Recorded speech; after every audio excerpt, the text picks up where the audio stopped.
And now we're ready for our next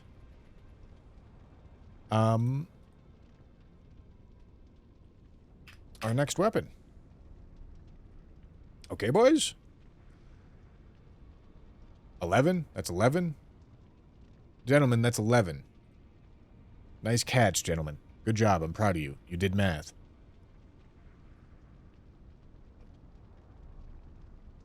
All right, boys.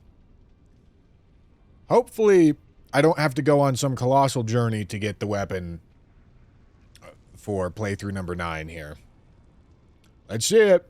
Let's see it. Let's see it. What's it gonna be? Who's it gonna be? It's not a great shield, I tell you that much. Giant's Red Braid. All right, we don't have to go anywhere to get this thing. Giant's Red Braid. That's number 9.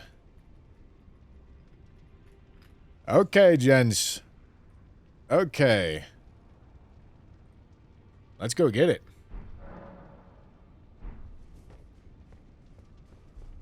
Number 9. Number 9 large.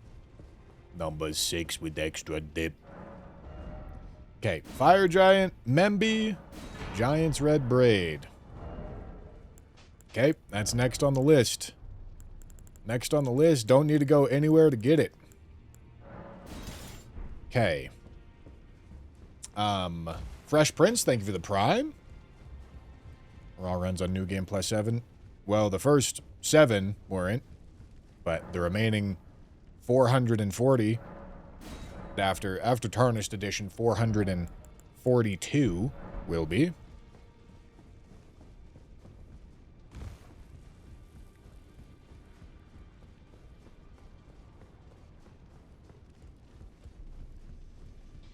Okay.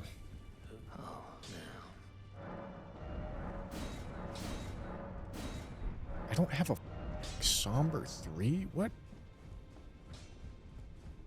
How long was the run again? That run was 3 hours and 55 minutes. Almost 4 hours.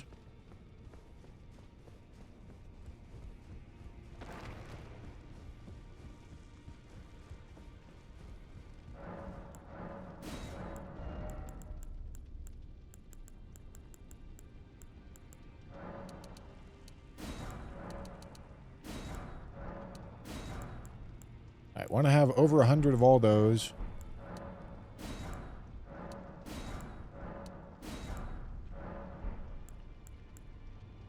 Okay, I want over 10 of all these.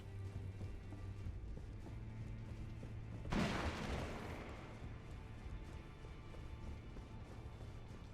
I going to power stance it? I don't think so.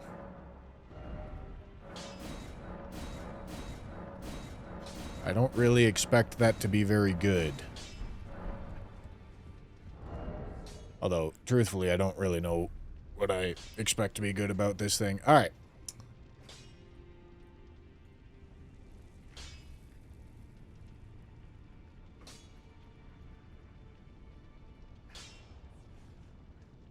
Okay, we are looking at 0.9 faith scaling value and a 0.99 strength scaling value.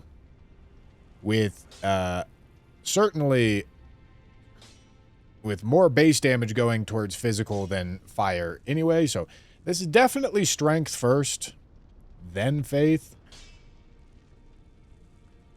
then dex. And I bet you even start leveling dex after, like, 60 faith, maybe?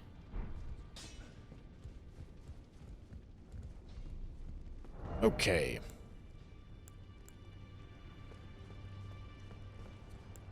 Okay, let's go do our respec. Let's go do our respec, and then we go new game plus. New game plus 8. Where did he flee? Is it that to become? No. And then, you know, at this point, I may just want to, like, default have 99 Vig. Honestly. Okay, strength first.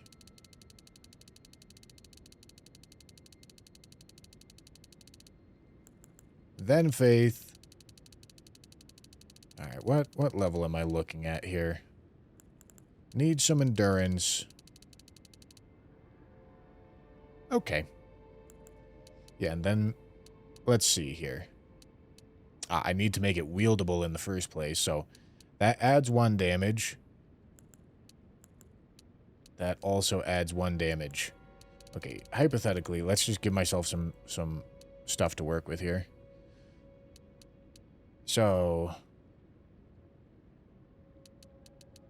650, 646. Okay, yeah, my suspicions were right. Well, hold on. Let's go down here then. Okay. 628. 629. Okay. So yeah, I was actually dead on. Strength to 99. Faith to 60, and then start leveling dex. Dead on. Cool.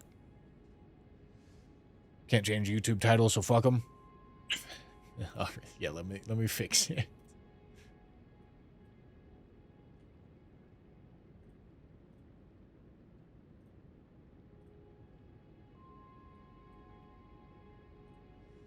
All right. And then on-screen text, this is 9 out of 447. And this is Giant's Red Braid.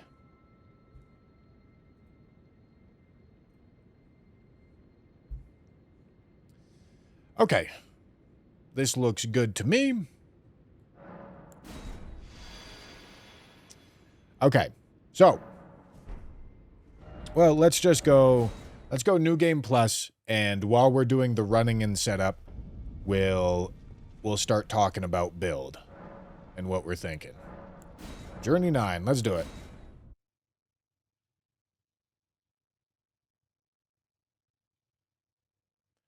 Can we gamble again? That is an Ask G King or Lion in question. Oh, you're welcome.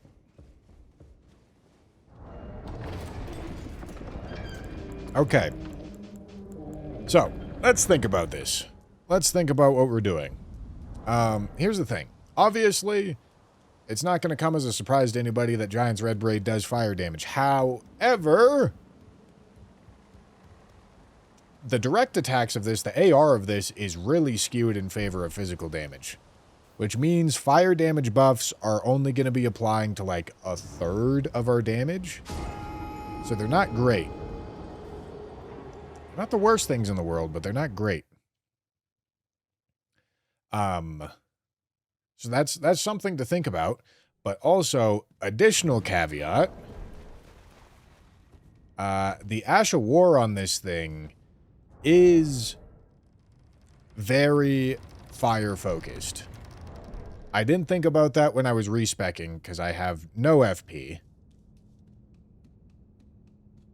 But it is very fire-focused.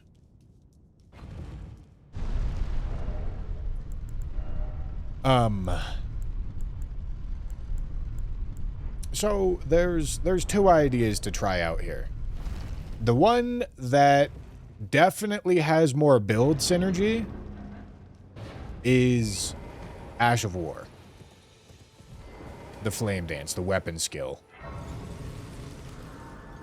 Because fire damage buffs will actually apply to a majority of the damage. And then you also get, like, Ash of War stuff. And so I feel like it's got more going on for it. And that's where I'm leaning to start.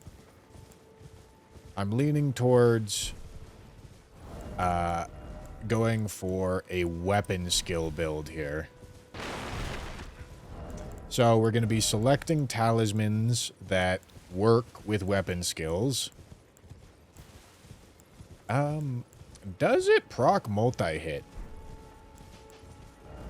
That's a good question. Let's do our best to find out.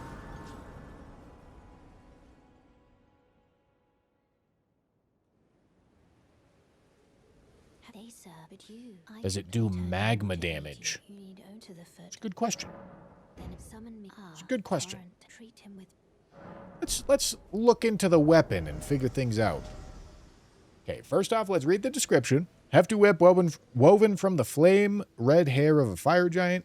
Every giant is red of hair, and Radagon has said to have despised his own red locks. Perhaps that was a curse of their kind. Okay, and then let's take a look at the wiki page and see if there's anything to learn here.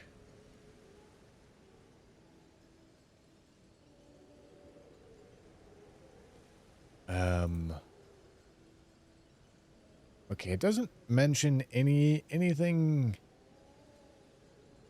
particularly spicy here. Do you guys know if it works with a magma talisman? Because I don't know. Why not use double of it and do jump attacks? Because that sounds bad to me. Listen, if I get further down the road and I decide to try it out, I'll try it out then. But intuitively... Okay, it looks like it doesn't build up multi-hit. Or maybe it does, because I have a damage buff on me. Oh, it definitely does. Okay. Alright, well, hold on. That gives this plenty of direction. Okay, it builds multi-hit. It builds multi-hit, does lots of fire damage. Also gonna work with Ritual Sword. Works with Dancer Set. Ooh, what a call. Good comms. Look at that. Look at that, yes. Any Ash of War, any weapon skill that has the word dance in it works with Dancer Set. So, we go multi-hit and fire tier here, and yeah, like, as you can see, we already got... We're already, like... Already juicing pretty hard, like... We have 2 damage buffing physic tiers. We have 4 damage buffing talismans. Now, one huge downside that really I don't think can be understated is heavy load. Okay. One huge downside is that this thing is slow. Slow as you know. This is one slow.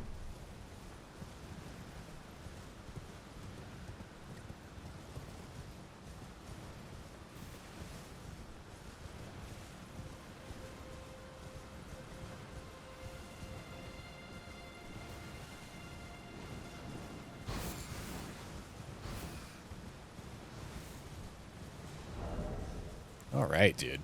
Now, unfortunately, Dancer Set is not going to do a great job of being armor for us. But take what you can get, right?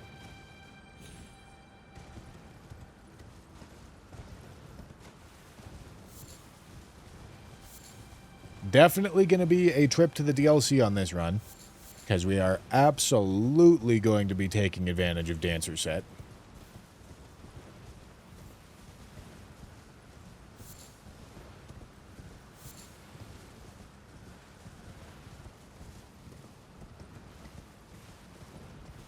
Fighting Moog to get to DLC will be tough. Yeah, Moog, fire damage, it's not great. For Moog specifically, we're not going to be Ash of War spamming. We're just going to be hitting him with mostly physical damage from the whip attacks.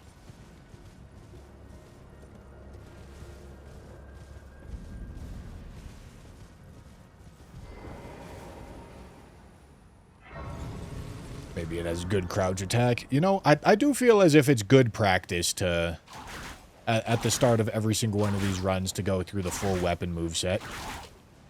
I haven't been doing this, but, you know, we'll do it right here. This is what the R1 chain looks like. This looks like a normal whip R1 chain to me. I don't think anything's unique or different about that. R2 chain, two attack combo, charged attacks, again 2-hit combo, okay, crouch attacks. I think this is the normal whip crouch attack. Sprinting attack. Okay. Yeah, none of that looks different to me.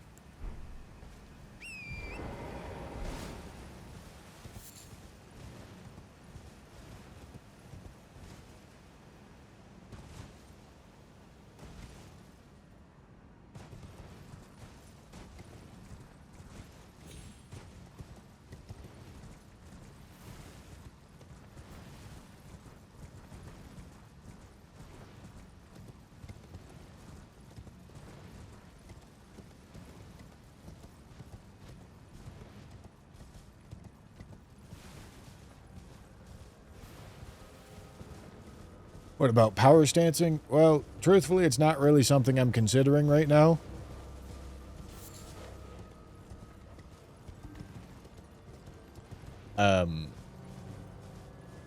But if this build idea that we're doing fails, then I can think about doing something else. Listen, my intuition is telling me it's not a good idea, so I would need to feel as if this idea is kind of bad. Power stance whips just does not sound good. From my experience, it hasn't been good. I imagine this is like severe PvP bias coming in, thinking that that's a good idea. Because it really doesn't sound like a good idea to me.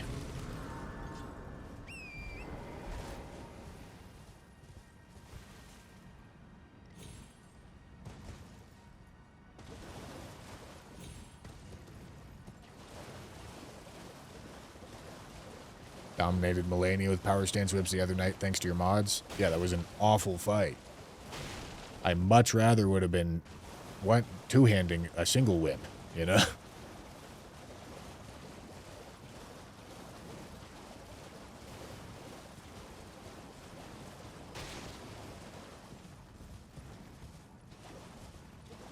Since the weapon and armor are lightweight, you could wear the dancing talisman instead of the full health talisman.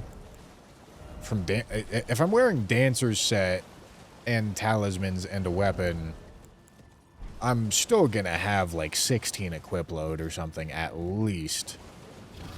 Which means Blue Dancer won't really be doing anything for me.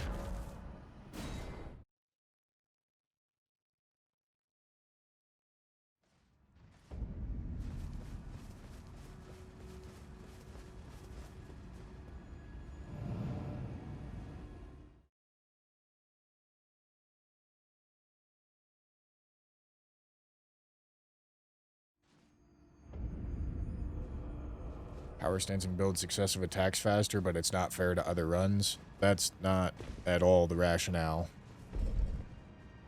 It probably doesn't even build successive attacks faster if I have to make a gamble here. There's a hidden stat called the Cumuval that determines how much multi-hit buildup happens per hit. It's like motion values. It means that when you power stance, you're going to be getting less multi-hit buildup per hit. Multi-hit is not a, you did 3 hits, therefore you get this buff kind of situation. It's very complicated behind-the-scenes math with, and it's just, like, quite obscure. If I had to make a gamble, I don't think it would build faster, especially considering just how much slower the moveset is.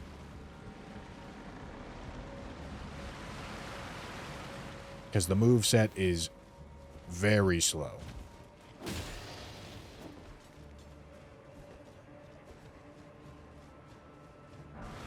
Oh, yeah. Well, no. Two-handed sword talisman is not better.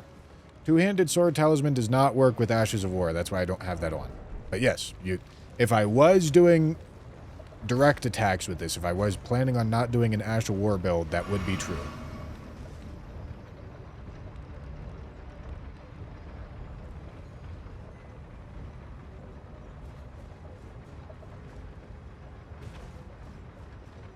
Guess I didn't think of the talismans, but if you're under 16, it's about 12%.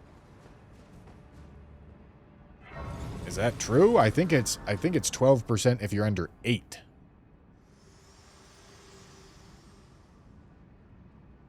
To determine if you had, it seems torrent, whereas I'm in. There is, but I can take gathering plate. It's also only physical damage, which is another issue. It won't be good for this, but I'm pretty sure it's 12% under 8.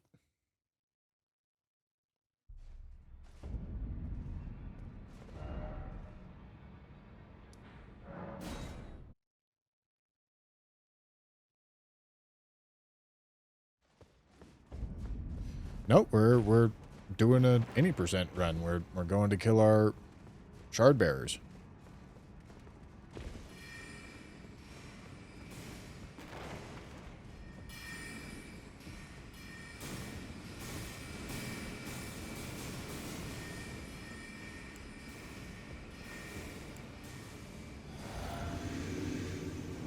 Thank you, Elder Wyvern. You're doing God's work. I appreciate you. Okay, now finding a punish window for this is going to be the hard part, I think. That's the major concern.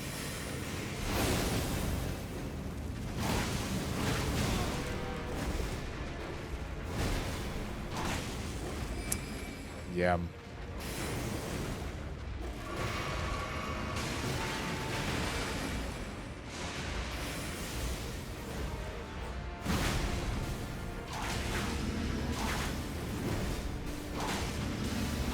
Yeah, some bosses are just going to be too fast for this Ash of War.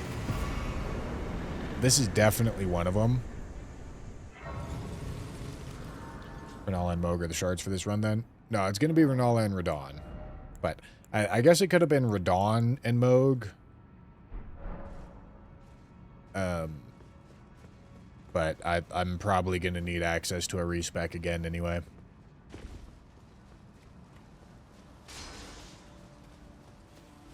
So this isn't really wasted effort. This is also how I'm getting to alt this, so this is fine.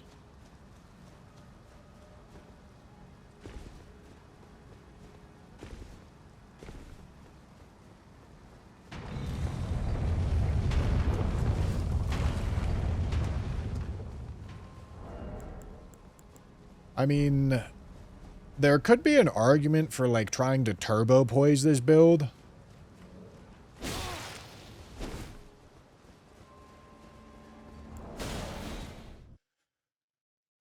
Like, maybe not Iron Jar, but maybe 101 poise or above.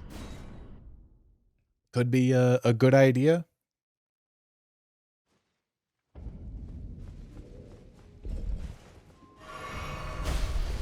God damn it. Okay, dude.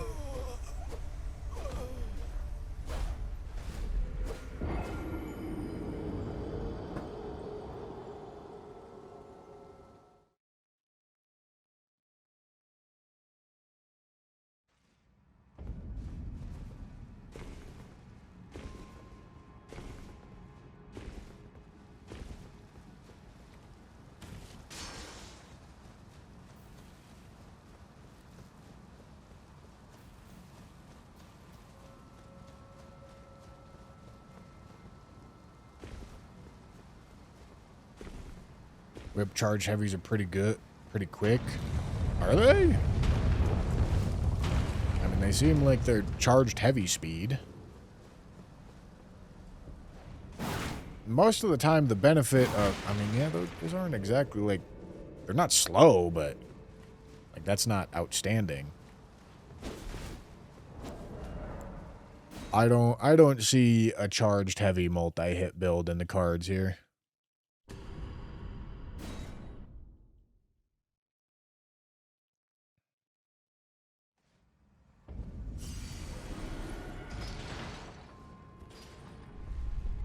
Chat's power stance pilled right now, dude. I don't think it's a good idea.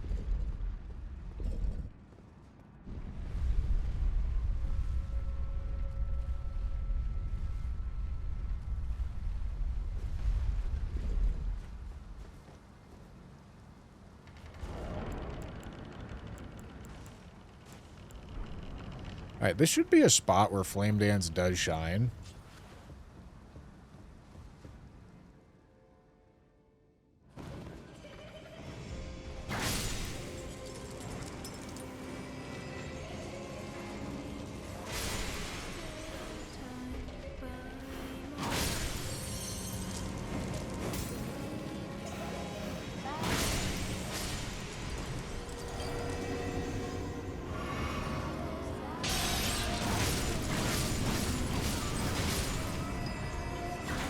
I do want to save quite a bit of blue for phase 2. No way that doesn't kill her, man. Devious.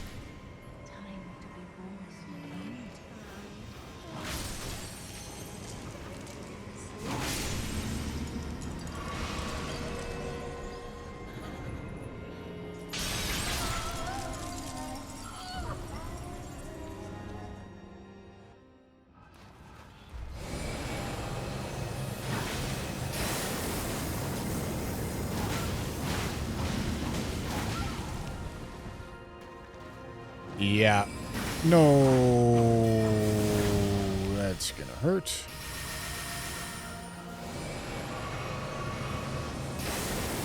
I need to get some blue.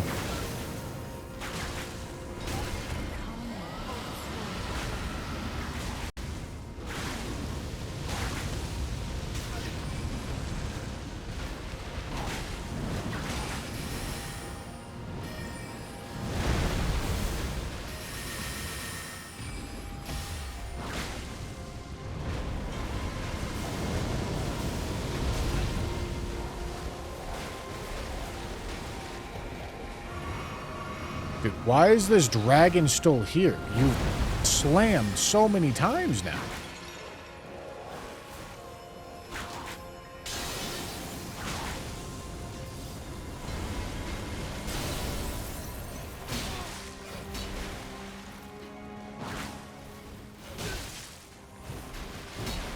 Asher War would go really hard if I actually gave myself the blue for it.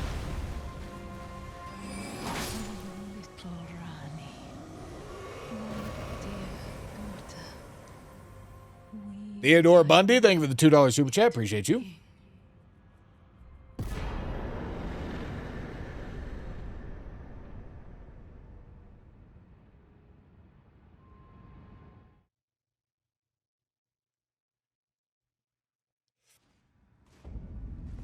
Where did he flee, my Okay. sweetings? Come out from whence Now we go Radonsky.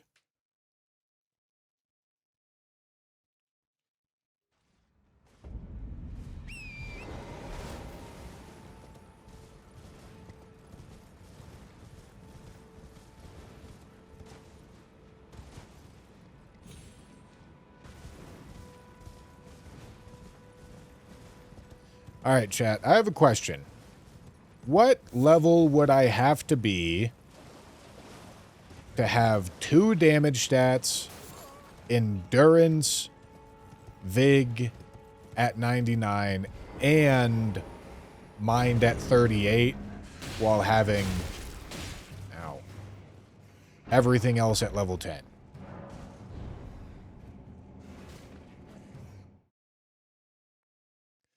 Because I feel like that is effectively max level.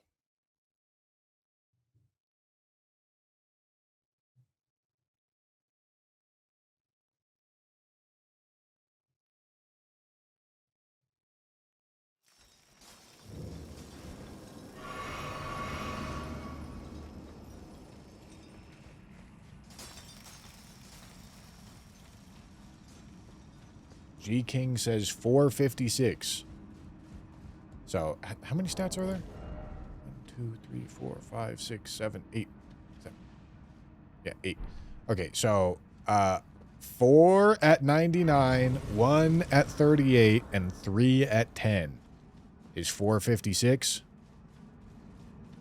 I said mind and endurance at 30. No. 4 at 99, 1 at 38, and the rest at 10.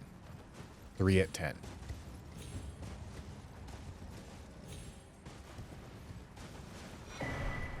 The amount of different answers I'm getting is crazy.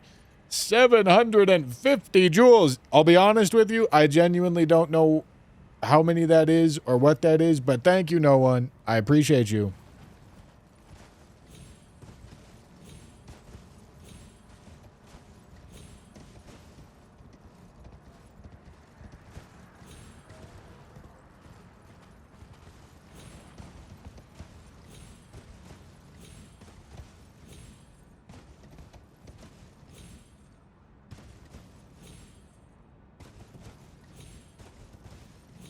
All right, this seems like a question that I might need to answer for myself because I'm getting too many of you are answering with different answers. All right, let's think. Let's think. It would be... So, 10 and everything is level 1, which means 99 in one thing would be level 90. Is that right?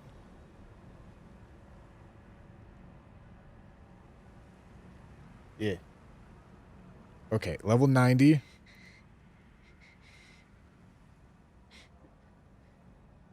Plus 89, plus 89, plus 89, plus 28. 385. All right. Gentlemen, you tried. Somebody said 385.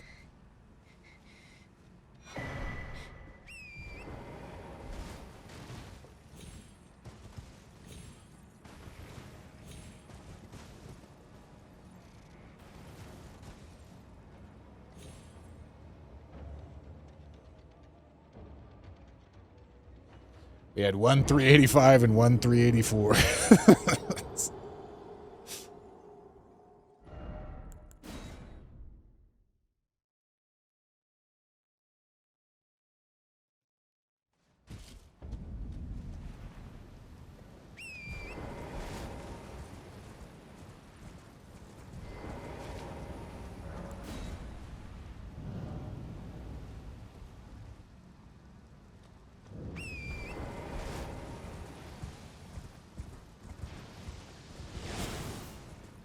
Oh, damn it. I didn't give myself any more blue. Chat, why aren't you watching me? This is your fault. Alright, Flame Dance should probably kind of fuck here. However, it is raining. So that sucks a little bit.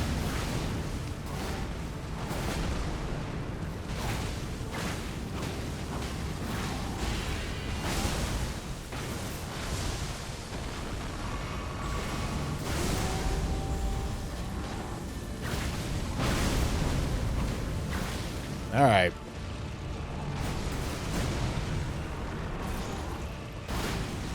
You know, maybe you're onto something with the charged attack idea, because those charged attacks are actually kind of with not a whole lot going for them. 1,000 damage when I'm not spec'd into them at all.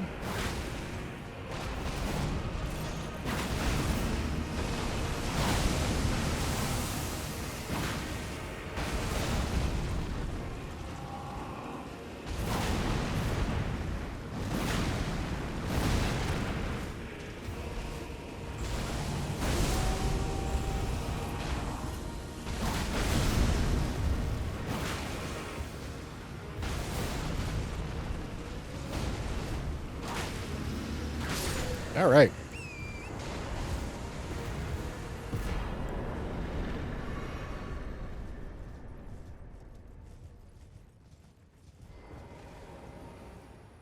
mean, that seems like an idea, but also I kind of want to see if I can make Flame Dance do something, because Flame Dance is absolutely the unique, like, standout feature of this weapon. Okay,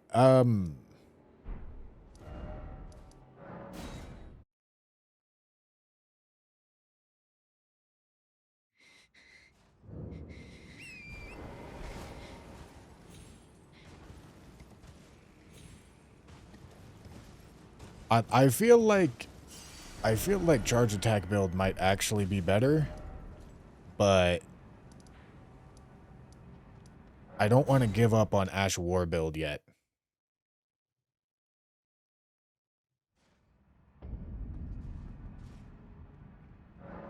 How much for a level? I need another over 100,000. Jesus.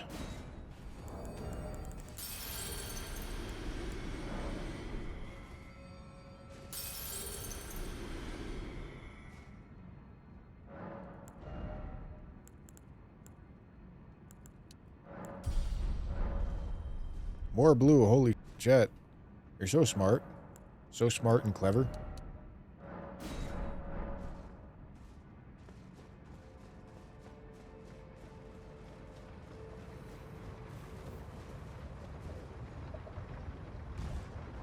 Bushman doing addition instead of multiplying the 89 was also golden, not gonna lie.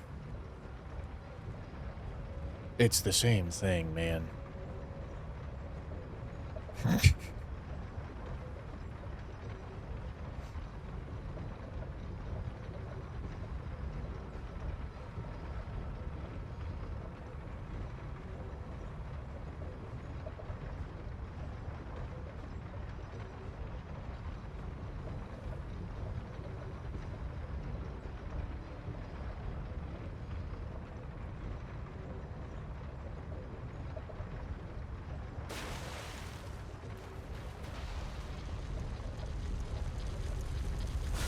Isn't Ash of War damage based on faith? Maybe. It's a good point. Maybe. It might be.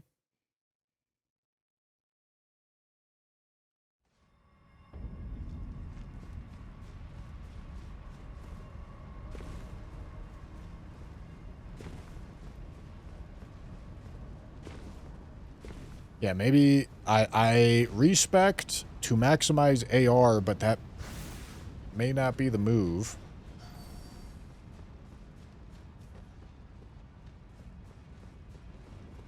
But also, the weapon is connecting.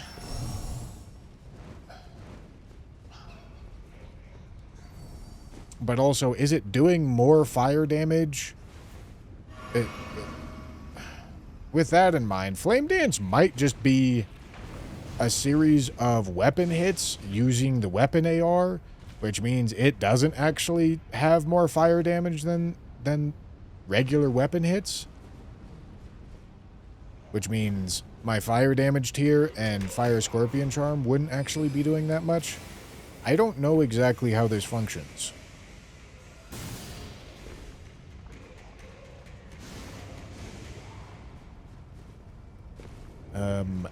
Might need to do some damage testing to figure out the exact functionality of this weapon.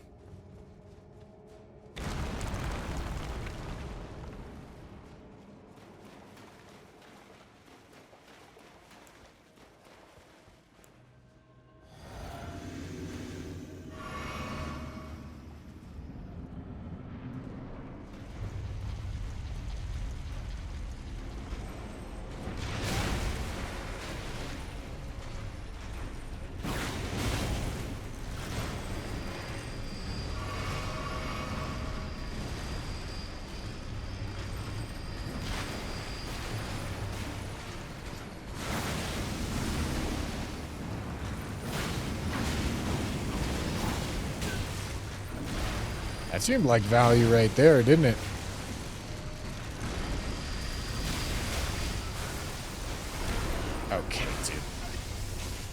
Oh, there's no... I needed to light the grace. God damn it.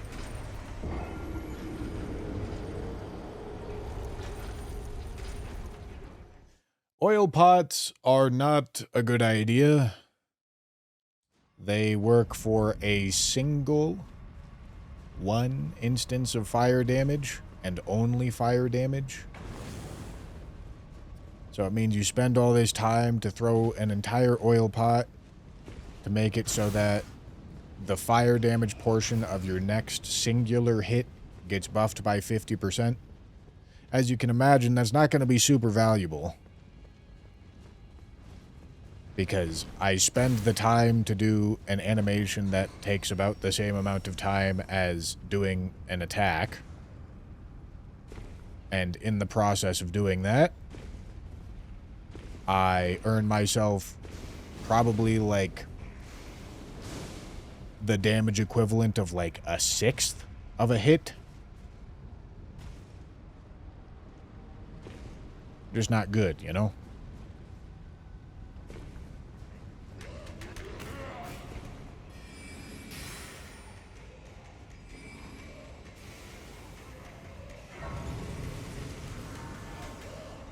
Oil tier. It's a similar problem. But here's the thing. What I was just talking about, chat. What I was just talking about is that I think this weapon art may not actually be skewed towards fire damage. Meaning that fire damage buffs aren't actually that good here. I need to damage test to figure it out. But oil tier is... It doesn't constantly apply oil. It spurts oil like once every couple seconds.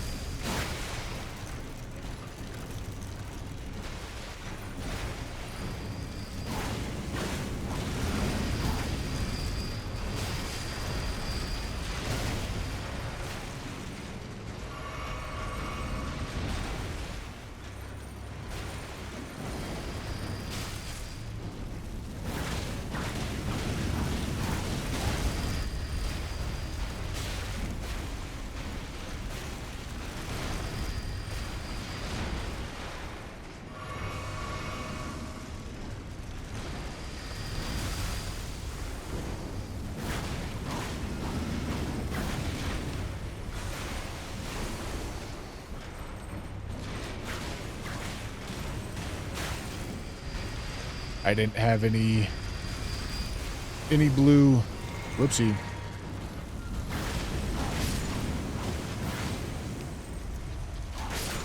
All right.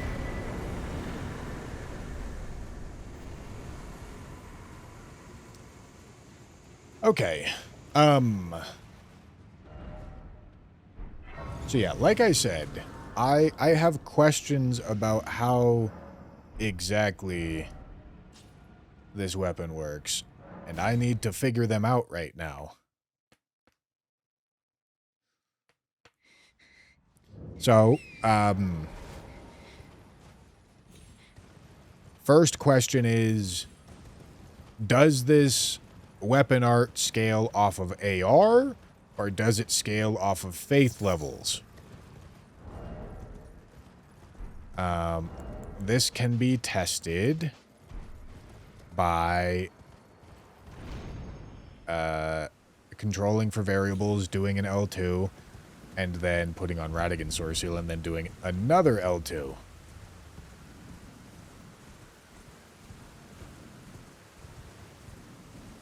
Forgot runes? Yeah? You want to take a guess how many runes were in that pile? 100, maybe?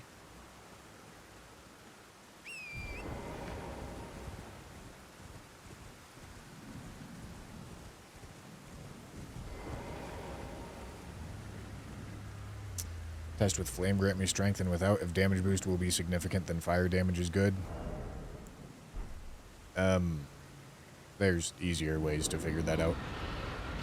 Okay, so we're just gonna hit to make sure that I'm not getting a sneak attack buff, and we're waiting for the Grail's Roar damage debuff. Okay, and now control. 867. Slap this on.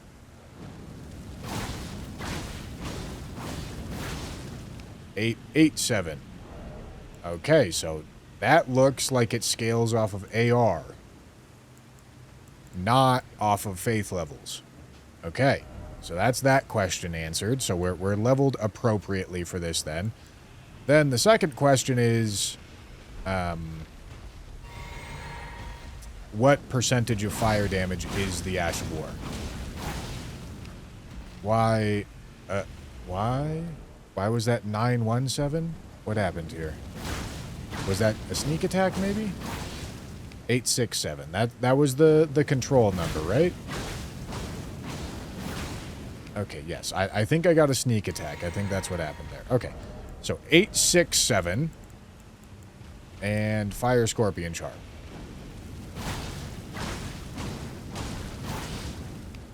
$890. All right. So how much of a percentage buff is that?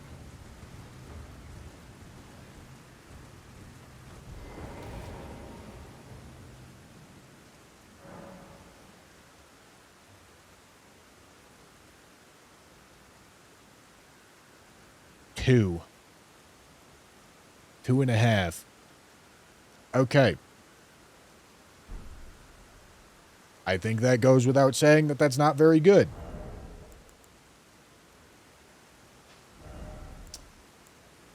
Okay, so that means this Ash of War is not very fire damage focused. And Fire Scorpion Charm isn't going to be great with it. If I want to build for this Ash of War, I run Shard of Alexander. I run, I think, double multi-hit stuff. And then I think I run Poise Talisman. That's my idea here. Then for the Physic, we may still run Fire, Flame Shard, and Cracked here, even though it's not going to be much of a buff.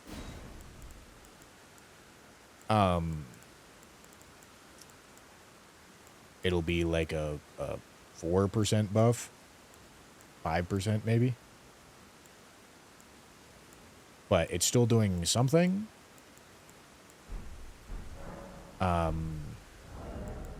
And then to slap on top of that, we're going to put on High Poise Armor. Okay.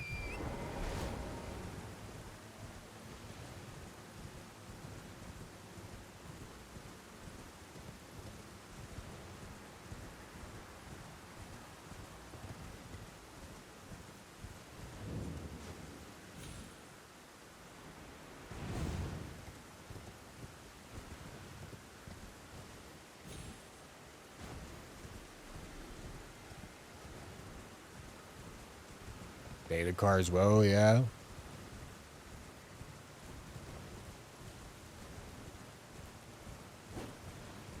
No, this isn't magma damage, so... Well, I don't think it's magma damage, so I don't think Talisman of the Dread should work.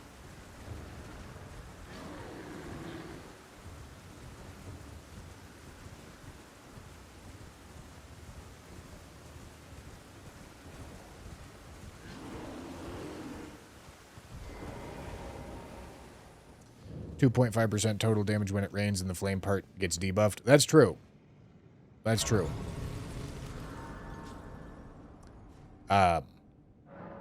However, yeah, okay, so that does mean that Fire Scorpion Charm is realistically probably like a 4% buff.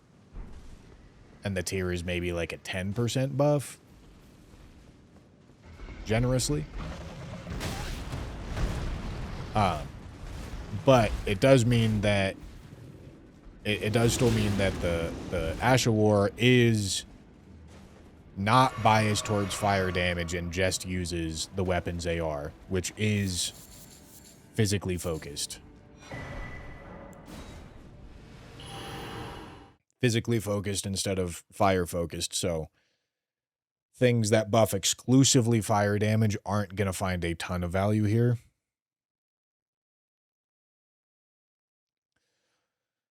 Well, no, we don't need to, we don't need exact numbers here. We just needed to test to understand concepts.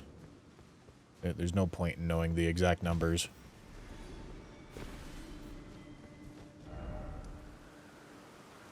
Because it's not that close. This is just better.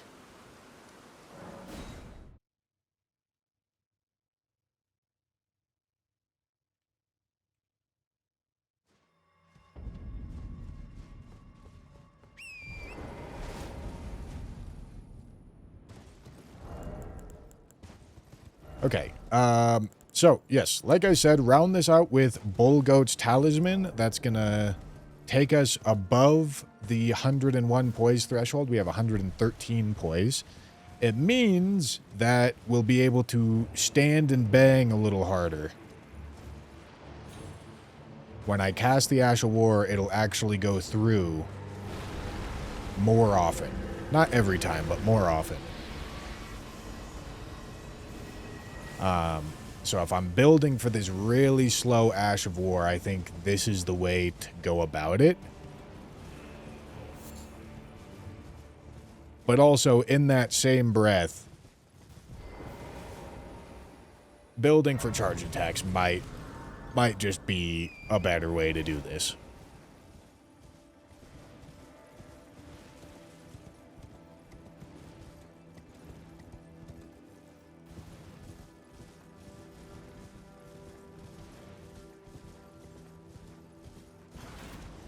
No, it's not a charged Ash of War.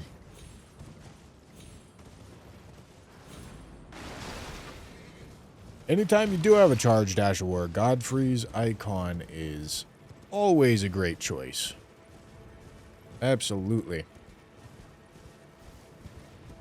I don't think I really want to do Iron Jar, but, like, Iron Jar is something to consider with this, like, build thought process that I'm going for here.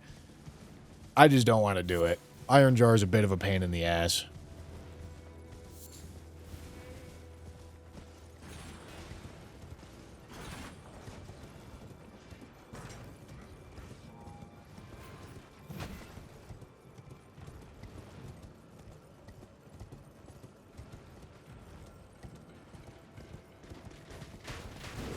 It does count as a dance. And yeah, we'll eventually go to the DLC to get Dancer Set. But also, again, in that same breath, Dancer Set is not going to be getting us the required amount of poise here. So it will buff our damage, but it'll tank our resists and our poise. And considering this is an attack, this Ash of War is an attack where you, like, pretty much always get hit out of it, it's probably not good.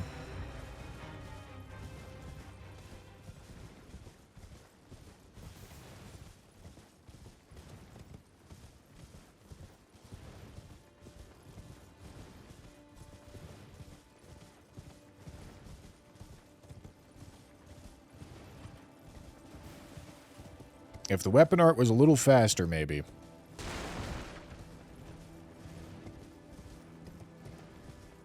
Or if I had, like, a really consistent way to farm staggers, it could be an idea.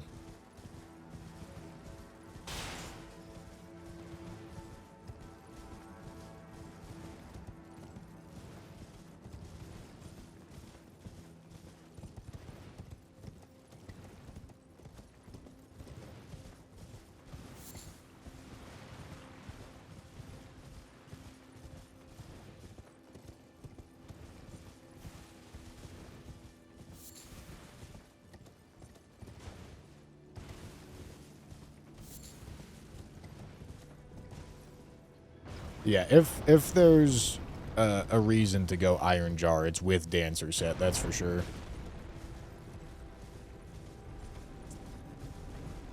But having, like, a very key part of the build be a not infinitely farmable consumable is never good. You know?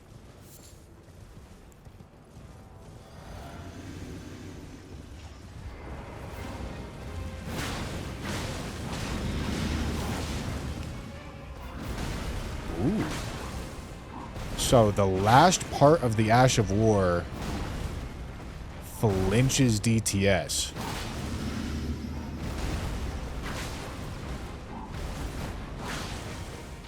That's good to know. Ow.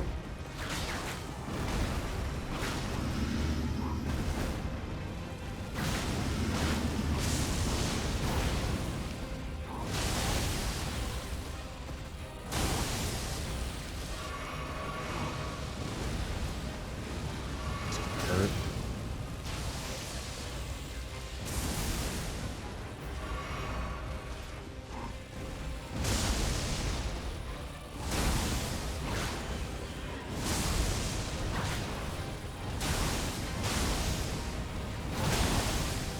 Alright, that did stagger me.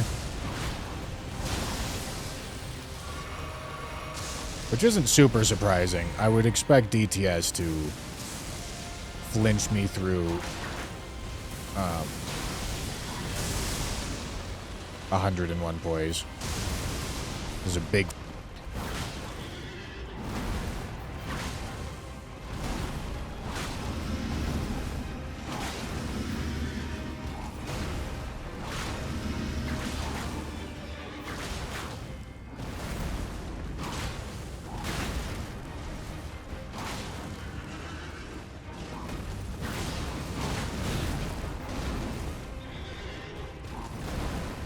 Yeah, the poise still is just not quite there. Use Blue Dancer. Alright. I see we are demonstrating zero, not even critical thinking skills today, but just, like, reading, thinking, anything resembling intelligent life. Really struggling with it today.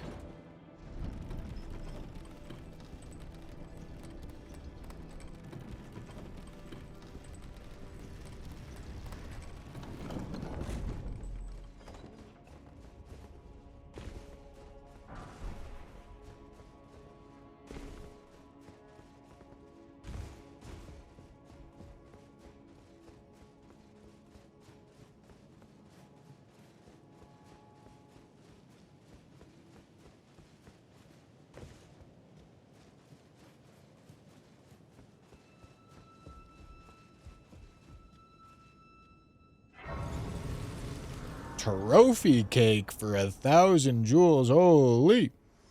Damp squib, thank you. I appreciate it. For bringing here, and thus I shall farewell. I shall leave. I wish you luck. You have. I have no.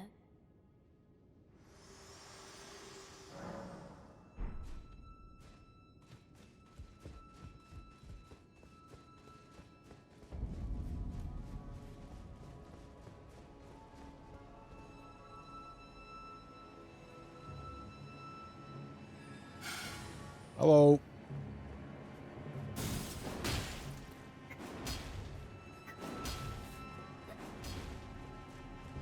Would the two-handed sword tally be better than Fire Scorpion since the physical damage is higher, or does the Ash of War change that? Two-handed doesn't work with Ashes of War.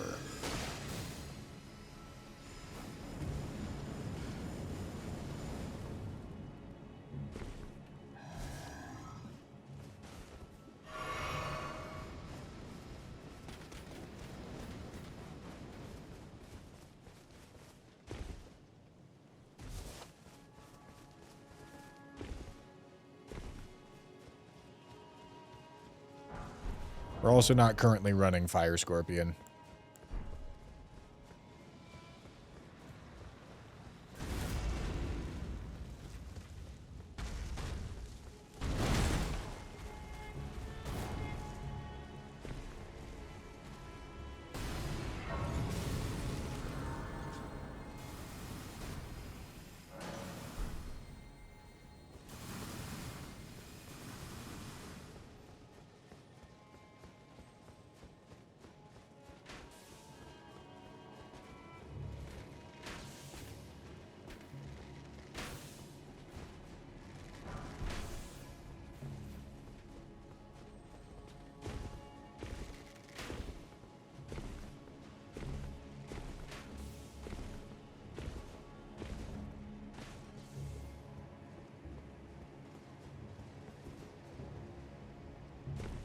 Alright.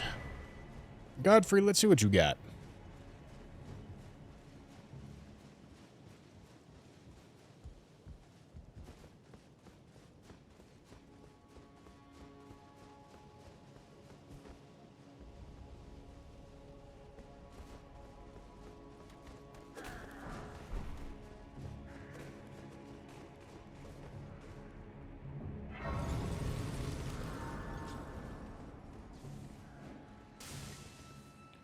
Well, I'm currently trying to get the Ash of War to work.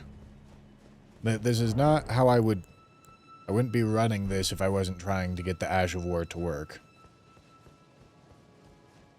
I understand I use regular attacks more often, but that's not indicating that I should do some split strategy where I do everything shittily, you know?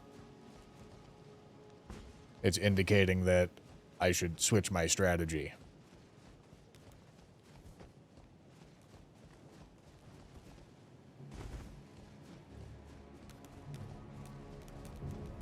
Doing one thing well, even if it's hard to get that thing to work, is better than doing everything poorly.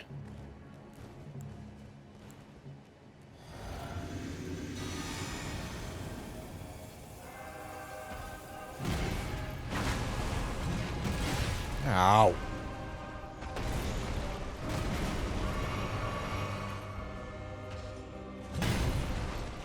I probably won't poise through this guy. Yeah, not even a stomp.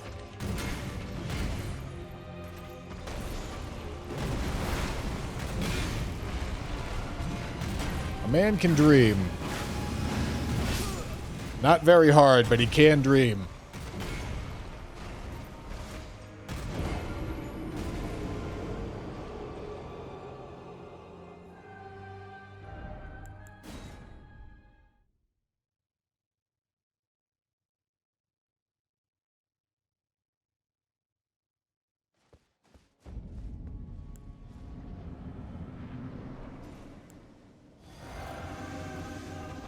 Alright. I'm inclined to believe that I might want to go for the charge attack strat. And then maybe give Flame Dance a little bit of a shot after we get Dancer set. And Iron Jar, perchance.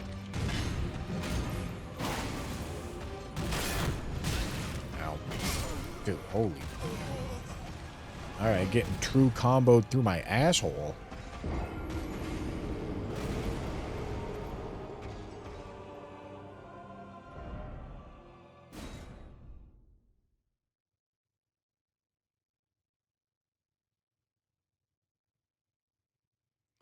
Alright. Let's go here and here.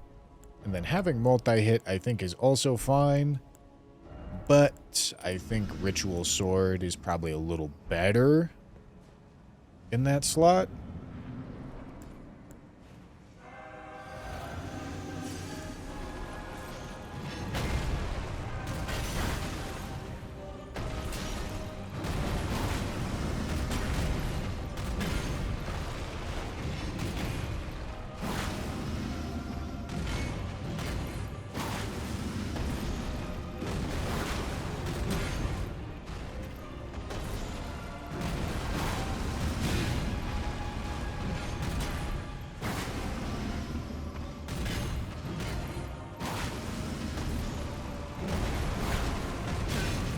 The jumping R2s on the whip don't recover in time. That's surprising.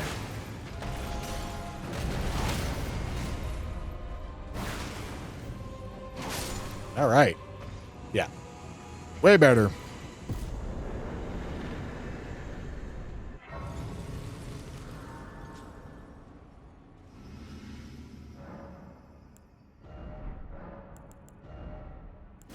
Okay, yeah, you know what? We're going multi-hit charged attack hybrid. Irish Steve, I didn't like your idea when you proposed it, but no, it's seeming pretty good here.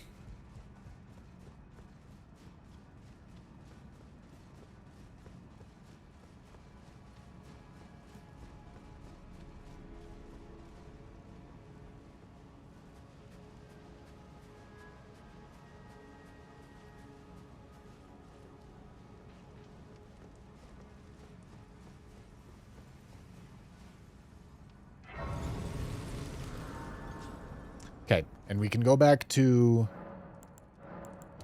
all reds.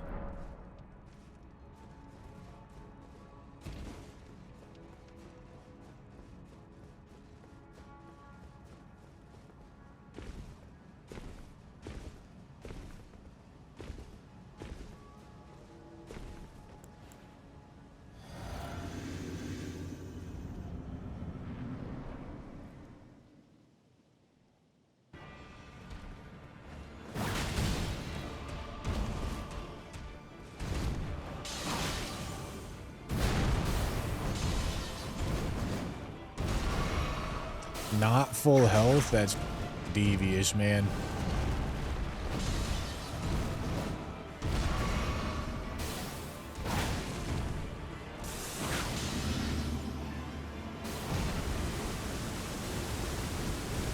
The damage is really quite nice. Like, just pretty unconditional 1,300 damage charged attacks.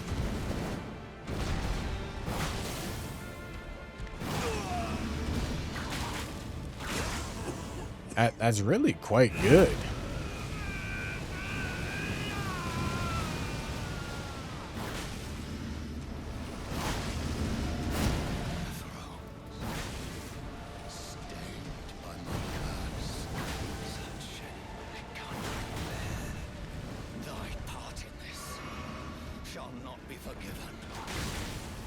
I'm really, to be fair, I'm really not sure about the multi-hit, but the charge attack part is quite good.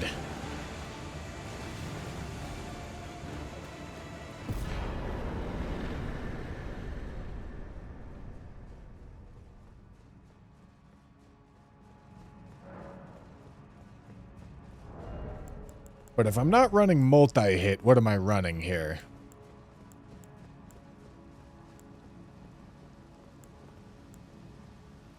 You know? Like defense stuff. I don't really know what I'd be running.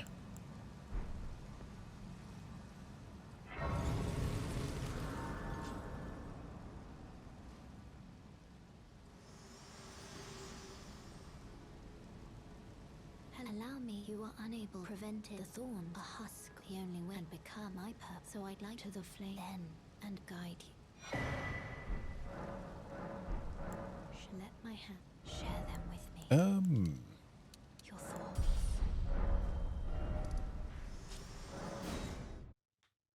I don't think roll attack tally's too great here, because it's only going to apply to rolling R1s.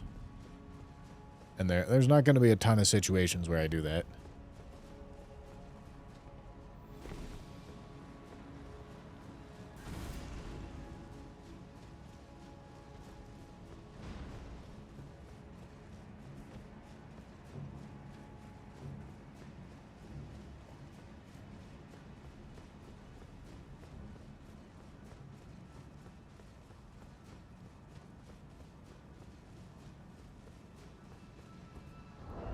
I feel like I could pretty reasonably do Crimson Seed if I had it. Because that works well with Ritual Sword. Does make high health builds substantially more playable.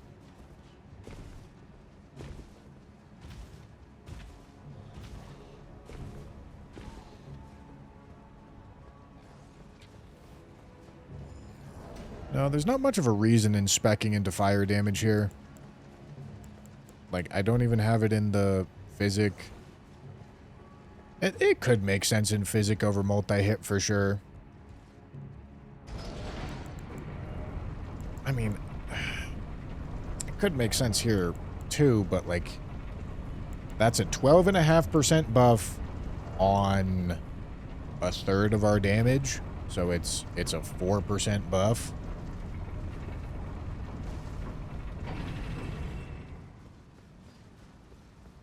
And it makes me take more damage for 4% more damage. I don't know, like, that just doesn't sound very good.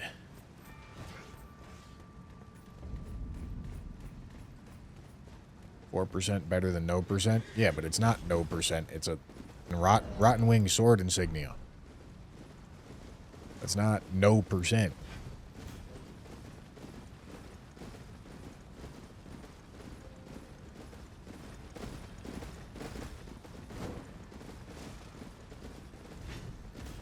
Radagon Seal, increase your strength dex, use faith tier to test damage.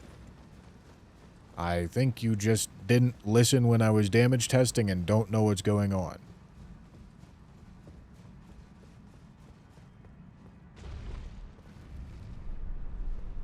We used fire damage buffs to figure out what percentage of the Ash of War was fire damage.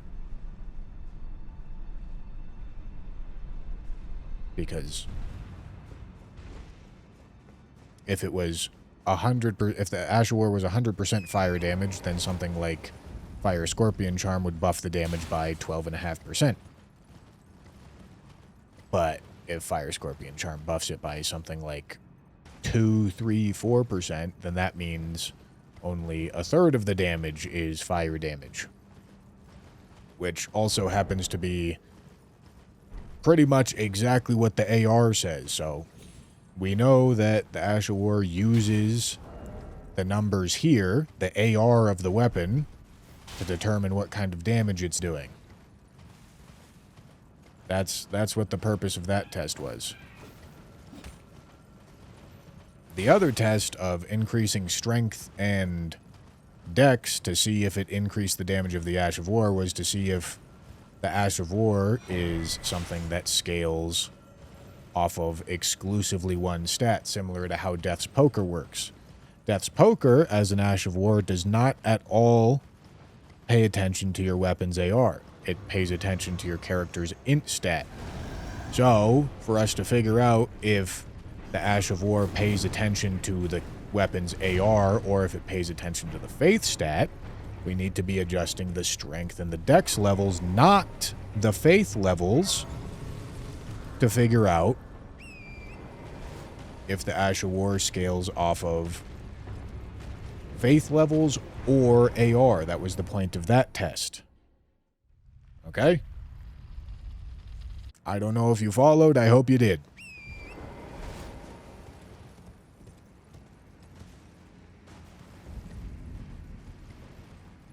If the buff is more detrimental than beneficial, then it isn't a buff. It's better to use something better or nothing at all. For what? For Fire Scorpion Charm? Yeah, I mean, Fire Scorpion Charm is just not in a great spot here. Because we're doing split damage in every single one of our attacks.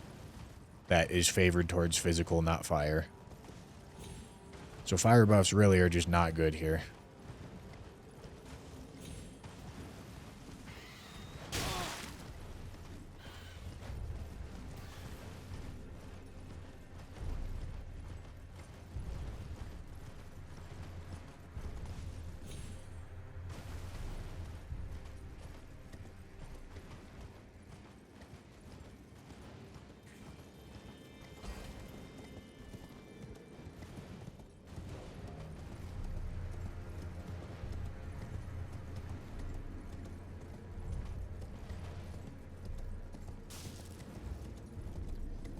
No, there's not really ever a point where talismans stop mattering. That they're percentage based. I would stop caring. Well, okay, here's a good example, I suppose. Maybe some niche knowledge. So every time you level up, your defense and damage negation increases. You can see it on the right-hand side of the screen here where it says defense, damage negation, physical. Well, okay. I don't know if you can see physical, but at the very bottom it says Holy 158/24.096. What those numbers mean is that every time you take holy damage, a flat 158 damage is taken off from whatever was done to you. And then 24.096% is taken off from that holy damage. That's what those two different numbers mean. Every time you level up, the flat number increases depending on what you're leveling. The defense, I don't think the damage negation increases every time you level up. I could be wrong here, but it's besides the point. When it comes to very high levels, that flat defense doesn't matter. It becomes such a small percentage of the damage you're taking that it doesn't matter. Changing it from 158 to 159 doesn't matter. In addition to the fact that the higher level you are, the more flat defense you have, there's going to be a less percentage change just in the level up. So going from 10 to 11 is a much bigger deal than going from 100 to 101, right? You see what I'm saying? It's a much bigger percentage. But in addition to that, flat damage resistance matters less the more damage that's getting done, the higher character level that you are, you know?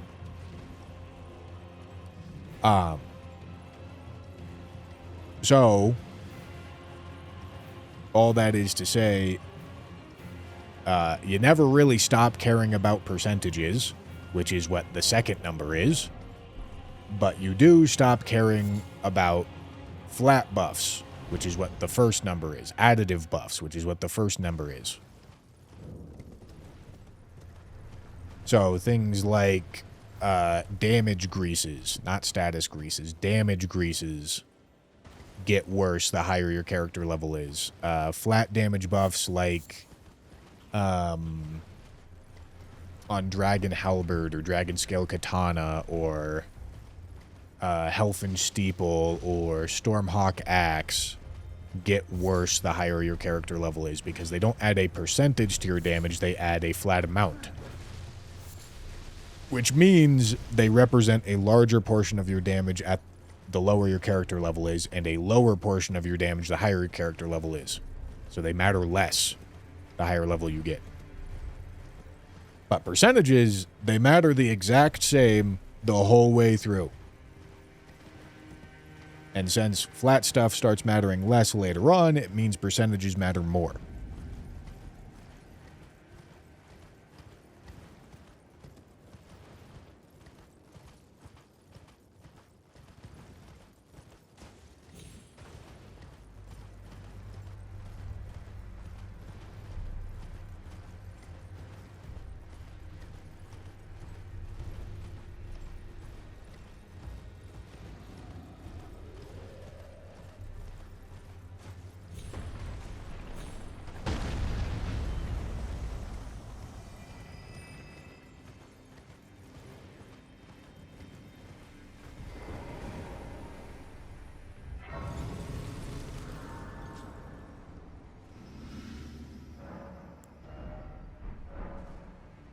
All right.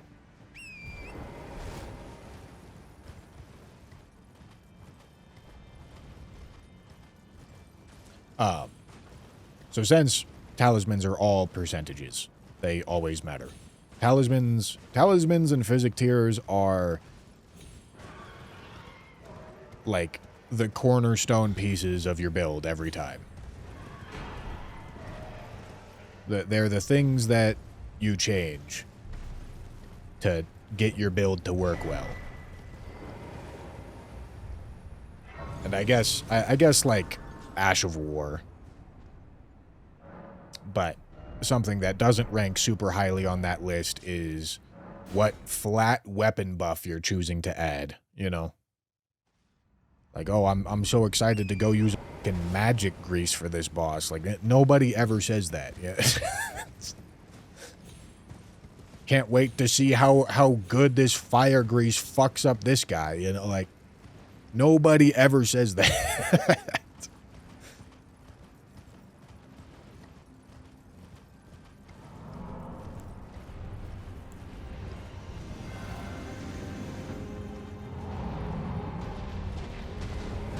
Alright. So, despite this obviously being a fire damage weapon, it still obviously does a lot of physical damage, as we figured out. So, should still be pretty alright for Fire Giant, if I can figure out how to hit him, dude.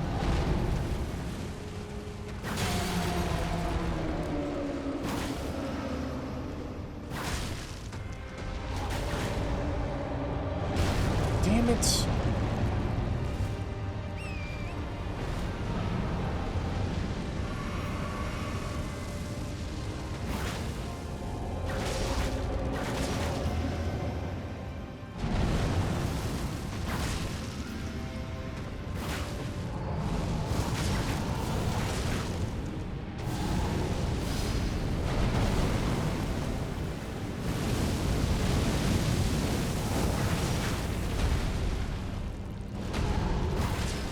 Look at the reach. Yeah, and the damage is looking quite nice. Because for the most part, we're doing strike damage. Physical damage, not fire.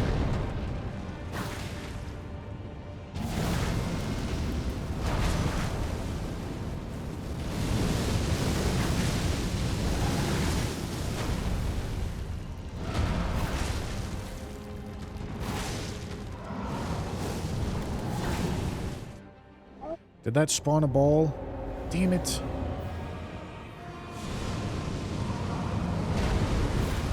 Fuck. Too far out.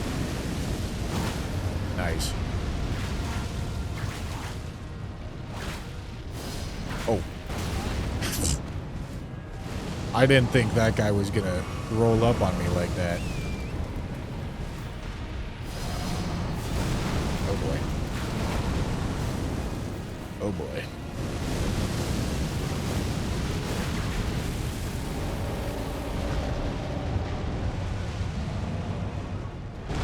Not sure if this weapon is better or worse than the Great Shield last run. It's better by a pretty noticeable margin. It's not like this thing's A tier, but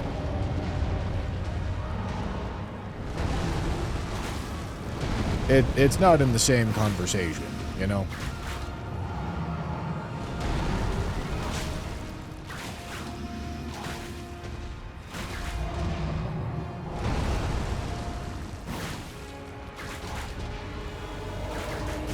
Ow.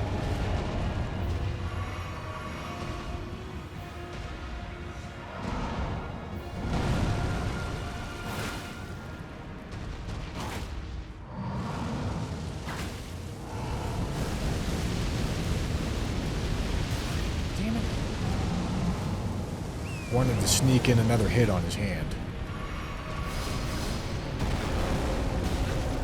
Dude. What in the scam are we talking about here, big dog?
Come on, big dog.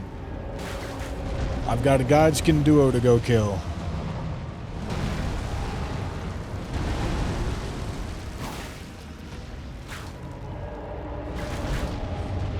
Or is that not it? Okay.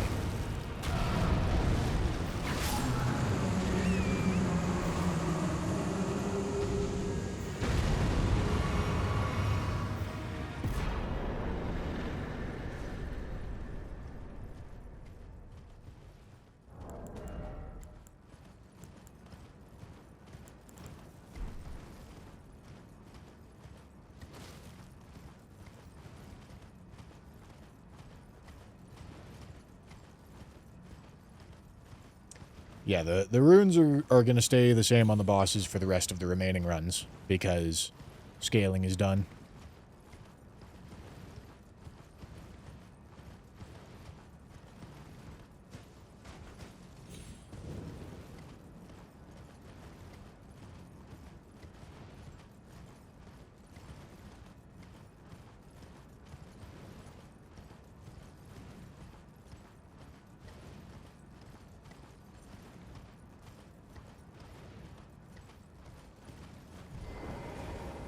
Okay. I should maybe take off Scholar Shield, huh? Because we have not once used that, and we're not, obviously not going to use that on this playthrough. Okay.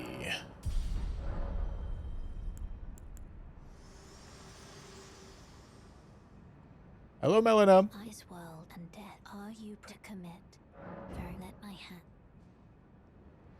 Come now, Melina. We have places to be.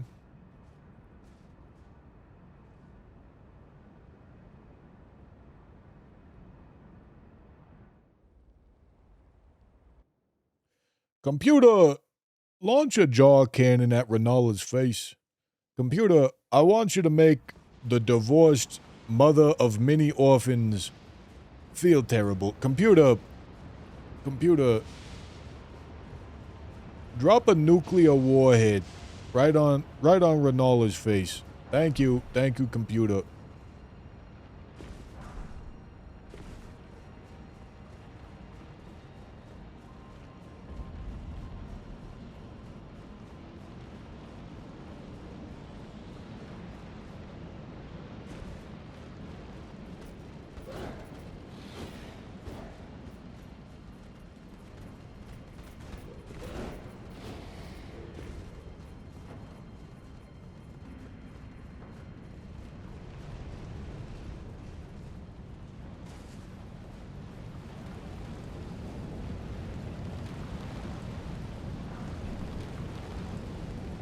Computer, make the foreskin duo super gay and horny. But also make them really awkward, too. Make it so that they got a really weird energy about them, computer. Make it so that everybody else in the room knows they want to accept them. Computer. Thank you, computer.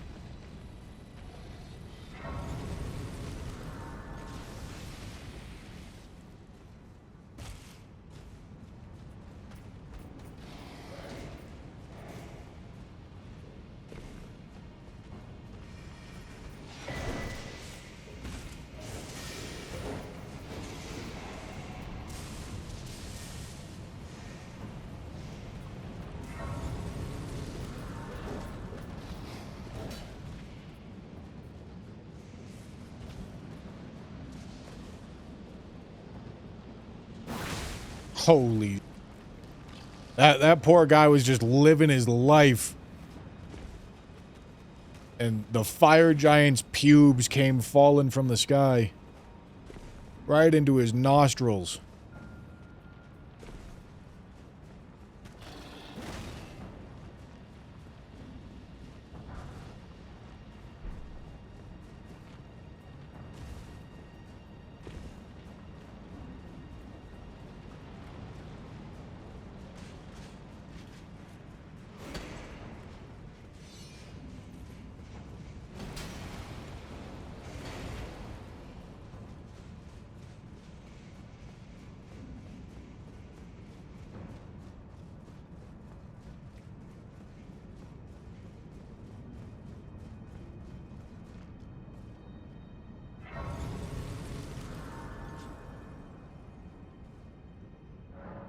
Okay.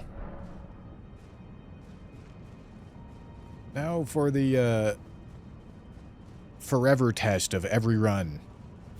God bless this fight. Truly a joy every time I get to experience it.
Hello?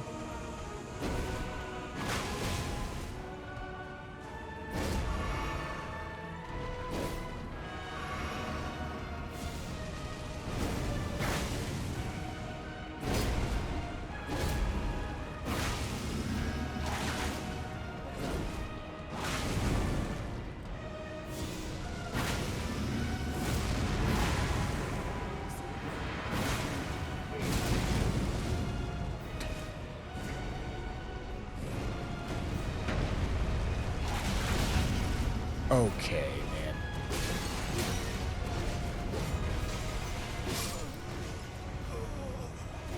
Yeah, dude. Really, really happy about that one, man.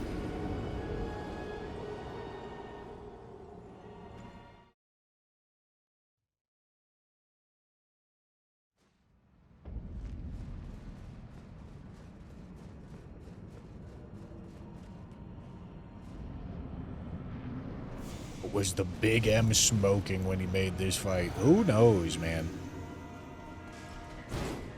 For whatever reason, people glaze Ornstein and Smo, and now Big M is convinced that he's supposed to make these stupid duo fights.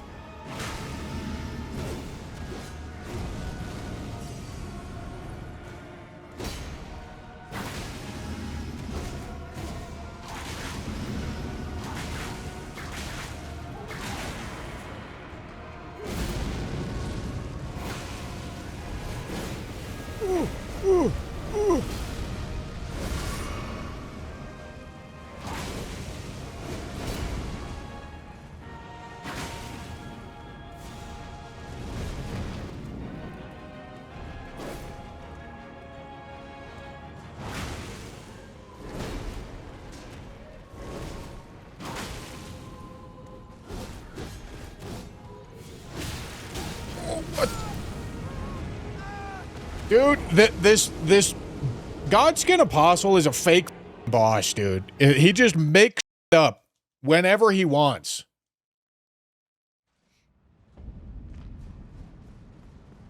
Bro's just full-on improv every time.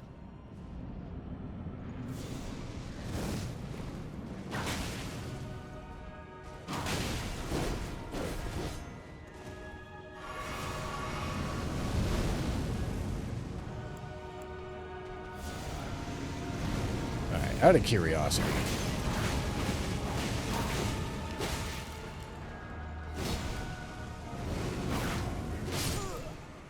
It's so dumb. It's so dumb. Why does that move have iframes? Like I'm genuinely okay. I'm crashing out. But also, genuinely, why does that move have iframes, man?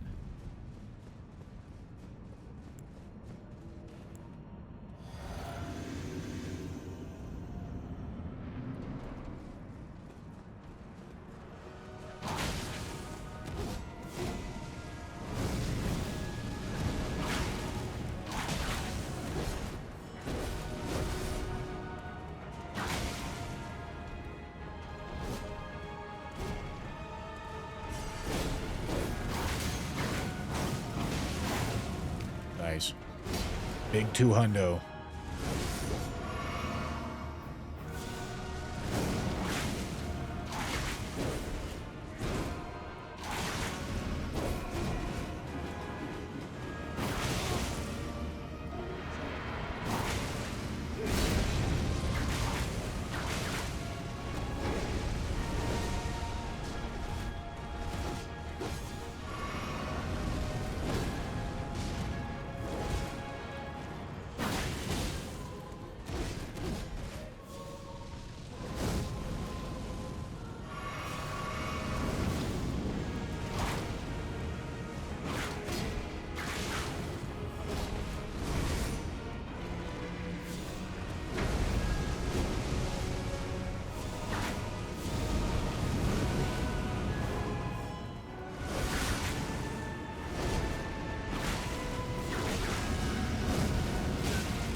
Why do I always do that too early?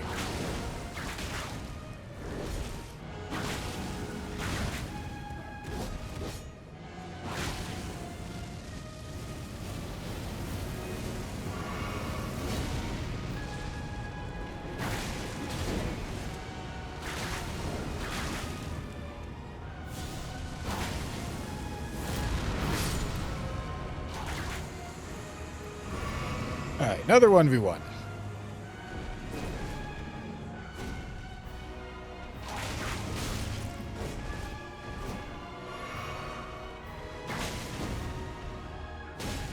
Why am I not fucking dodging? Thank you for doing actual moves. Can we do real moves here, man?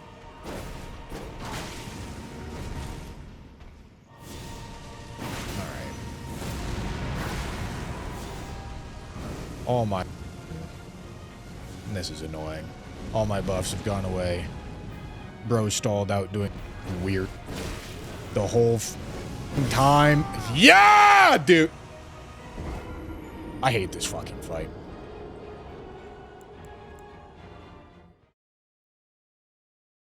This fight is so dumb.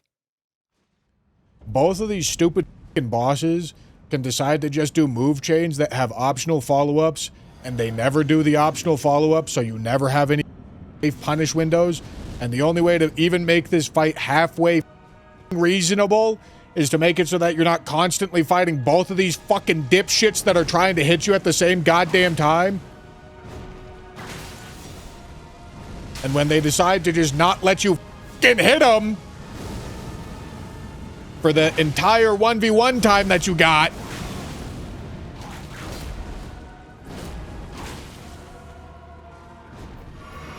I think everybody knows this fight is bad and sleep exists. This fight is significantly underhated. And it's still really hated. I'll say it.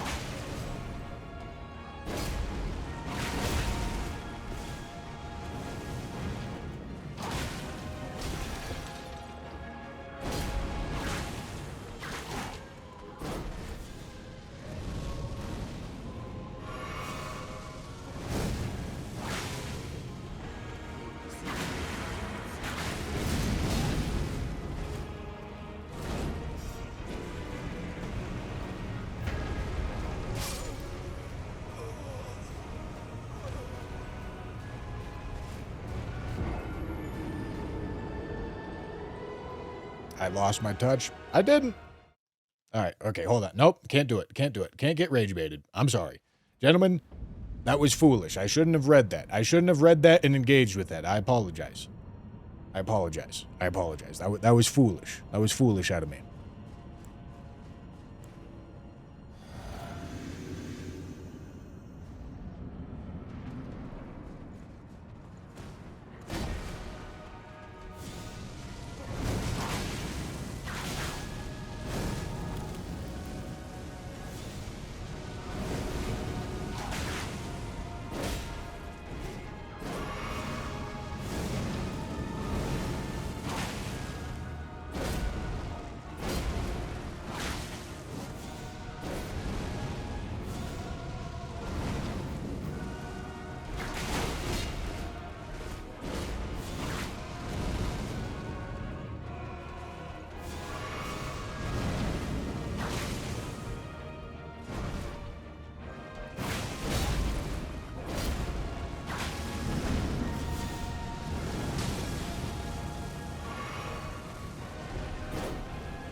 Oh my goodness. Okay. With the length of this weapon, roly-poly time is actually a pretty decent damage window.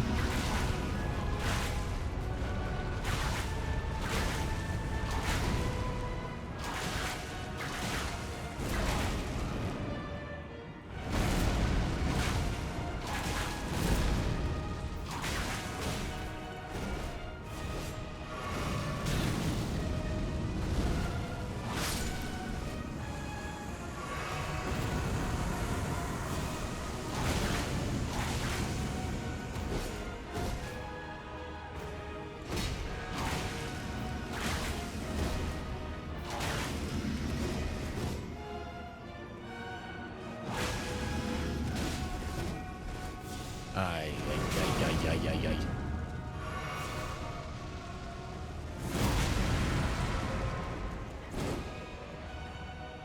Alright, I guess I'm just gonna target Fatty here. And we'll do the opening to fight again. Okay, yeah.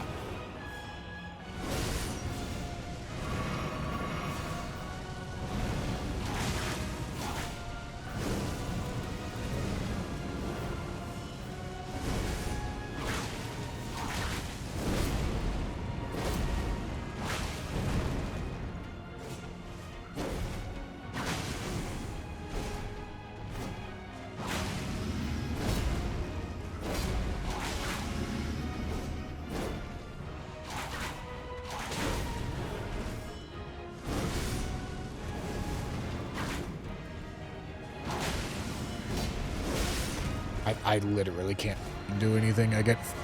You... What? Man. Okay, Skinny decides he just wants to phase transition at 3/4, man!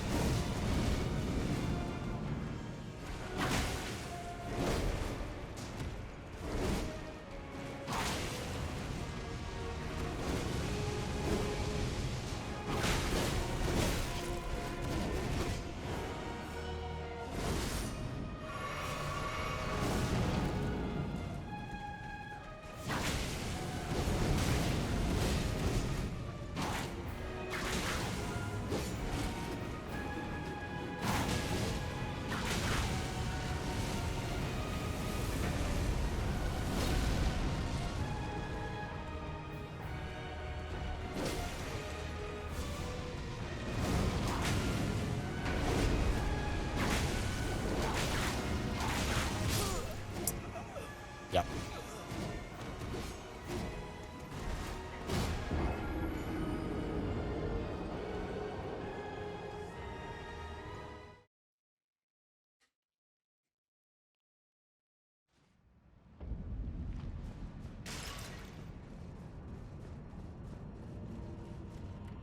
Devious.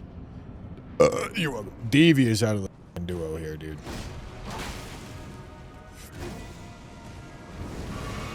Yeah, I didn't need that flask. Overrated, honestly. This fight on New Game Plus 7 is proving to be quite the chore.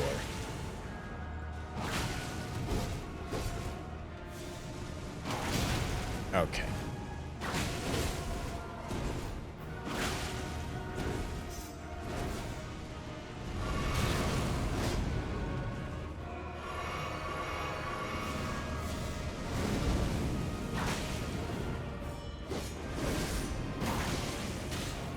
Yeah.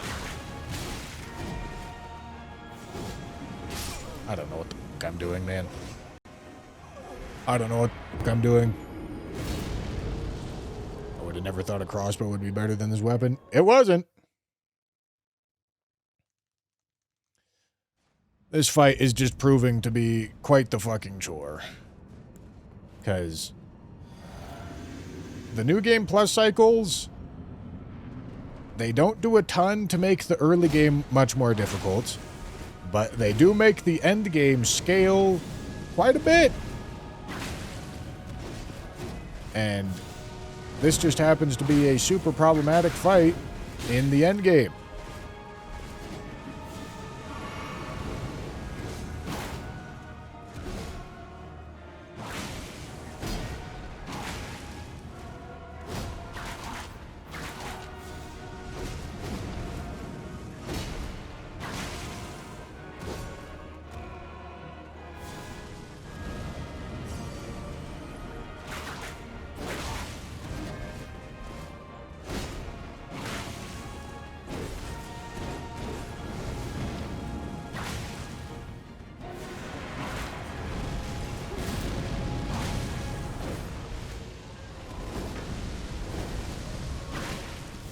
They've decided to really layer their attacks today, too, man. Like, normally you get, like, a little bit of passiveness out of one of them. But I have been getting nuts to butts out of both of these all day today.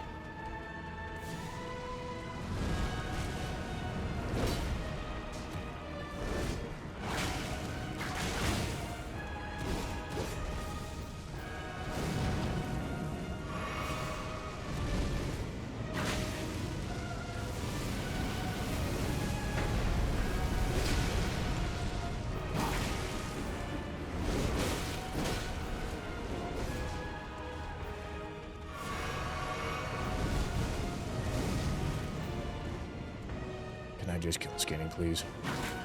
Sick iframes, man! Dude, it's so stupid. Why? Why does that move have iframes?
Yeah, dude.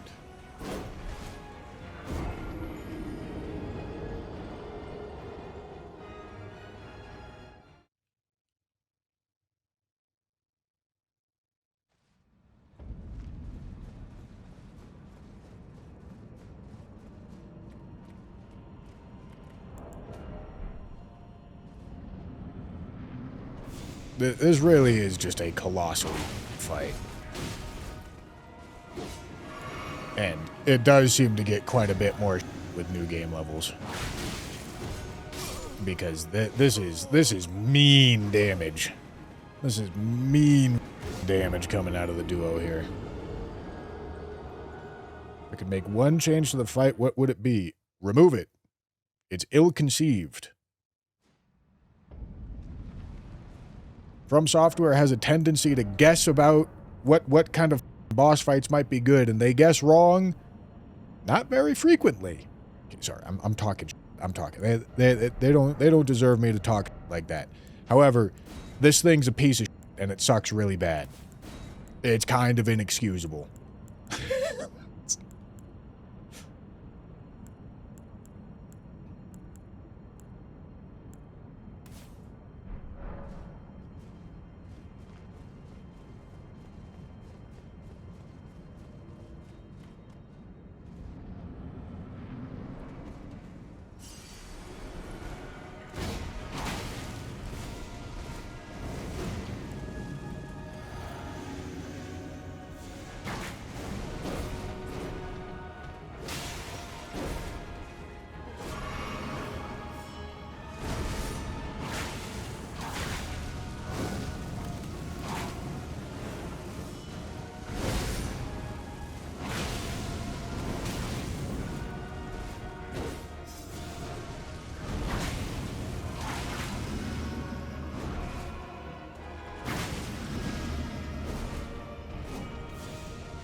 Why are you over there, Skinny? What are you doing?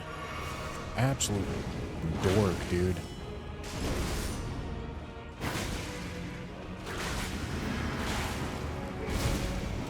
Alright, I'm gonna let him roll.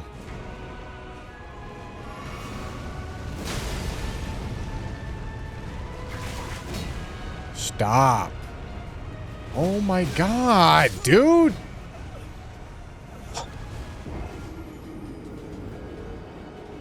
You're not supposed to do that. Oh my god.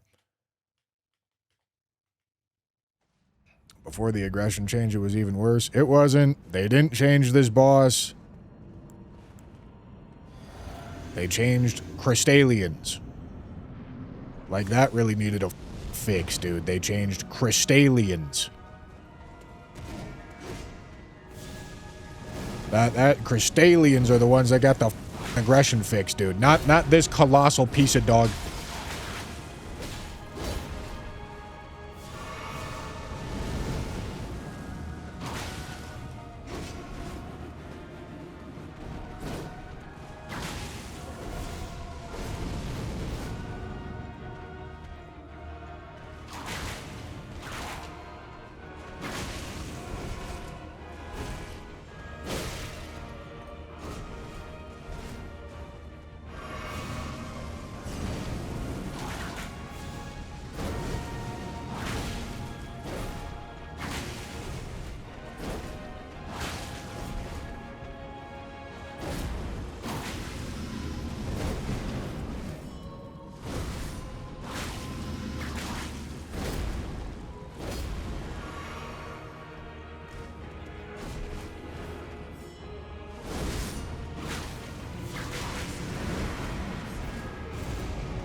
No way.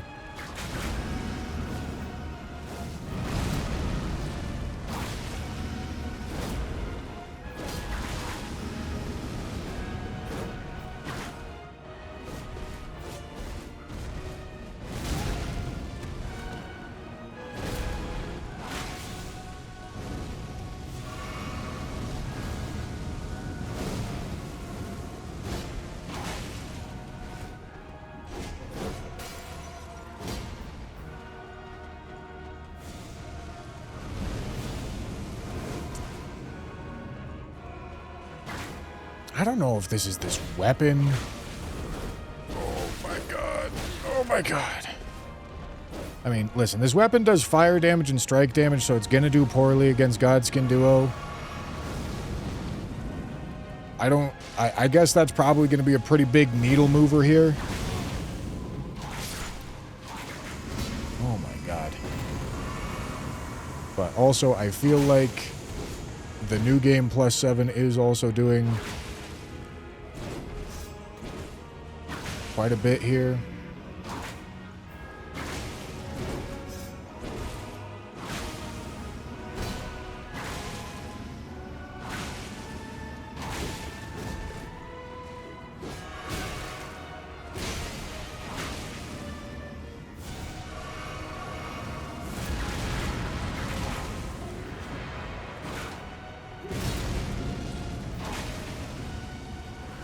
Not getting the skinny phase transition before the resummon really sucks.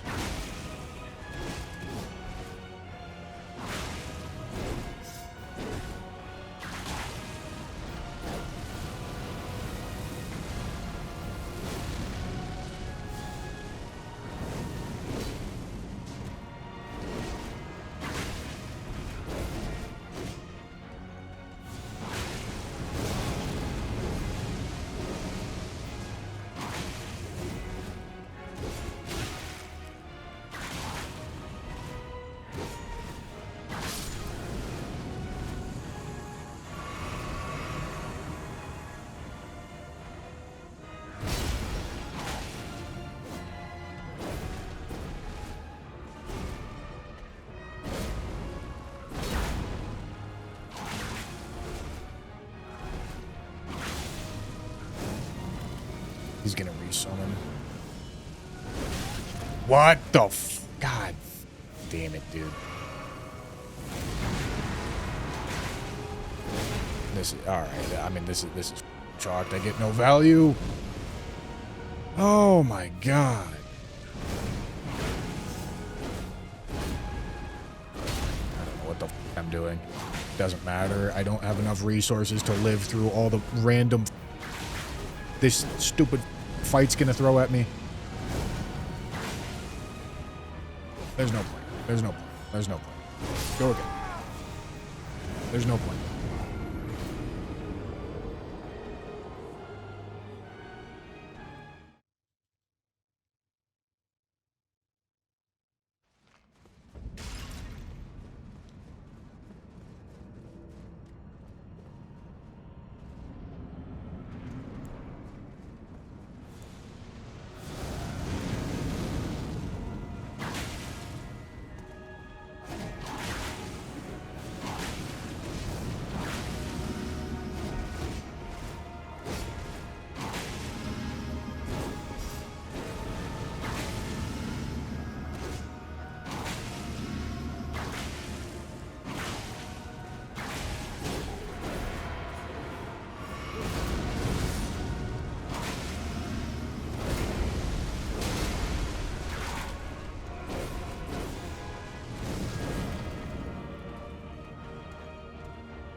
Alright, 2 Godskin duos today, and 2 colossal issues. That's tough.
Okay, dude.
playing the waiting game here, man.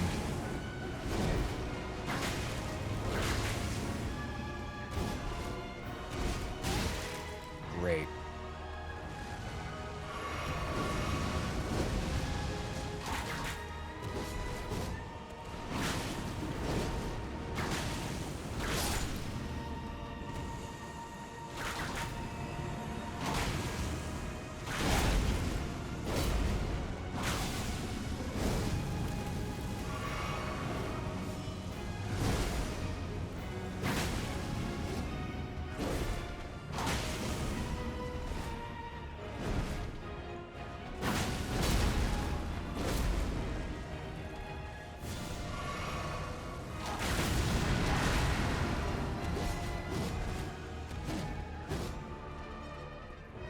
Alright, fine.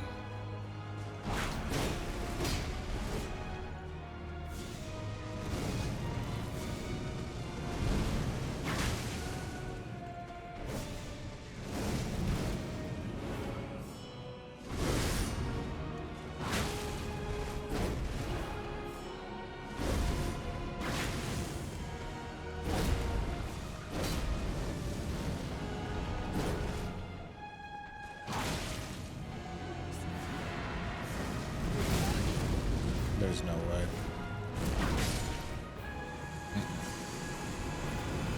No.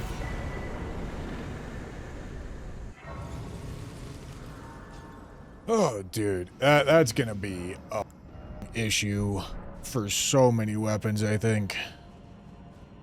But, I mean, it's fine. It's not as if I haven't had hours-long Godskin duo fights before.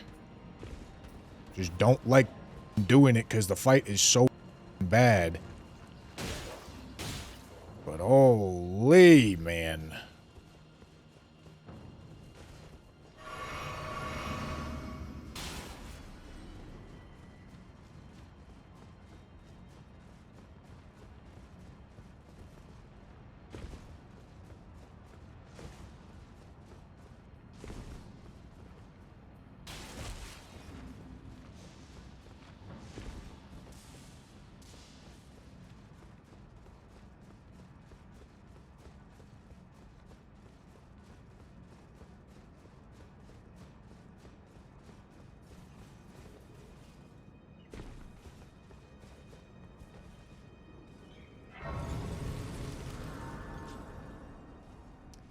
Alright. South of the Prime, appreciate you.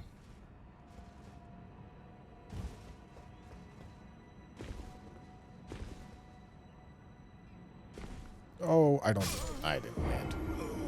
Whoops. That one weirdo, thank you for the tier 1.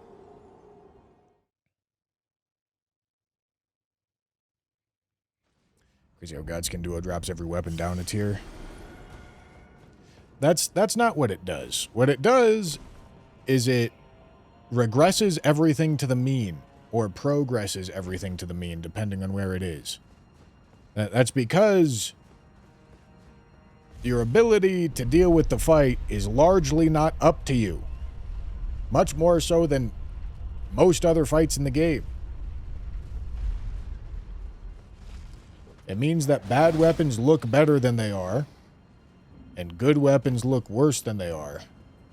Makes everything move towards average. Whoops. Because whether or not they decide to do their...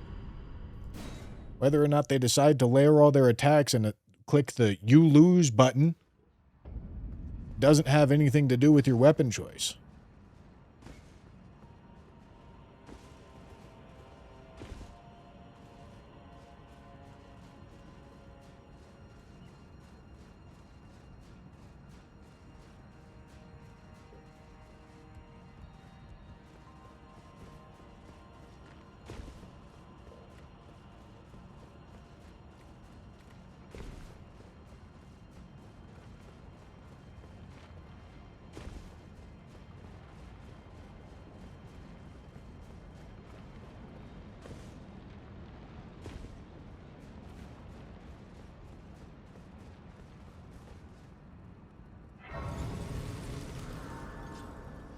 Sleeping pot against my rules for this challenge? Well, I haven't been using them.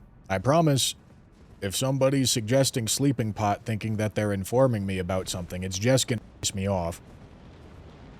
I think, understandably, if you start quoting in basic game mechanics that everybody's known for literally almost 5 years at this point, as if you're trying to fucking tell me something that I don't know, I'm gonna get a little frustrated.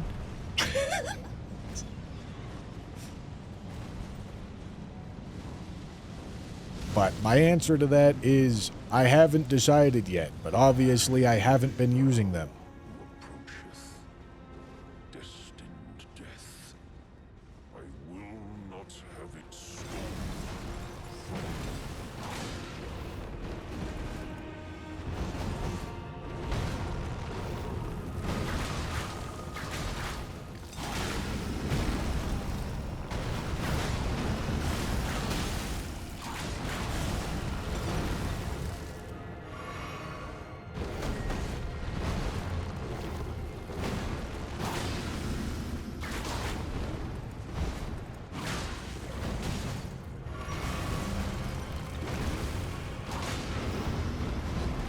I feel like Balakith really gets the end of the stick, dude. Because he really is quite a good boss, but most of the time, he just dies and gets absolutely slumped as soon as the people realize that, like, you're just queuing into a fight that's like a regular, normal fight that you can actually control. And he gets brushed over in the time that it takes for the Malding of Godskin duo to pass. It's a tough existence for this guy.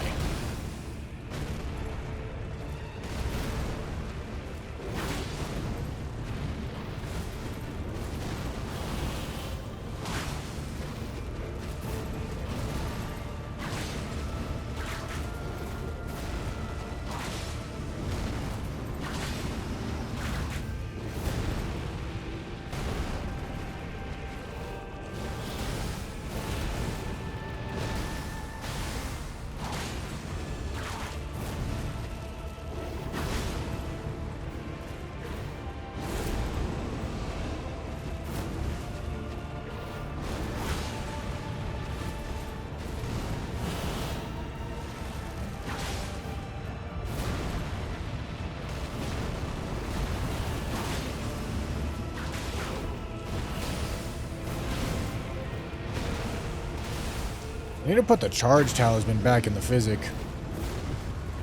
My damage is quite a bit lower because of it.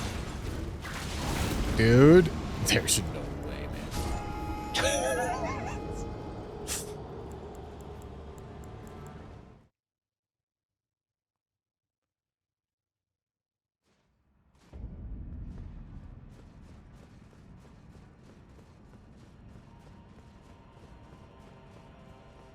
Crazy.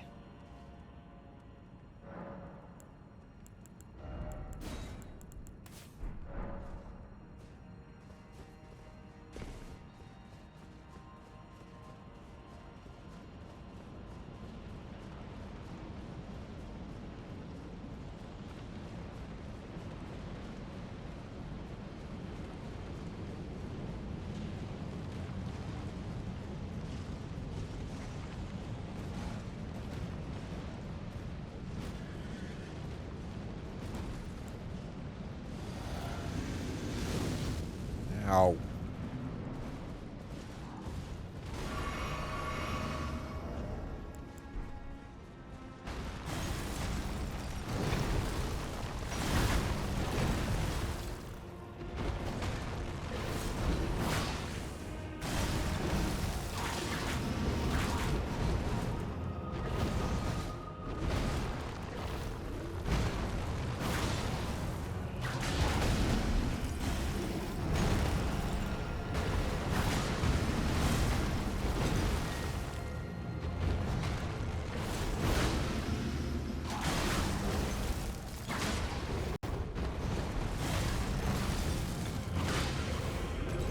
No, Godskin Duo is a level never conceived of before Elden Ring. Ornstein and Smo ain't good, but It's not Godskin Duo.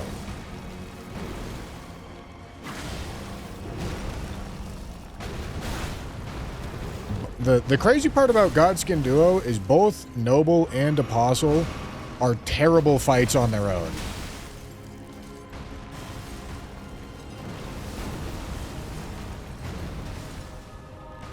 Like the really crazy part about Duo is that both Noble and Apostle are still bad boss fights by themselves.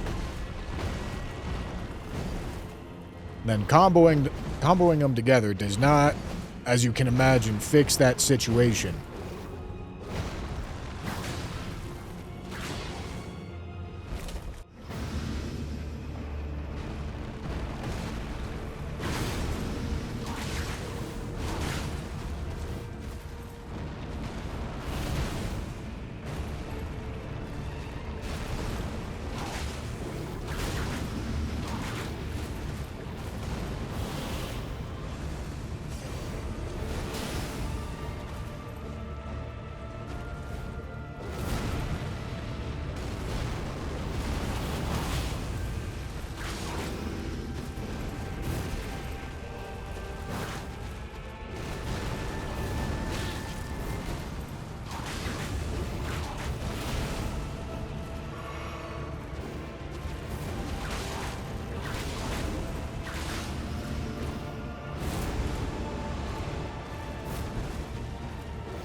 Damn it, man. I'm dying twice to Malekith? Dude, am I playing like, or is this weapon bad? Both? Like, I don't know. Like, it's not doing a ton of damage, to be fair.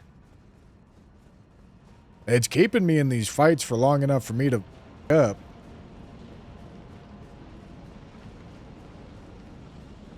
It understandably had a really performance on Godskin Duo. I shouldn't have died to Malekith right there, though. I should dodge those. That was a me up problem.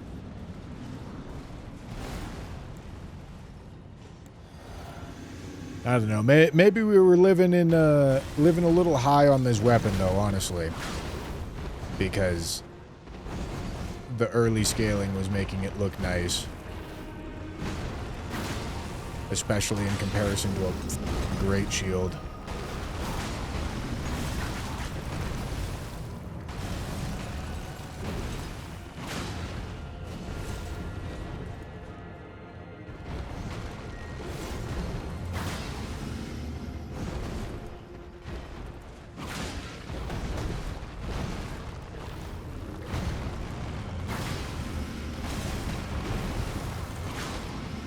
Charge attacks also do just feel...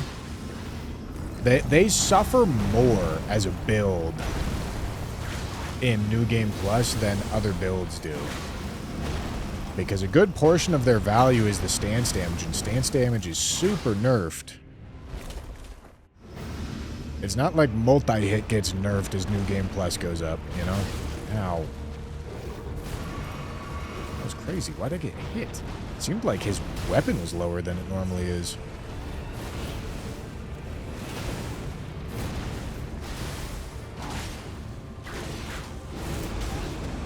Yeah, we're not really doing very much damage here, honestly. Maybe that's a New Game 7 thing. Maybe that's a... this weapon's kind of bad thing. It's hard for me to tell. It's hard for me to really get my bearings because we've only done a Great Shield and a Whip on New Game Plus 7. So, like... I don't know what a good weapon on the scaling looks like, realistically. It's making it hard for me to judge.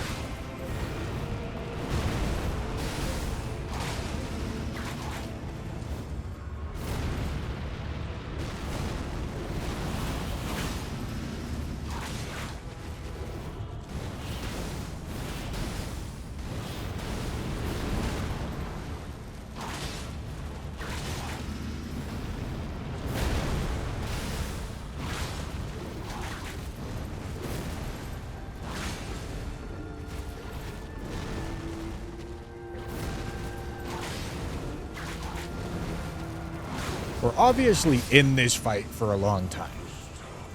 Like, this is obviously not great damage.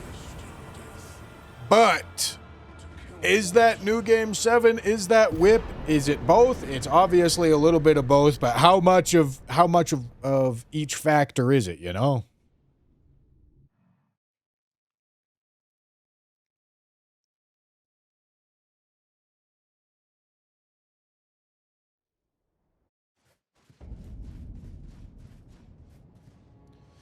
Okay, so Ash of War build for Gideon definitely makes sense. Definitely makes sense. But also, I want, if I'm doing that, I want Dancer set. Oh boy, alright. Huge side quest time.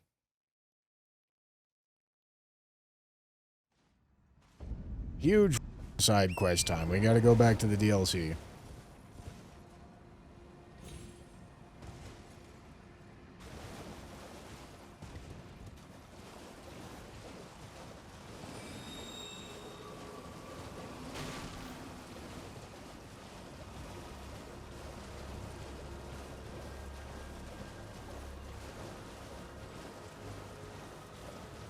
Moog is probably...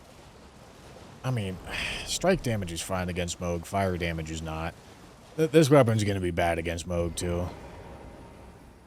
I think it deserves at least C. I wouldn't say it's D tier. Well, you got to keep in mind, C tier is the center of the bell curve. C is average. You know?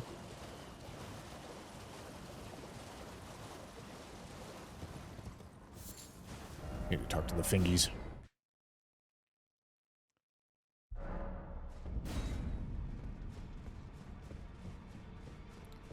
So when asking between...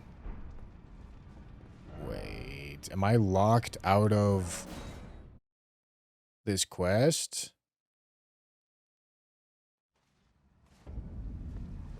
Can I not do this quest once the Erd Tree's burned?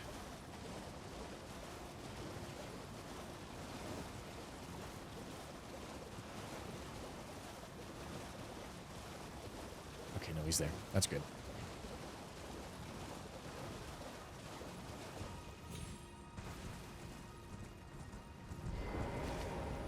You claim what? My doubt. The words are truly. I believe even that's the...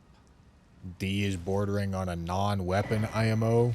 Yeah, that's just like not understanding bell curves realistically, but that's all right.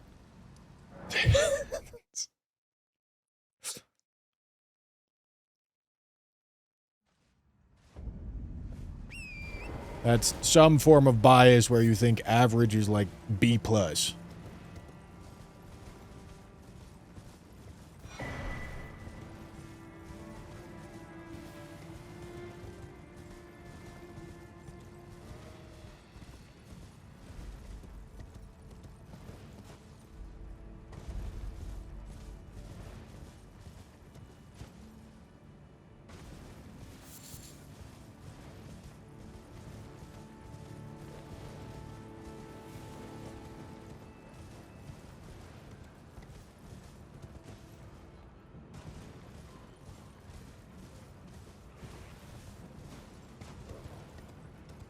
No, Challenge Run is its own separate tier. Beyond F tier. For reference, I put Heavy Crossbow in F tier. So Challenge Run tier is really reserved for some some colossal pieces of... Challenge Run tier is not supposed to be occupied by anything that's trying to be a weapon. It's not supposed to be occupied by... Yeah. Challenge Run tier is, like...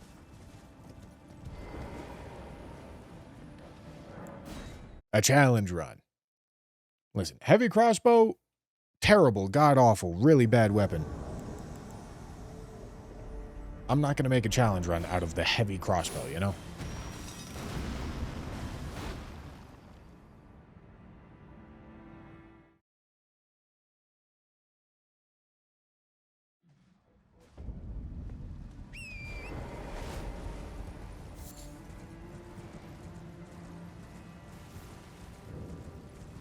It's F tier as far as remembrance weapons go. I mean, remembrance weapons don't skew, like, super high, honestly. Most remembrance weapons are kind of...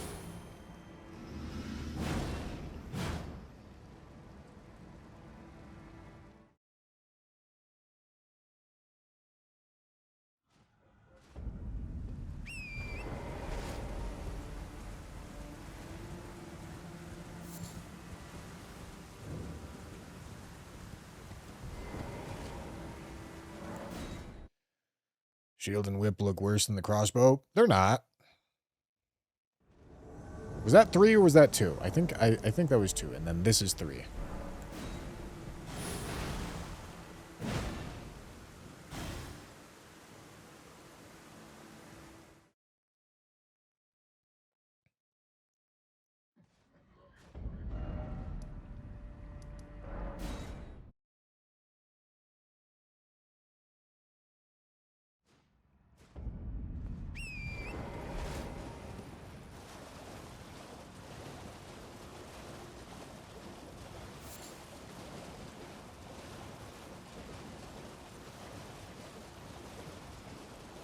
I don't know about that one. What about remembrance weapons? All right.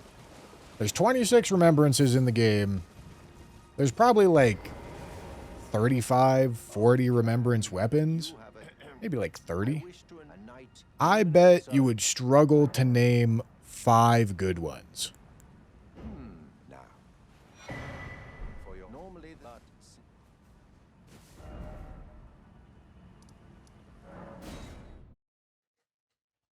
Because there really is not a lot of good ones.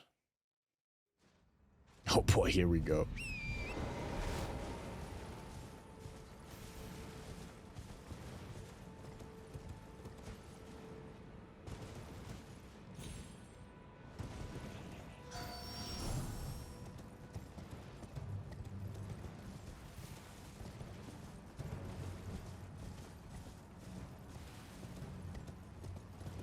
Carrion Regal Scepter, best staff.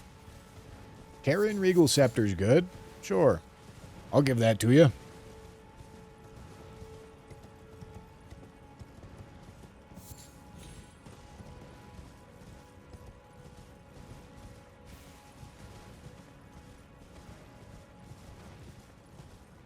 Blasphemous Blade. Swordlands. Like, Swordlance gets glazed quite a bit.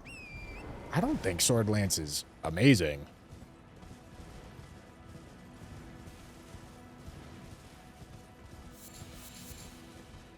But, like, it's good. I'll give it good for sure.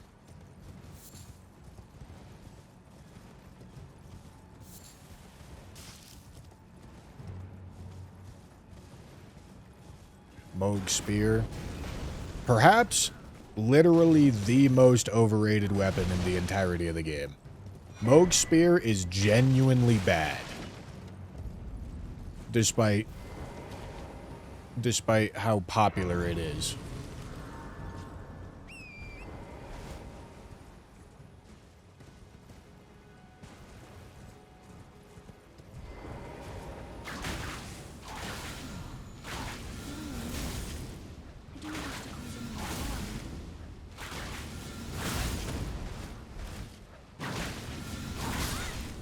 Please. America Hammer is great. America Hammer isn't great. America Hammer is a hammer that does split damage. Like, listen, I struggle to call it a good weapon when I would want regular club over it, you know?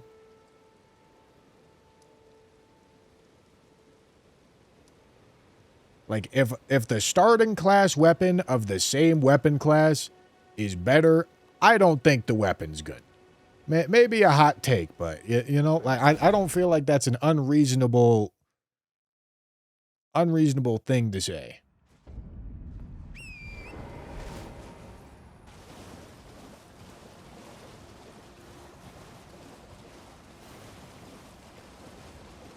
Godfrey's axe is really not good.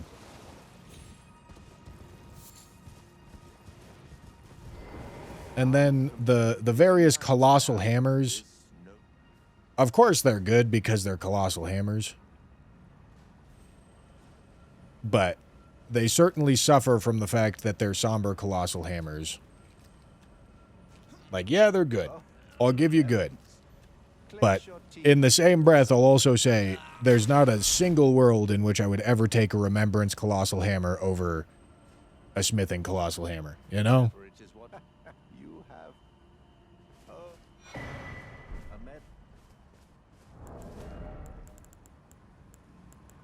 But I'll absolutely give you good because they're Colossal Hammers.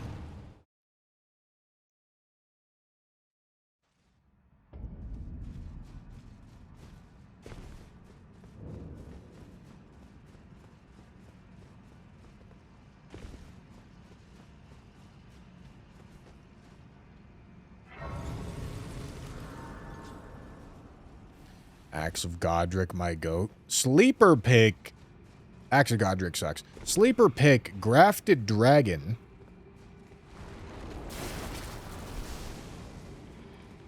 That weapon is good, not because of anything unique it does, but simply because of the weapon class and moveset that it has.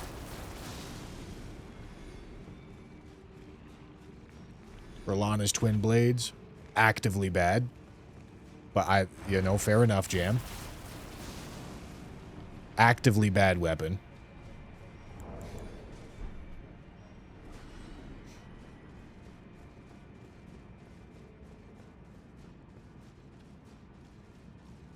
We just naming weapons now. Yeah, chat's missed the point. Mr. Juicebox, thank you for the $2 super chat. What's your opinion on Radahn's greatswords? Which ones? Consorts or base game? I mean, base game, not great. Consorts, I mean, they're also, like, realistically not great. I don't think I'd give you good on any of the three.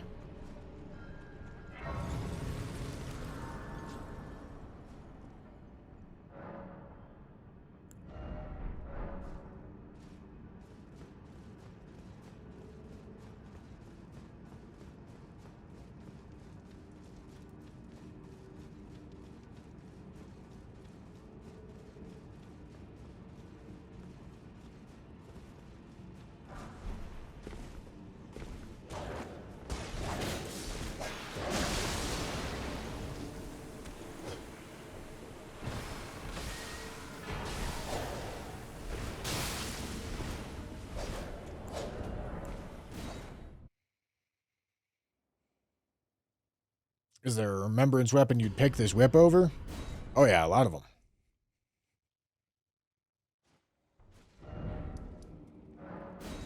Being good and being better than bad are not the same thing.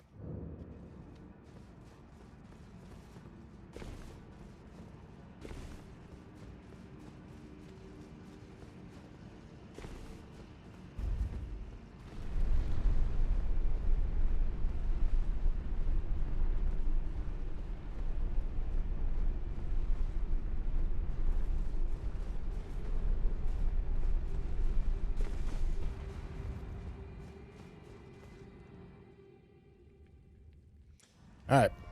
Let's beat the shit out of Moog.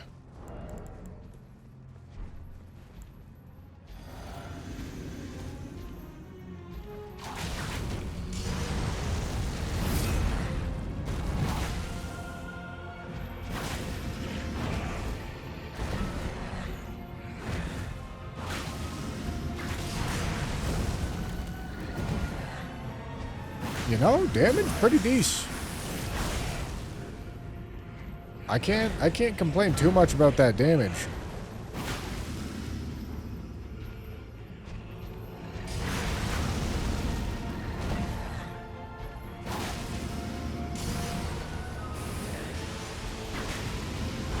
And the whip gets a little bit of extra range to actually punish the shower.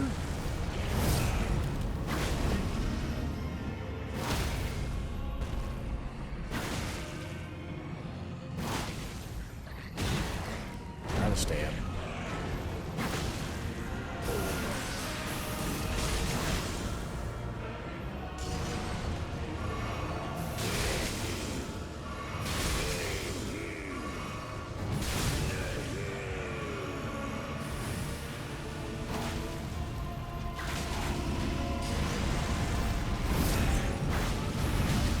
What?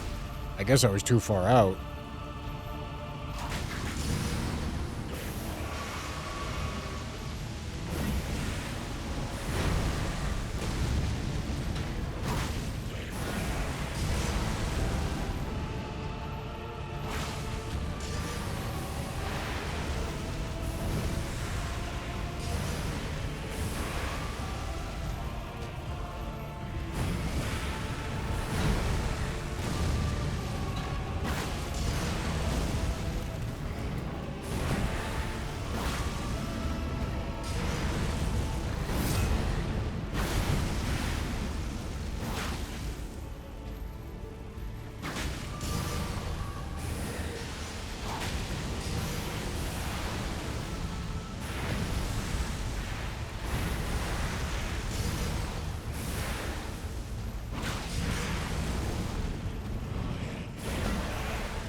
Ow.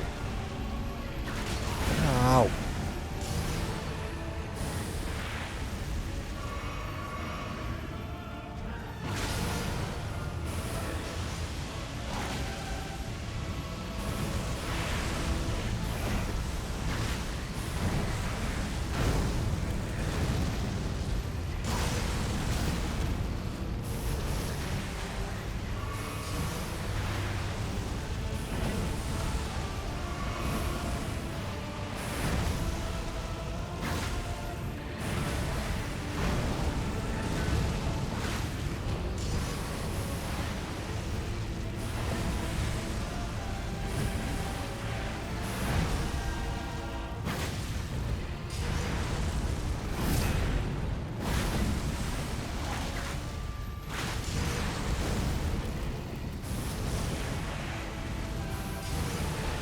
I mean, listen, it's not exactly turbo-juiced incredible damage, but it's not bad. It's not the worst thing. Certainly better than the Great Shield was on this fight.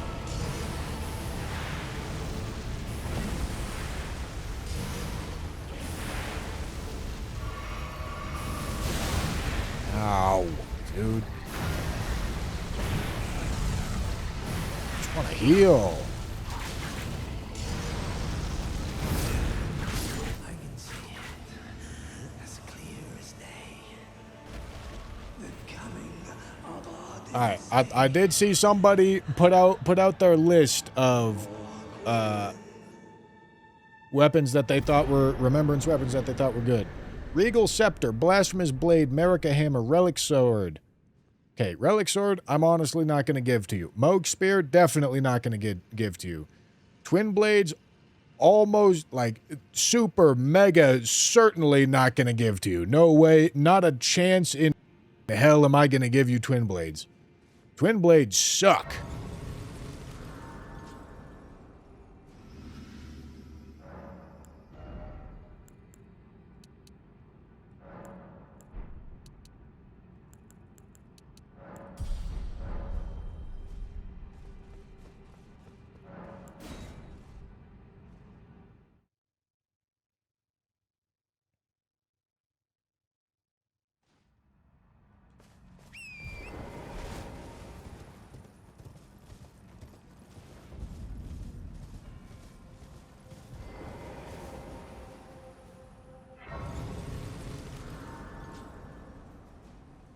Moog Spear is the best Gideon cheese in the game. Best Gideon cheese in the game.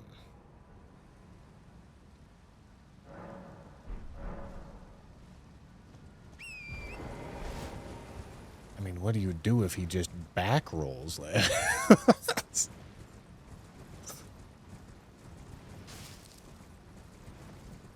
Like, that doesn't even sound like a cheese. That sounds like a prey that he stands in it.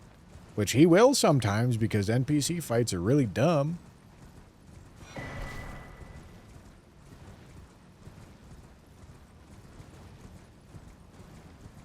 I don't know what you mean by best. Maybe it's the one that you like the most. But it certainly doesn't sound like the most reliable way to kill him.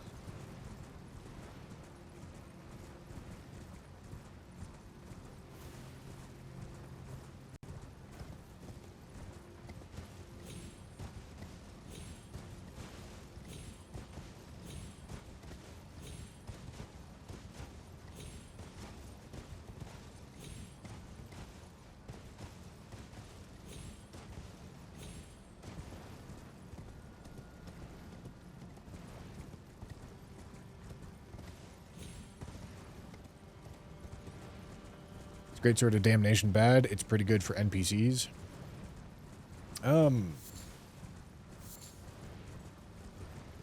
Yeah, no, it's not very good. Truthfully, it's really not even that good at dealing with NPCs.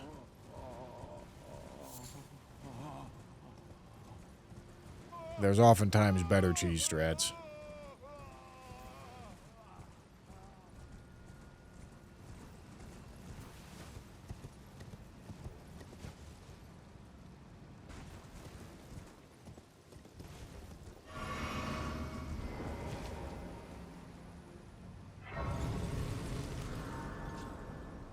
I don't think he can back roll it. The AoE is hella big.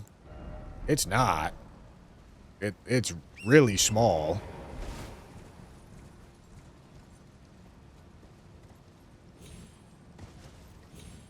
Moog Sacred Spear Ash of War is not a very big Ash of War. That's the main reason why it's not that good. I feel like Moog Sacred Spear is just like some devious Mandela effect induced by trying to aura farm as the blood god. You know?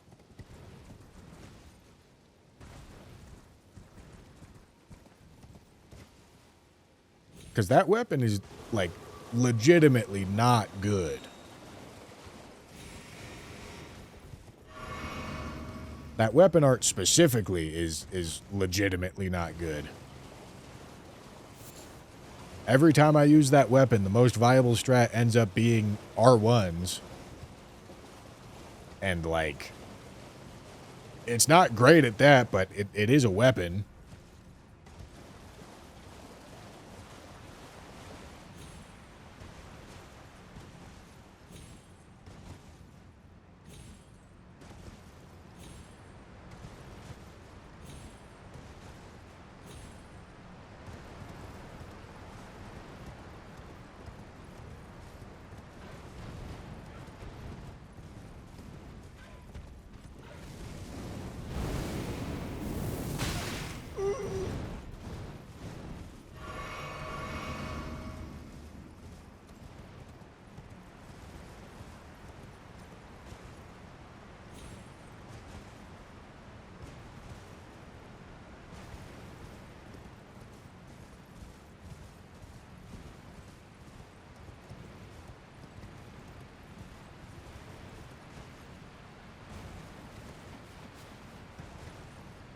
We are going to Cerulean Coast to get the dancers set. That way we can buff up the damage of our Ash of War. That's the plan here.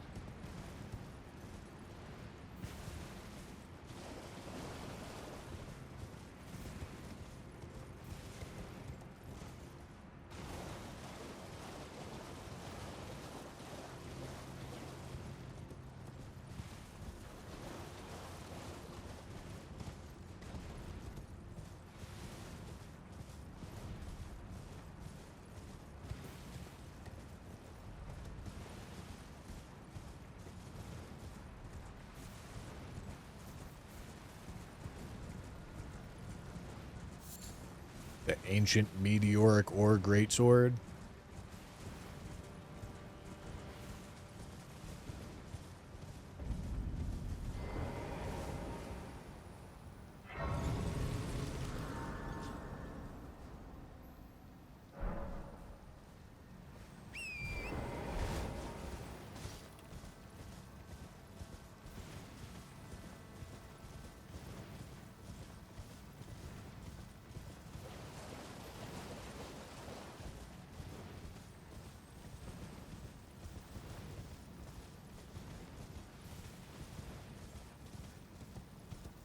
You think Foreskin Duo is the worst FromSoft boss of all time? Yeah.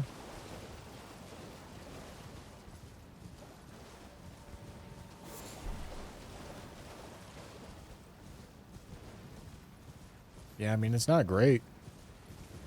It's really quite a bad creation.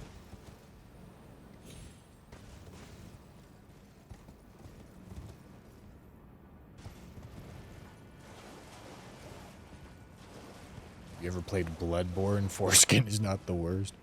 What? what Bloodborne boss do you think is worse? I'm gonna say Koss? Gonna say Lawrence? Like, no.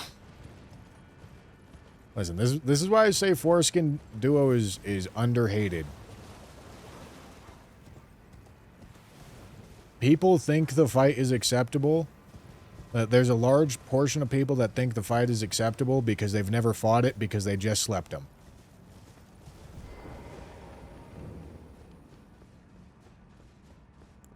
They just looked up the cheese strat and got past him, no problem. You know?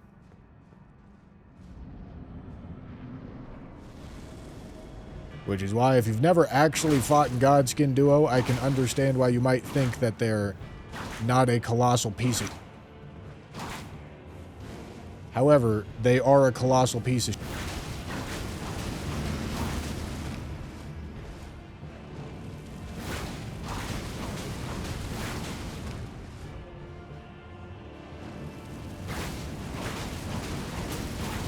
Oh, I don't have any blues. Alright, that's fine. I can just crouch spam. Because crouch R1s are also pretty good NPC killers. Especially if those NPCs don't have range.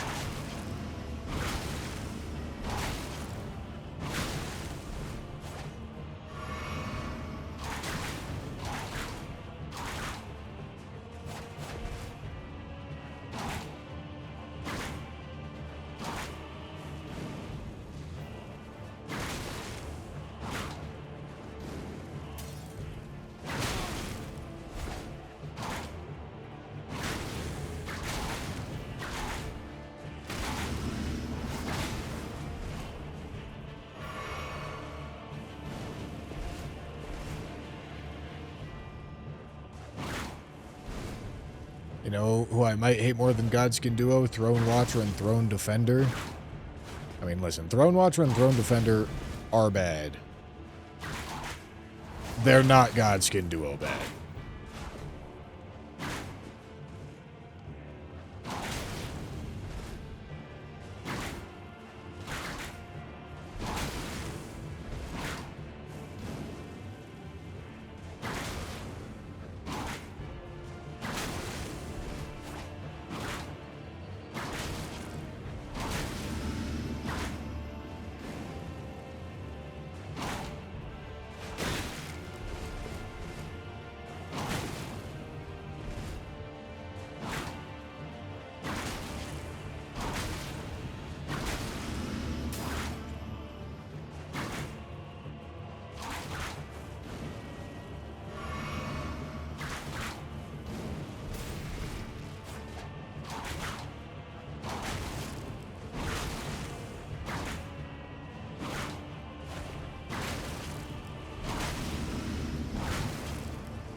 All right.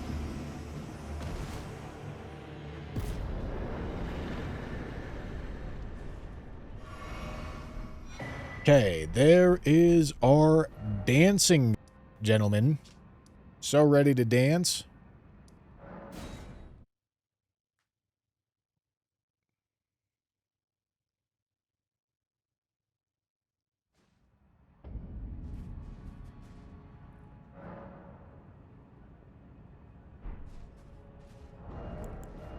Okay.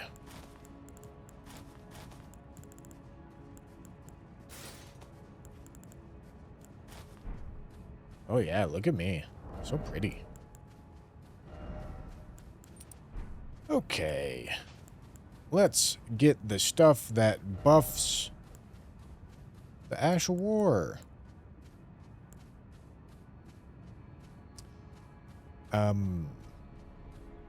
Yeah, probably just multi-hit. Probably just go like this, because for NPCs, the staggers are going to be what controls them. And then we're going to want multi-hit and fire tier.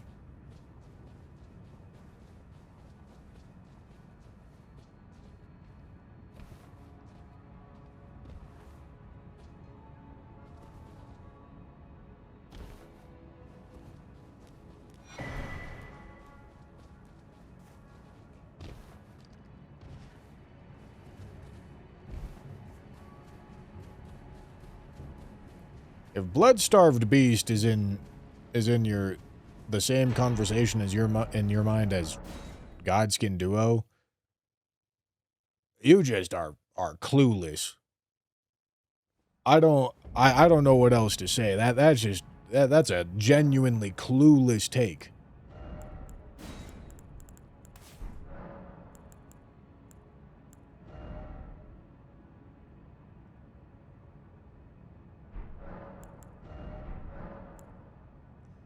Okay, we need those. Talking shit on Susie's skin flaps is crazy.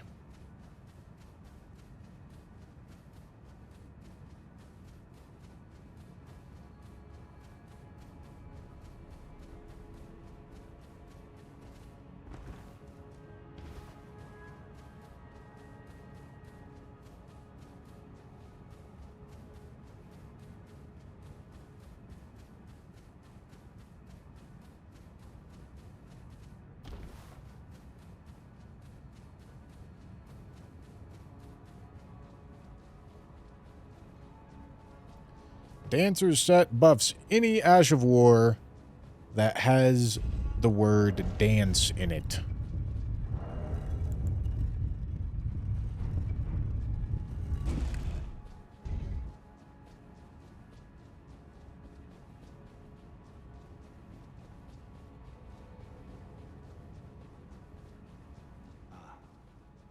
I knew you'd come to stand before the Elden Ring. Everdark Libra. Everdark Libra is quite bad. It's hard for me to put Night Rain bosses in the same conversation, though. Let's beat the shit out of Gideon, gentlemen. Whoa, he didn't fall over. Unto eternity.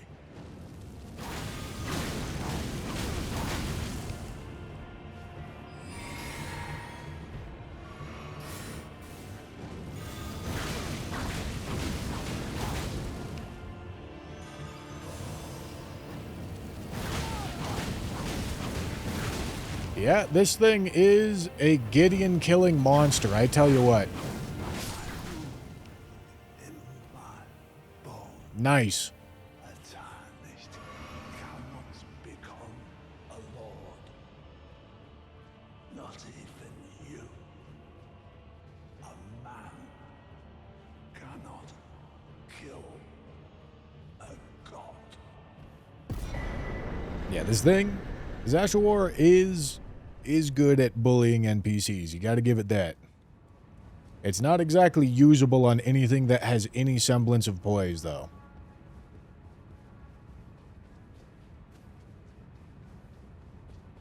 IMO, the Nameless King, is really bad, too. Crazy rage bait. Whoa! Alright. Alright. Bro's trying to start a dialogue here, I tell you what.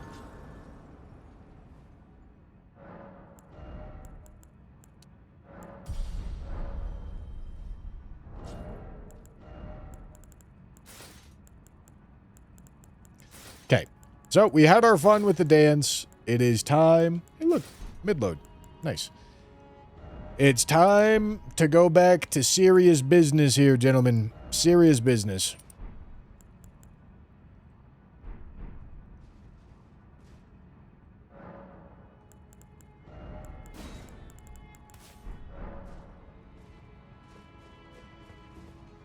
Time to go back to serious business of,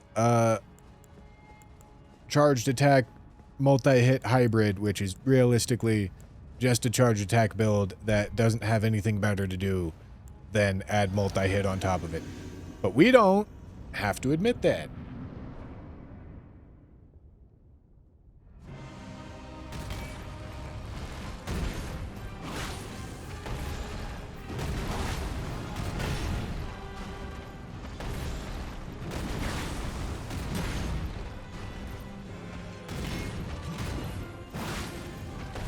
Nice chunk.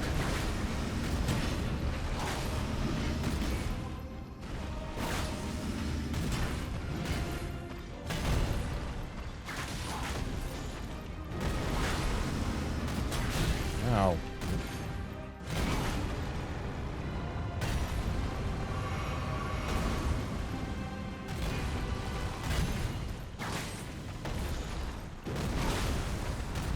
Jump too early.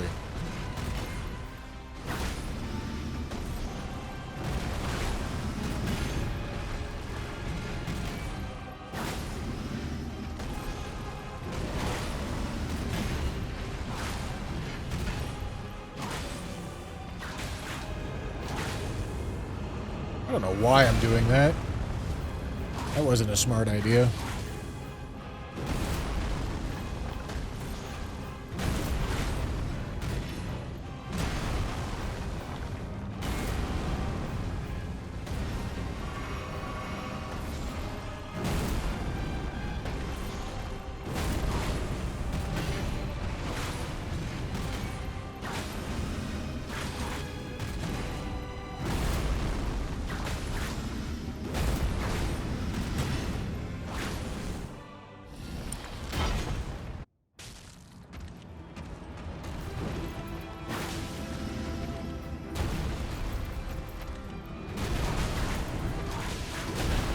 Ow.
Ow.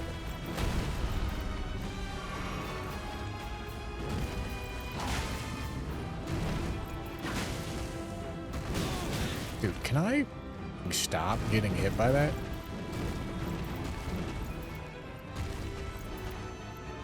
Tell you what, really wish I had...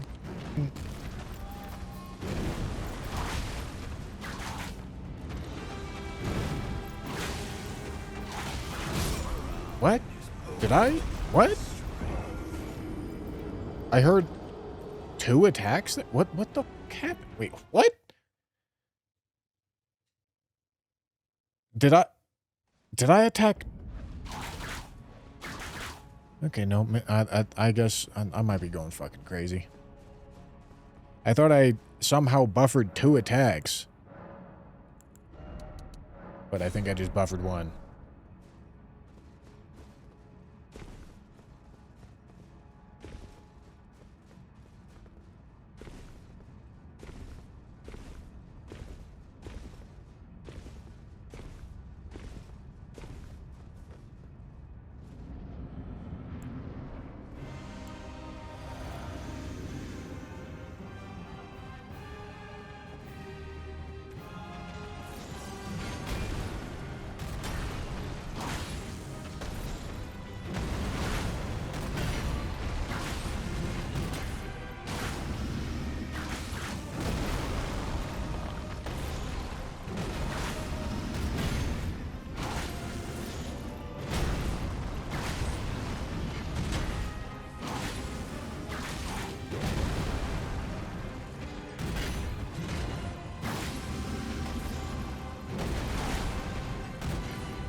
You know, even with the like full charge attack setup, I don't get charge attacks off a ton on this build, man.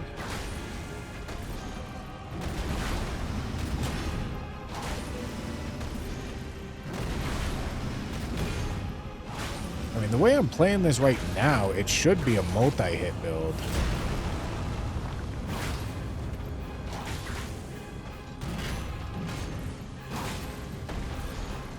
This thing really struggles to have a super cohesive identity.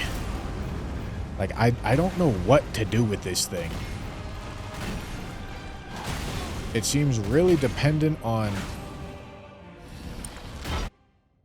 the opening. Oh my god, I get the stagger right there. That's crazy. Fuck!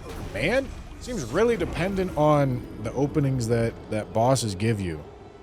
Which is not the case with every weapon. Some, like, a lot of the times you get a weapon, it's like, oh, that move's really good. I'm gonna do that. But this weapon, it's like, alright. Like, it has an okay charged R2, and it has okay R1s. You know, I guess I'll look around and see what I end up with.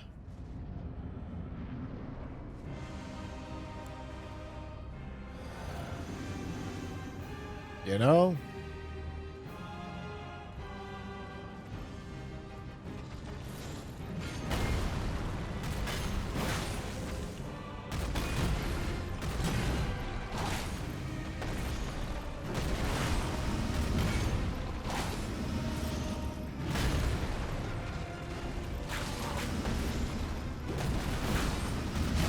I did a jumping R2. Not supposed to do that.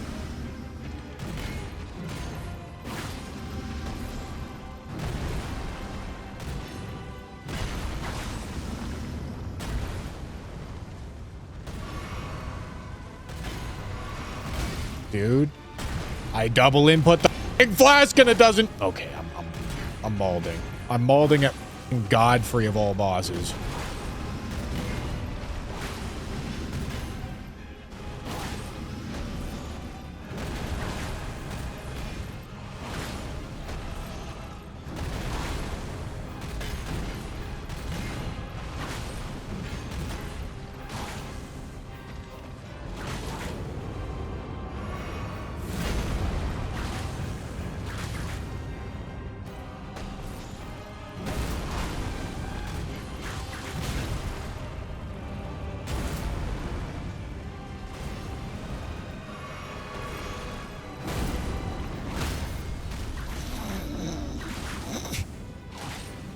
Calculated stagger.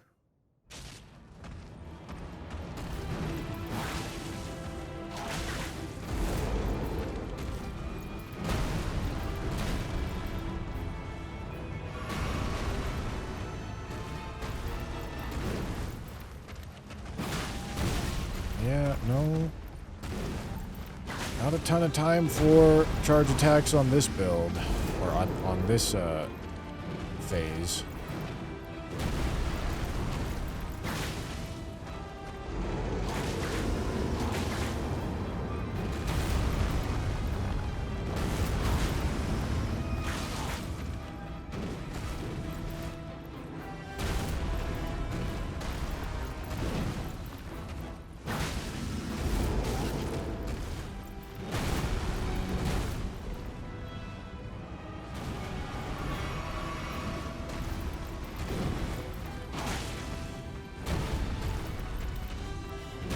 Oh, I can't strafe that anymore.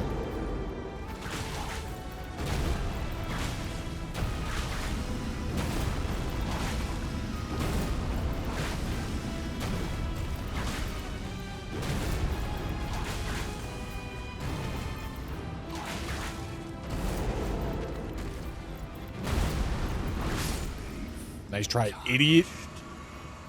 Thy strength befits a crown.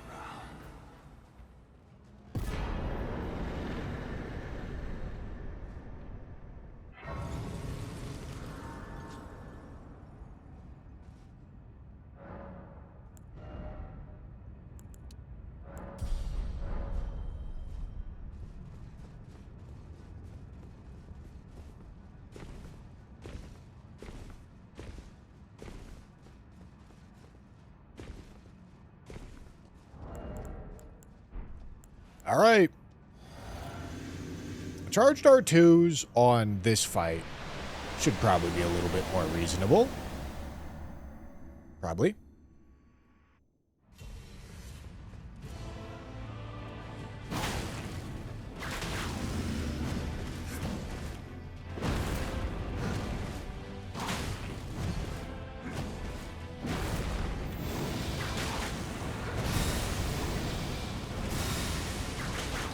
Maybe not. Definitely for Elden Beast, though.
Calculated stagger. I was counting the poise the whole time, gentlemen. Whole time. Whole time.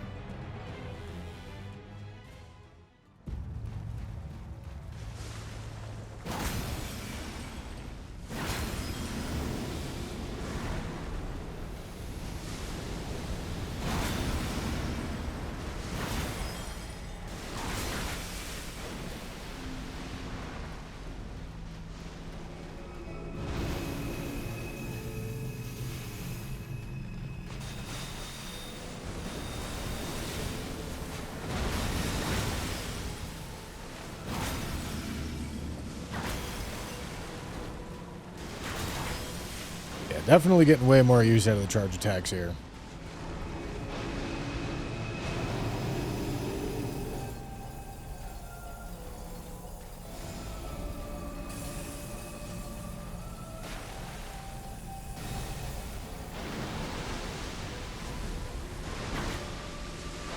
Oh boy, that's a bad spot for him to do that.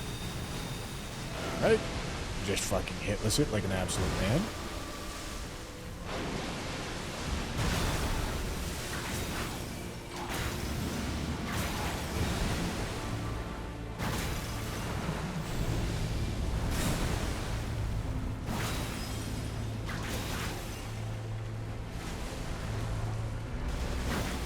Close.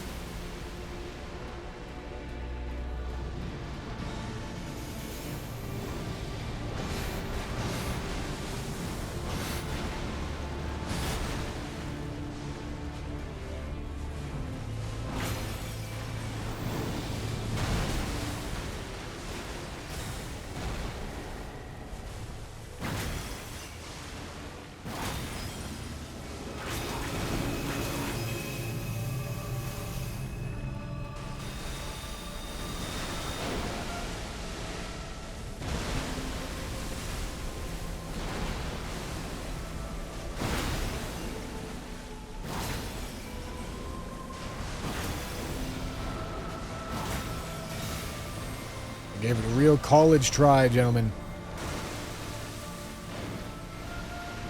That's convenient that he went this way. Because this is the way that I want to run anyway.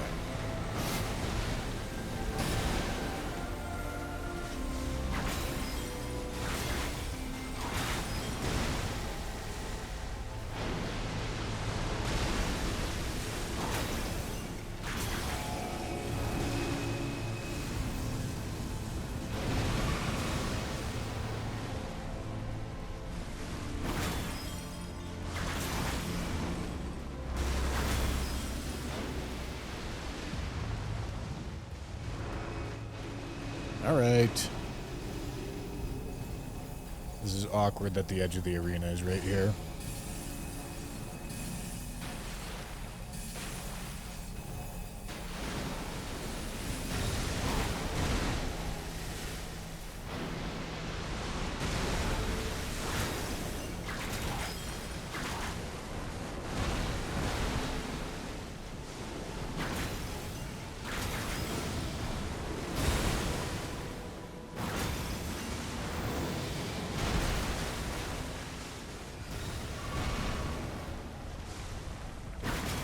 Such a chill boss fight. It really is.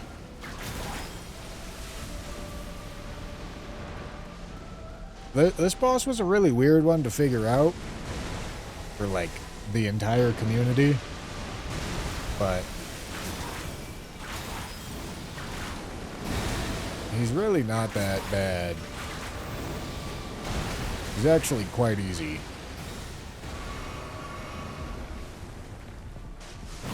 He's really only got a couple moves where you'll eat some chip damage if you do everything correctly, which is nice. All right, gentlemen. There we go. Fire Giant Whip. 22 deaths on this run. Obviously, I feel like that's a good indication. I feel like, listen, deaths aren't going to be a perfect litmus test by any means, but I feel like they're a pretty solid litmus test of the run. Okay, so that's 280150 with 22 deaths. 280150. Hello? 280150.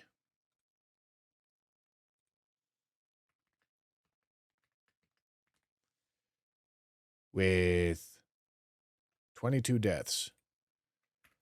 All right, gentlemen. All right, gentlemen, let's talk about it. Let's talk about it. Where's our... There it is. Okay. It's a whip. It's a whip. Whips ain't good. You know? I don't think this is going to come as a surprise to just about anybody.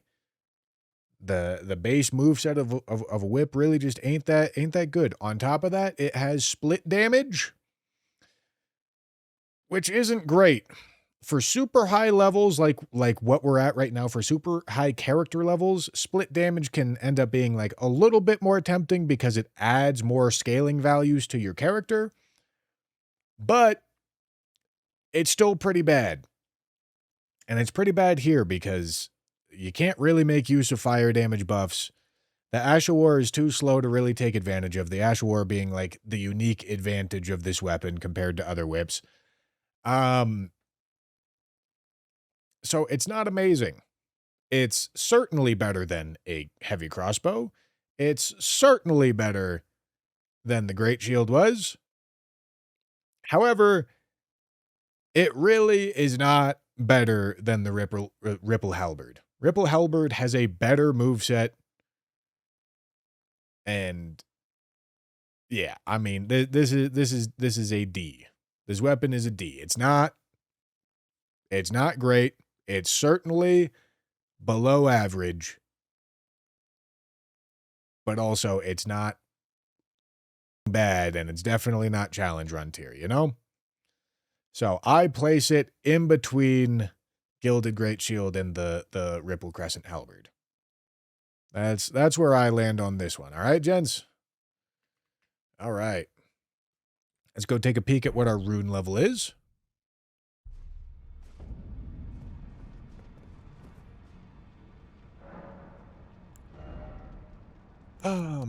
Let's spend some of these. 272.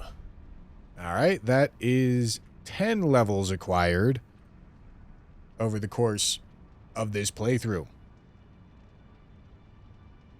All right. All right, all right. All right, gentlemen, we're spinning. Let's spin the wheel. Let's see what weapon number 10 is. Scythe. Scythe. Scythe.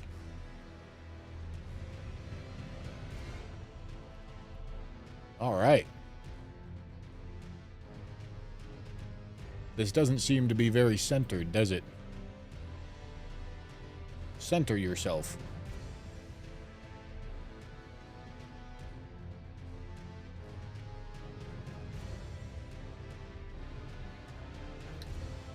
All right, let's go Take a look at the wiki page for it. Near the end of the catacombs and cliff bottom catacombs. Okay. Anything interesting? Light attacks ignore 50% damage negation from blocks. Heavy and charged attacks ignore more. I didn't know that. Unique R2 attack. It does a double hit wind-up attack. This makes it better at applying status effects. Okay, hold on. Hold on.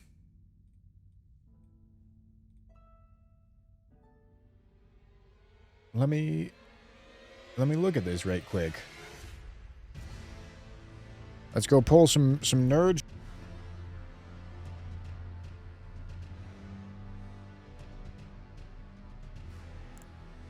Okay, hold on.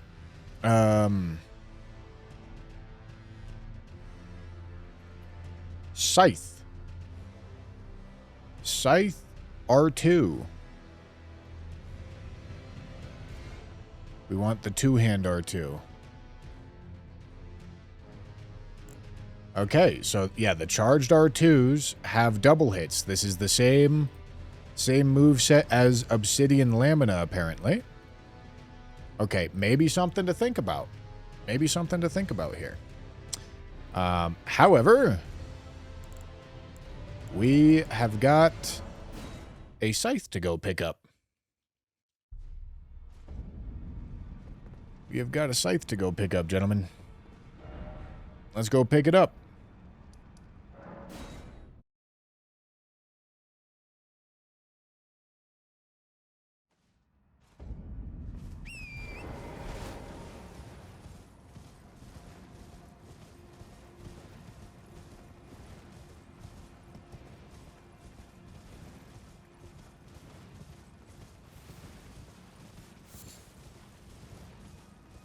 Okay, it's towards the end of Cliff Bottom Catacombs, apparently. I don't know where exactly, but we're gonna go find it.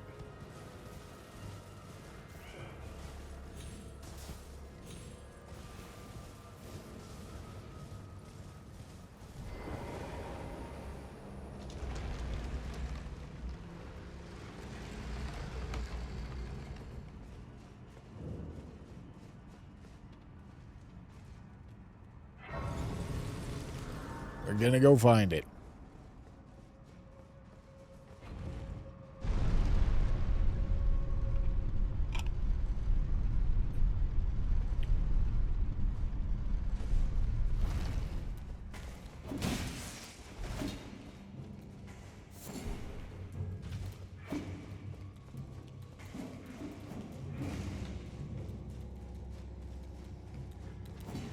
Hello. I bet it's up there. I bet it's right over there. That's my bet.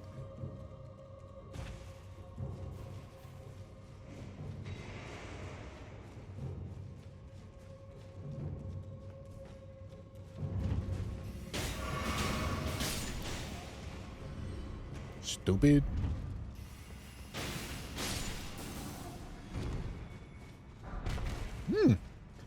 Got an Omen Cleaver from him. That's lucky.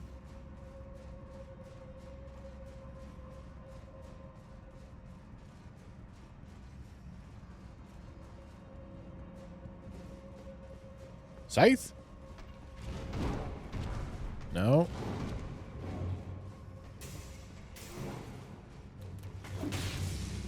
Scythe? No.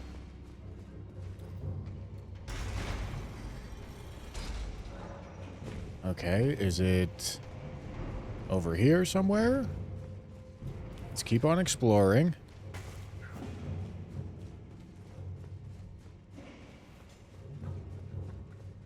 Anything down here? Doesn't look like it.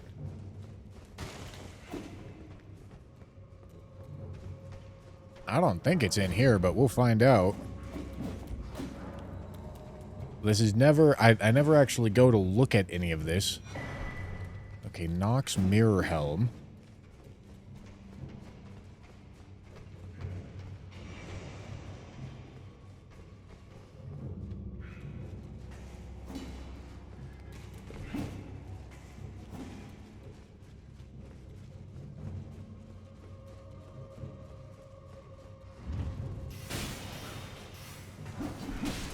Alright, found the Scythe. Found the Scythe, gentlemen.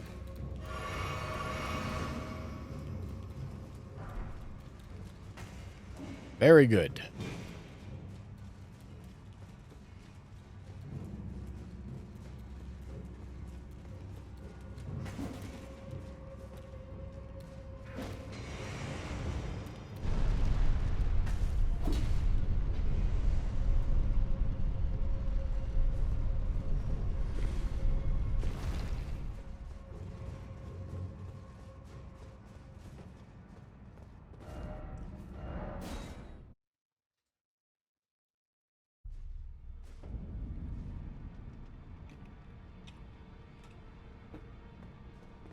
All right, gentlemen,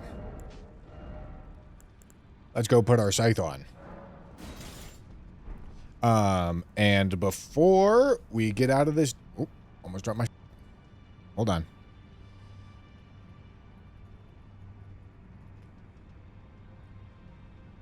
Before we get out of here, let's take a look at...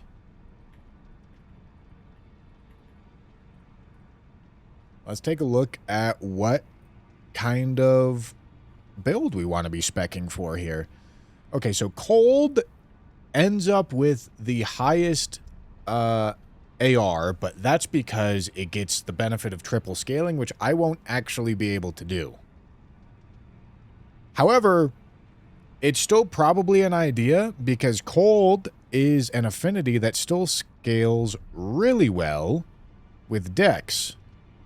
As you can see, Standard Attunement has a 0.98 scaling, and Cold has a 1.1 scaling. So Cold gives better Dex scaling than the Standard Attunement does. Not better than Keen, of course, but, you know, still definitely something to pay attention to. But yeah, I'm not able to get 3 damage stats to 99. Realistically, I'm not able to get 2 damage stats to 99, but this is just an easy way to get like a top-down view here. The highest damage single damage type Scythe attunement is quality, which is expected. Followed pretty closely by both poison and bleed. However, poison and bleed are relying on 3 stats instead of 2. So that's a little bit of a fake statistic right there.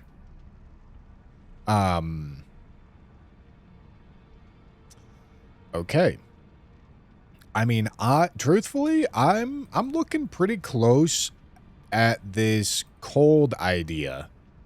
And if I end up not liking the Cold idea, then we'll start looking at quality most likely. But I'm liking the idea of a Cold build here. I'm trying to... It gives 2 status effects, and I think we could certainly spec into status effects here. Cold is a good status effect. So, let's do this, huh? I want max HP, because shit, we're new game +7. So I'm just going to do max HP. Dex is the most important damage stat here. So important that I think it deserves 99. Endurance, we probably want to take that to like 40.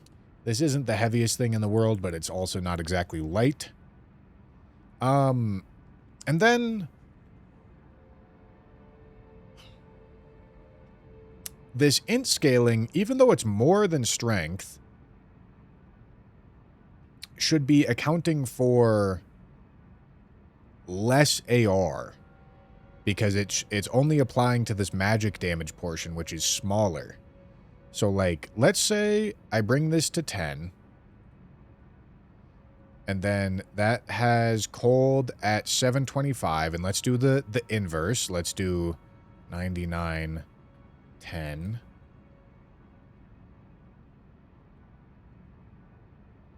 That's at 735. All right. All right. I stand corrected. Okay. It still likes cold, but there's going to be a little bit of a split here, I think. It's going to be a little bit of a split. I think maybe going 27 so that we have two-handed 40 and then the rest going int.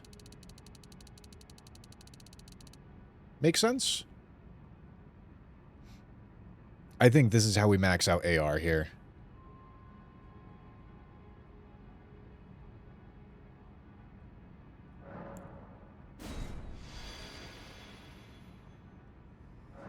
Okay.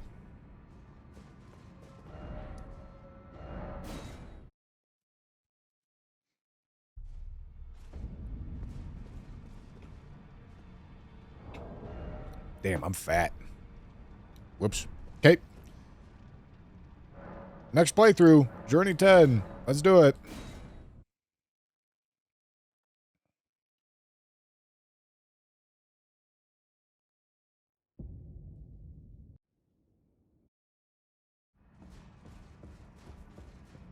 Okay. And now let's start. I didn't level this thing up. Whoops. Okay, it's fine. I forgot to level it up.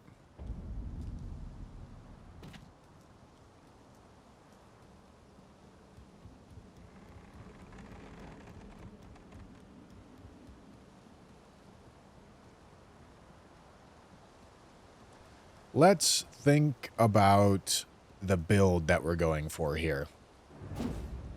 So it has bleed buildup.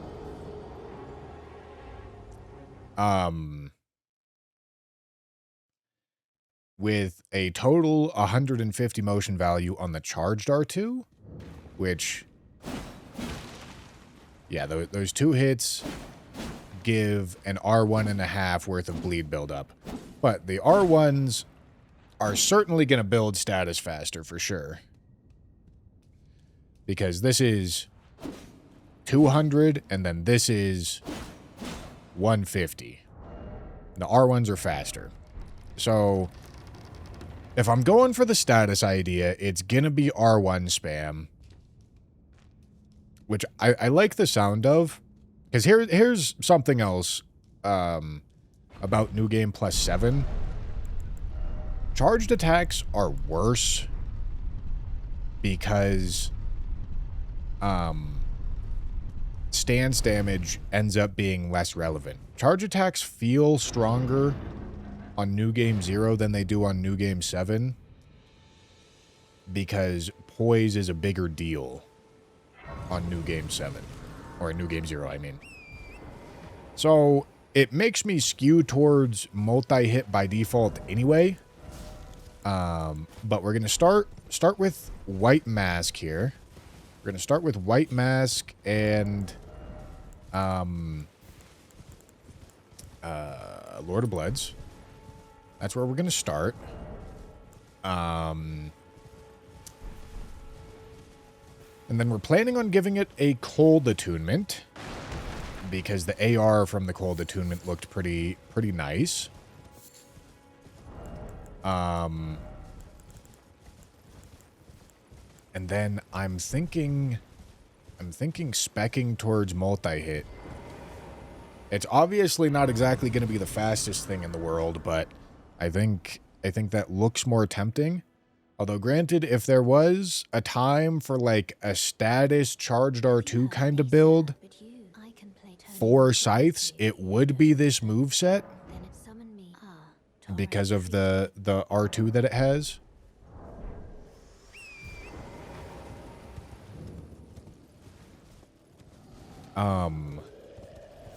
But despite that unique R2, I don't think it's actually uniquely good. I think it's uniquely not good. So, Two-Hand Sword Talisman is going to buff all of our damage. So that's nice. Who doesn't like buffing all of our damage? And then I think we should go multi-hit as opposed to doing Ritual Sword. I've started to like Ritual Sword less and less, because staying at full HP ends up being quite the chore. So I'm thinking we start out with multi-hit, two-hand sword, Lord of Bloods, White Mask, and then the heaviest armor I can get on past that. Now, I want a cold attunement on the weapon, which is going to limit what kind of weapon buffs we can put on. But immediately, Chilling Mist makes sense to me. Now, here's my concern. Here's my concern. I want more bleed than I want frostbite. Because when I get bleeds, I get White Mask and Lord of Bloods, and that's nice. That's good.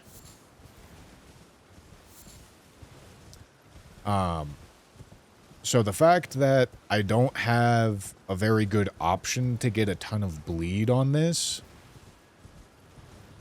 is not great. Because I would prefer more bleed.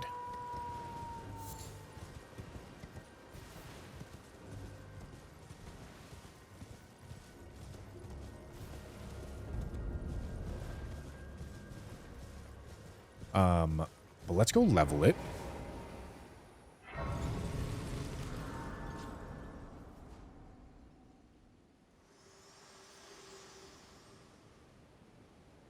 Fit to determine if you had. It seems torrent, whereas there is, but I can take gathering. Very let my hand. Does power stance work on this? Let's take a look at the power stance motion values. Why not?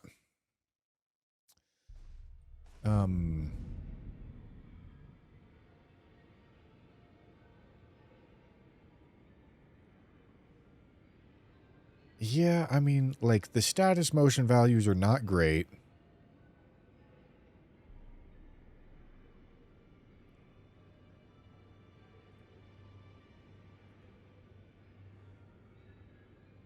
Oh.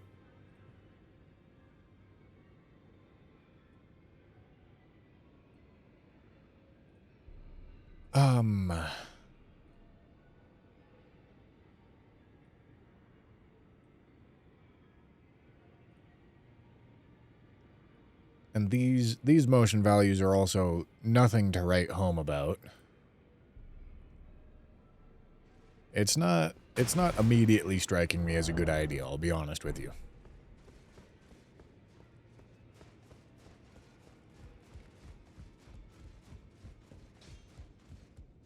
You're no matter how you're. Can't get two scythes in one playthrough. Good thing we got this scythe in the last playthrough then, huh?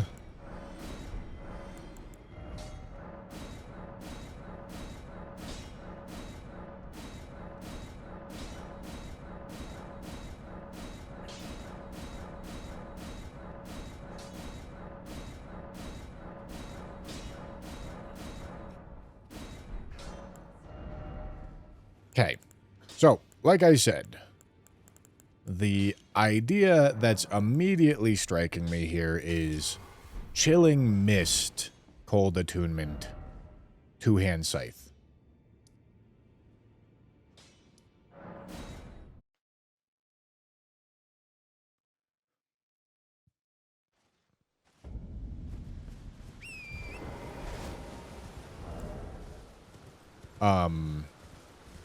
And then, yeah, our AR's pretty good. Our AR is quite good.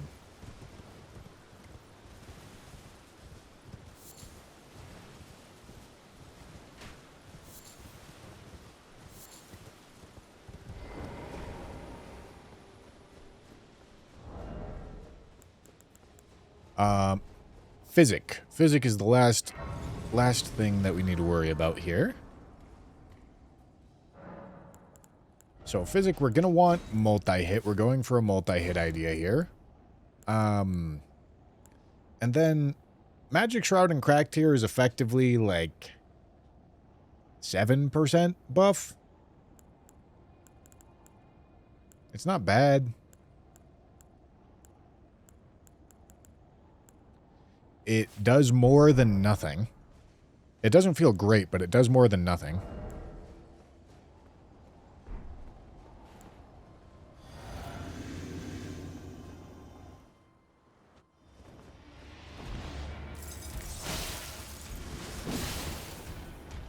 Hey, you see how fast the frost builds up? I would like the bleed to build up with priority. That way I get my Lord of Bloods.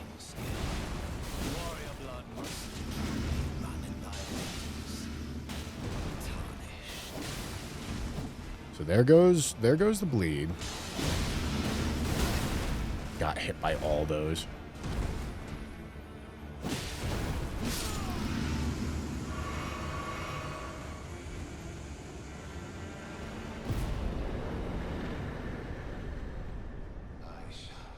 And listen, the frost is a debuff on the enemy, so it's helpful. It really is quite helpful.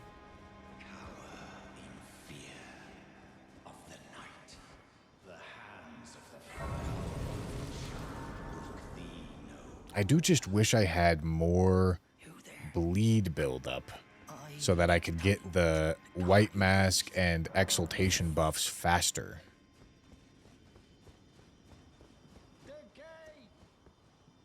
You know?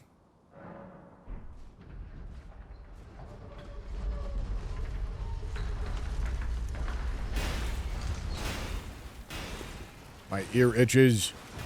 I can't take my hands off the controller, though, because I need to get through these things. Okay. I don't believe seppuku can go on scythes, and if it can't have the cold attunement.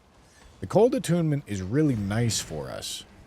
Having frost on the weapon is good.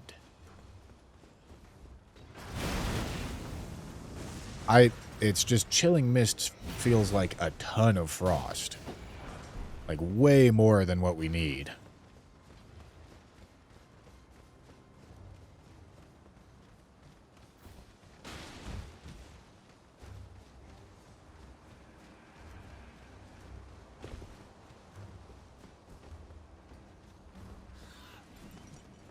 If you have Chilling Mist and more AR from a physical attunement be better?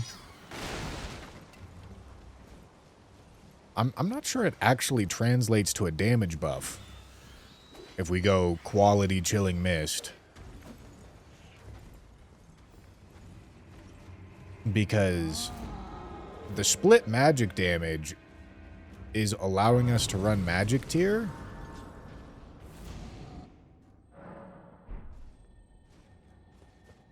And it has more AR. Cold has more AR than quality does. So I don't know. It's kind of close, I think.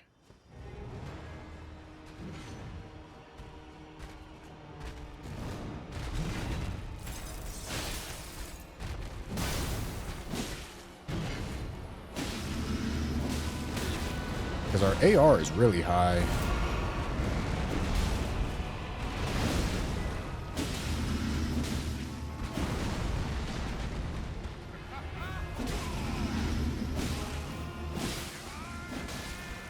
Alright, there's that bleed buff. Which is beautiful. Gonna crank our damage even more.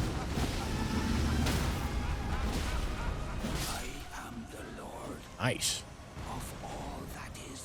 Title/thumbnail is wrong. Okay. Average YouTube chatter not refreshing the video. Love to see it. I'm not changing the thumbnail. But you guys just simply are not refreshing the video and then telling me it's my fault.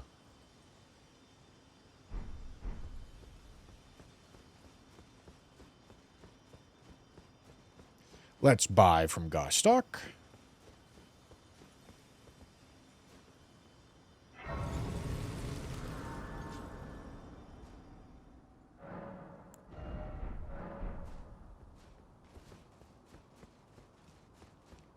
Frozen armament spell on blood attunement. You can't put weapon buffs on elementally attuned weapons. So no.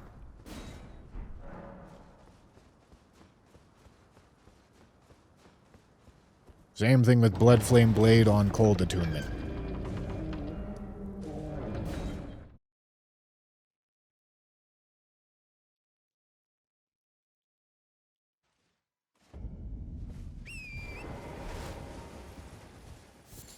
Yeah, I mean, so here's the thing. The multi-hit on this is not the fastest building up thing, but it definitely builds up.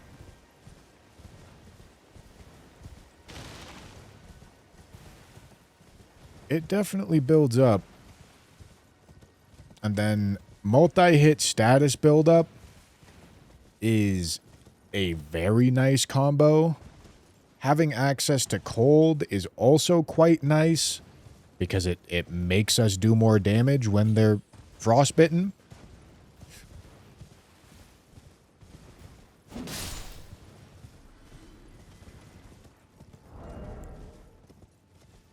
Yeah, it's just a ton of frostbite, dude.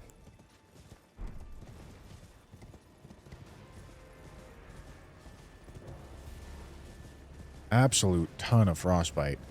Which means frostbite essentially happens instantly. And then they're debuffed for the rest of the fight. And then usually at some point I get a bleed, and then that ramps my damage for not a huge portion of the fight. It's making me not love Lord of Blood's Exaltation.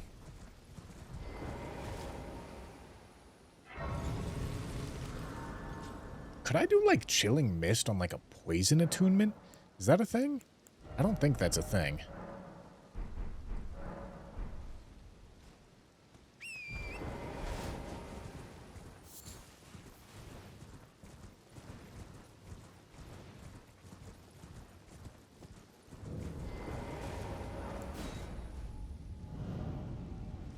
I think a cult might even out both buildups. Shouldn't be able to do a cult.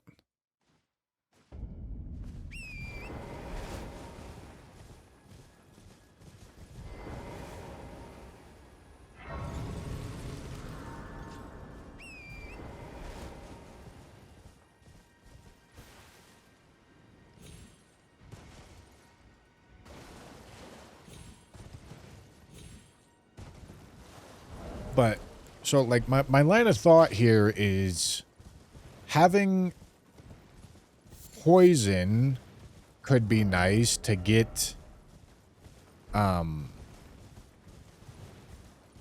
Kindred of Rots and Mushroom Crown going. Because with Bleed, it takes a long time to build it up. If I had poison, it would build a lot faster. However, I don't think I have any way to do both poison and frost on this weapon.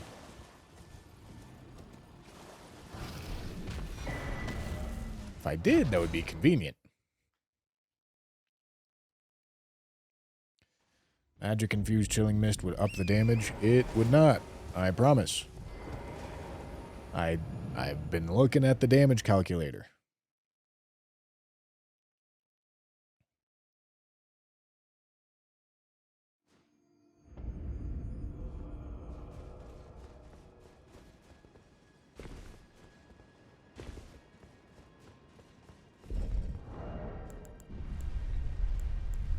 I suppose, like, Poison Bleed is also kind of an idea. That gives arcane scaling, which makes, both of the statuses, increase the amount of buildup, which means even if we do take an AR hit, which we would, if we did, I mean, I could do a cult. I could do a cult attunement poison mist.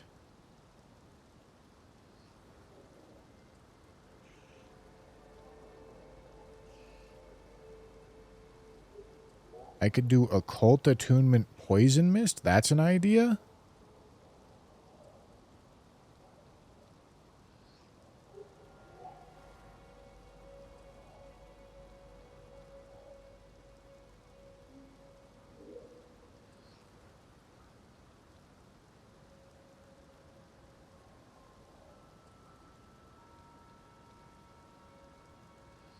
pretty good idea, I think.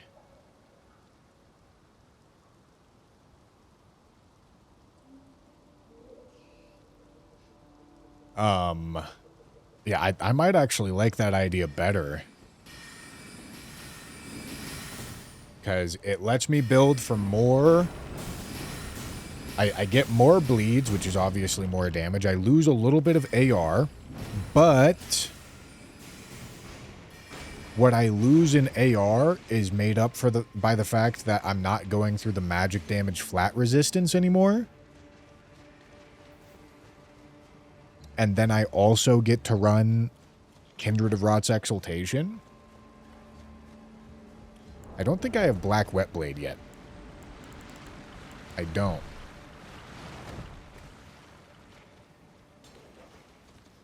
But I think that's a pretty good idea.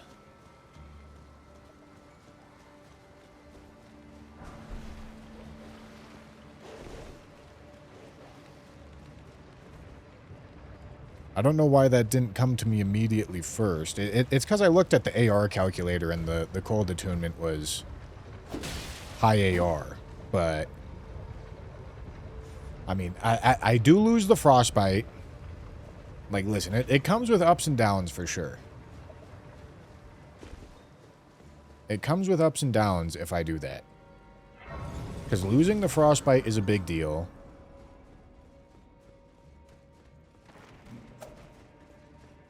But gaining the extra bleed buildup, gaining the Kindred of Rot's Exaltation, that's quite nice.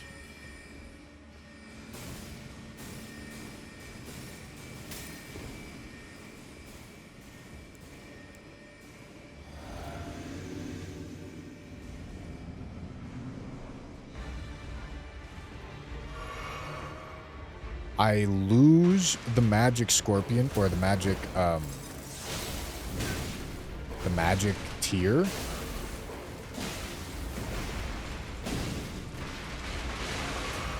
Which is also not nothing, but it's not a lot of something. Ow. Okay.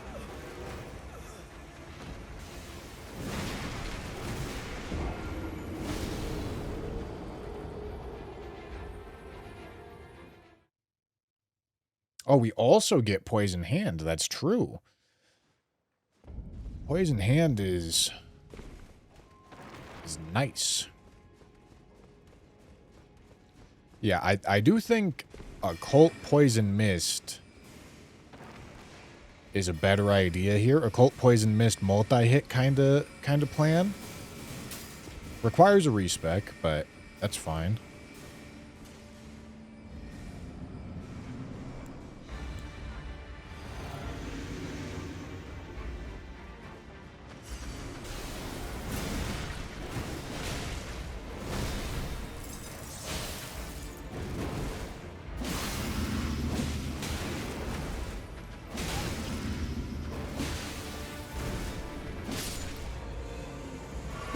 Right. Okay, I'm still brewing it up here, though. Still thinking about what it is we want to be doing.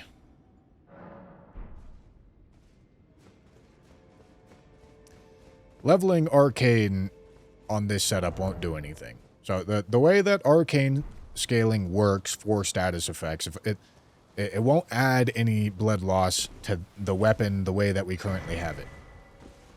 Because that requires arcane scaling. This weapon with a cold attunement does not have arcane scaling. So if I add arcane, I would literally be doing nothing. It would not be changing a single thing about how this weapon performs. Because it does not scale with arcane as it stands. So I don't get more bleed buildup by leveling a cold Scythe. If I want more bleed buildup, I either have to give it arcane scaling in some form of way and then level the arcane. Occult would give us the most blood loss scaling because it has the highest arcane scaling.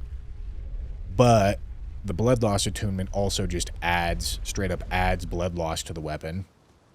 So overall, I'd be getting more bleed if I went the bleed attunement, but there's a big payment.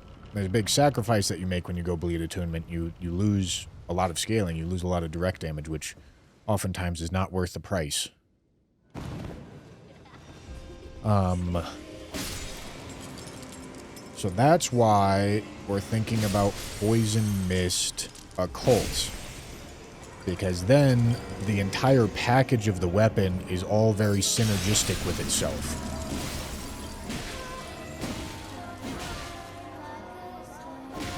The Occult adds poison, the Occult adds bleed. They both trigger buffs on my character. They both care about the same stat. The Occult adds direct damage.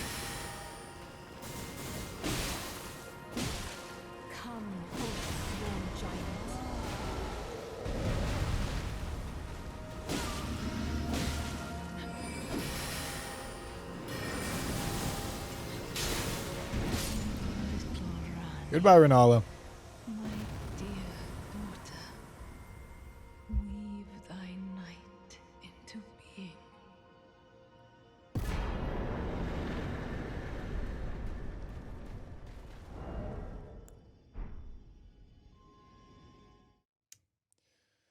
So I think that's the direction that I'm about to go head.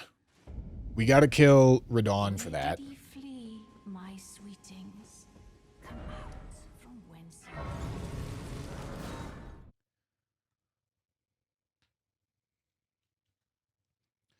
Now, the downside of this build idea is that it's going to struggle into things that don't take status effect damage. But also, that's the struggle of any status build, right? That's when we let the multi-hit start doing the work.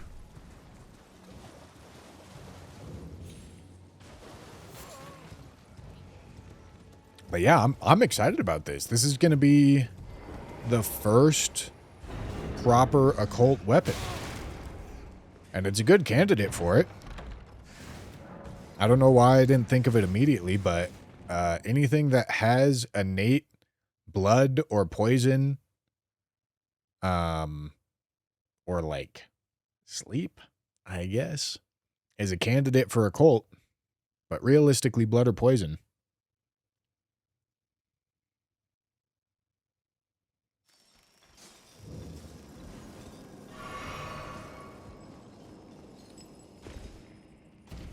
About bleed grease or blood flame blade? To what end? Here's the question that needs to get asked every time you're asking if you should be doing something in a build. There's always an opportunity cost. So if we're choosing blood flame blade or bleed grease, for an occult attunement, you can't put either of them on, but that's besides the point. If we're choosing a weapon buff, it means we can't use any other weapon buff. So the question I gotta ask is, would the extra blood loss buildup from those things be worth sacrificing the poison buildup that I would get from Poisonous Mist and the downstream Kindred of Rot's Exaltation that I get to proc, the big 20% buff and status effect that I get to put on the weapon. And, you know, just on that alone, no, it's not worth it. Blood Grease is bad. Blood Flame Blade, outside of some very specific contexts, is also bad. Blood Grease just doesn't do enough. Blood Grease, its numbers are bad. It does scale, but its numbers are bad, so it doesn't matter how much it scales because it's just bad. Blood Flame Blade does not scale. So that also, for this purpose, makes it bad.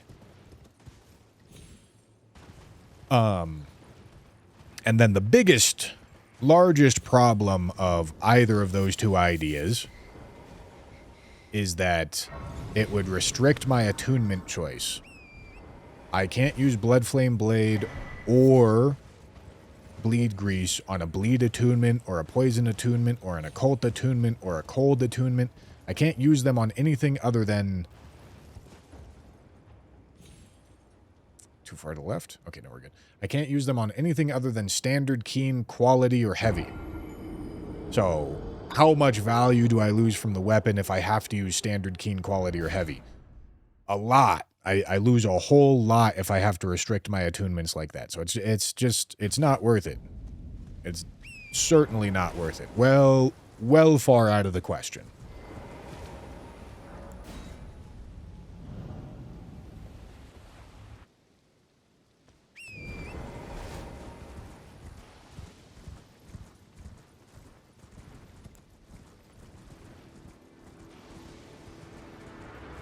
Panini's dad, thank you for the tier 1.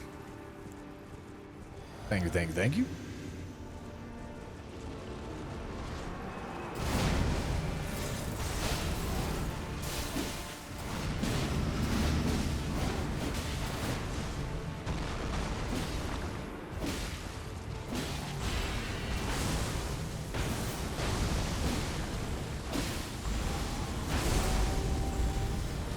There goes our blood loss.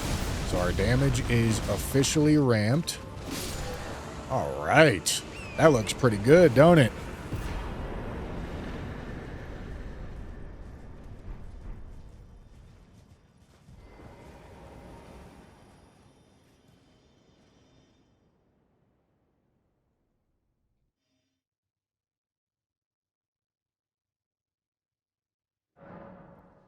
I'm not mad about that.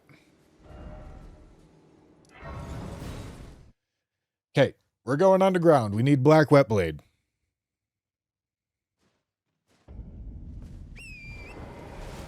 And the larval tears that come from down here, too.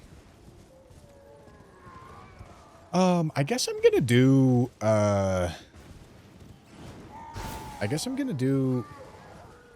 what am I trying to say here?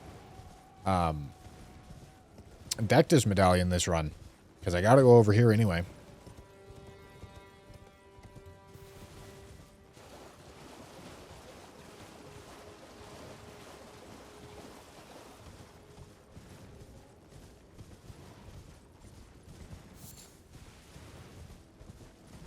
Are Scythes as a whole a good weapon class? I don't think I've actually used them in a playthrough before. They seem pretty good. They seem decent. I mean, they're not excelling at any one specific thing, but they're synergistic with a good amount of stuff. They kind of remind me of katanas. Katanas are incredibly overrated, but they're still good.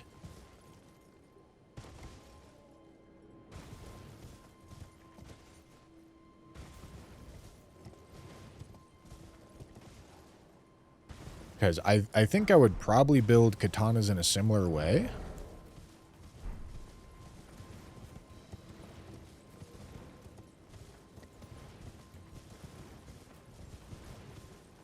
Early A tier, mayhaps. I don't know. You truthfully, you want this build to be a little faster, because it's gonna have a pretty severe weakness to things that don't get statused.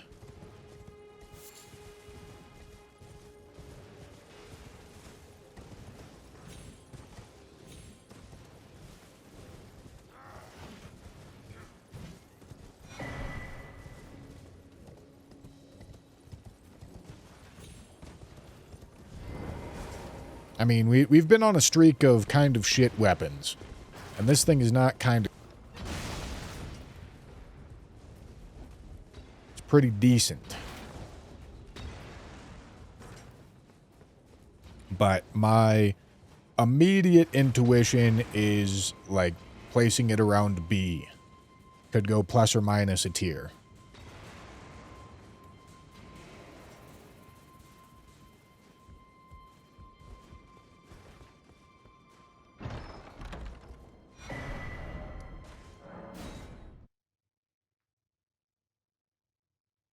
Oh, hold on. Hold on, hold on, hold on. We're supposed to read this. Gentlemen, time for reading. A large scythe featuring a long, slender blade designed to reap. This weapon is capable of rapidly inflicting blood loss while also slipping through an enemy's guard. In the hands of a highly dexterous wielder, it is capable of striking fear into the heart of any foe. Gentlemen, I feel more knowledgeable. Do you feel more knowledgeable?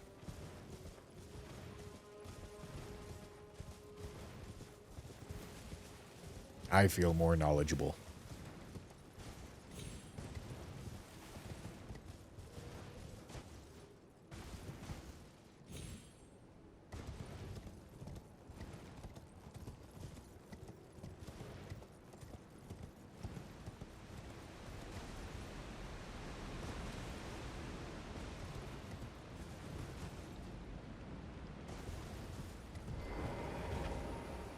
I use 2 scythes or it's not allowed. I'm allowed to power stance if I want.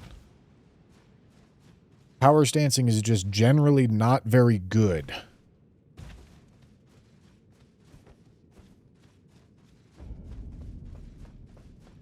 I have a couple... I have quite a few heuristics for good Elden Ring build crafting. Rules of thumb. One of them is... power stancing is probably not good. It's good in a couple of circumstances, but it's bad in almost all of them.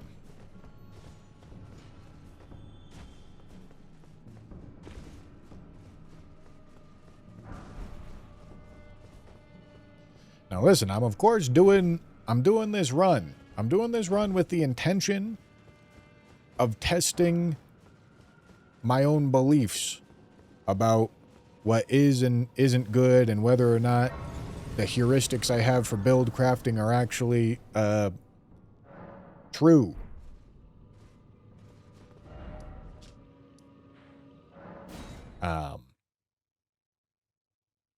But I'm pretty confident about that one.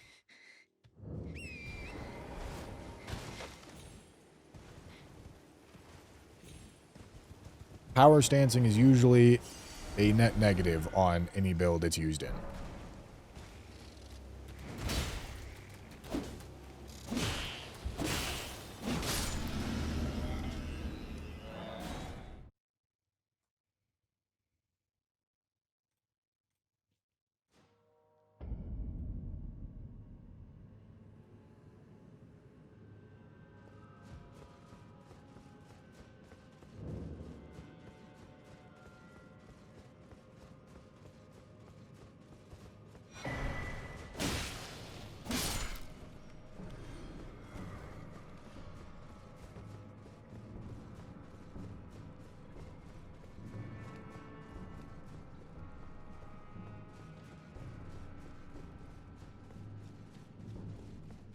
Big thing with power stancing is that it takes a lot of stamina, so if you've got something like hammers that don't hit very quickly for that stamina cost, you're better off not power stancing.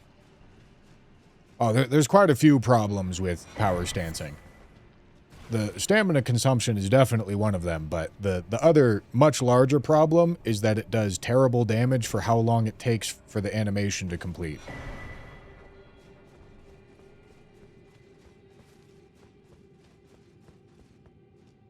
Power stancing usually makes your animation so long that you completely rob yourself of damage windows. On most weapons.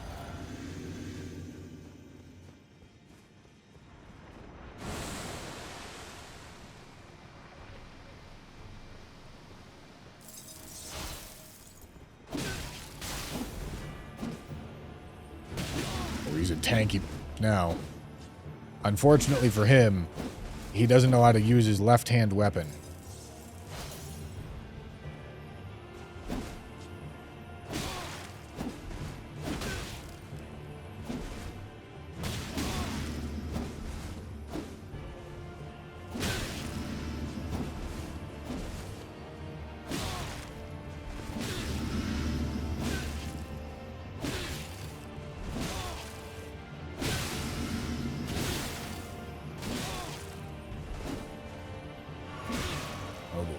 again.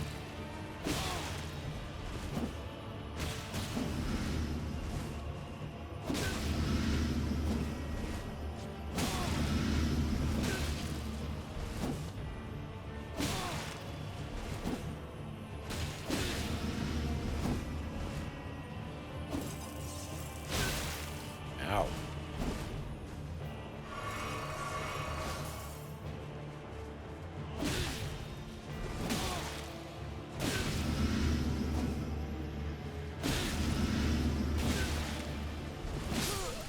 All right, there we go.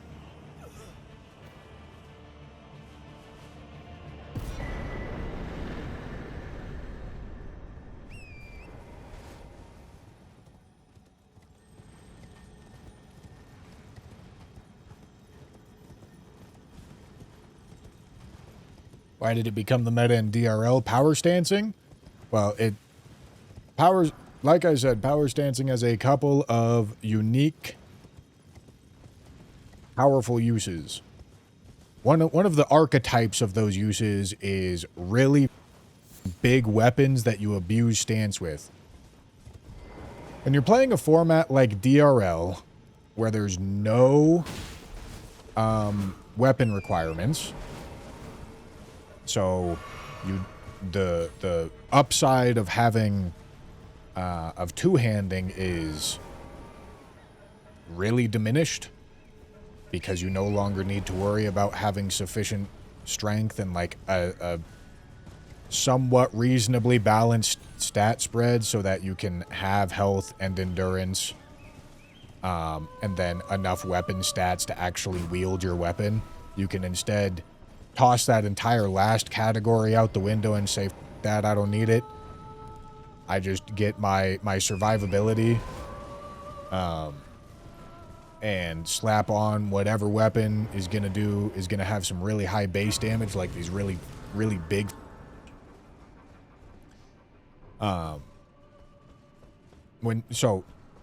one big upside is stat requirements being removed makes big weapons more viable because one of their downsides is their stat requirements. That same stat requirements being removed makes two-handing less appealing because the stats that it gives you matter less when you don't need to reach stat requirements. So that is a benefit for power stancing as well. And then the poise abuse. In a format like DRL where you're fighting mostly... That's Black Wet Blade, by the way. Good job. I'm proud. I think that's all I'm doing down here. In a format like DRL where you're fighting mostly minor side bosses, duelists, Erdtree Watchdogs, Nox Duo, these minor side bosses that get flinched from big weapons, it also makes poise abusing and flinch abusing more tempting, which is not the case if you were doing something that was more focused on mainline bosses. Like you're not gonna abuse Radon in the same way that you're gonna abuse a duelist, you know?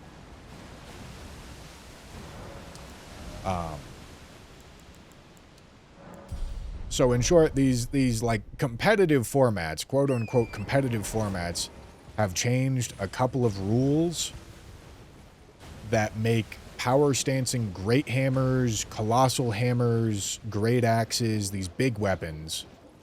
It's made power stancing them a lot better by changing the rules that are part of vanilla.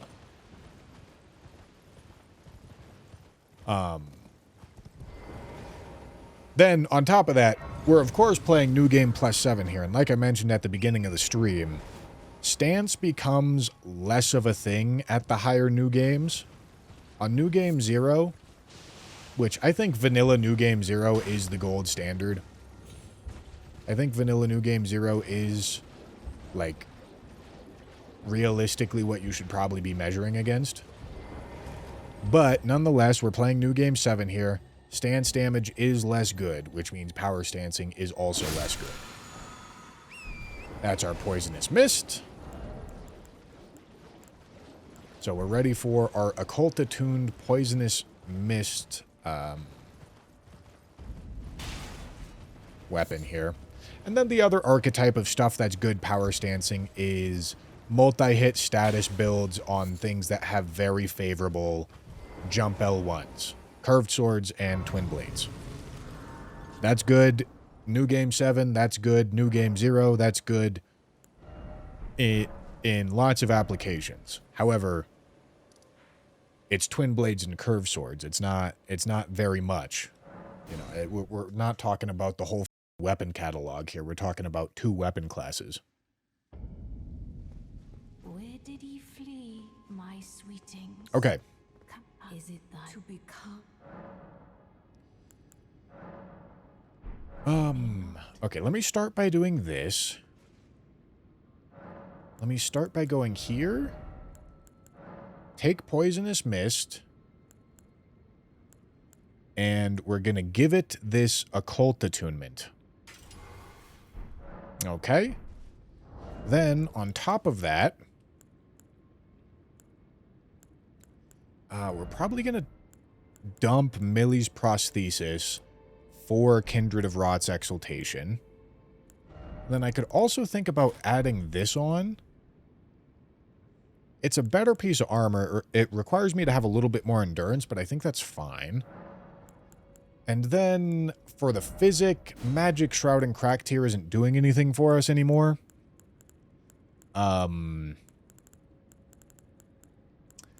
So I think something like Opaline could actually make sense here. Okay, now let's take a peek at the weapon calculator. We're going for Occult here, which likes... We're doing 99 Arcane. We're just absolutely doing 99 Arcane because it leads to more status effects, both bleed and poison, which is important for the weapon buffs that we're trying to give to ourselves. And the damage output that we're trying to do here.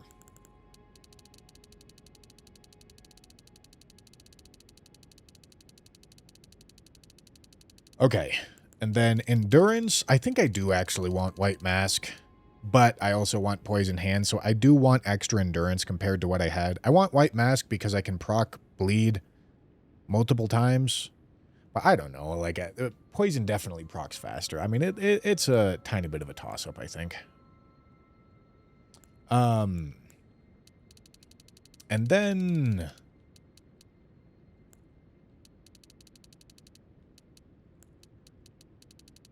Maybe I should go 50 here. Oh, not that. All right, we go 27 strength so that we're at 40 strength, and then now we're leveling dex. Probably into like 80, but we're not going to get that far. I think this is the stat spread that I like. So we have enough endurance to equip the shit we want. We have max health, we have max arcane, and then level dex to 40, then strength to 27, which is 40 when two-handing, and then level dex more after that. That's the stat spread that I like here based off the scalings that we got.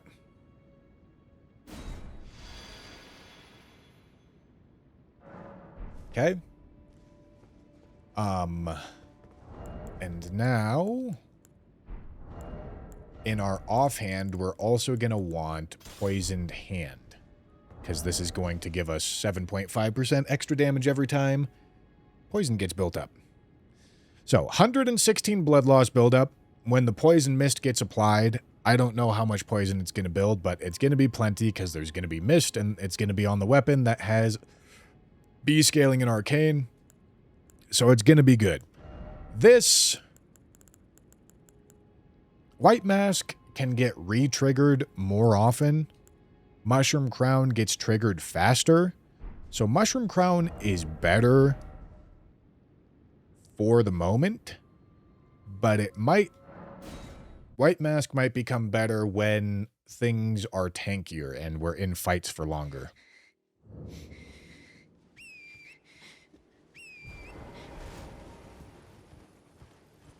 So this is what I got the build looking like, and I do think this is actually a pretty big improvement.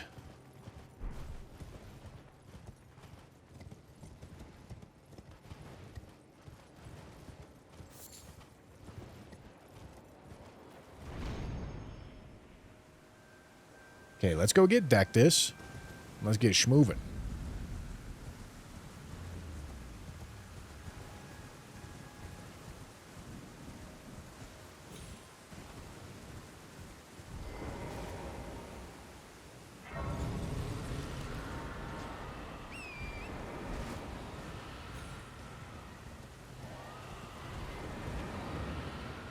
And I have over double the blood loss buildup of what I had before.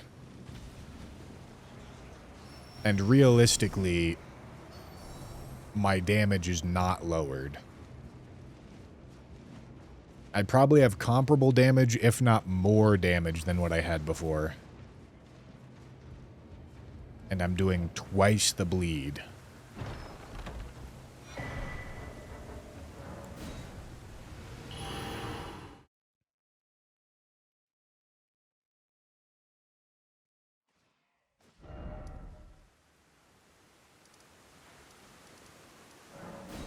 Okay.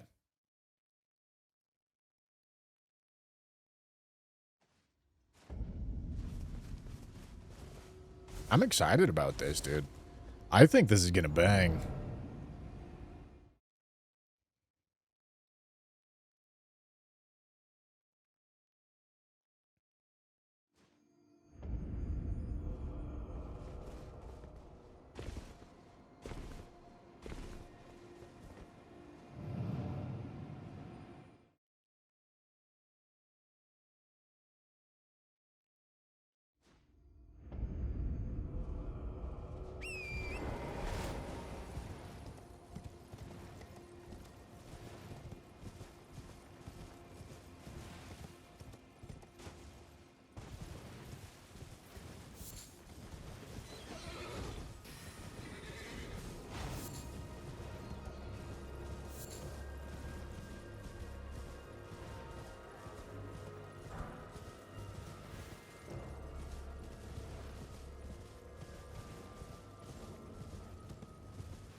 If only there was a frost talisman.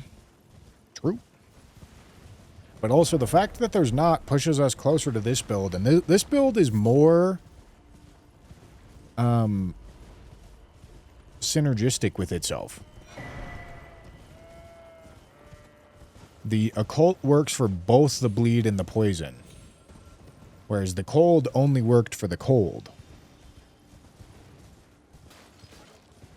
But the fact that I'm adding poison onto the build for the sake of getting the benefits of Poison Hand, Mushroom Crown, and Kindred of Rot's Exaltation, the fact that I add that onto the build also is synergistic with the blood loss of the weapon innately, which is also synergistic with Lord of Blood's Exaltation. You see, like, the parts of the build aren't fighting with each other. There's not choices. It's like, oh, this is a good thing to add, and it helps. Not, this is a good thing to add, but it hurts in this way.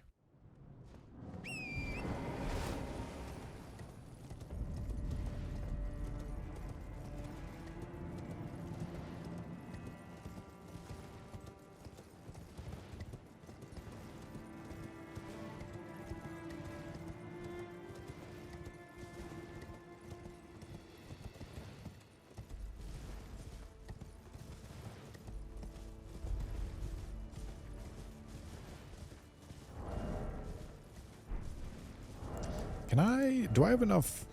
Nice, mid-load. Mid-load with the Verdigris Greaves.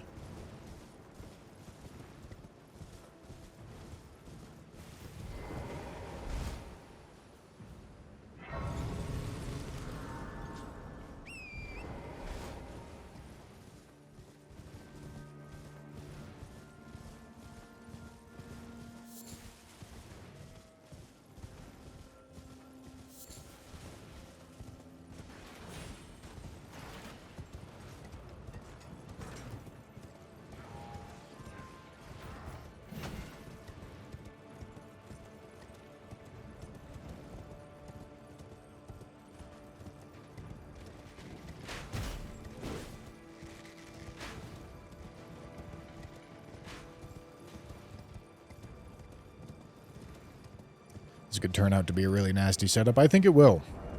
I think it will. Occult is a really cool attunement when you get something that it works on. I think realistically, this is going to be like... This is going to be how a lot of the claw builds end up getting built. But claws are going to be substantially better at this idea than this scythe.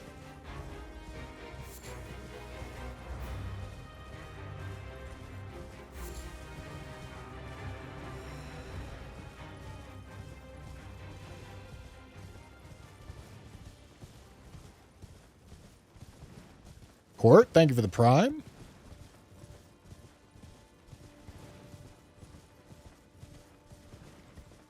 Should I learn this skip? There's a little skip over here. Which I'm not actually sure is faster. No, it's got to be faster. I was going to say I'm not sure it's faster if you're not going to pick up the seeds, but it's still got to be faster. I feel like this is something I should know. I'll be honest with you, I don't know exactly how to do it, but what I do know is that you just climb up this wall.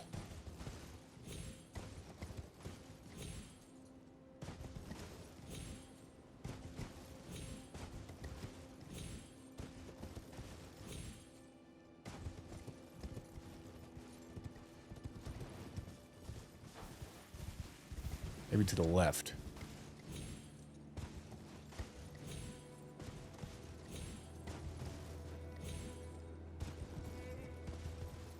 I don't know.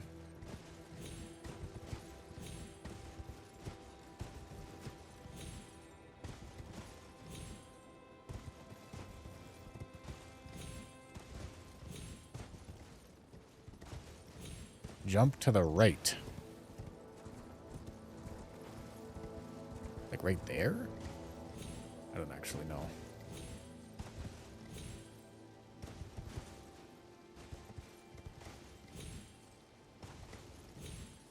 Or like out over the cliff edge.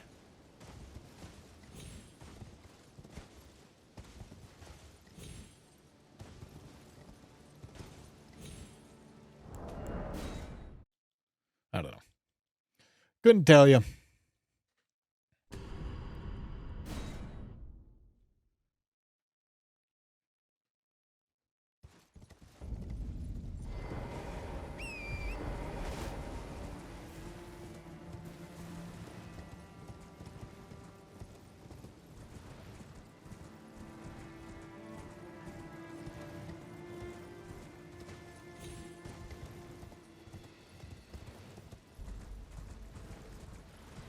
Couldn't tell you, man.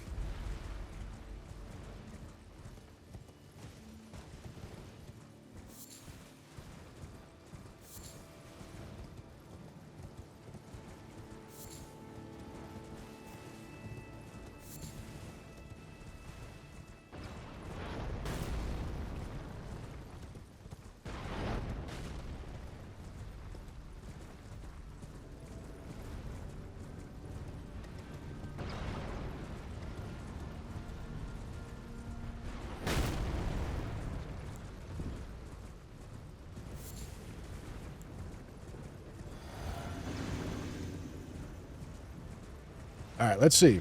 Occult, Poisonous Mist. How's it do? Multi-hit.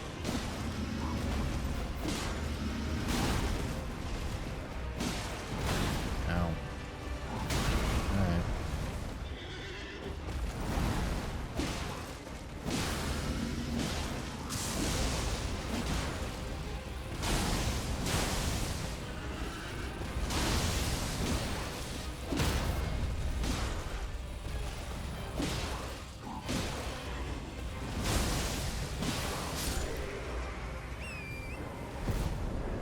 You know what? That seemed pretty good. As soon as I stopped trying... As soon as I started dodging... Yeah, immediate poison proc. The mist just makes status build, like, instantly.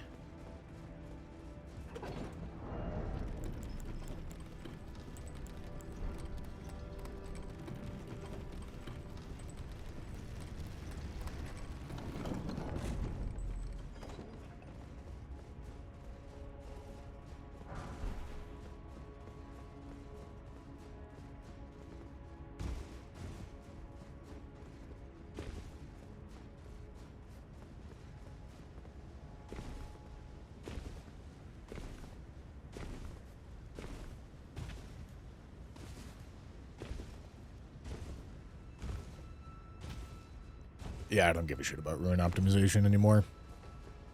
I'll get to max level when I get to max level. It's fine.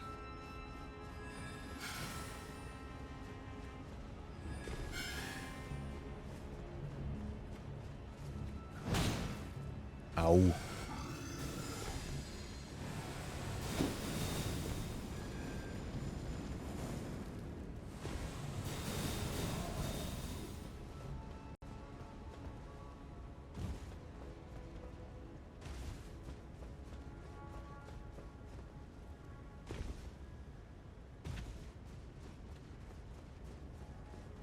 Best thing now has to be not visiting Renala so much. No, I still visit Renala very often.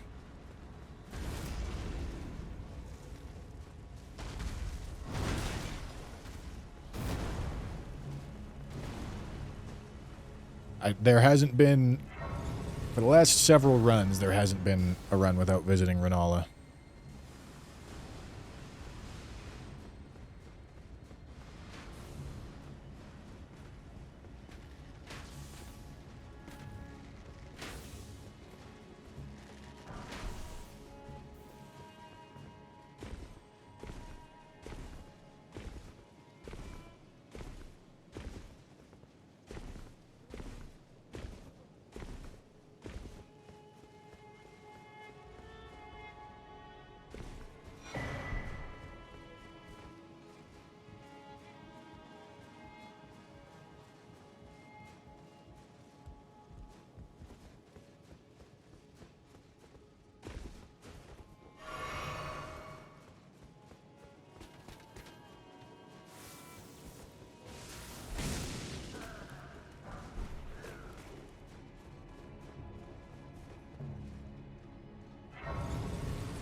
Using double of it will build more bleed or not? No. My utmost thanks. For here and thus I shall depart. Farewell. I shall leave. You know, if I was truly genuinely max level, if I was level 714 or whatever it is, I think power stancing with a cold attunement and an occult attunement starts to become an idea.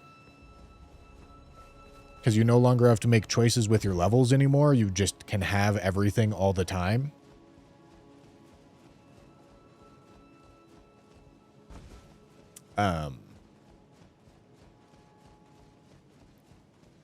But even then, that would be get the frostbite on them, then use the weapon, you know. Frostbite would more or less just be like a formality. It'd be like, all right, let's give him frostbite so that we do more damage and then use the actual weapon that we want to use.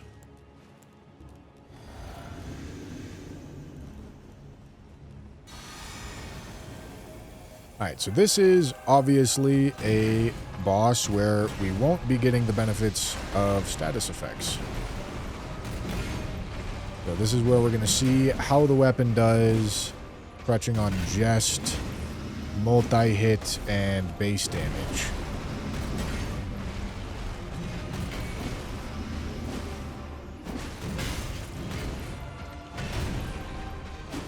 And of course, switching out the exaltations for, like, Ritual Sword could make sense here, but it's also not necessary.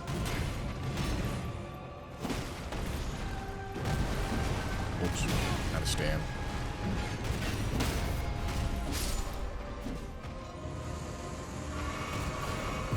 Yeah, I mean, way worse, but not terrible. Like, I'd rather do that than have a great shield here or something, you know?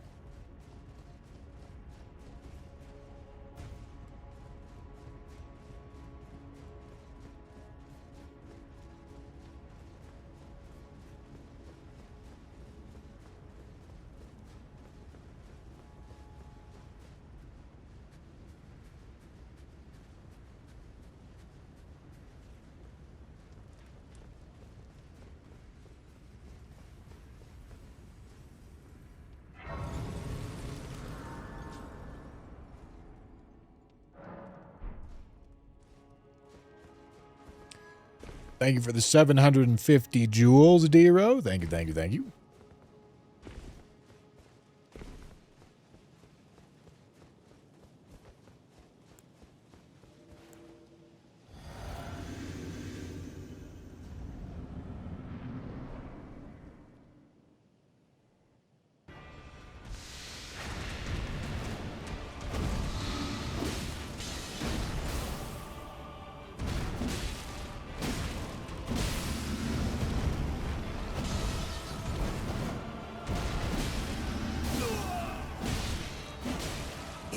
Have both the poison and the bleed exaltations active at the same time. Unfortunately, his phase transition is going to tank a lot of our active buff time. I'm dead. I got a little too ballsy with it.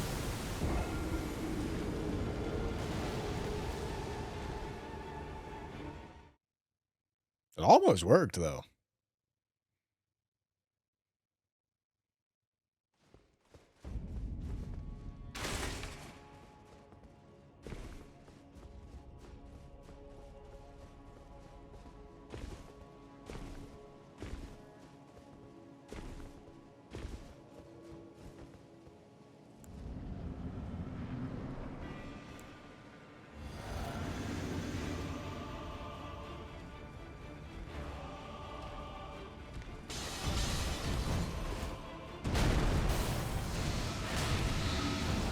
Instant poison, man.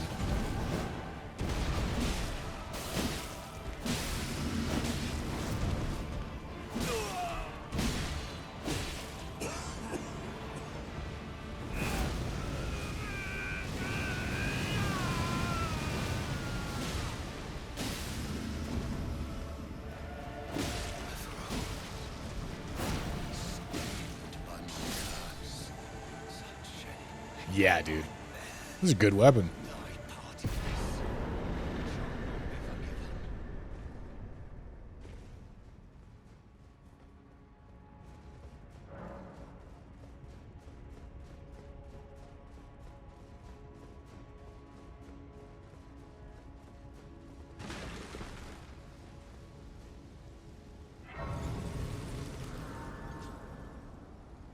Occult attunement frying, brother. I tell you what. I tell you what. Hello, allow me. You are unable prevented the thorn. A husk the only way and become my purpose. So I'd like to the flame then and guide you.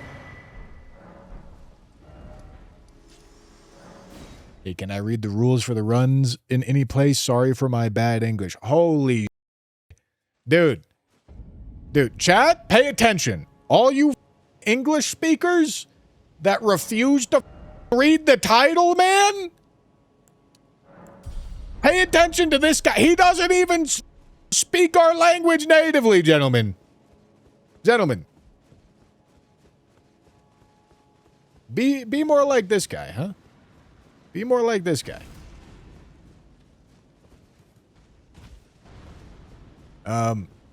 No. No, there's not a place you can read the rules.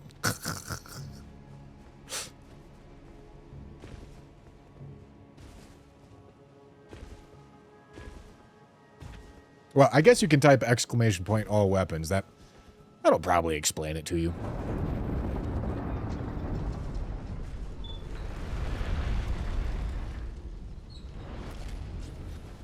Or no, there is a command, isn't there? Is the command exclamation point all weapons? What's the command? Gentlemen, what the f is the command? All right, what's the one? What's the run? Or what's the command that leads to the spreadsheet? There's a command that leads to the spreadsheet. Exclamation point weapon list. I see. I see. That's the one. Thank you.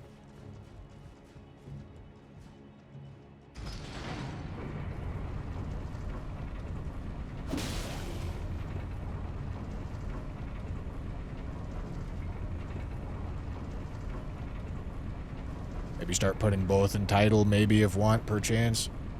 Fine.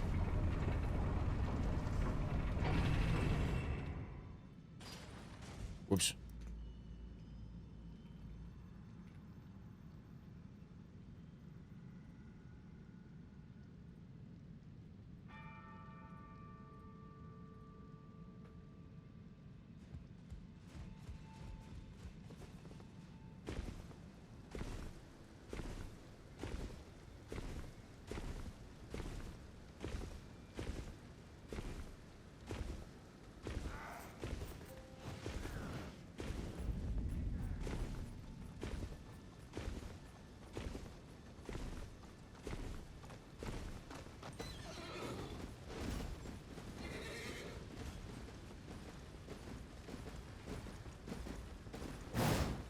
Let's try stupid.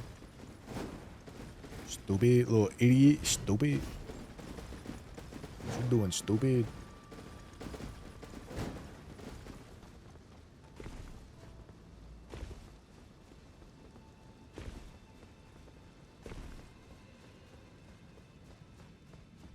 For vibes, I'd simply collect 447 copies of Ritual Sword. Demi-human queens hate to see jam coming, I tell you what. Bad day to be a demi-human queen.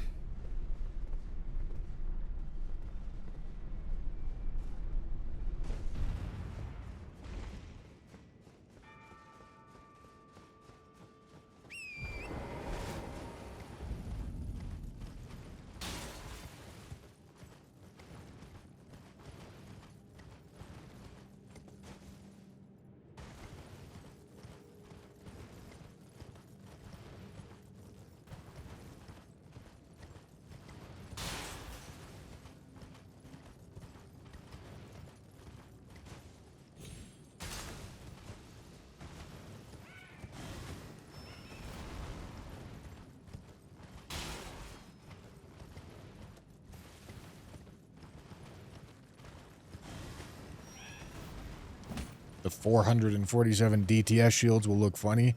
Listen, the inventory management, the process of changing weapon in between each run is going to become such a long task. I'm going to have to delete some of that, man.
All right.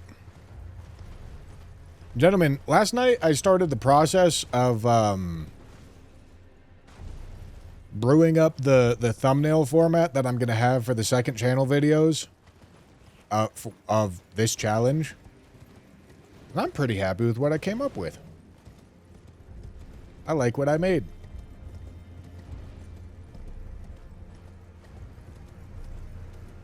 I've only made 2 so far, but I'm happy with how they look.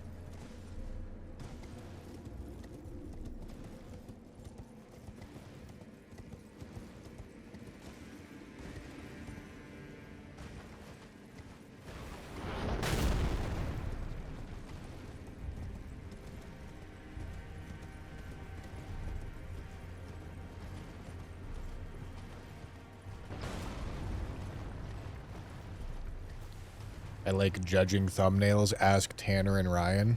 How's that, Jam? What's the reason for that?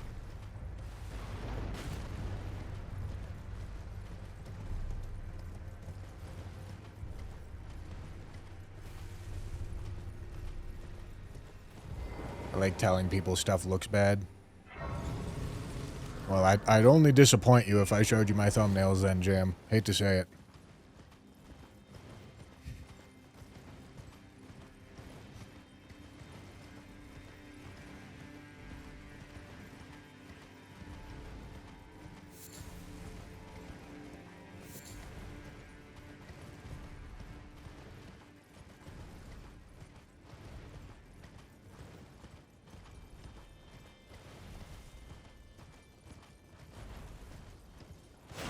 Holy shit, look at the wind up on that shit. God damn. Look at that.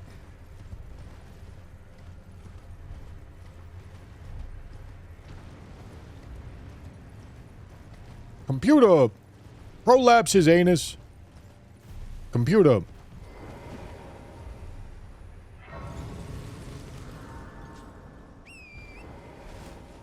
Thank you, computer.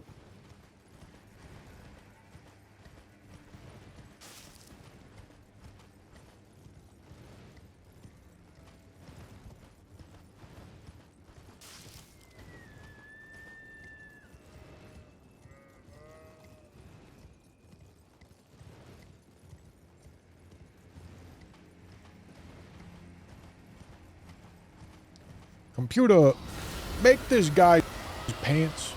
Computer. Alright, gentlemen, I just had a thought occur to me.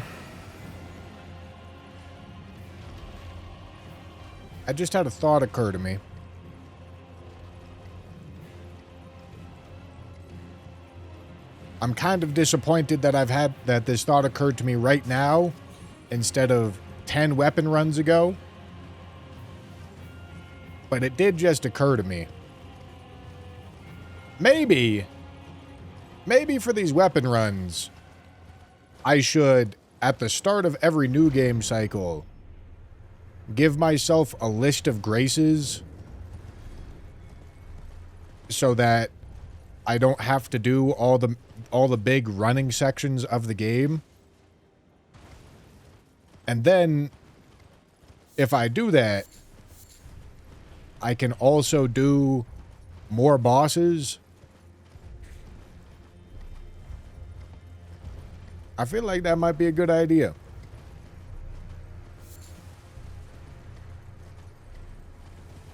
It's got me thinking. It's got me thinking and considering, I tell you what. But also, it makes me sad that I haven't done it for the first 10 weapons.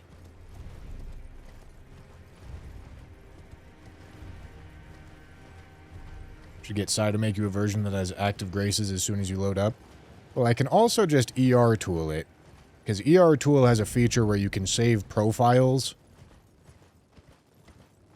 So, like, you can say, I want, like, this list of 20 graces activated all with one button press. And ER tool can do that.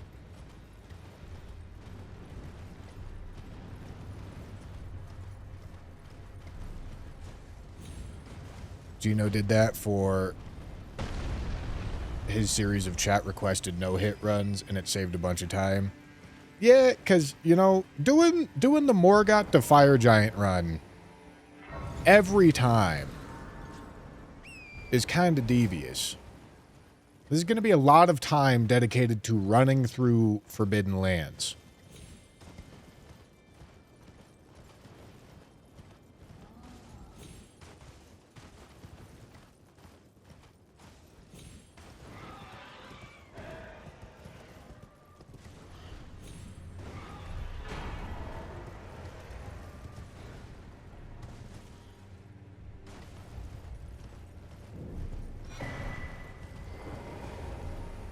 Could I use a speed up tool?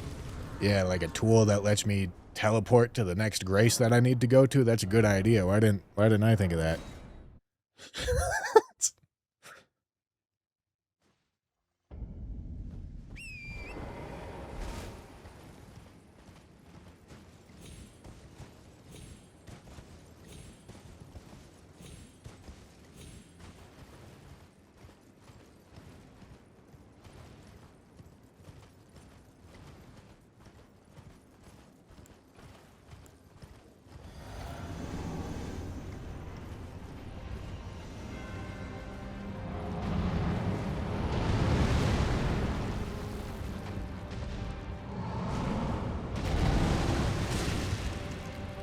Alright, let's see how this does on Fire Giant. I actually kind of expect this to rip. Although, Fire Giant, I don't get the benefit of the exaltations. Because this dude's big-ass head, big-ass eyeball is too far away from me. However, I already chunked 15k damage, so...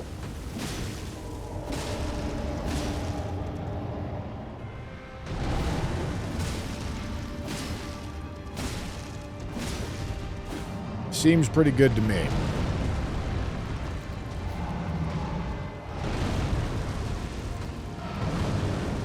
Yeah, maybe I can get the exaltations in phase 2.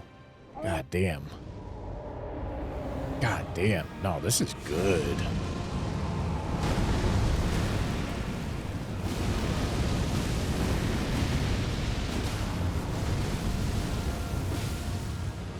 Okay, that was a bleed, and I didn't get the bleed exaltation. Wow, man. Wow. This is good.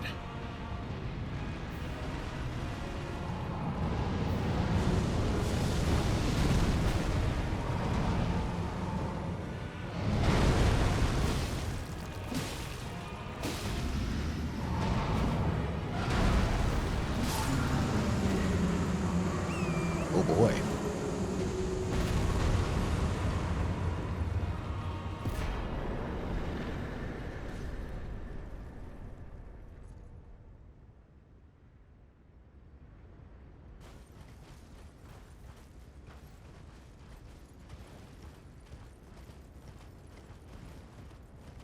Bleed build still ridiculous in 2026. Calling this a bleed build is genuinely insulting.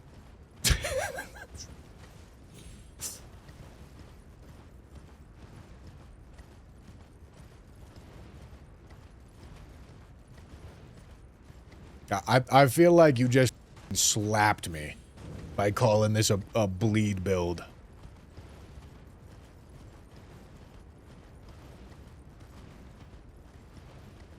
Thank you for the 10 jewels, Vassilos.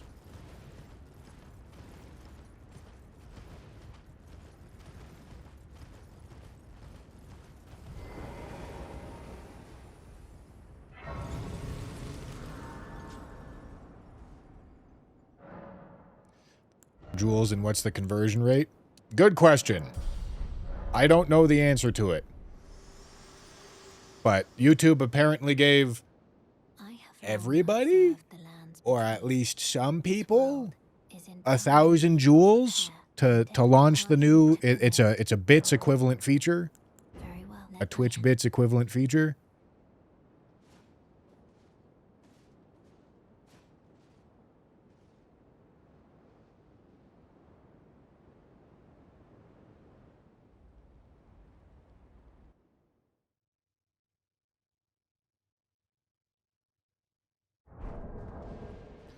Don't know, they were free from YouTube.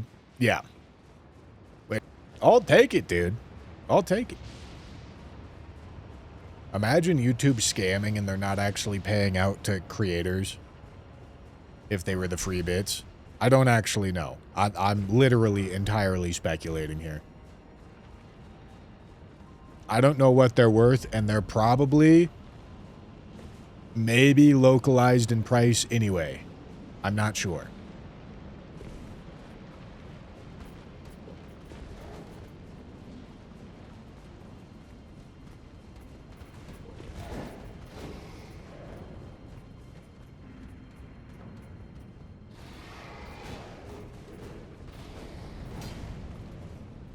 Can I see in my YouTube chat?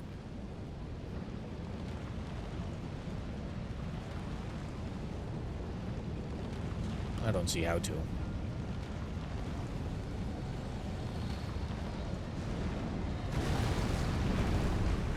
Did a bit of number crunching on AR calculators. If you have 99 strength, 99 dex, and 99 arcane, your AR on most smithing weapons will be similar to a quality build, if not more, but with a status win.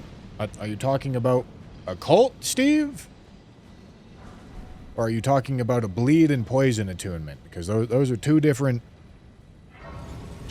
situations. We also won't be at 3 max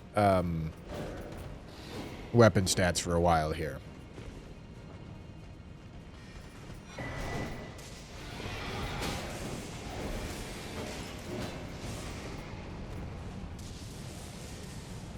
Because I do imagine at literally max weapon stats, a couple things start switching up. For sure.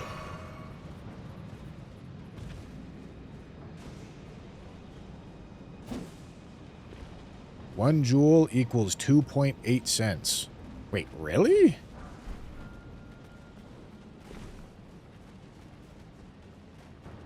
So they're more than bits. They're almost 3 times bits. So 100 jewels is like $3? That's crazy. Canadian conversion. Oh, so it was $3 Canadian for 100 jewels?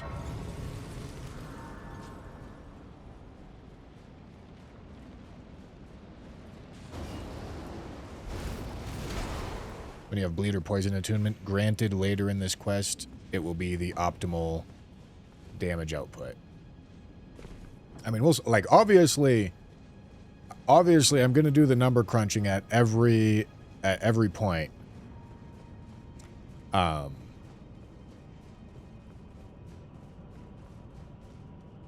Because, yeah, I'm going to want to build them optimally. And when we get to really high character levels, optimally is going to look a little different. But I'll also make sure to caveat... I'll make sure to caveat on those that sometimes the super high character level builds are going to look a little odd. And they're probably not, like, reasonable to go for unless you're, like, character level 500. Alright, gents. Godskin Duo. The true pain in the ass of every run.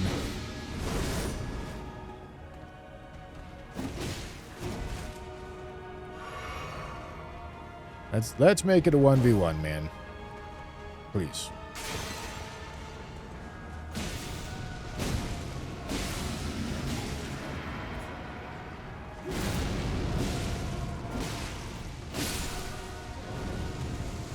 Wow. Dude, the damage is fucking chunking.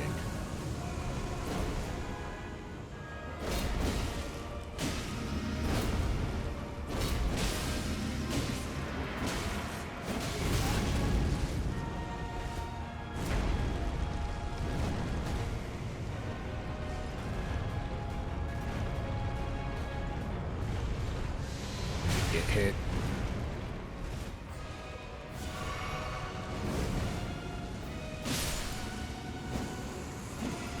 Wow. Lord of Bloods goes.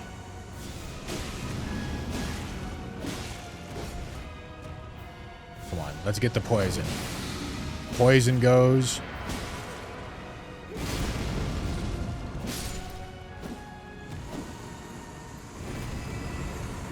Wow.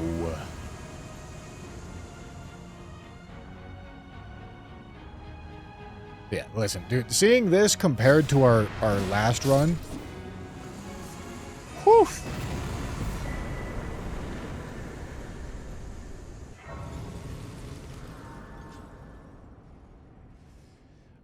Mark Goten, thank you for the 10 jewels. Appreciate you. Hockler, 250 jewels.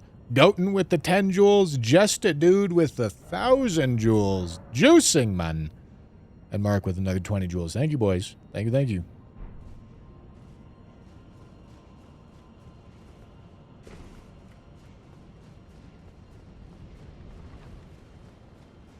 I will do more convergence, yeah. YouTube's taking their cut out of the 50 jewels.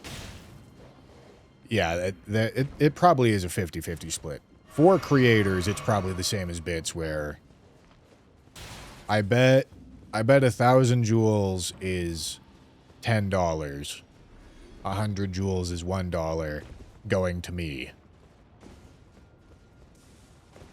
Probably.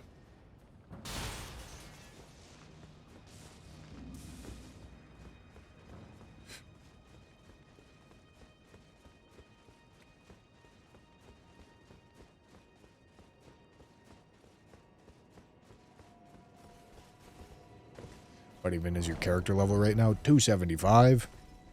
We're definitely not at triple max damage stat character level right now. And we won't be for many playthroughs to come. Unless I start doing... I honestly might start doing all Membies. For real. If I queue in with graces intended to skip running sections...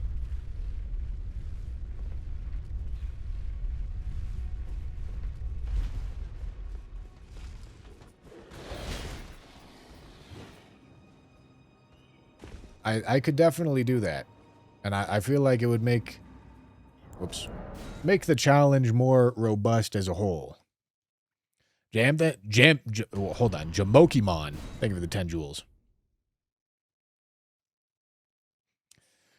All Membies is, like, the stretch goal, I think. Because doing 26 Membies would still take some time, for sure. Whoopsie. How do you see how many jewels you have to give and how do you give them? Couldn't tell you. Honestly don't know. Did my brain just short circuit? Well, I didn't want to call the dude on YouTube Jam because then you would think I'm talking to you.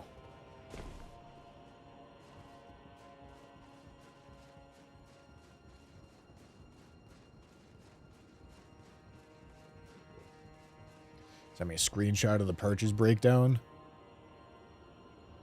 Jam can buy 50 jewels for 139 Canadian, 300 for 7 Canadian, 700 for 14 Canadian, and then top end 20,000 for 349 Canadian.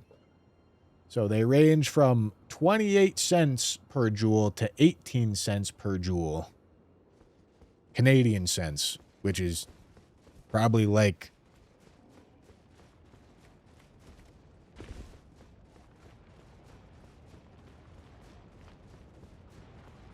$0.12 to 18 cents, probably 12 cents to 20 cents US. Canadian is worth like 1.3 Canadian is $1 US, I think.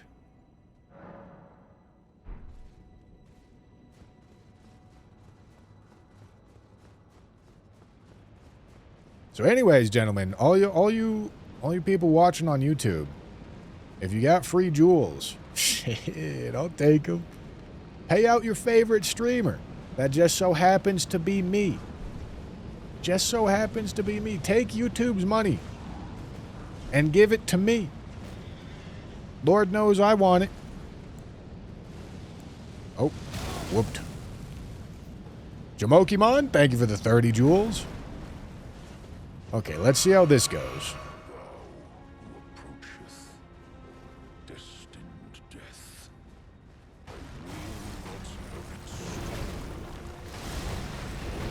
Deserved for begging. Not begging. Not begging at all. This is how we take down corporatocracy or something.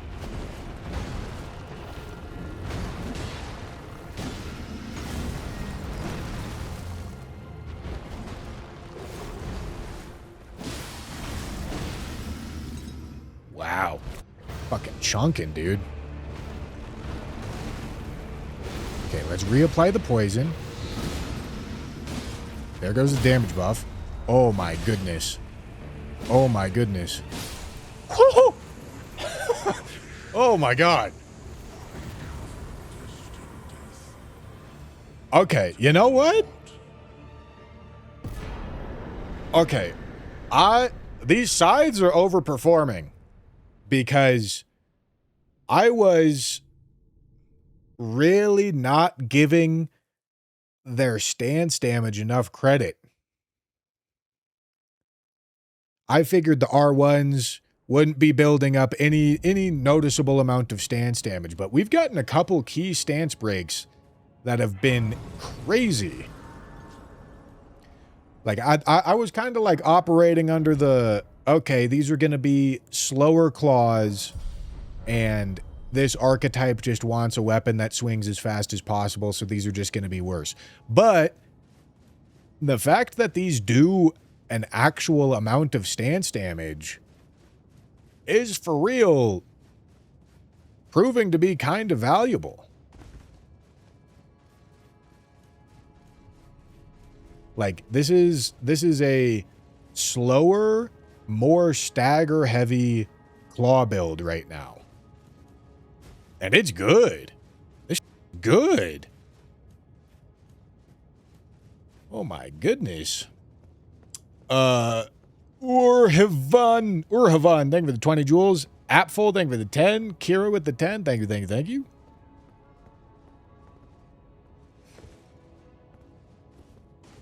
Oh, whoops. And here's the thing. This build that we're currently rocking is not reliant on super high character level. This build, with the occult attunement, pretty much only cares about arcane scaling. It does care about strength and dex, but not a lot. It mostly only cares about arcane scaling.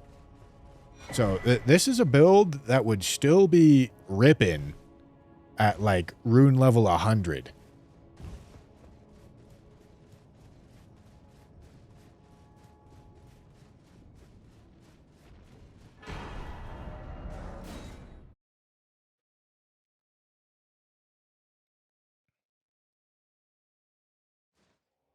Gentlemen, holy, that's a lot of jewels. Clint, Franco, Apfel, Skazi, Apfel, Kira, thank you guys for the jewels.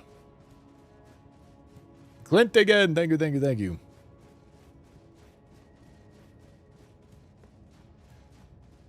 I know you can't J-Bodsky, but I know how to buffer, sprint, and jump, but I don't do it there because there's not enough runway. Even with buffered sprint and jump.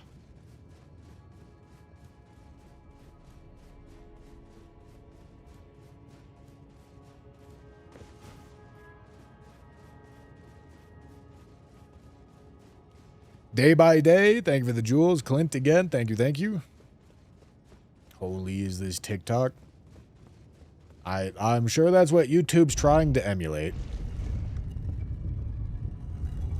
It's ripping through New Game Plus 7. Got to count for something. Yeah. I mean, dude. Granted, here's the thing about New Game Plus 7 compared to New Game 0.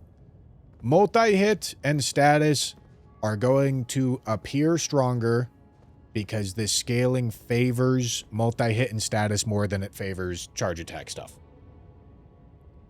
So the fact that this is a multi-hit status weapon, it's still very good. But the New Game Plus 7 is helping rather than... Well, maybe I shouldn't say helping it, because this would still be better on New Game 0, but it's going to make it compare more favorably to charge attack stuff.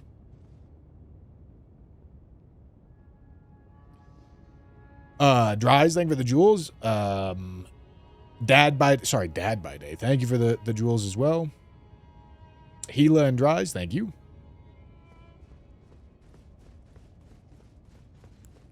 Thank you, thank you, thank you. All right. It seemed like crouch attacks worked pretty good on NPCs the last time, but let's see how this goes.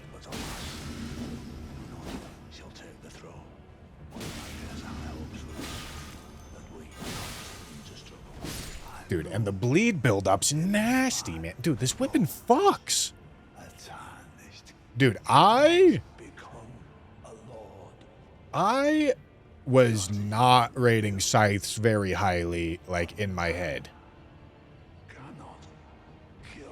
But this thing's overperforming. This thing's overperforming for sure. This thing's good.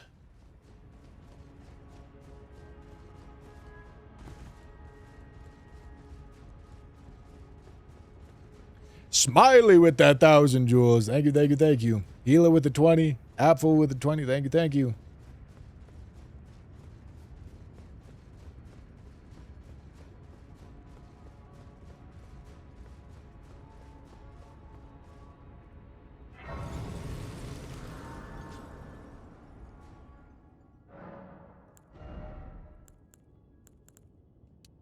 Didn't understand what you said about multi-hit in New Game 0 and 7. So, multi-hit stays equally as effective through the New Game scaling. Multi-hit doesn't get worse as the New Game scaling goes up.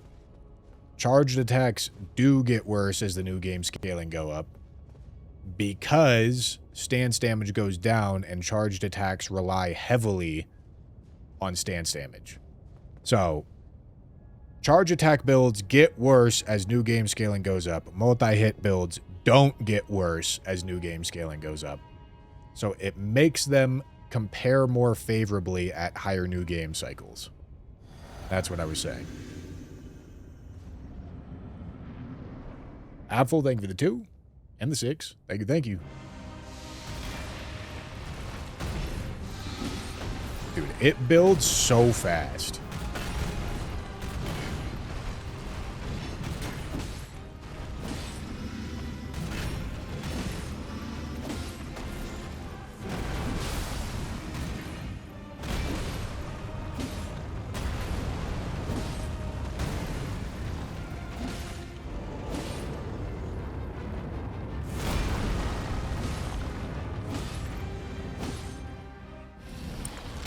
Crazy.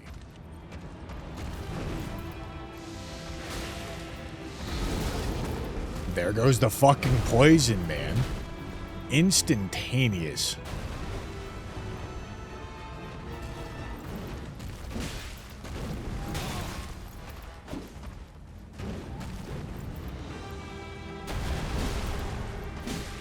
What the fuck is Big Man doing here?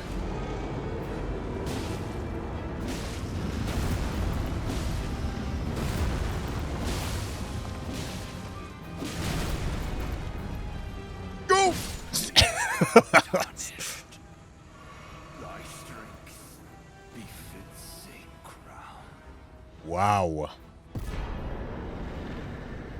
Wow.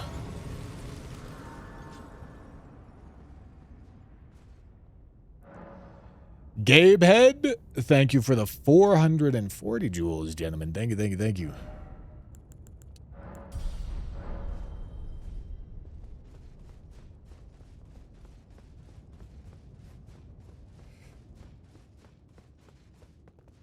Do you think it would be worth trying Poison Attunement on an inherent bleed weapon with Poison Moth Flight to get faster chunk damage from the poison?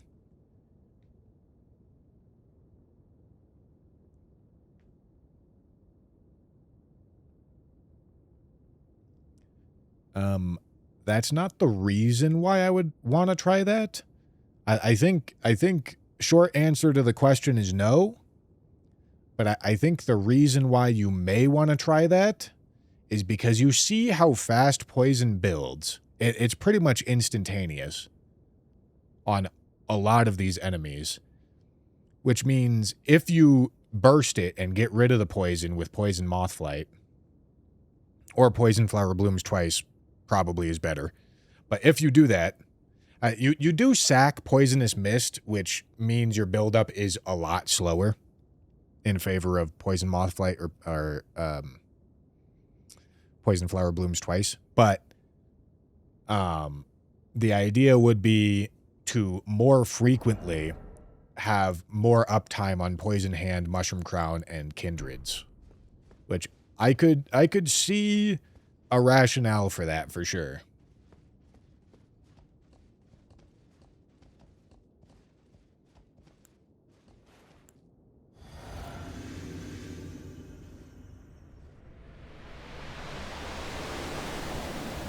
Yeah, no bleed in this fight.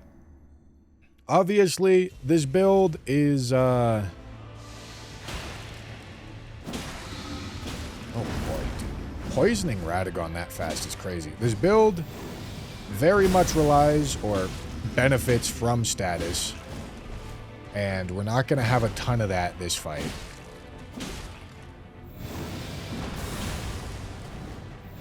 So we'll have to see how it does when you queue up against an unfavorable matchup.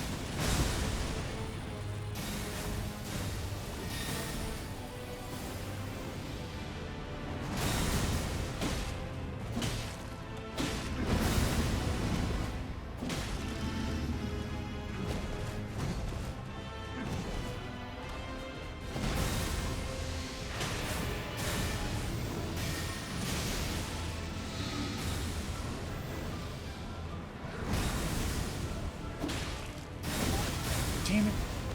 I was hoping I'd be out of range.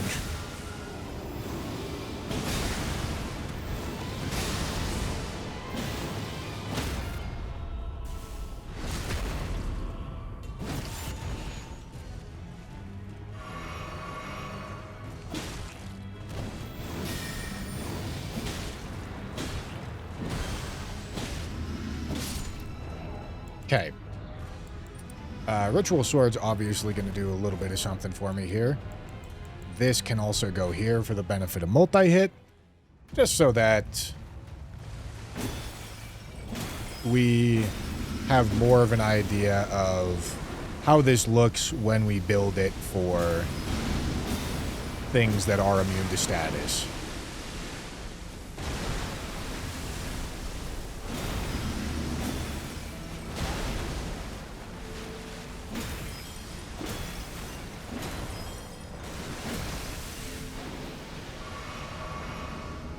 I mean, damage is pretty chunky, honestly.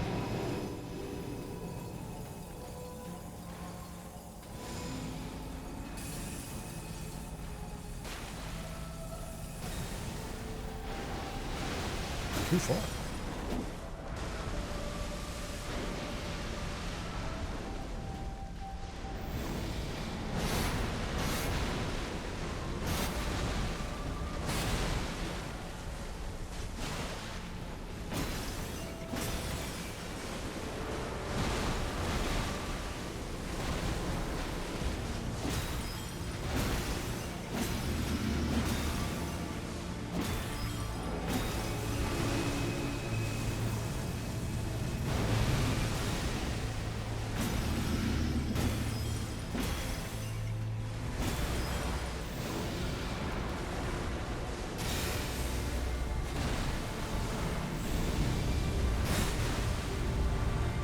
I gotta avoid the Elden stars.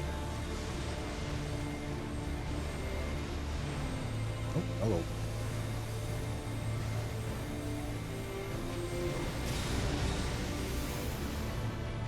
Bro's just walking towards me, menacingly.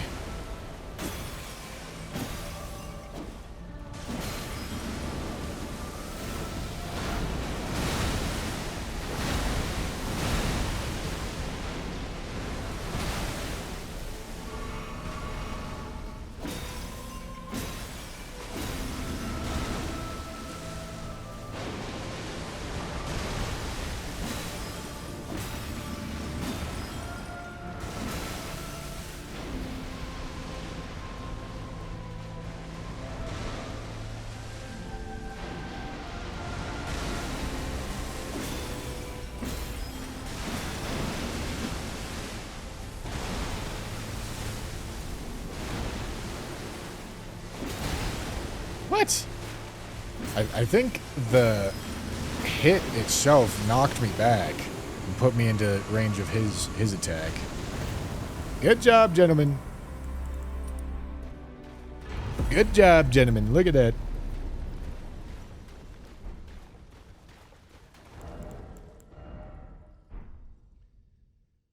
Tasty, tasty. Tasty, tasty.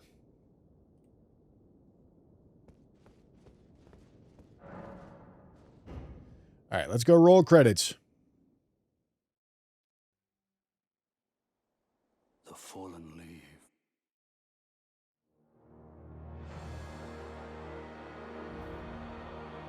Okay, that's 29, 54, 59.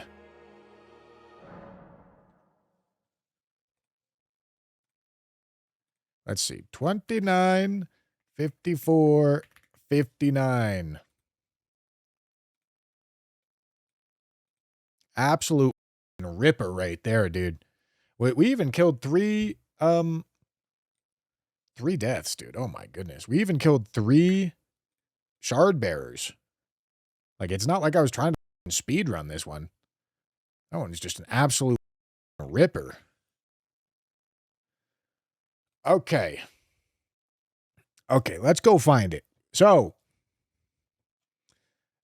this is a native bleed weapon. Let's talk about the Scythe. Native bleed weapon that we went for an Occult Attunement, Poison Mist, Exaltation, multi-hit combo build. Because all of it's very synergistic together. Every single bit of that build is synergistic with every other part of the build, which is sick. That's a sick, sick combo. I just need to find it on this goddamn list. Going into it, I was expecting it to be a multi-hit exaltation build that had a little bit of a slow weapon, and having a slow weapon is bad for that kind of build because you want more status build up faster. So going into it, I was like, all right, this build type is strong.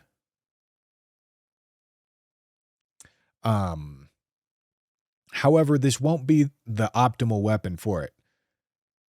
But as we saw on the run, it started doing pretty well. It actually did like really quite well because the R1s end up doing a ton of poise damage, much more than I was giving them credit for, and they ended up being relevant somewhat often. All right, gentlemen, I need help. I need help finding it. Can you help me find it? Is this it? Is this it right there? Thank you. I think that's it. All right. So, with all that said, it overperformed my expectations. It overperformed my expectations. So, originally, like my thoughts were originally like probably B tier. Let's see how it goes.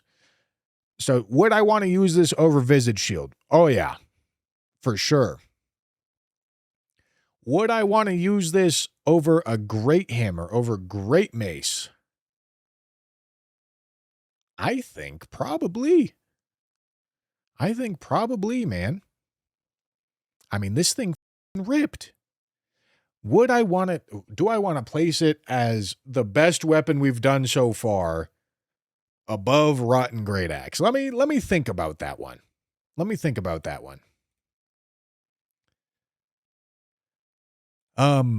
I'd certainly had more deaths on the Rotten Great Axe run, but I was doing more things.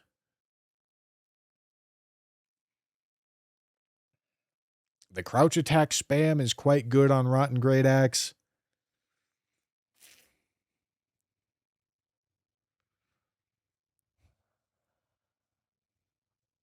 The fact that you get to build 4 status and stance, I don't think so. I think Scythe goes in between these two. That's what I think.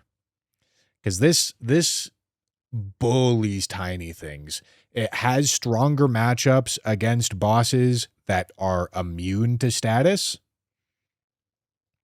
I'd much rather be running this on Elden Beast than Scythe on Elden Beast, but it still has the upside of being able to build into the exaltation because of the inbuilt rot buildup. It does it slower, of course, but Rotten Great Axe has to be better than Scythe. However, A tier, this thing's really good. This thing impressed the hell out of me.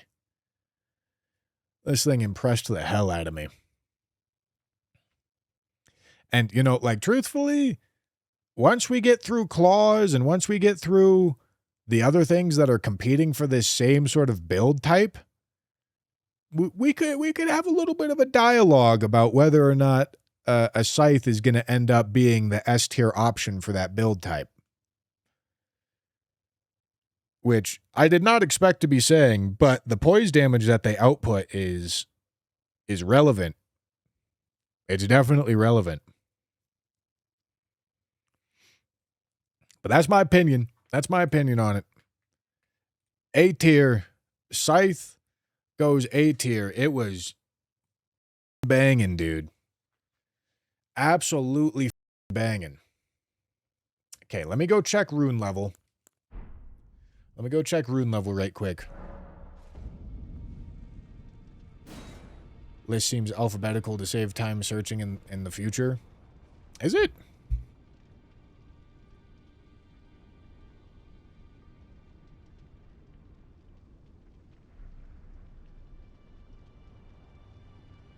Oh, this is Axe of Godfrey.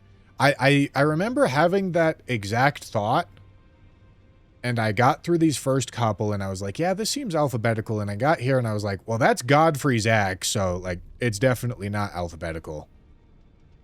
But no, this is Axe of Godfrey. That makes sense. Okay, yeah, it is alphabetical.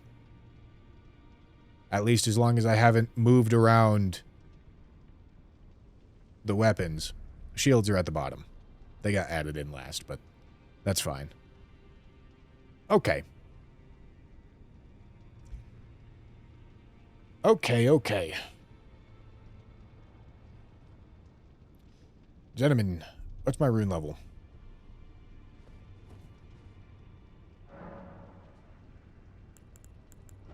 What's my rune level? 280. Got 8 levels out of that run. Okay. I just added a ton of stuff to this wheel. So much stuff that the website is kind of a little laggy at this point. But that's all right. That's all right. Okay, gentlemen. I honestly hope we roll something that's new, that's not a weapon. I hope we roll a spell or something like that. Alright, here we go. What do we get? It's gonna be a spell. Black Flame, gentlemen. Black Flame. Alright, I'm happy about it. I'm happy about it. Let's make it happen. Okay, this is Black Flame. Beautiful. Okay. Okay, gents. Now, we are going to load up a new game as we're no longer doing New Game Plus stuff. Okay. Okay. Dude. Oh, my goodness.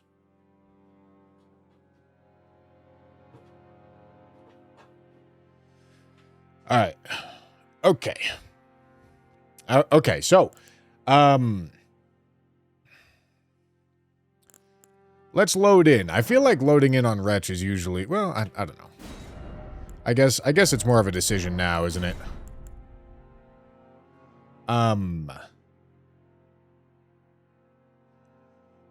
So, Black Flame, obviously an incant. It's going to care about incant scaling. Let's go pull up the wiki page for it.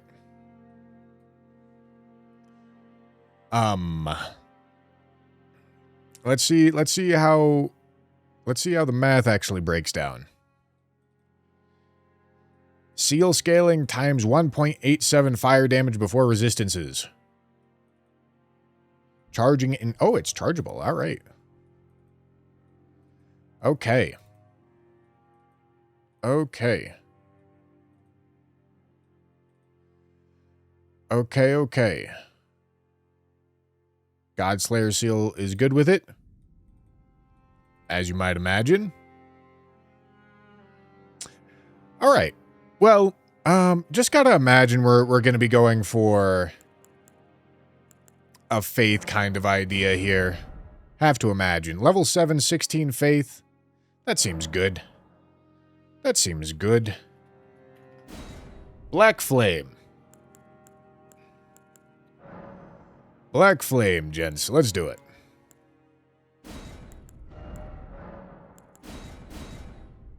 I guess I should put the loot goblin on this one, huh? All right, boys. Let's queue in.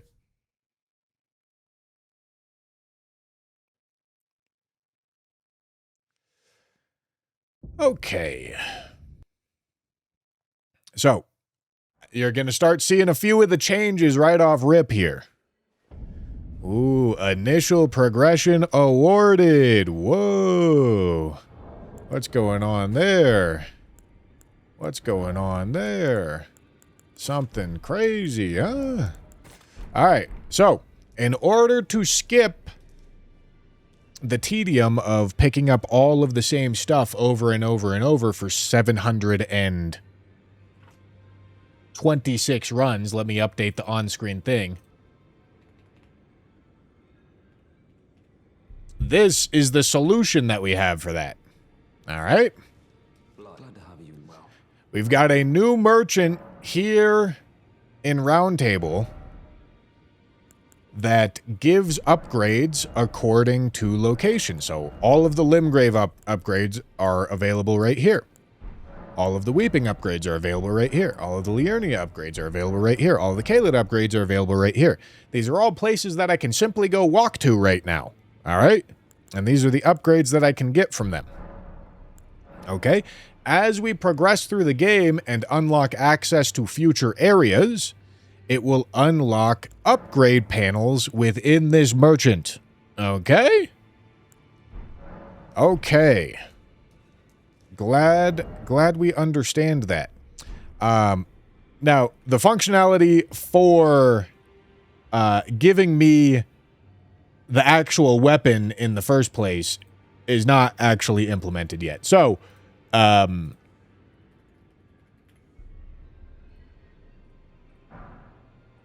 have to do that. I have to do that. So there's our Black Flame.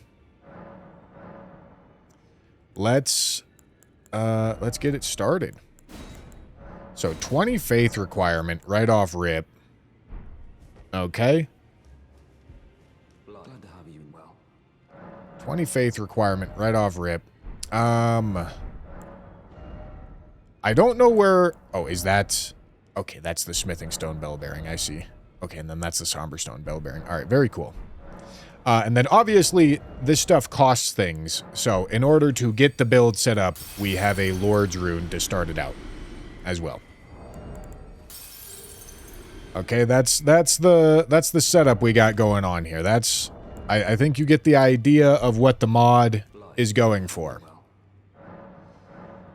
So, let's start by grabbing our Smithing Stone Bell Bearing.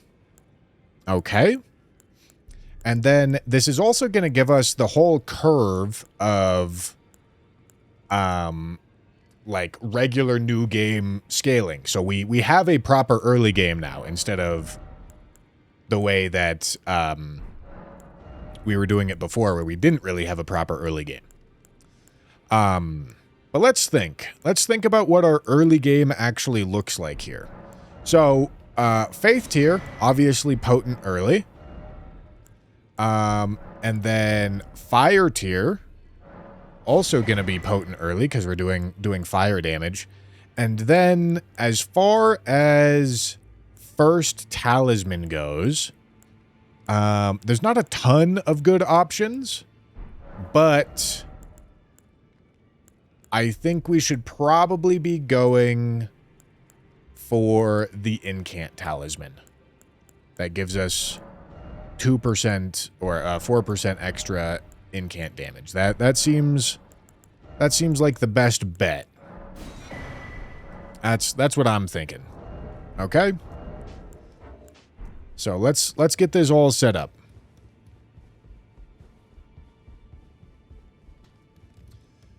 No, Black Flame does not do split Holy Fire.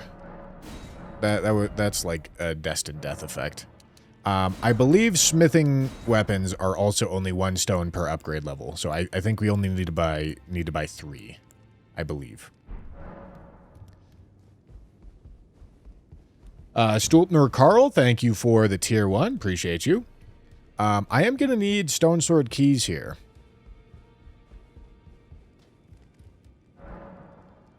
I'm going to need Stone Sword keys for after we beat Margit.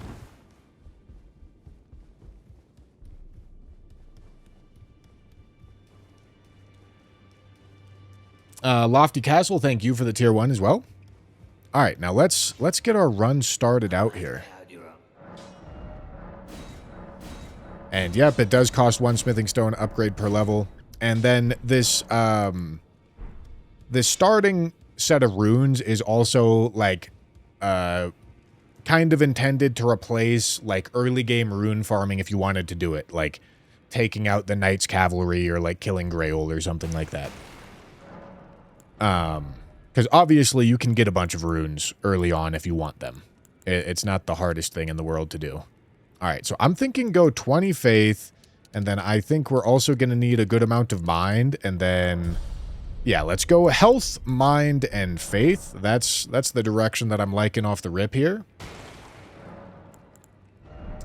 And then we're going to grab our 2 physic tiers, and we are ready to start heading towards Stormveil, because Stormveil actually has, all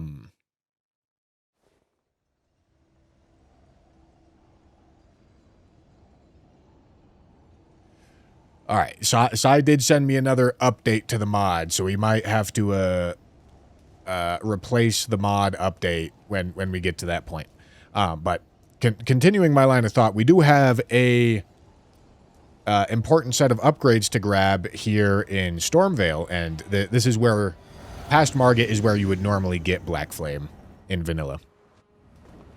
Well, let's see how it goes right off rip, right here in early game. Yeah, I mean, it's not bad at all.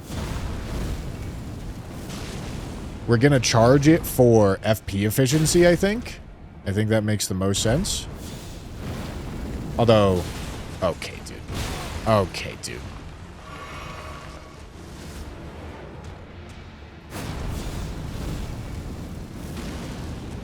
I mean, we could also...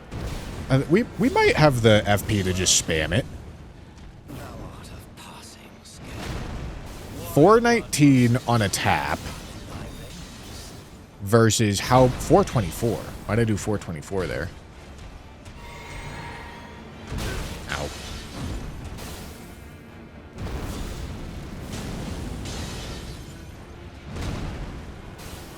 Ow. Okay, I'm curious about a charge. Okay, 424 versus 520. So not actually like a huge difference in damage. And that's partially because this Black Flame tick does the same amount of damage whether you charge it or not. So charging is less impactful. Okay. DPS is definitely way better. Definitely way better on Talisman Pouch, by the way, and Stormveil progression. DPS is definitely way better on the tabs. For sure. For sure. So, gentlemen, you saw that I killed Margit, and that earned me Stormveil progression. So now Secluded Cell is a grace that's unlocked. And if we go pay a trip back to our friendly neighborhood Blythe, I'm not actually sure. Yeah, there should be some Stormveil stuff in here. Yeah, Stormveil. The Stormveil tab opens, and we get the relevant items that we could get from Stormveil if we wanted to. You see? Now, these are not actually useful for us here. But this grace going towards Godric is. And so that proceeds as the game goes on. I think you guys see the vision now.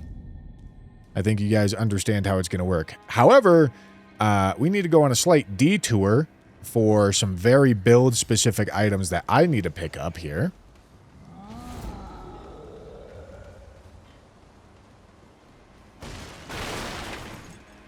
I need to be going to grab myself some, this Black Flame,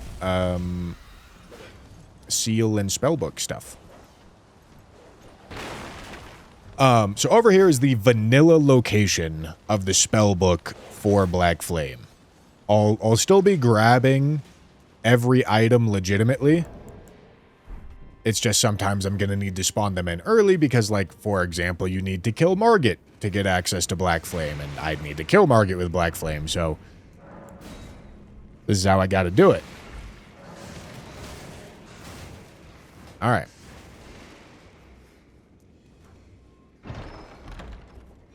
So there's the Godslayer seal. That is a big upgrade for us on this run. And then there's the Godskin prayer book, the source of Black Flame. Vanilla.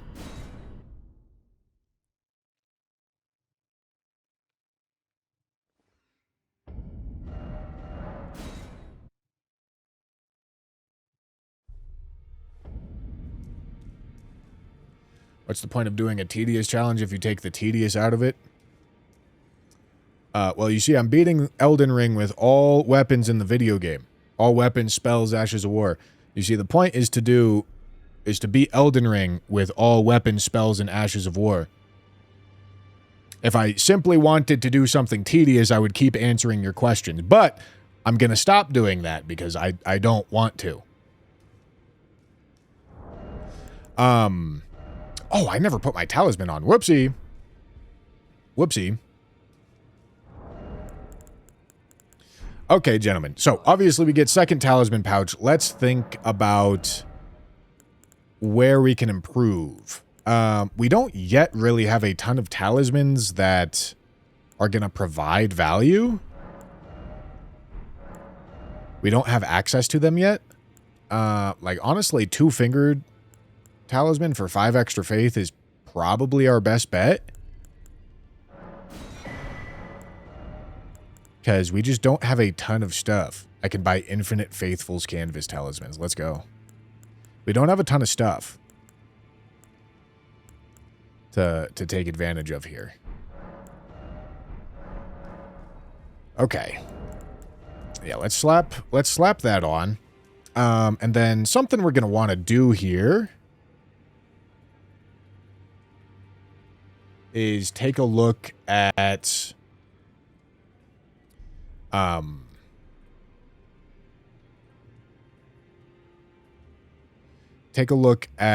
the seals that we have available to us.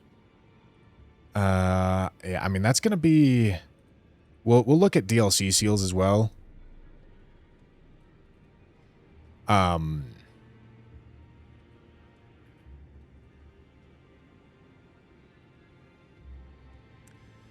Yeah, just so that we're aware of where the cutoff points are. So, Dryleaf Seal is best right here, but we don't have access to it yet. Godslayer Seal, as you can see, is better than Finger Seal, although we're at Smithing 6. So, it complicates things, but Godslayer Seal is still better than Finger Seal. Yeah. And then, eventually, Erdtree Seal is gonna surpass it, but that's a later problem. But for right now, Godslayer Seal is just straight up actually better. So, we're full on pivoting out of Finger Seal. We're not even casting with it anymore.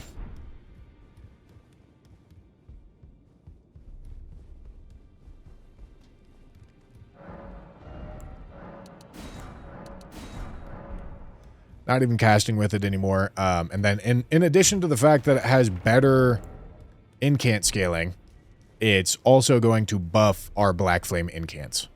So it's easy choice. Eventually we're going to want to be looking at Erdtree Seal, but we don't have that unlocked yet, and we don't have the stats for it to make sense yet either.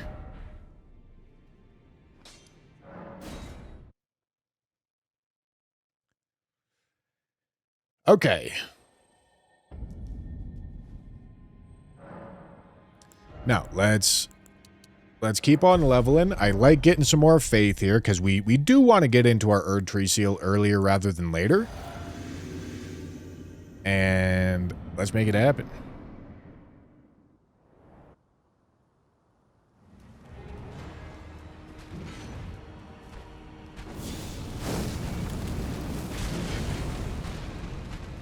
All right. Again, well, okay. I'm not sure I have...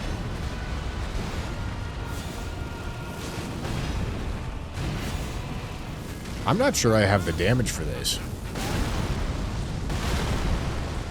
Did my black flame miss right there? I might need more blue.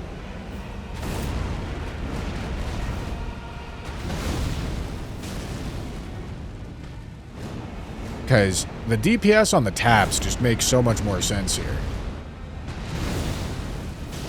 At least until I get, like... at least until I get, Godfrey's Icon. 470 on a tap. I don't think I got the FP, though, honestly. I definitely don't have it when I'm fighting into,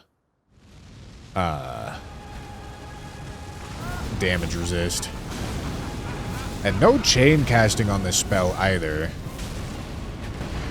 And also, spamming the spell is technically less total damage because I'm overlapping my black flame. So if I'm really trying to max out damage, I charge a spell and then let the black flame burn. If I'm trying to be super FP efficient, but like I said, I don't think that's the strat. I think the strat's to spam. Because I think the damage just looks a lot better.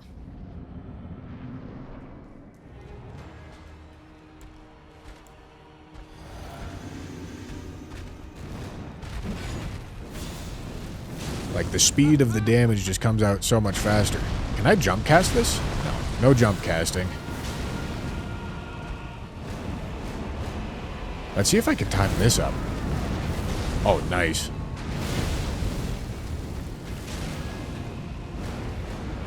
Let's see if I can time it up again. Oh. Okay, get dodged, idiot. Alright, so I think I should just be able to throw these now.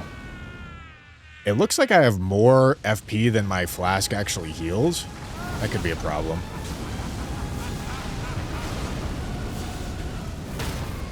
Holy.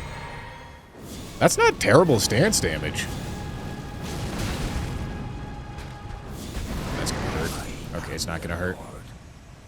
Okay, gentlemen, we're off to a good start here. And one day, we'll return together to our home, bathed in rays of gold. Alright, alright. Okay, gentlemen. You can see I was just awarded 6 sacred tears. Whoops. And 6 golden seeds. You may be saying, what the... Why does that work like that? It's because these are the flask upgrade materials that are available in Limgrave. I didn't just want to spawn in with a super leveled flask, even though it is possible to just run around and get a super leveled flask if you really want to. I felt like that didn't make sense. I felt like these materials should be given after killing the area boss. And so that's why the golden seeds and the sacred tears spawn up right here. Again, the idea being that way I don't have to go run around and collect all this stuff 726 times, you know? None of us are here to watch that. Or do that.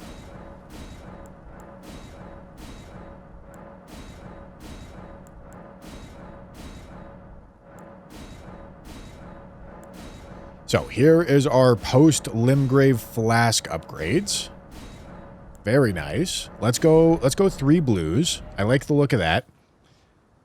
And now that we have 1 Great Rune dead, we also have Altus and Volcano Manor unlocked. You see? 1 Great Rune is what causes these 2 areas to become unlocked. Which means we also now have Altus and Volcano Manor upgrades available to ourselves.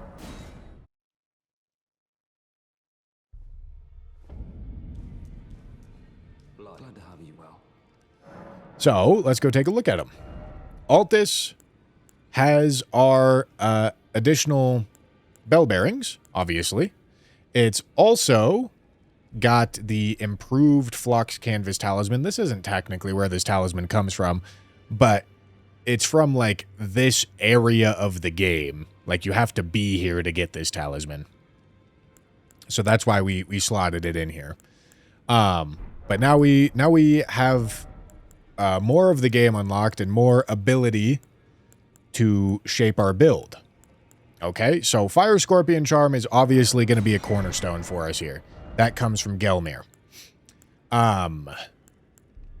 We could maybe pivot out into Erdtree Seal. I don't think we're quite there yet, so I'm just going to buy the Smithing Stone Bell Bearing. And beyond that, I think the Godfrey icon is something that's very worth looking into, so we're going to pick that up as well. Okay? So, our talismans are going to swap out like this. Okay.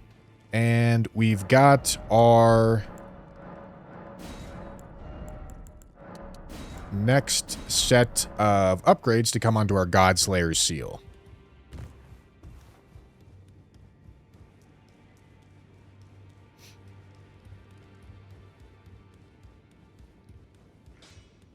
Okay. Some Melon Dude, thank you for the tier 1. We did expand the challenge. If you're curious about the exact rules, you can either watch this video when it comes out or go back to the beginning of the stream. Okay, now let's think about our next target. Oh, I do have a question. I wonder if Radon Festival gets started automatically here. Cool, it does. It's very cool. Okay, yeah, let's go do Radon.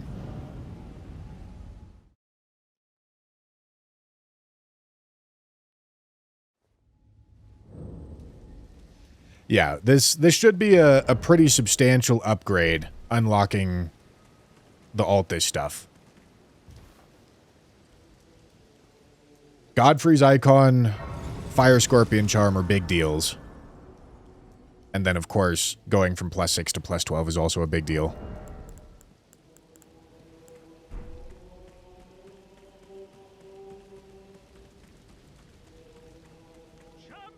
Really enjoyed your most recent video on the Two Bushy channel. Would it be possible to make a compilation of all the runs in one video? You want me to fit 726 videos into one video? No. David is uploading videos onto the Bushy VODs channel that combine the videos together. So if you're really just desperate for some sleep content, you can head on over to the Bushy VODs channel and watch all weapons marathons.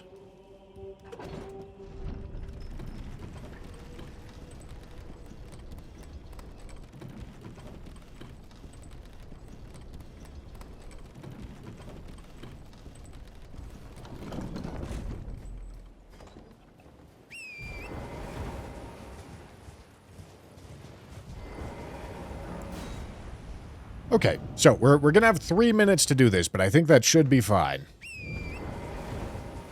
Because we're crutching on the Faith tier to reach our stat requirements right now. It'll take us up to 32.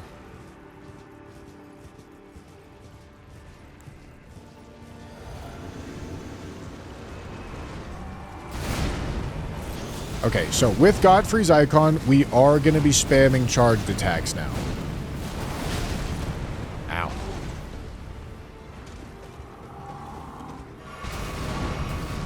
I'm not sure it's actually the strat, but I am trying it out. It feels kind of like the charge attack animation feels kind of though, dude. And the damage is not nearly as good as you would expect for how much longer the animation takes, even with Godfrey's Icon.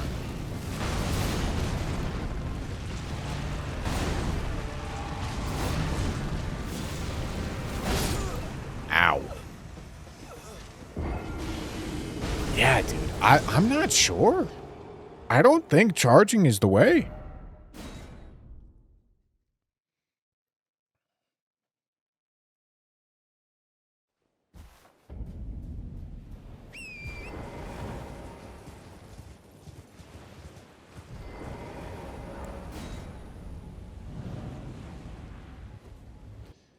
Do Howl, Golden Vow, etc., Ritual Sword, etc. Yes, they work. All damage is all damage, and those buffs all work for all damage.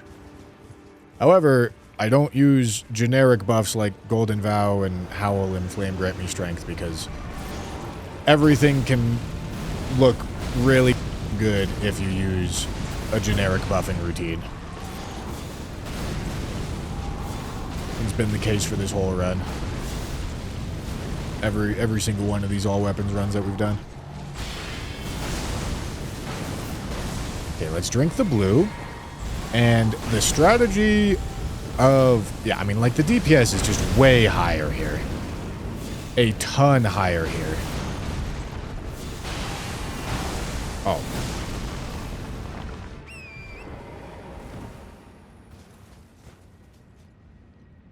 Yeah, I mean, it's just spamming. It's gotta just be spamming. That's not exactly what I expected. I thought Godfrey's icon might make it a little more compelling, but I guess not.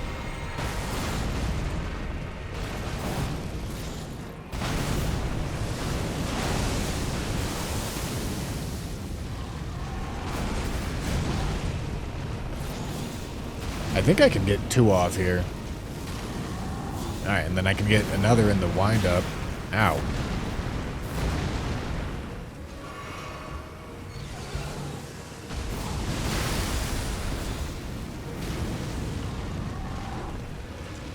Alright, last flask. No! Oh my god. Dude, I still just don't have the health. Travius, thank you for the 1,000 jewels. Appreciate you.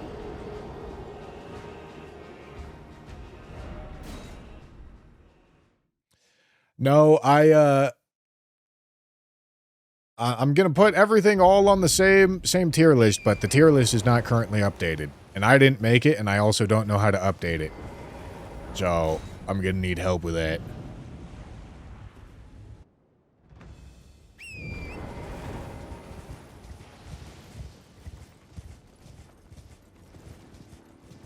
Radigan's icon. What's going on here, man? I literally didn't even put Radigan's icon into the upgrade lists because of how useless it is.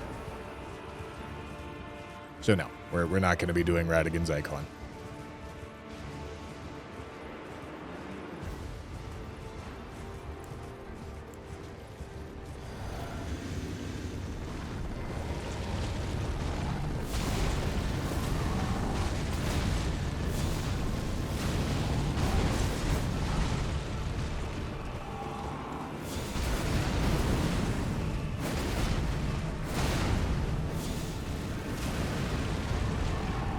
Alright, there we go. I think I can get 2 off here. Okay, then we drink the blue. What? There's no way. I didn't stay in front of him. I guess I... Oh my goodness.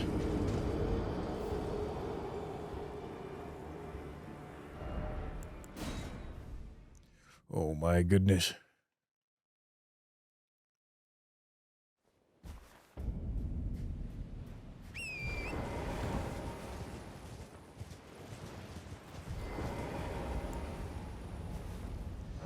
If you're curious about a run that we're not currently doing, just wait until we do that run.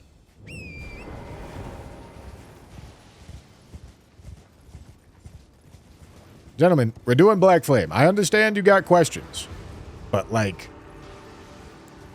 don't.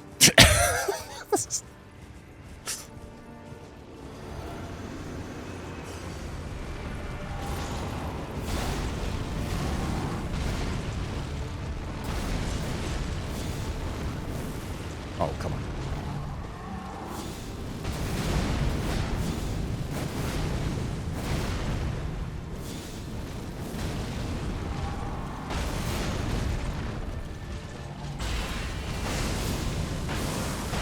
That...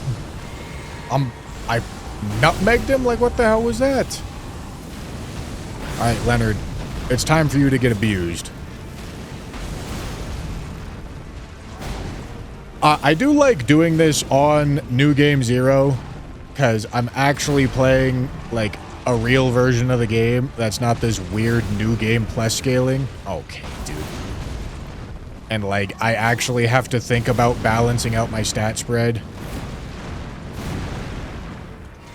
Because, like, right now, we're definitely suffering from not having very much health, but also kind of have to. That's kind of what it is.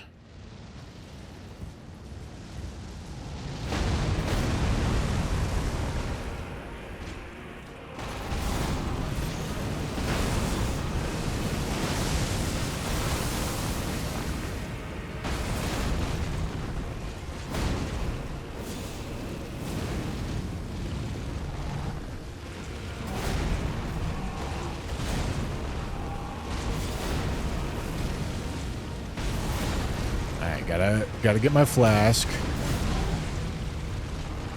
Come on. Do the follow-up. I'm scared to drink my flask because I'm just one shot.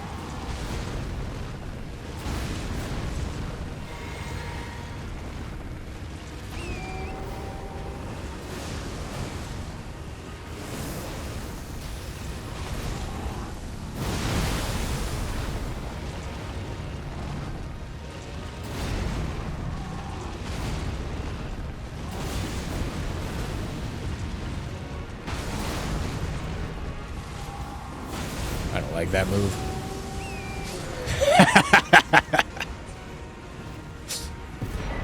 Not today, buddy. Not today. Oh, it also spawns in Radahn's restored Great Rune as well. I didn't even realize that. That's good. I like that.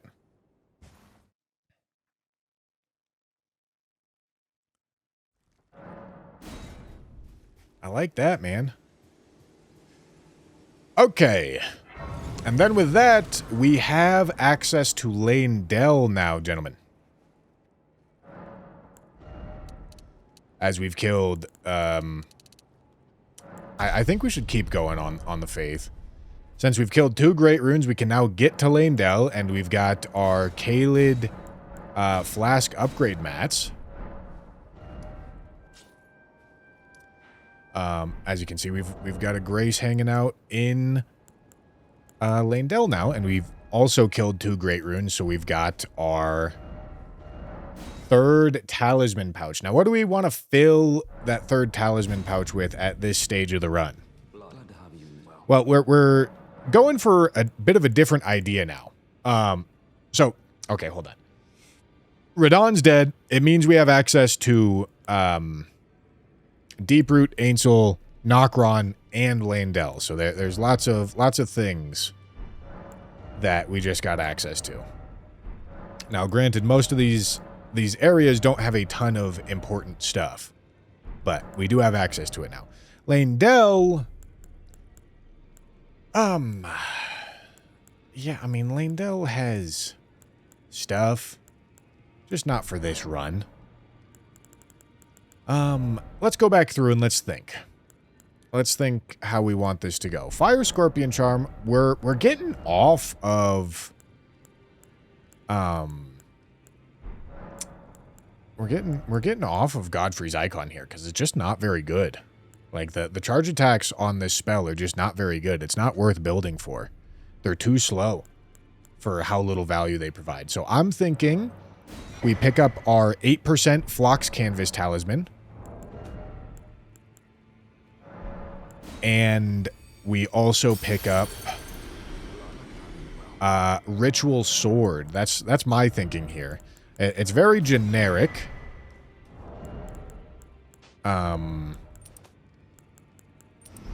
But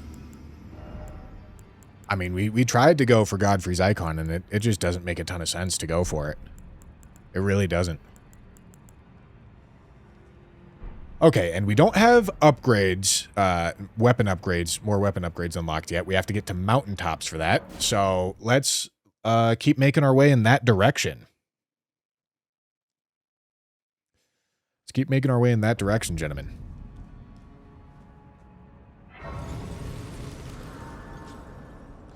Can you offhand another seal for damage boost? I would need to get a Godslayer seal because the Godslayer seal is the one that provides the damage boost, but it's also the one that we want to cast with right now. It's the one that's most beneficial for our stat spread. So, whenever we pivot into Erdtree Seal, it'll be a different story, but for right now, no. There's no reason to have more than one seal equipped right now.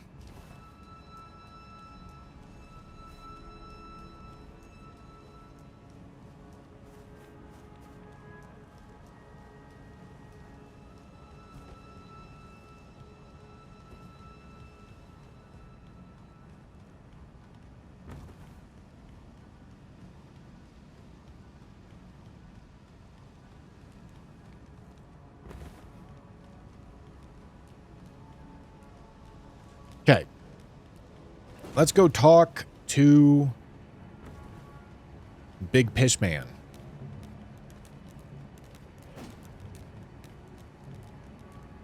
Let's go talk to Big Piss Man and see what the story is.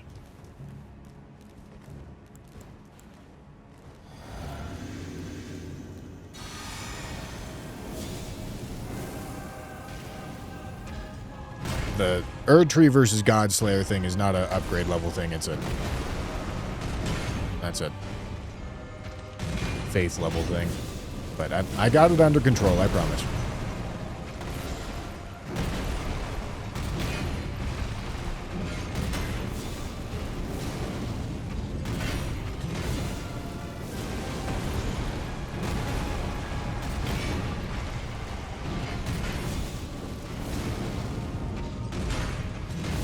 Yeah, dude, the light attacks... Ow. The light attacks are quick, dude. Unfortunately, you can't jump cast, which does kind of suck. Like, this is a very generic incant for sure. No doubt. But, I mean, it's solid. It's doing... solid damage so far, for sure. Nothing crazy, but... it's fine. Oh! Nice! Alright, and that's our 4th tally pouch.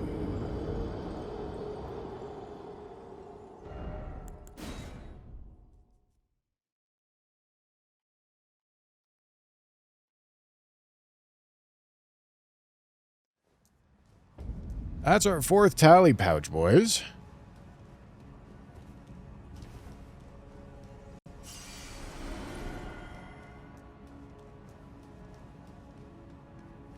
Yeah, I mean, like... I truthfully think spells in general kind of suffer compared to regular weapons. Because they're slow. This one's not bad. But it still just has less damage windows. Because it's a spell.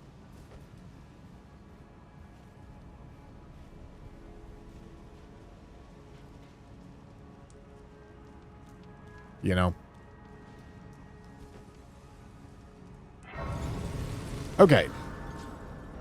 So here's what we can do. We're going to go take a quick visit to Volcano Manor.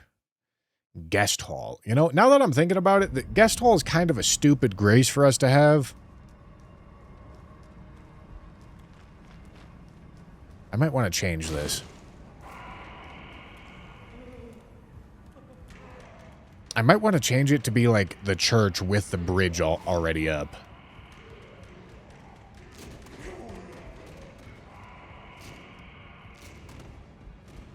But also, how often am I going to need to run back through Volcano Manor? Not often, probably. So maybe it's fine. Because we need to go get our Erdtree Seal.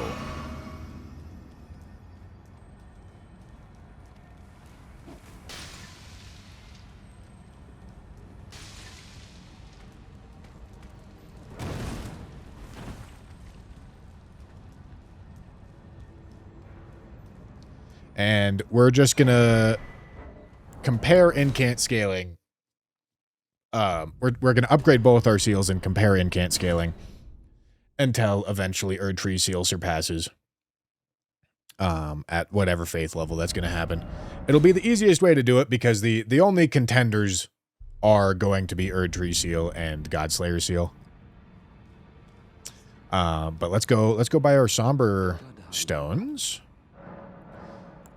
One comes from Kaled, and one comes from Altis.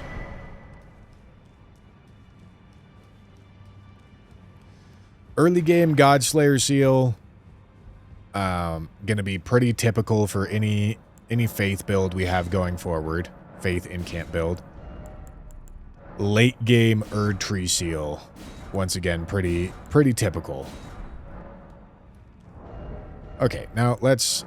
This is gonna require 40 faith, but we can check after we drink the physic. But I don't think we're gonna have the faith levels quite yet. But we're gonna need to upgrade it eventually anyway, so we're just gonna bring it along for the ride and pivot when it makes sense.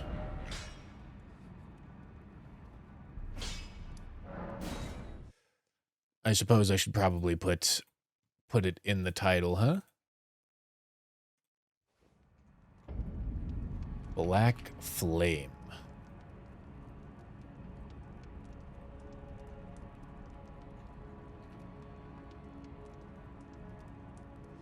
Okay.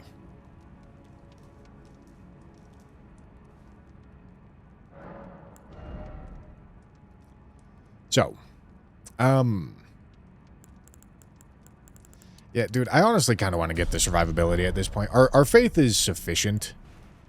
If we drink this and take a look at incant scaling, our Godslayers is still better. So it's still not time for Erdtree Seal, but as we level them up, Erdtree Seal will begin to become better.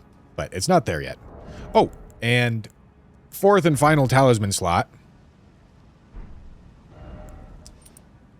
Should just be Faithful's Canvas, because like I said, Godfrey Icon isn't doing a ton for us.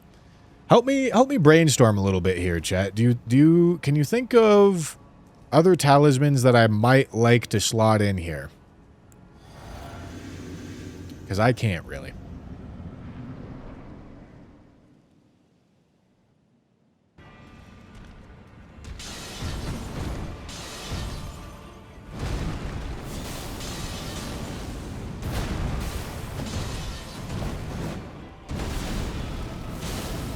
Damage is looking nice. Damage is looking very nice. Benefit of spells, of course, is range. That's just not a benefit that matters very often. Because the bosses do have all these crazy gap closers to deal with it. But when we get the opportunity, we will take advantage for sure. Is that going to make it? Holy it did.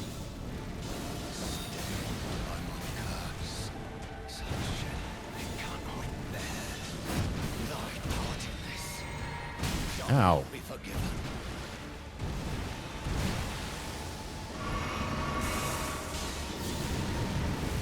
Roll. See you later, piss boy. Yeah, I mean, look, damage is getting there for sure.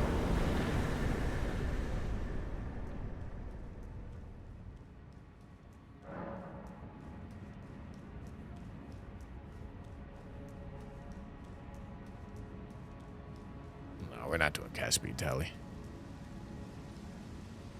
Blue Dancer only applies to physical damage, so it's not going to do very good for us here. It'll actually do nothing for us here. Allow me, you are unable prevented the thorns. A husk, the only way, and become my purpose. So I'd like to. This is going to be great against Fire Giant. Oh, yeah. Yeah, it's going to be phenomenal against Fire Giant for sure. Okay. So, as we're progressing forward, we've beat Morgott, so we have access to mountaintops now, gentlemen. And that means we unlock our next tier of stones. So we're happy about that. So we get access to mountaintops, consecrated, beginning of Haligtree, and Moog now. But let's pick up our Somber Stone bell bearings. Let me just examine these and see if I care about any of this. Don't think I do. Yeah, don't think I do.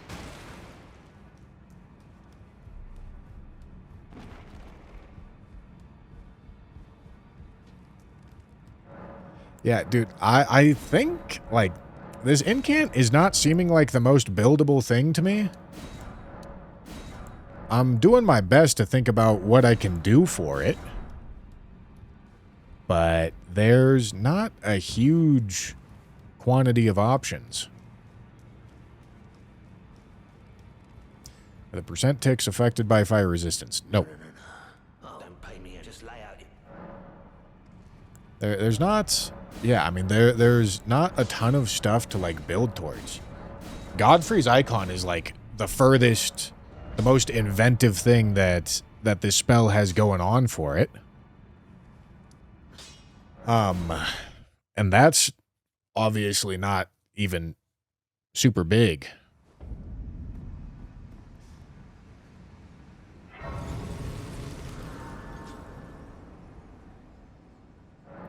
Like we tried it and it didn't do great.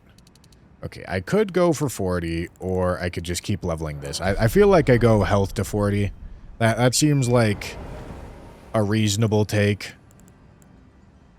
We're still on faith and fire in the physic. Eventually, probably going to pivot to, like, oil instead of faith. But right now, the faith is still just super important.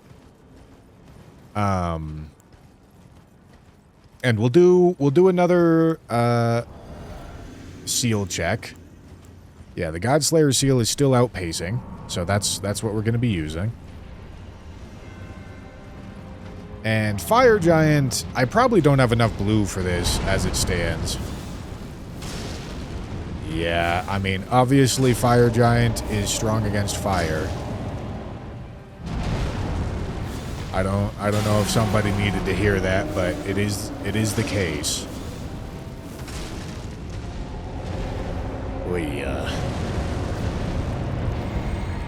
Yeah, dude, I'm gonna need a ton of blue for this fight. This is not exactly gonna be light work here. Tick damage doing more work than the flame. Yep, I mean that's like, listen, most of the time the black flame ticks on this spell are not super relevant. But if you queue up against something that has a ton of fire resistance, it starts to matter a lot more. Because your direct damage is going to be doing less, so your tick damage is going to be a higher portion. So that's a nice benefit.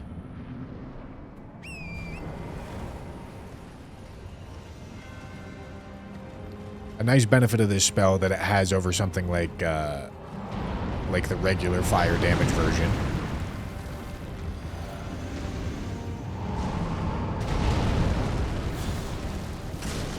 Alright, let's do it. R1 spam.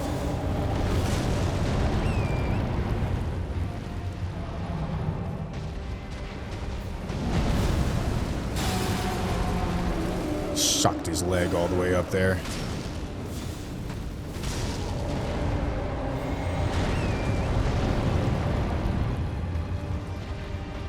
Yeah, I mean, this is an awkward fight for sure.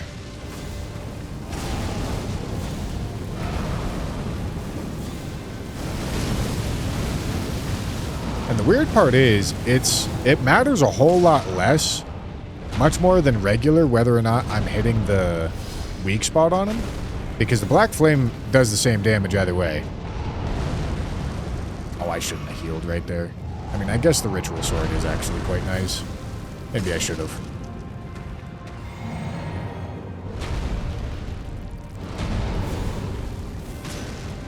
Yeah, dude, phase 2 is going to be nasty.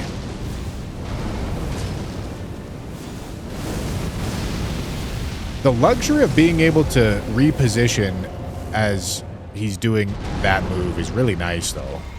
Because, like, normally you got to stand right next to his leg, and it makes punishing that really hard. But the range provided by the spell is really convenient for it.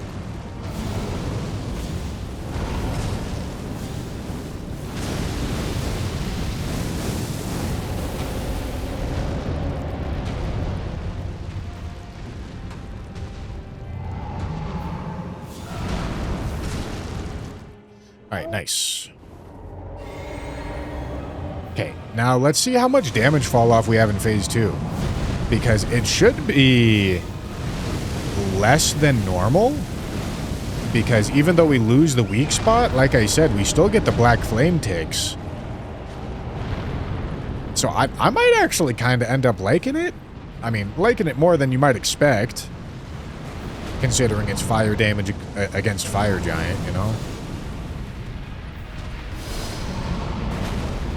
I mean, like, how much damage am I doing on a leg shot? Yeah, over 1,000. How much am I doing on a hand shot?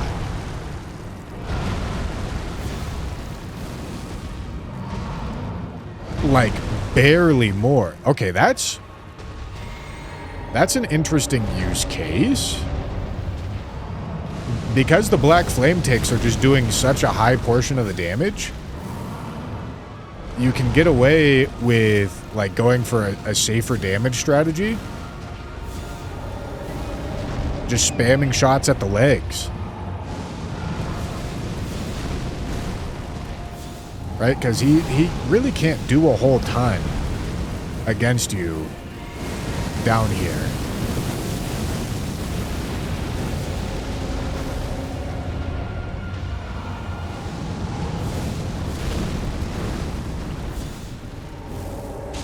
Oh, hit him right in the eyeball. And it still did only barely more damage. Alright, dude. You know what? You know what? It grew on me. Over the course of the fight, it grew on me. I feel like Black Flame might actually be kind of... Like, Black Flame itself, like...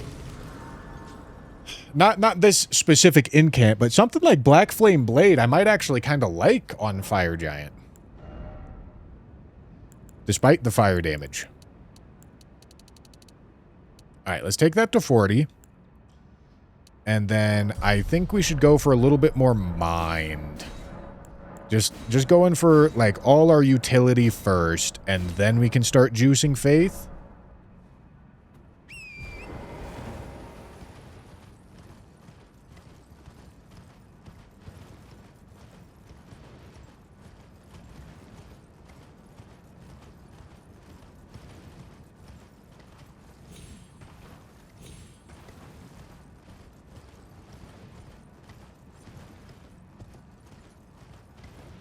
Alright, and we're just going to keep rushing down the main line here, because this is how we get our upgrades.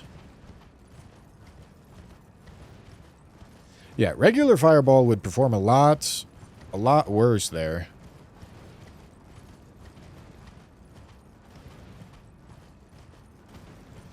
Did we read the Black Flame item description yet? Good point. Good point. We got a thinker over there. Hold on. Hold on, I'm struggling. A Black Flame incantation of the Godskin Apostles. Hey, I've seen a noble throw it. Throws a ball of raging black fire. Charging enhances potency and causes the fireball to explode. Black Flame is weighty. After dealing damage, it continues to sap foes' HP for a very short time. Okay, causing it to explode. I didn't realize it put like a little AoE on it. That makes it a bit more compelling for a duo fight like Godskin, right? This world and death are you to commit? Very let my hand.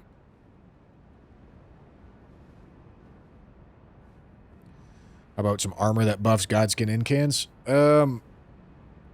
There's only one thing that buffs one Godskin incant, and that's Fatty's chest piece for Noble Presence.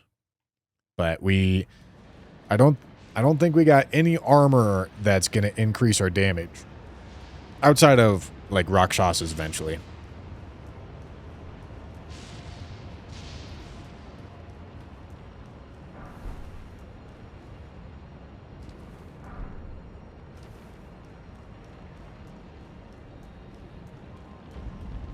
How do I rate the weapon so far? I mean, it's alright. It's okay.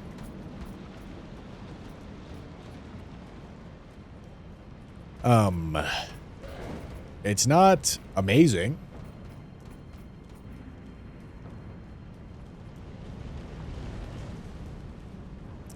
I'd have to look back at the tier list because I haven't done one of these runs in a while. So I'd have to go take a peek. But like my inclination is in like the D to C range. That's what I'm feeling.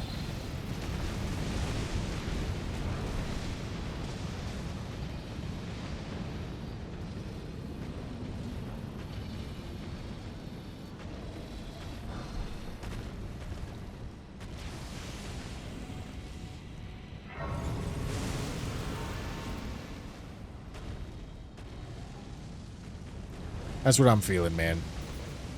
Primal Glintstone Blade could be an option for 4th tally. Yeah, but like sacking health. Scorpion Charm and Primal Glintstone Blade just sounds like too much. I'm just tanking my effective HP, you know?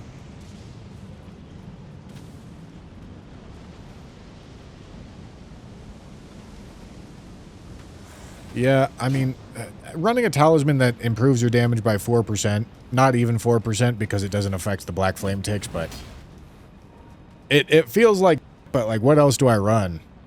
This is not the most buildable thing. However, for this fight, I am going to run Godfrey's Icon because I feel like splash damage could actually be kind of relevant.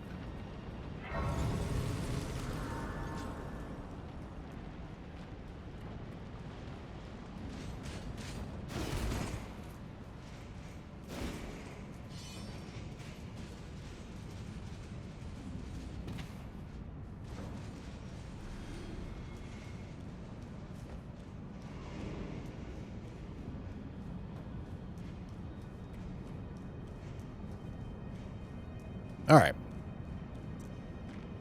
Yeah, I mean, let's give it a try. I'm concerned that the charge animation is just going to be too damn slow. But we shall give it a try.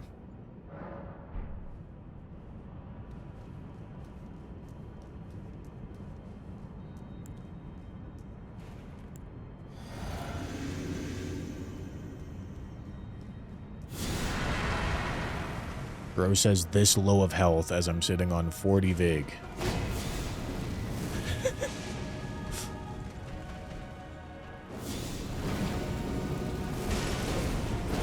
No, maybe not, man. I mean...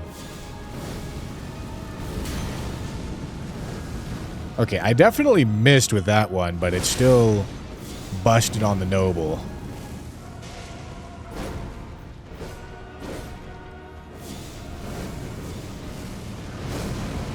I didn't charge it all the way. Yeah, I mean, it's just slow. It's too slow, man. We can't go for the Godfrey's Icon. It's just too slow.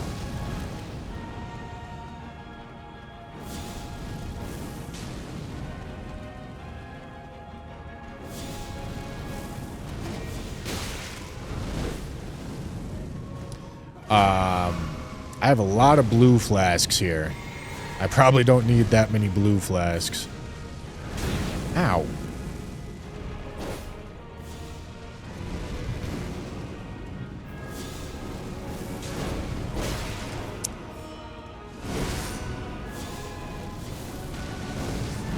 Okay, dude. Okay, this should be money right here. This should be a time where we get huge punishes off.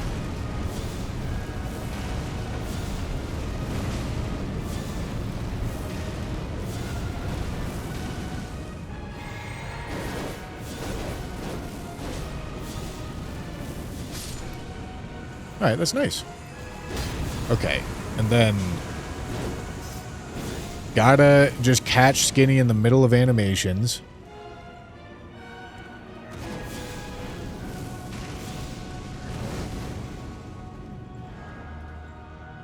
in order to punish him.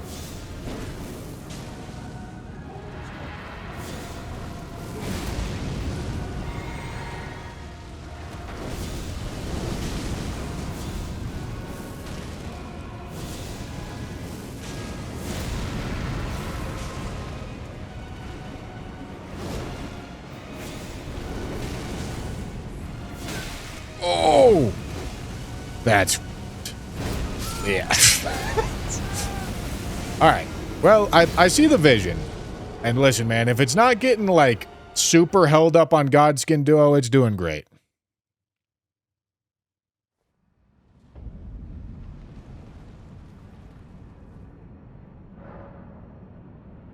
Okay, let's do that.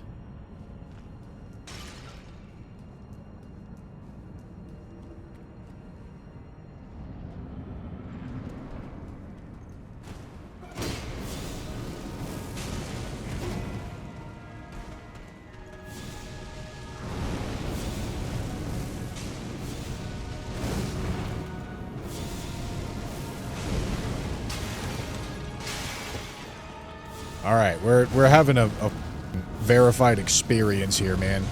Holy.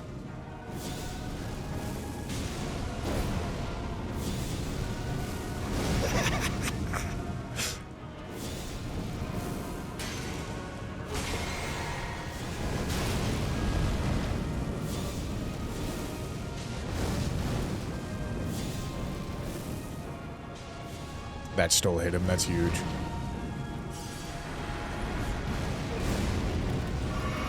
Oh, I didn't drink my physic. No, dude. I'm just gonna pray that Apostle doesn't. Because he's in a weird spot.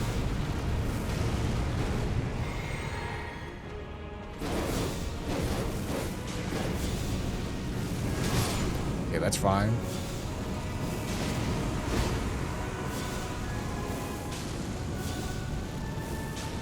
Having him up against the wall is really nice.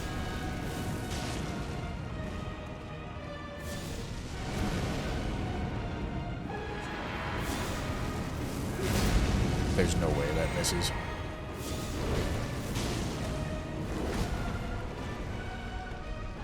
No way you summon right here.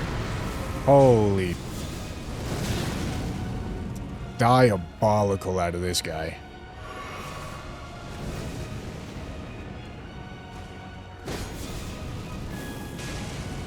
Oh, nice.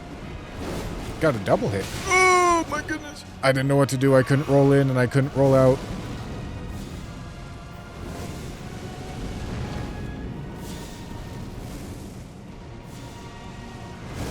Okay, I gotta get Skinny dead.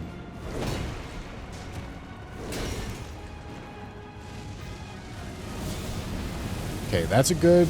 oh, my God. Get out of here, man.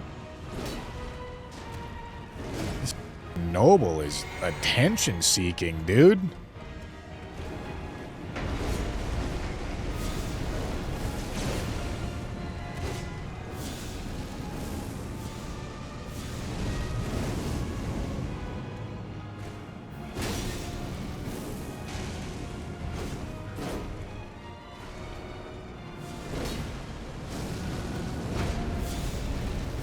No, man. There's no...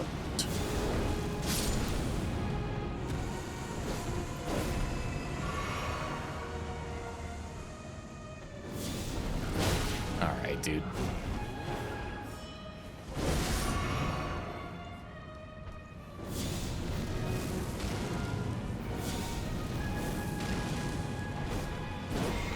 Do I have the FP?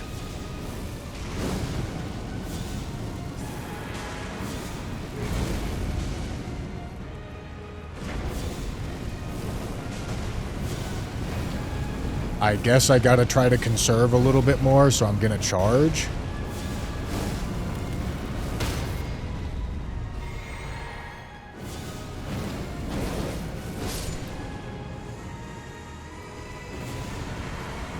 God, it's gonna be kind of close though, ain't it?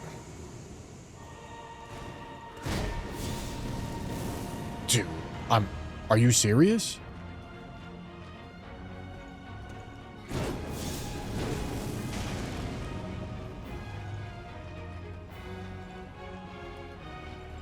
I feel like I should wait for both of them to come back.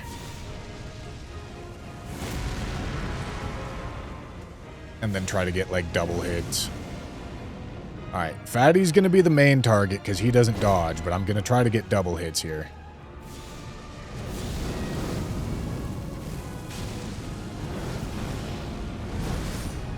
Double hits or charge.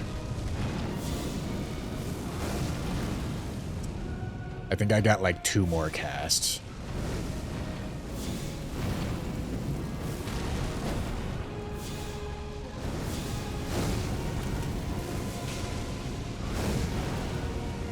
There's no chance. This fucking game, man.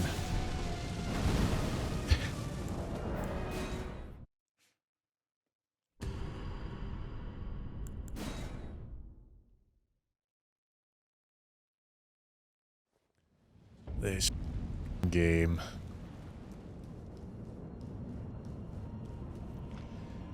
Yeah, I mean, we're seeing another massive downside of spells in general here, right? Like, your stat spread has to be a lot worse, and you end up with a lot less heals.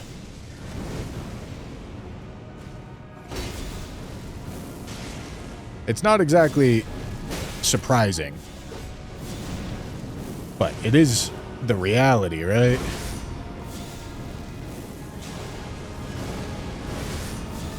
I know that spells get, like, made fun of for being overpowered all the time, and it's like, people call it, like, the easy mode, but it's really not.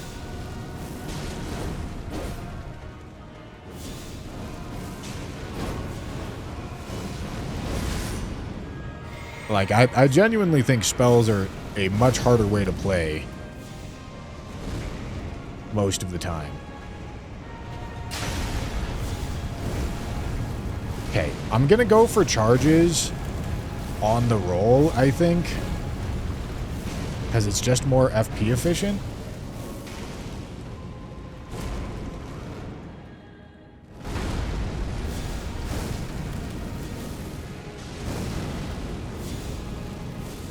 Oh, come on.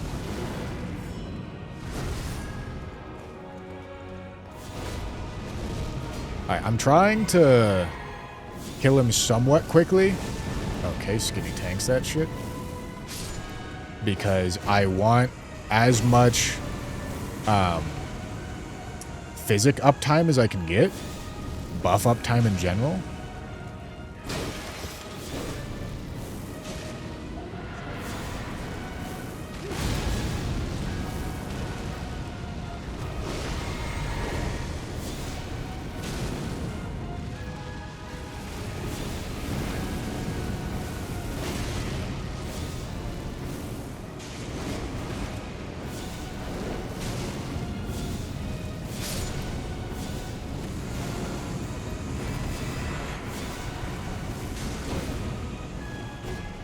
Alright. Yeah, you can see the physics still active because I'm chunking for 600 a quick attack.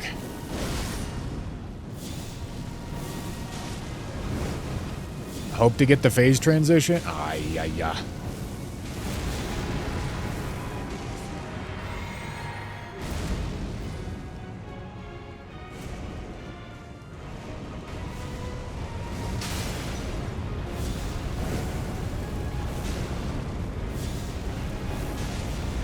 Oh, come on.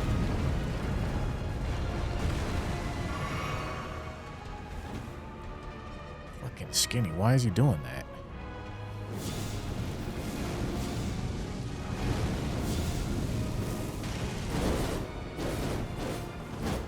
Alright, Physic ran out, but we're in a fine spot with the FP.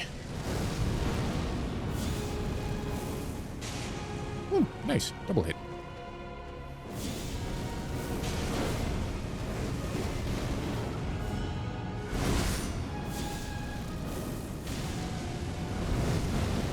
He's so close to dead.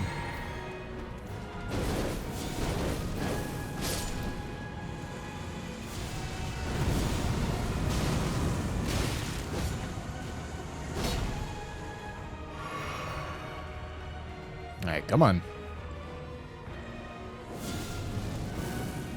Figured I'd go for it. He seemed to just be idling. Come on.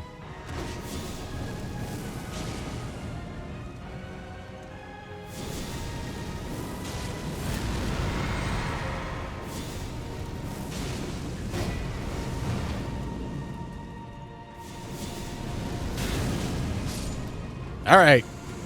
Good job, gentlemen. Good job, gentlemen.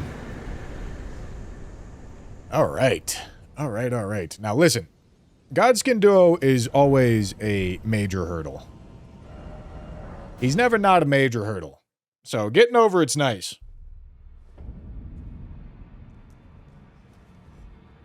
Glad to have you well. Getting over it is quite nice. Okay, so that's the second half of Farum Azula stuff right there. We don't... Glad to have you well. Where's the Somber Bell Bearing? Huh. Did I forget to have the Somber Bell Bearing 5 get put into that shop? Alright, hold on, gentlemen. I gotta make sure to write down the notes and changes that I want. No, the Duo dropped the Smithing 4.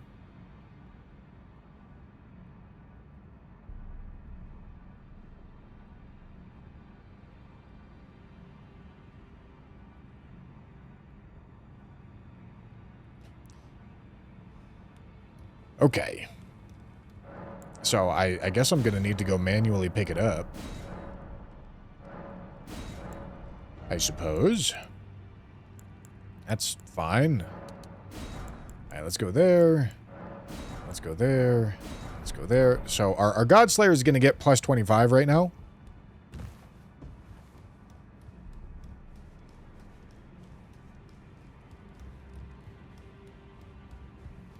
Not a big change, but technically Limgrave only has 4 Sacred Tears, not 6.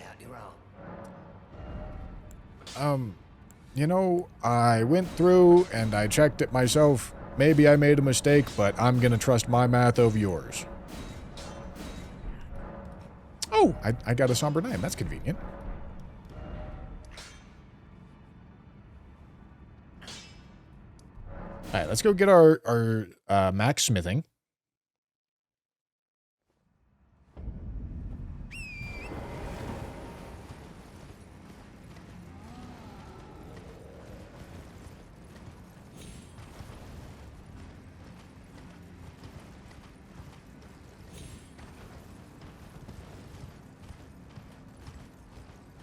What am I missing? You're missing that New Game Plus is extremely far removed from a regular playthrough of Elden Ring. New Game Plus 7, particularly DLC Plus, does not play in the slightest how New Game Plus 0 plays. The scaling is very stupid. The endgame is, like, challenge run tier difficult, just by virtue of it being itself. And the early game is so trivially easy, it might as well not be there.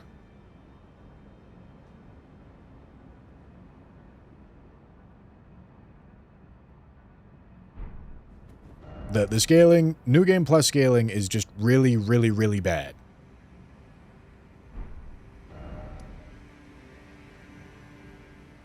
Like, it's not doing anything close to what it should be trying to do.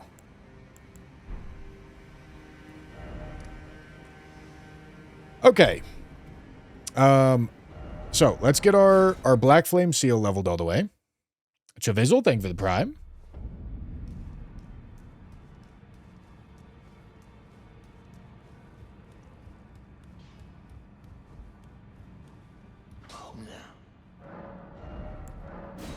Alright, there's our maxed out. seal.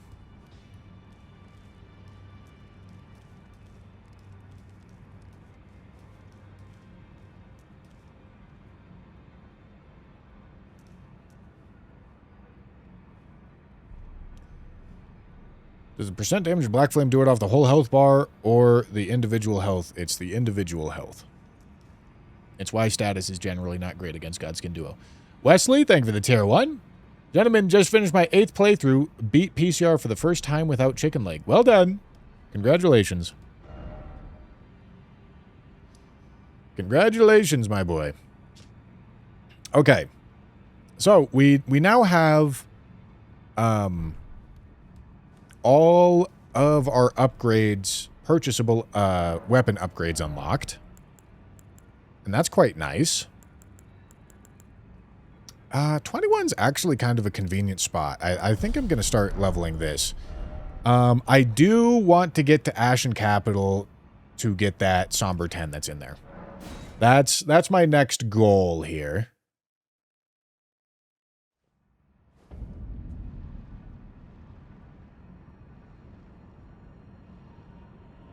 Oh, Sai did say that the Ferrum 1 progression didn't appear in the current version that we're playing. I don't think we needed the Ferrum 1 progression for anything, though. I don't think the first half of Ferrum has anything that I care about on this run. I'm pretty sure. So I think we're all good. I think it doesn't matter for this one. However, I did write down a note. We do want this Somber Bell 5 to show up in the Ferrum 2 upgrade section.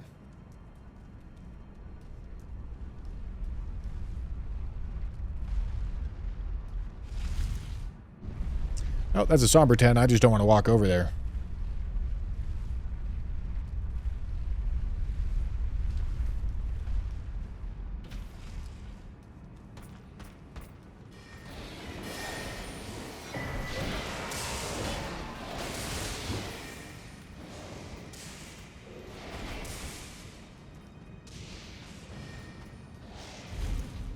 Alright.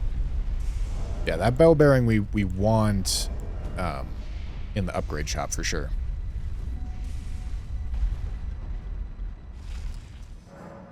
Okay, boys, it's definitely been a mainline rushdown for sure so far. As most any percent runs end up being.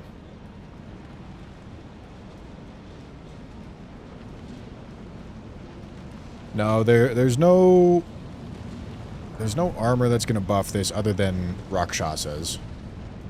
Which we will make our way towards. For sure.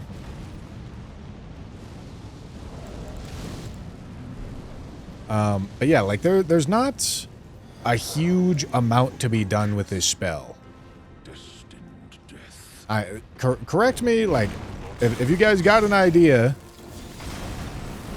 you can let me know. But I don't think there's a ton that I can really be adjusting from this point. This is kind of just the build for it. Eventually we're going to be going Erd Tree Seal, and that will help somewhat. But not there yet.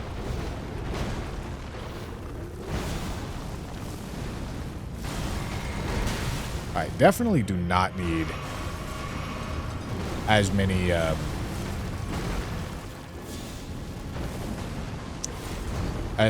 blue flasks as I have, because yeah, this is not running into the same problem that a Godskin Duo was running into.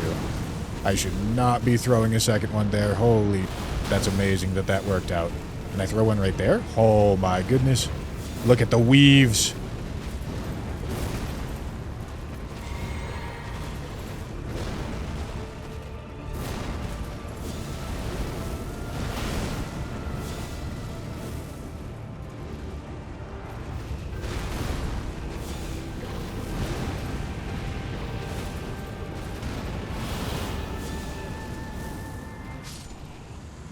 Nice try, Malekith. You really gave it a good old college try, my boy.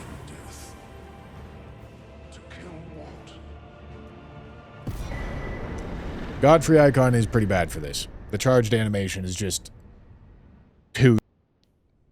It's not good enough.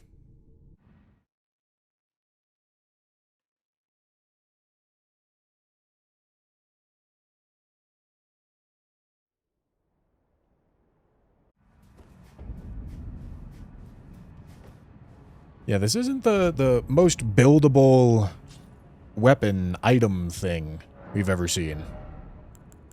It's alright, though. You know, it's okay. Okay, we're sitting at 45 faith. Gonna be 55 with the help of the flask here pretty soon. Plus 10 Erd Tree Seal might be getting there. We might be... This might be the crossover point that we're about to reach here.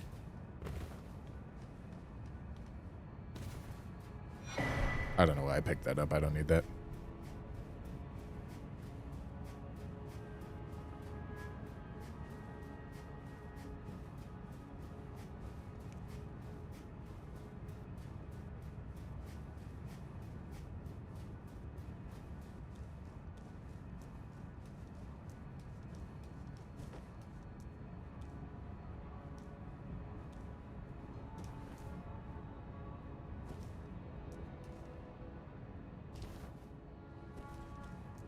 Okay.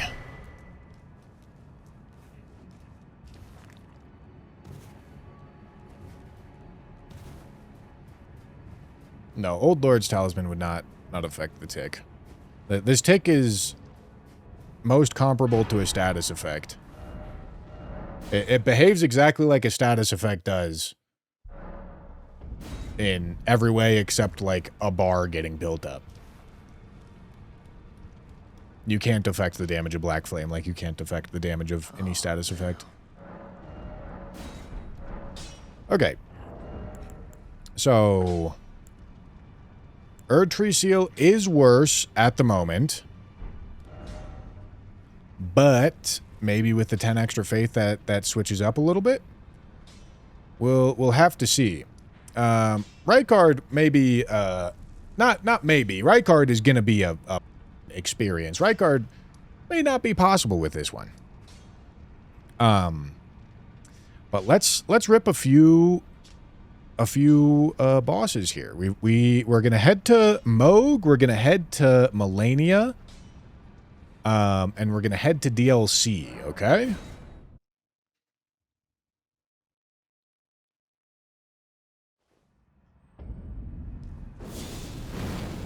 Hello.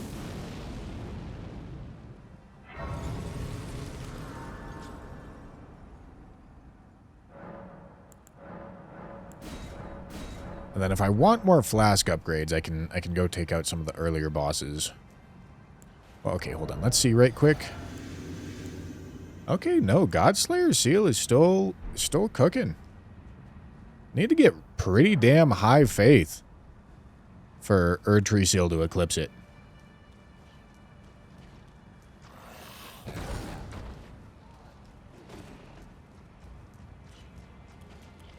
Yeah, realistically, we're not actually doing Rykard.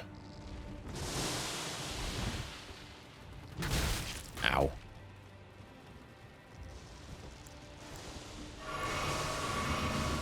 I think, now that I'm thinking about it, I think a good portion of these runs are going to be all entertaining remembrances, you know?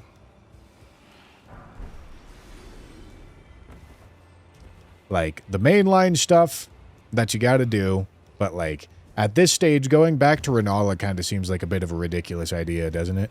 Because, like, of course she's just gonna get blown up. I'd be doing it for completion's sake, not to see how this weapon genuinely performs against Renala, right?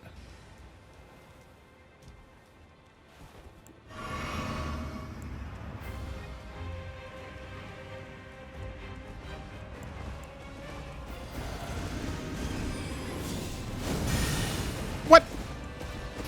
She's schmoving. Why is she schmoving like that? Oh, I thought she was about to dodge it again.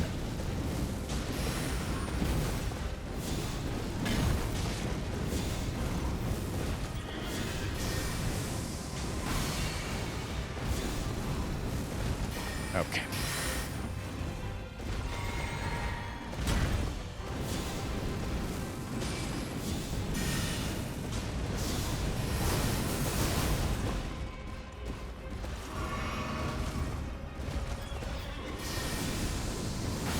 Ooh! Tank that, homie, huh?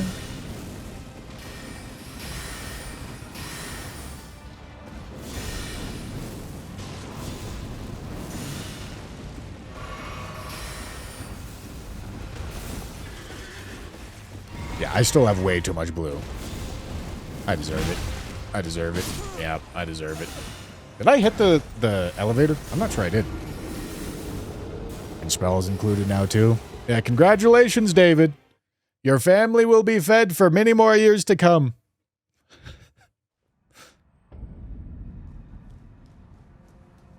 I didn't hit the elevator.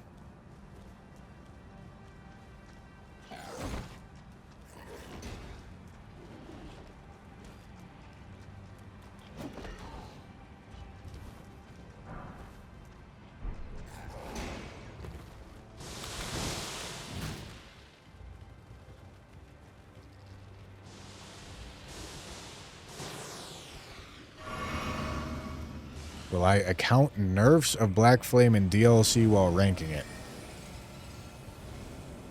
Like, yeah?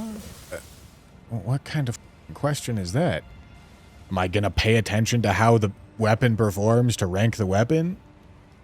Yeah? What? What are we talking about here, man?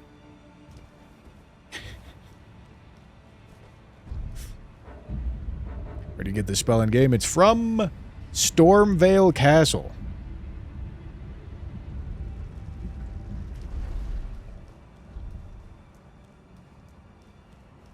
Do you think any incans make it to A tier or higher? Probably.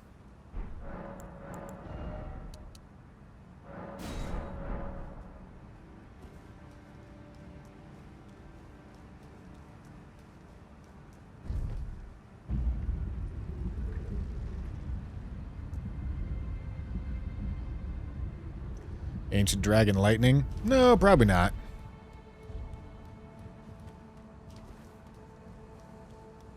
Spells that can be used... Pretty much anything that can be used to one-shot is kind of bad when not one-shotting.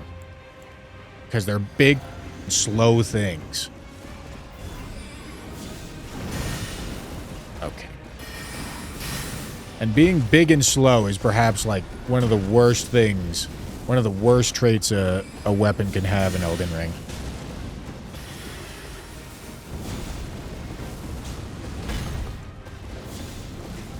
Okay, dude. Can you stop dodging my... Man!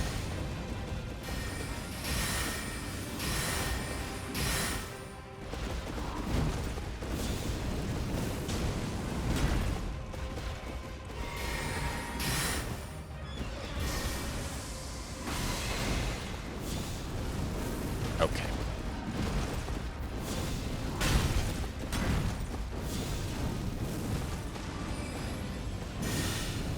Brother, this fight got me halfway thinking to go pick up Radigan's icon. You know it's getting bad when Radigan's icon starts getting considered.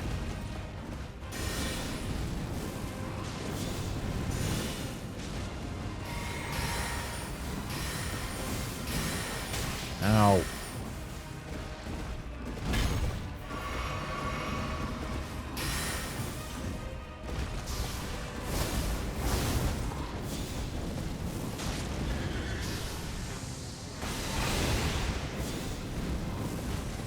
I swear to God, Loretta. You are insufferable. Ugh! I don't know how I didn't... I deserve to die.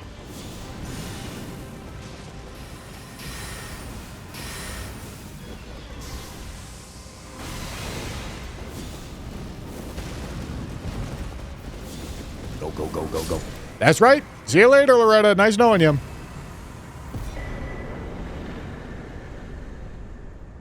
I think Godfrey Icon is worth it. If you swap it for the small canvas tally, you lose 4% versus a potential 32% increase on a fully charged. 32%? How'd you come to that? Well, okay, we've already discussed it. It's just not, it's not good. But let's break it down again, okay? As I just said, I don't know, a minute ago, 2 minutes ago, one of the worst traits a weapon can have is being big and slow. Slow in Elden Ring is really, really awful. Because believe it or not, when you do things slower, your DPS goes down because, you know, it takes more time for you to do the thing in the first place. And then in addition to that, it really goes down because half your damn attacks are either going to be getting interrupted by opponents hitting you out of your attacks, or if you're smart, you won't be taking many of the punish windows that you could be taking if you were using something faster. So if you're choosing to opt into building for something that's going to take a longer amount of time, it's not just looking at the damage increase. It's determining whether or not the damage increase is worth the downside of extending your animations. And in the case of this weapon, it's not close. In the case of this spell, it's not close. The charged animation is way, way too long for such a small benefit. By default, it's going to up the direct damage by 30% just by virtue of charging it instead of regular casting it. And then Godfrey's Icon will add an additional 18% on top of that. So, all said and done, your direct damage from your flame ball is going to be doing like a little over 50% more. And like, listen, that's respectable. But you're going to be missing well over half your damage windows, which is a much bigger decrease in damage. The opportunity cost is much bigger. Then, in addition to that, it's particularly bad. It's extra bad on this spell in particular because a good portion of the damage that this spell does comes from the black flame ticks anyway. And you get the same black flame whether you hit him with a light attack or you hit him... I don't know why I'm doing this run. I forgot I don't need to do this run. Whether you hit him with a light attack or you hit him with a fully charged attack. It's the same either way. So, effective damage increase, charged attack with Godfrey's versus uncharged with Faithful's Canvas, we're probably looking at like 40%. And then you got to ask yourself, is that effective damage increase worth all the damage windows I'm going to miss and all the damage I'm going to take to try to get the charged attacks off? And the answer is just no. Like, that's the charged animation, and this is the uncharged animation. Like, it's just... one of these is unusably slow. The other is just slow. You know? Speaking of which, let's go give Radigan's Icon a try. Let's see if we can notice a difference. Because listen, on some spells, it does make a difference. On most spells, it does not. But we will check. We'll check, man.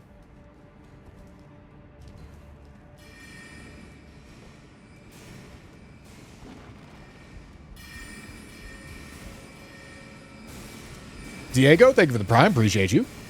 Thank you, thank you, thank you.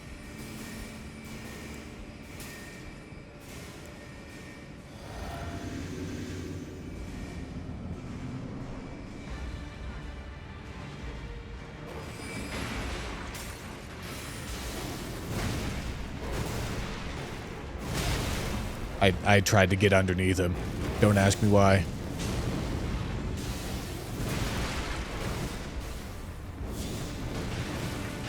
No! Stop dodging! This fucking dog, dude.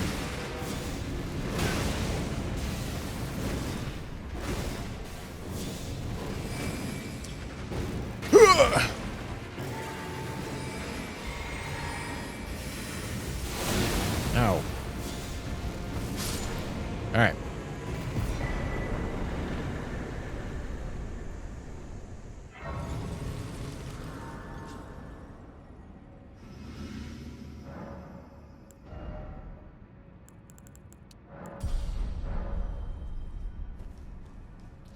Offhand, Azure Staff would do something. It is true. It's going to be doing more for us than Erdtree Seal is currently. But eventually, Erdtree Seal is going to be doing more damage. But yeah, so I didn't include all the various staves and seals in the upgrade progression for the mod. I didn't ask Scythe to do that, but I do think Azure Staff in particular could make sense to do, because it's kind of useful for every spell, and there's a lot of spells.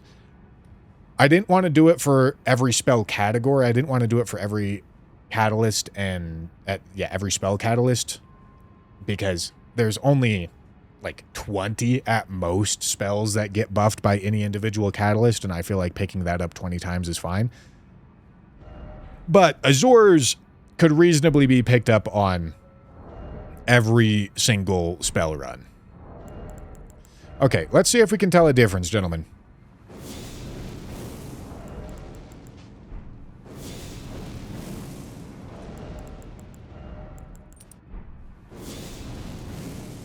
I mean, like, maybe if we go combo it with Azure's, it'll be more substantial.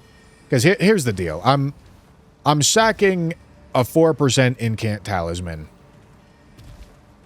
So if we can make the cast speed get to something that feels a little less problematic, that's definitely worth 4%. But this is not seeming like one of those spells where it's noticeable.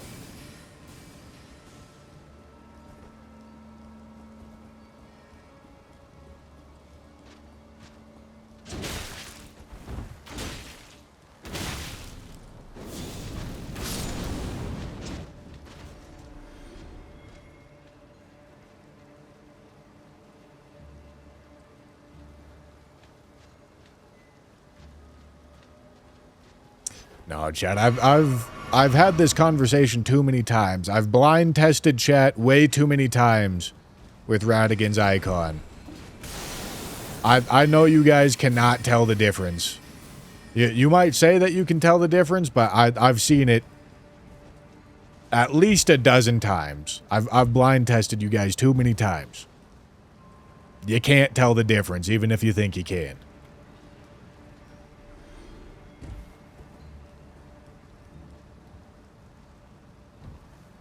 Pav, thank you for the super chat.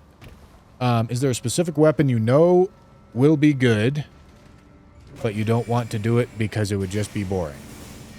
No. Ugh.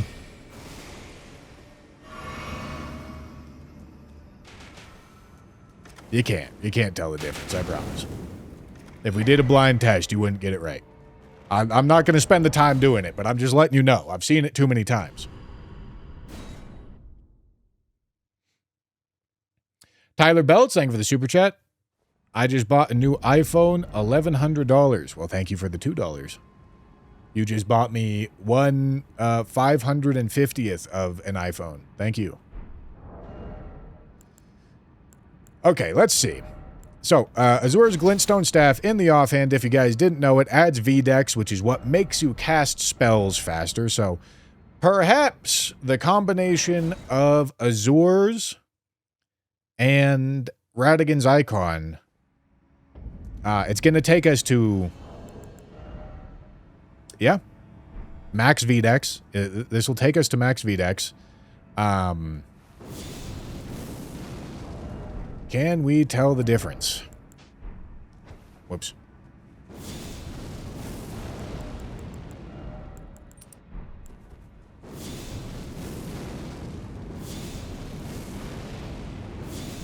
Yeah. I mean, there might be a little bit of something happening there. Yeah. There's like 3 frames or something. Alright, well, let's see if it matters. Let's go see if it matters, gentlemen.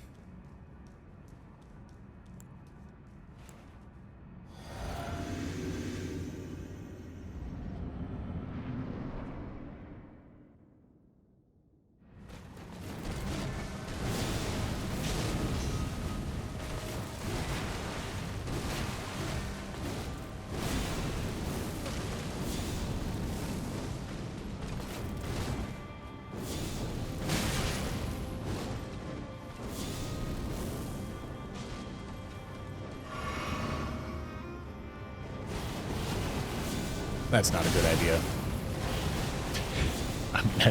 I did it anyway, but it was not a good idea.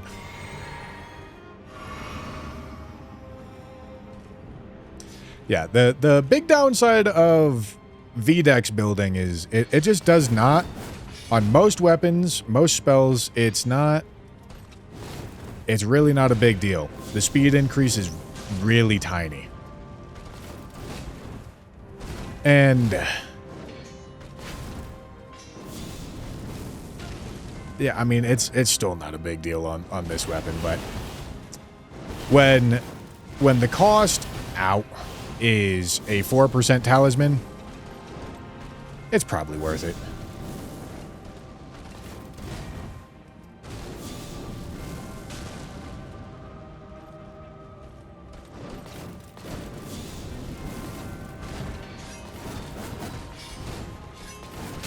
I get the turnaround animation, dude. Whoopsie.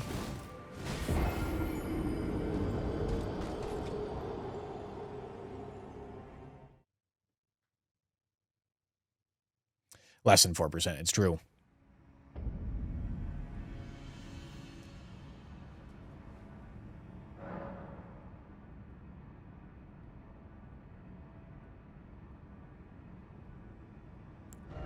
Can't wait for Radagon and his fuck-ass parry. Oh yeah, he's on the way, don't you worry. But we'll just hit him in recovery animation, so it'll be fine. That's the mistake that spell builds make against Radagon. You fight him like you fight melee. That's the mistake that spell builds make against like everything. It's just really obvious against Radagon. Like trying to cheese things from range is just not a strategy that works against most bosses. It might be necessary here against Melania because this spell is still just so damn slow. But a lot of spells still just need to capitalize on the regular melee damage windows. Okay, dude.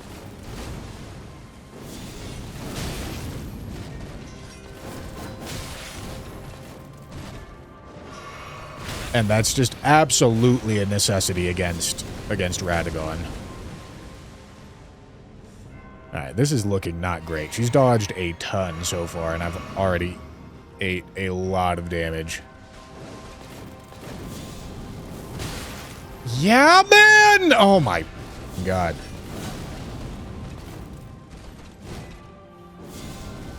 Yeah, I mean, she's just gonna dodge, like... Okay. Blade of Mikola.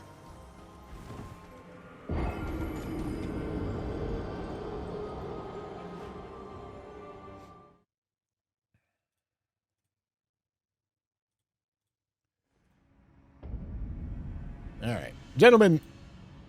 I'm good without the rage bait. Okay. I am doing my best to provide you guys with some content, and I figure beating Elden Ring with everything you can beat Elden Ring with is a pretty cool challenge that I'm excited about, and it's what I'm going to be making. And if you guys want to watch, cool. If you don't want to watch, don't watch. I don't want to hear what you that you're not enjoying. You know, there's no need. There's no need. For those of you that do enjoy, I greatly appreciate you guys hanging out. I appreciate it.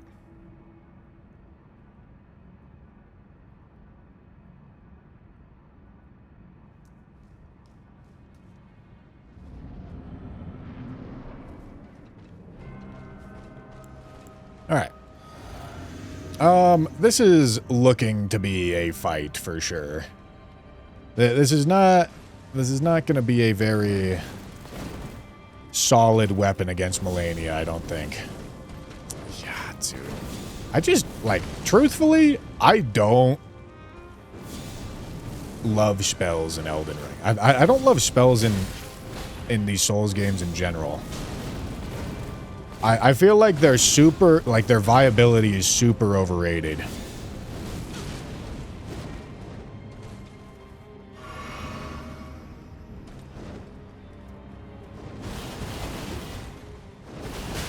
Ow.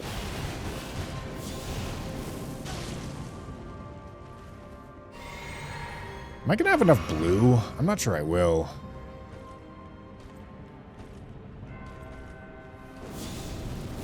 Okay, dude. Alright. No chance. Yeah, man.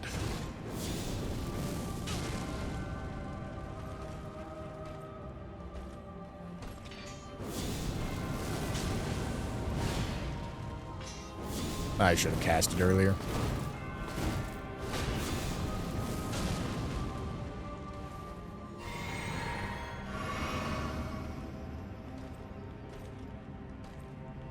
Like, I really do just think, like, the major downside of spells being their animation time is just, like, super underrated. Like, I feel like it's a factor that gets ignored a lot.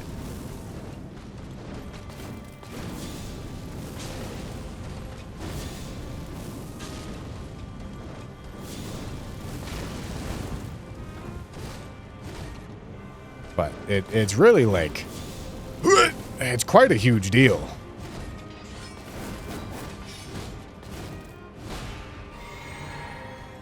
I'm not sure I'm going to have the FP. Maybe if I hit Lish phase 2 and she doesn't get any healing off.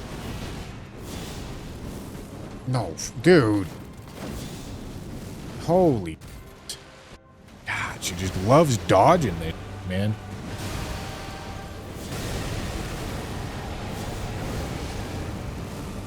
Alright, we're going to go for charges here because we want the FP efficiency. Alright, that's great right there. Can't do that with a melee weapon, I tell you what, gentlemen. And phase 2 does tend to be easier in this fight, so we'll see. We could be fine on FP.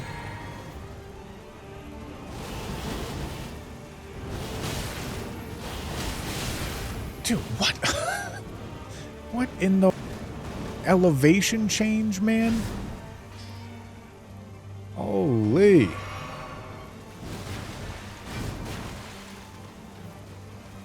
Alright, man. Okay, and then I get stuck on a gooch, dude. Shalom, thank you for the $5 super chat. I've been enjoying the recaps of the series on Two Bush. Keep it going. Well, thank you, man. I appreciate it. All right, let's do one more blue flask so that we can get slightly more unlucky and be fine.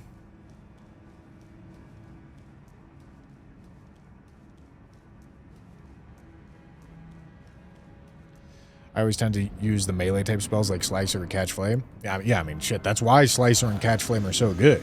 It's because they're fast.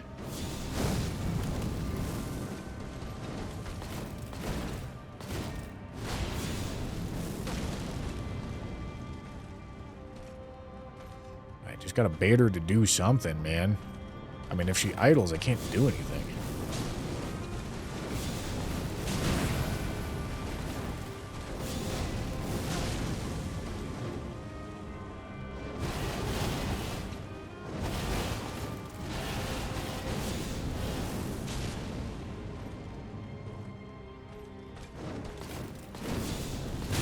I deserve it.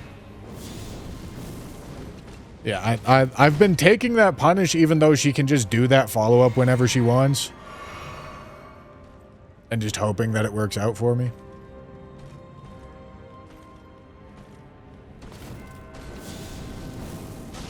Well, that's good.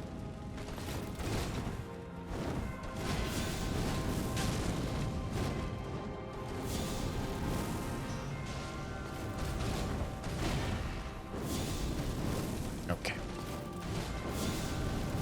Okay.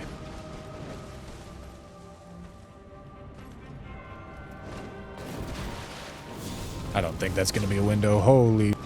I probably just got lucky. I think she just decided to stand there and aura farm.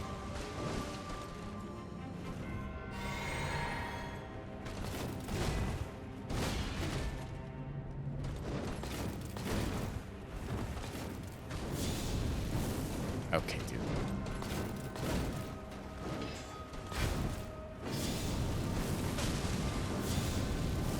Okay, dude.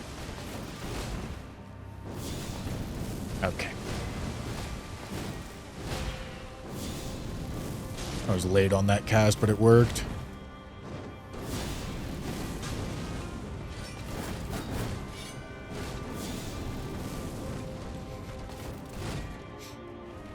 Giving it a good old college try here, man. She loves dodging the though.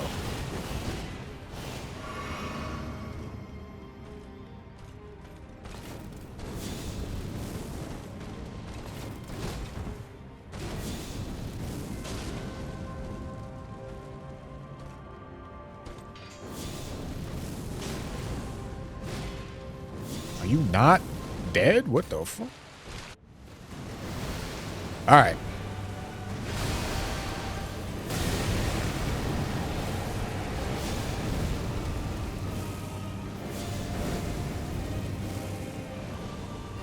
Yeah, I mean, the flower...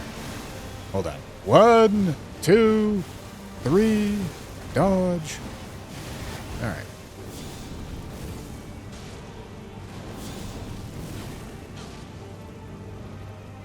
The flower is a great punish for this, obviously. And fire damage is also something that Melania is, of course, weak to.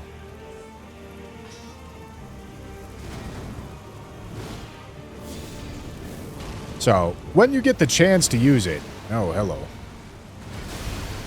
I'm too close. When you get the chance to use it, it's great.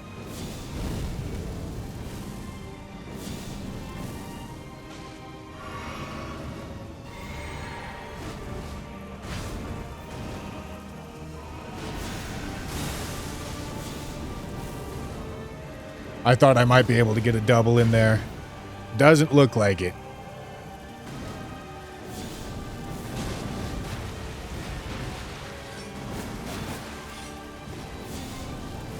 No. Alright, there we go, gentlemen. Extraordinary. Oil does only last until the next fire damage instance. That is correct. Lord.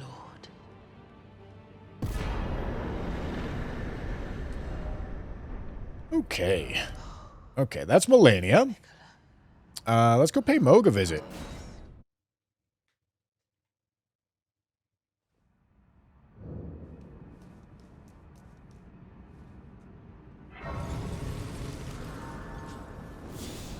Whoops. Oh, yeah, Moog might be an issue. I didn't even think about that.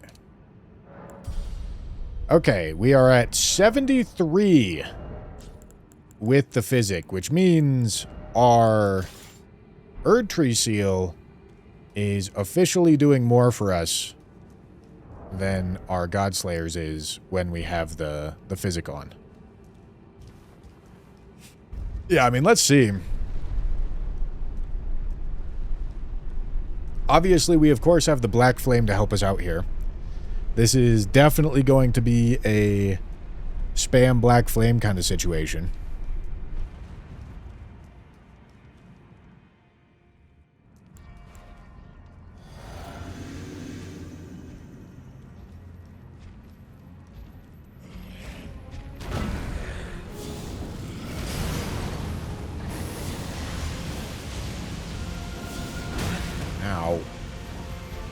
mean, it's not terrible.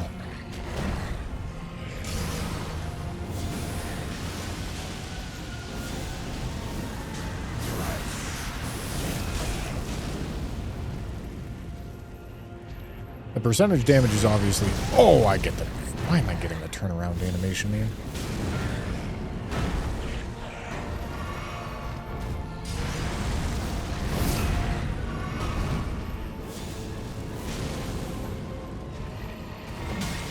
I deserve it.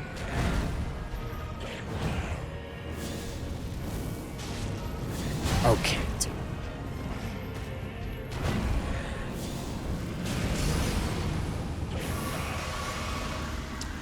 I think I'm already dead to Nihil here.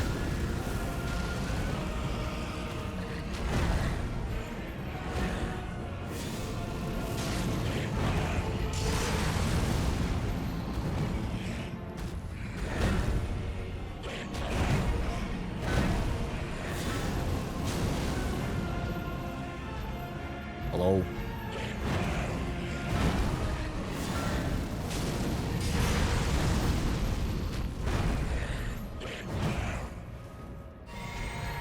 But the downside about this Moog is that, since he heals, the percentage damage isn't actually going on all of his health. It's only going on... Alright, well, I'm not dead. It's only going on, his health bar, which, yeah, is not all of his health.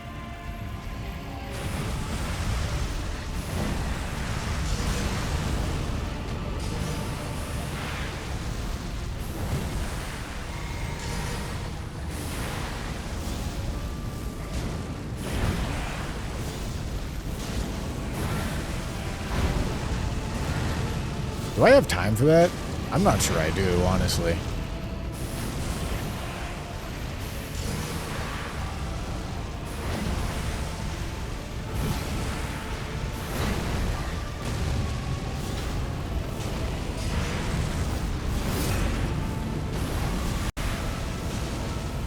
I definitely don't have time for that. That was lucky.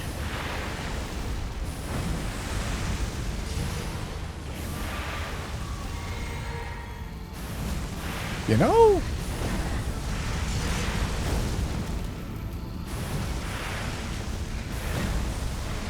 Really not the worst Moog I've ever seen. And being able to punish the shower with the range is nice. Okay, Physic did die out, which means we do want to go back to God Slayers here.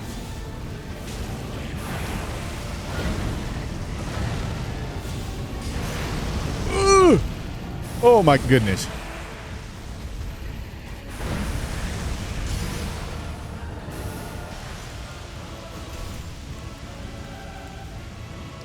Alright, maybe this very slightly faster cast time will save me.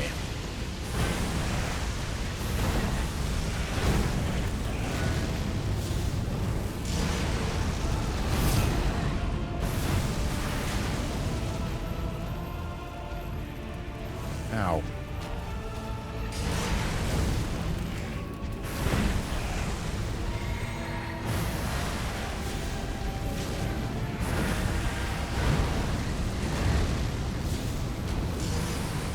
You know, I could maybe... Holy, that connected with his wing? That's wild. I could maybe... try to back up from the spear exploding move and space it and get a better punish. I could definitely see that. Alright, light work. Gentlemen, not even hard.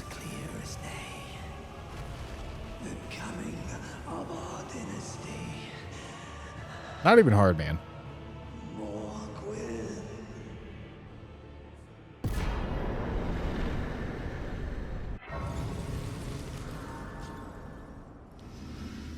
Okay, Shadow of the Erd Tree progression awarded, as you just saw, gentlemen. So let's see exactly how this looks. I don't know how it looks. Let's go take a look back at Round Table. Glad to have you well. So, we've got Shadow of the Erd Tree here. As you can see, it's a lot of stuff because you can just go explore so much of Shadow of the Erd Tree right off rip. The only thing that you can't explore is, like, Enir Ilum. And, I mean, I guess, like, Jory locks some stuff, and Ancient Dragon Man locks some stuff. But I'm not going to lie to you, gentlemen, for the purposes of this mod, I ignored Jory and Ancient Dragon Man. With all that said, these are the progression items that I have from Shadow of the Erd Tree. None of them are going to be super useful for us except Oil-Soaked Tear. And then I'm curious how the Skadu works because I know how I want it to work. Oh, there's Crumbling Farum Azula 1. Oh, interesting. That's not supposed to be there. Okay. Or maybe it is. I don't know, man. I don't know. It's not supposed to be there. Okay.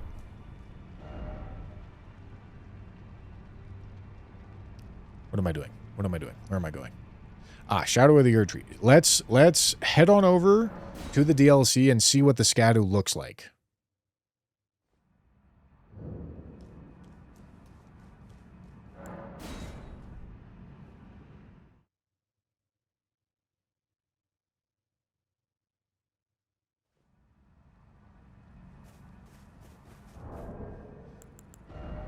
Okay.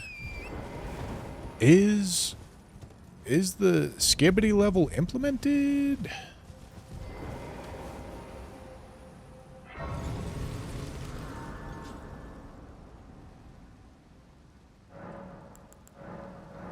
Okay, yes, it looks like it is. Okay, so what I had Scythe do was... Because here's the deal. Here's the deal, gentlemen. We did the balancing of this around just like, what can you access if you were to go pick up everything, okay? Because with some of these weapons, I would want to go pick up everything. I would want to go pick up, like, if I'm running a super turbo dog weapon in the DLC, I'm going to want to go pick up all the Skadu before fighting things. Because I'm going to need all the help I can get. So, you can get Skadu 14 before fighting anything. Before fighting any bosses. And then the remaining Skadu unlocks as soon as Enir Ilum unlocks, okay? So that's Mesmer plus Ramana. Alright? We did it that way so that you don't have to watch me go pick up 50 Skadu fragments. Because who wants to do that, man? And these are the graces. These are the graces that we have. Quick and easy access to all 11 DLC remembrances. Okay. Let's go see how reasonable Mesmer is.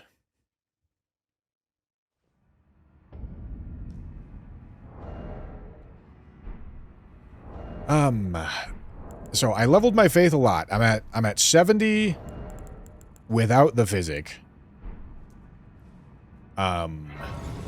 Which means I'm pretty sure I want Oil-Soaked Tear at this point.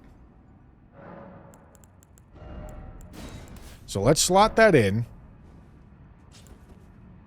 And we're casting with Erd Tree Seal, getting the buff from Godslayer Seal. That's the plan here, boys. What's the Blithe Merchant mod called? Well, this is a custom-made mod specifically for this run. And I am currently beta testing it. This is not a generic mod. It was made specifically for what I'm doing right now.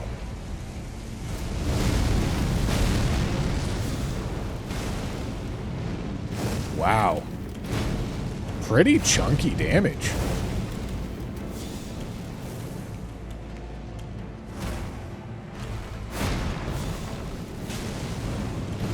I guess that is with the oil.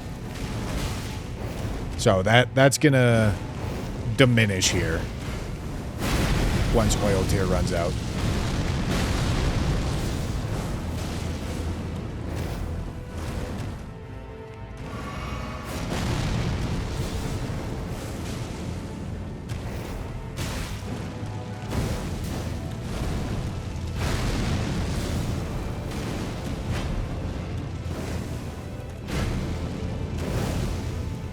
Oh, I don't have any FP. Whoopsie. But way better than I would have thought, honestly. Right, let's heal. And dude, like, for real? Using blue flasks is quite a big downside. I know that sounds like a bit of a crazy take, but like, it's another reason why I don't love spells. Because using blue flasks is like dangerous, and you have to wait till for the right moment to do it, and so it costs you damage.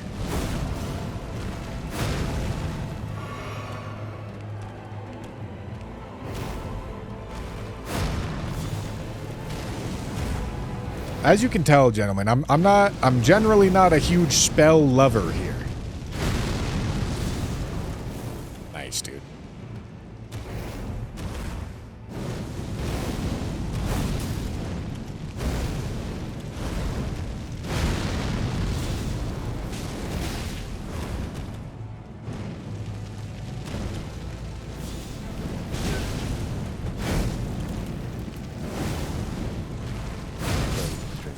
Holy, I thought I dodged that just fine.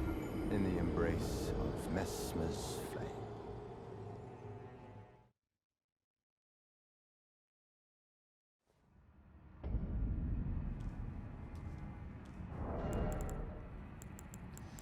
All right.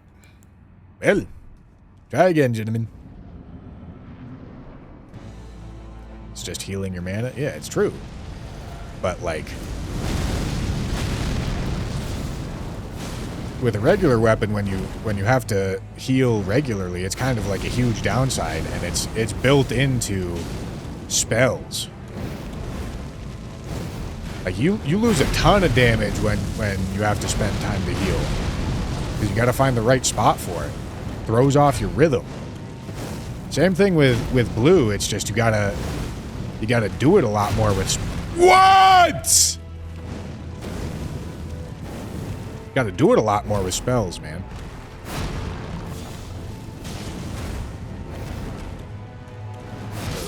I thought I inputted heal.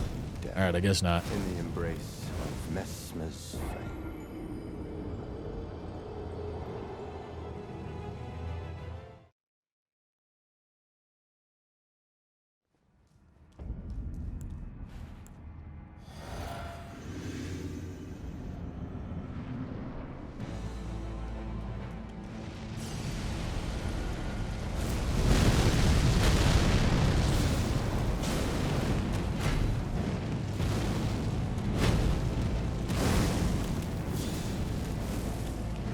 But also, like, in the same vein, I get that they have range, which is weird and sometimes makes it seem like... Whoop, hello. Like, it can sometimes really make boss fights easy to have range. But honestly, like, not a lot of the times. I feel like they really cracked down on that after... like the earlier Dark Souls games.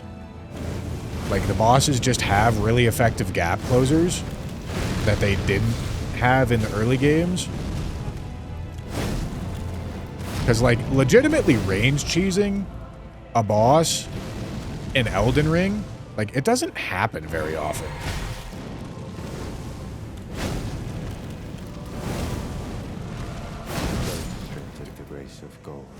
All right. I'm perplexed.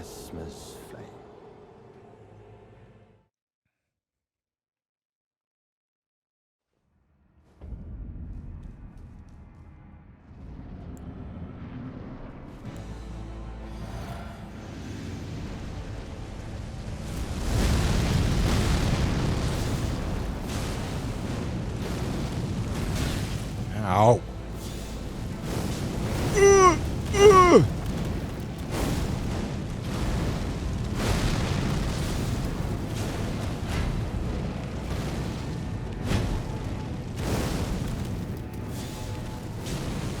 Oh, it was too slow. I deserve to die. Okay.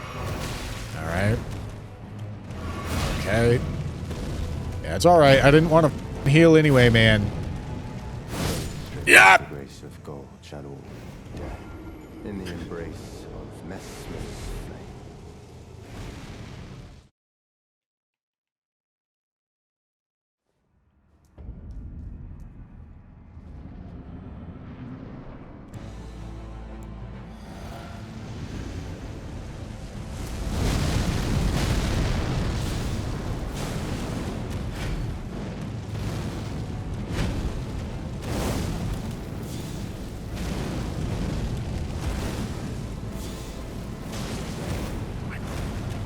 Dude, the cast speed just, like, has me on edge constantly.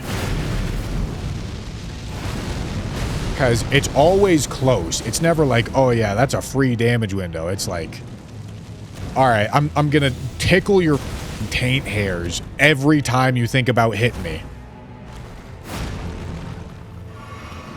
And he does.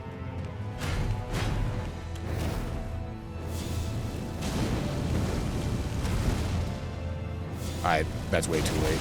Alright. Realistically, not that punished. Okay. Okay.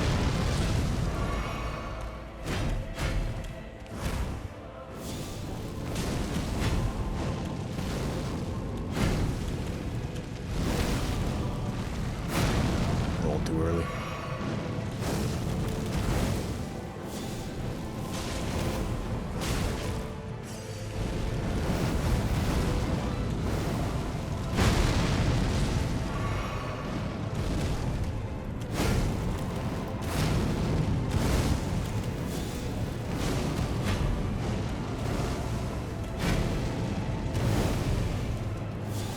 Too late, too late. Alright, we're fine.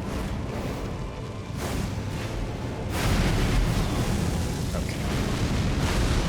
That's alright. I didn't want to not get hit anyway. Okay, I didn't want to not get hit anyway.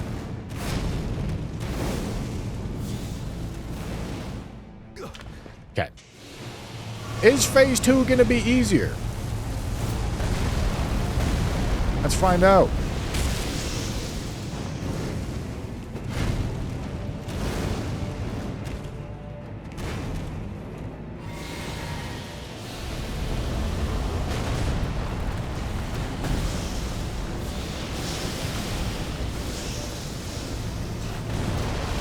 That's stupid. Oh my goodness.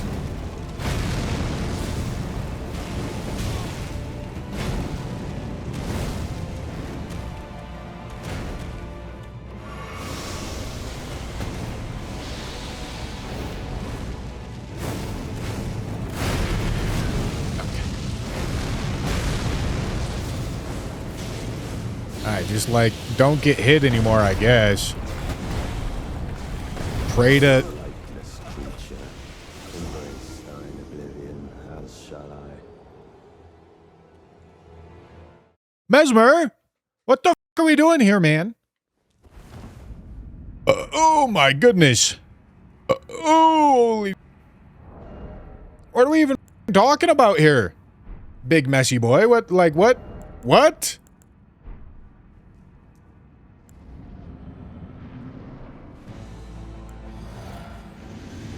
Can't wait for the Surge Flame run.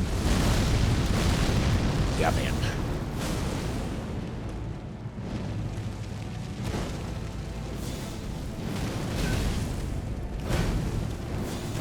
Yeah, dude. The somewhat crazy part is that this really is certainly not, well, I don't know, maybe, no. Like, this has got to be a top half incant, you know? Top half spell.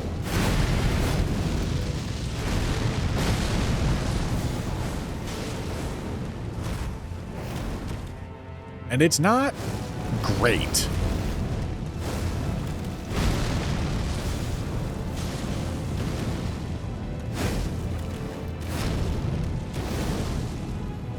Like, definitely would not be expecting to run into this many problems on this many bosses with the top half weapon, you know? But it definitely does happen with top half spells. But also, maybe I don't have the perspective. Maybe this thing is stinky poo-poo. And I think it's top half when it's really not.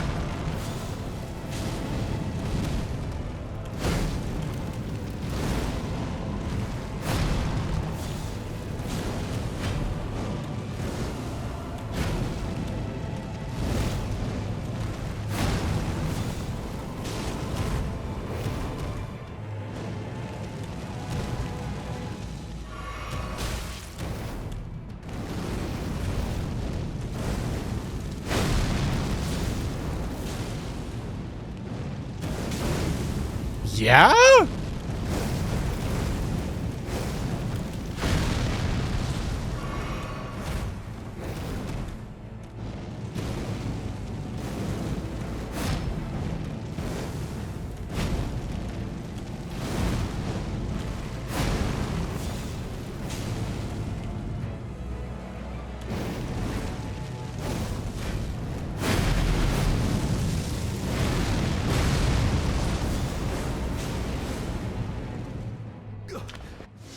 Dude, it's got me feeling like I should take a slight damage hit and see if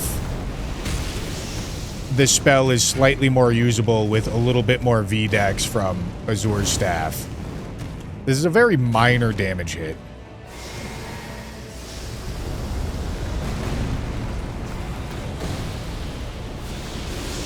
Okay.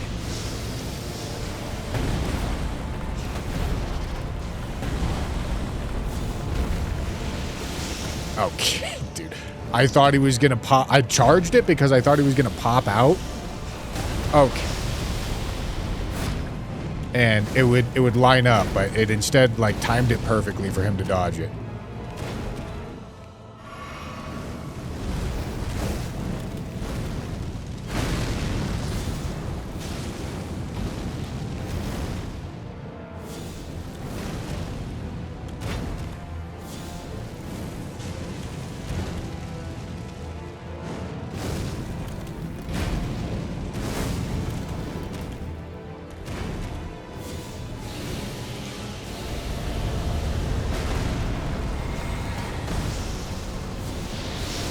Okay, dude.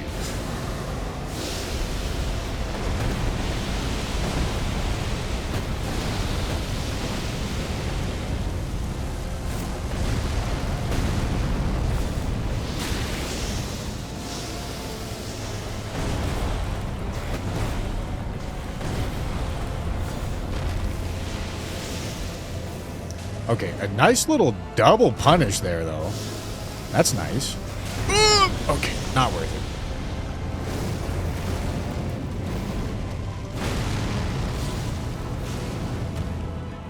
Alright, just don't get hit anymore. Oh! Okay, don't get hit anymore.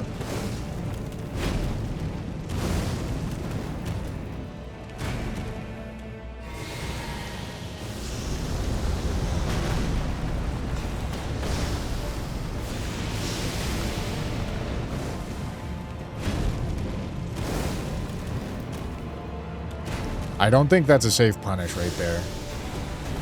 Dude, what? Like, where was little bro going? Ah! God damn it! I was so scared. Okay, how? I have two. I can dump one blue flask for sure.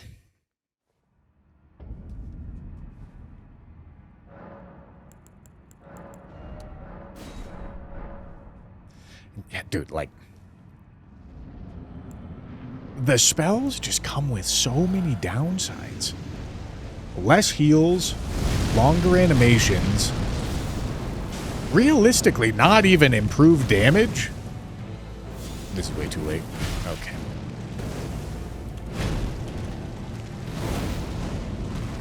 All for range. All for a little bit of extra range. I don't think the value's there, man. Call me a spell hater, dude. Oh, this is way too late. I deserve it. No, let me reset it. Stripped of the grace of gold shall all death in the embrace of messless flame.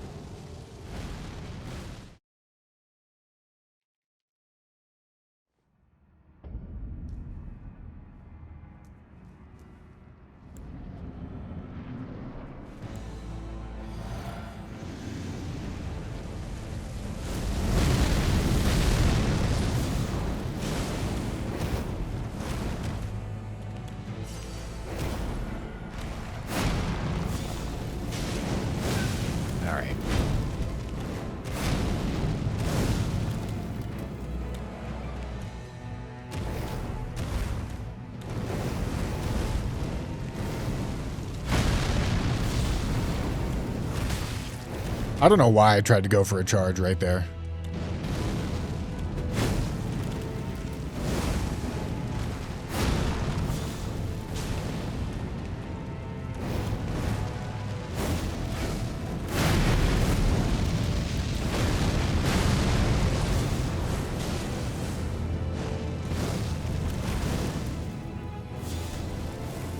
Nice.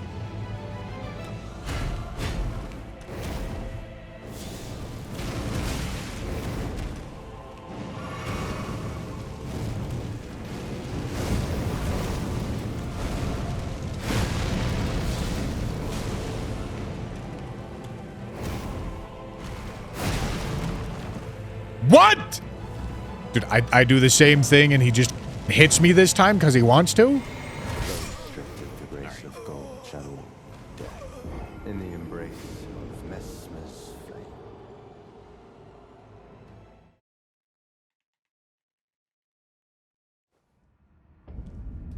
Alright, gentlemen.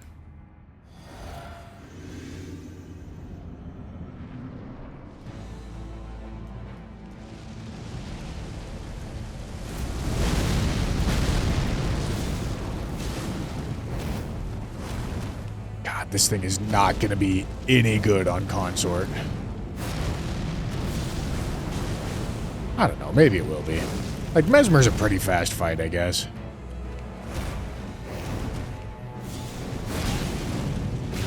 Okay. Stripped of the grace of gold, channel death in the embrace of Mesmer's flame. Yaz, thank you for the tier 1. Appreciate you.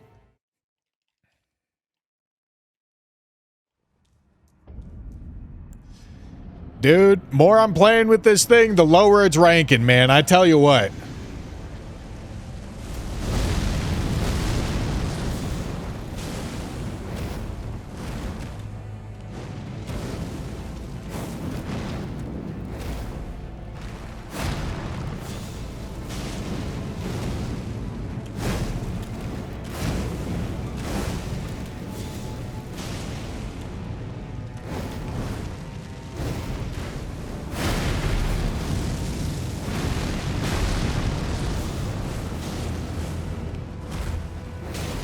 Ow.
God damn it.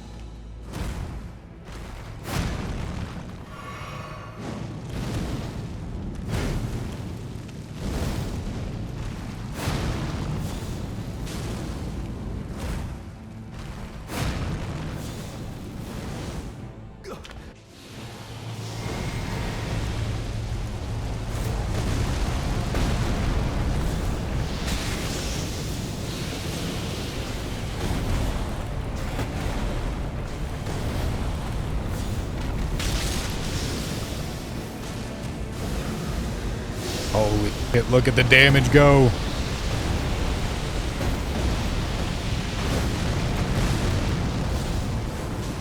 The punishes are huge.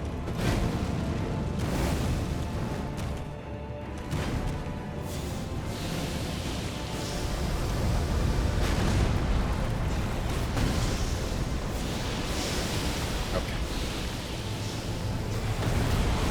I shouldn't do that.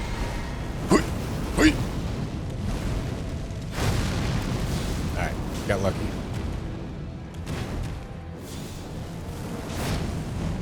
Wow, that's crazy.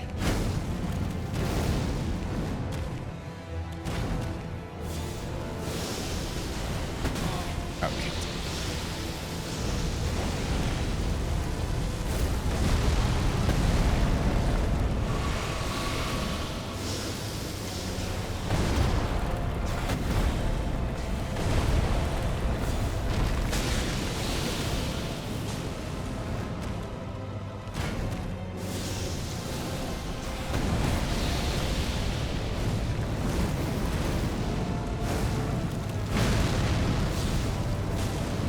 Phase 2 Mesmer really is easier. No! Oh my god. Oh, I didn't realize I was still dying. Holy. Curse upon thee. All right, man.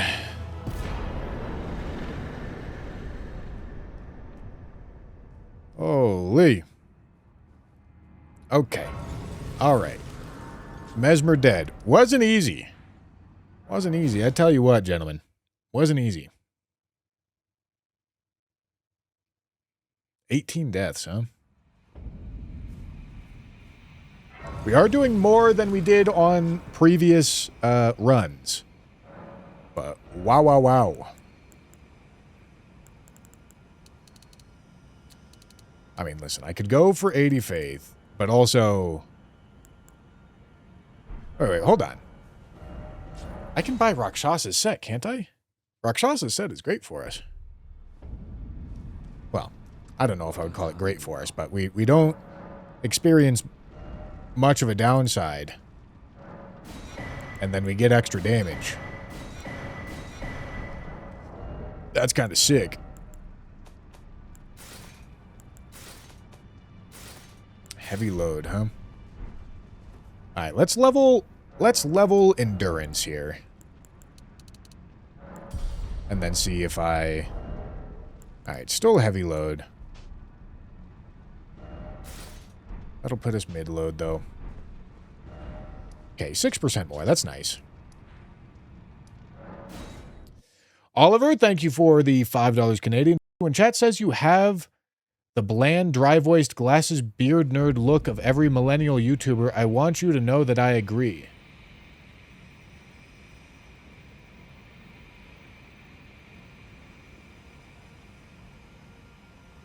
Nobody says that. You're the one person that's ever said that to me. What are you saying when chat says this?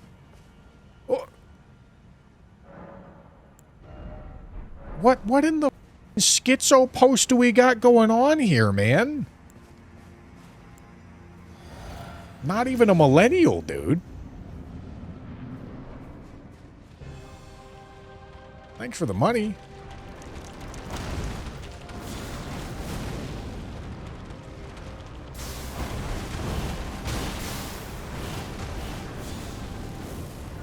All right. You know, I'm seeing the value. We're in Value Town now, baby. Holy.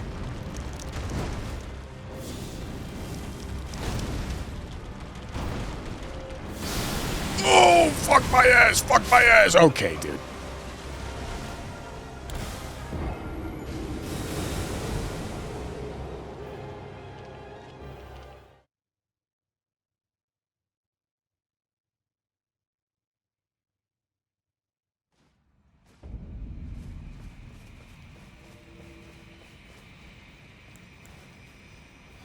Yeah, damage here is pretty solid. As you would expect it to be. She's weak to fire damage.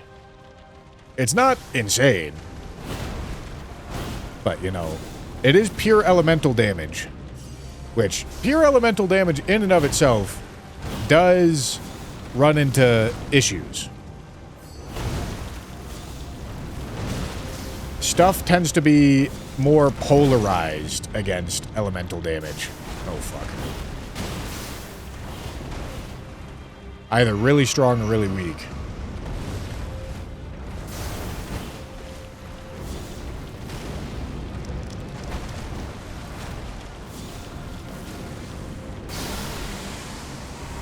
I knew it was coming. I could feel them butterflies.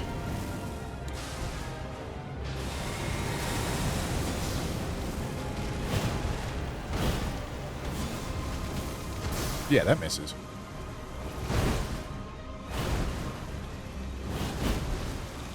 Should actually be able to punish this move. Okay, dude. Guess not.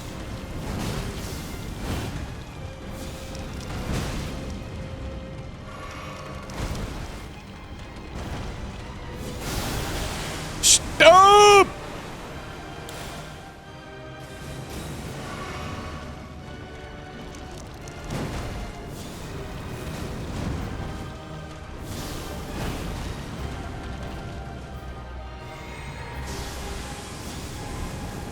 That's a lot of butterflies. Give Dramina. Nice try. Stupid. Stupid. But listen, scattered tree fragments, by the way. Unlocked Enir Ilum. So the idea is got to the end of the DLC, so you get the rest that require you to kill bosses. Yeah, I mean, you guys are seeing, like, the weird punishes that I get as a benefit from the range of Black Flame. And, like, it just does not happen very often. Like, all the downsides that you experience for spells, for the occasional, like, extra weird little punish that you get to weave in there, just does not feel worth it, you know?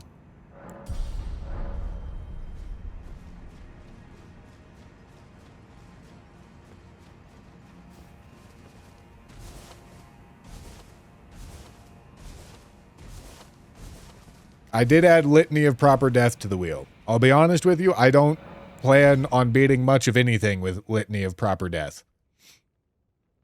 If I roll it, if and when I roll it...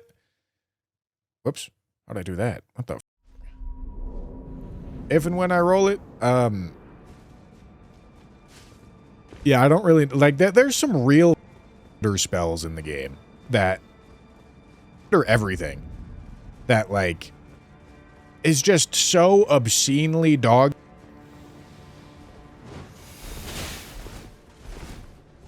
Really makes you, like, have to question, like, what you're even supposed to do to make it work.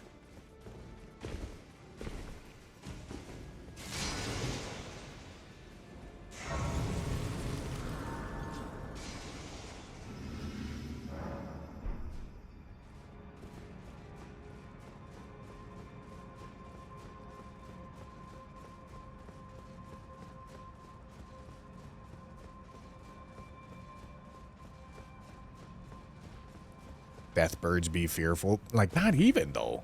Litany of Proper Death just does, like, damage against Deathbirds. It's unusably bad against everything else. But hey, you know?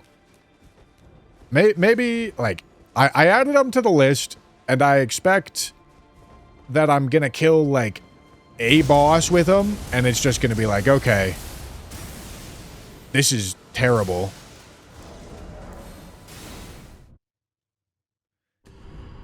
Because, like, I don't think it's possible to beat Godskin Duo with Litany. I have no idea how you would do it.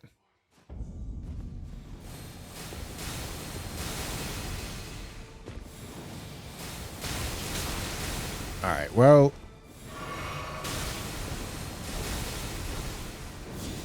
Not what I wanted. Oh, he de-aggroed. That's good.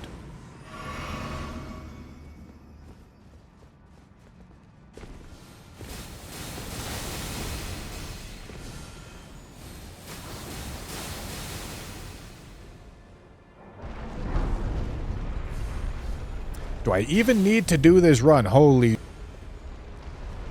Holy... Oh, the scatter tree fragments are still there. That's interesting. Alright, so I can go manually pick them up if I want. I keep forgetting, man.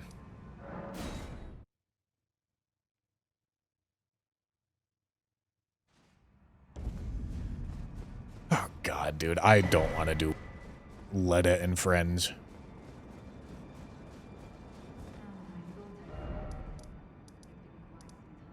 I was halfway hoping that we just had the grace beyond this. Oh my God, this is gonna suck ass.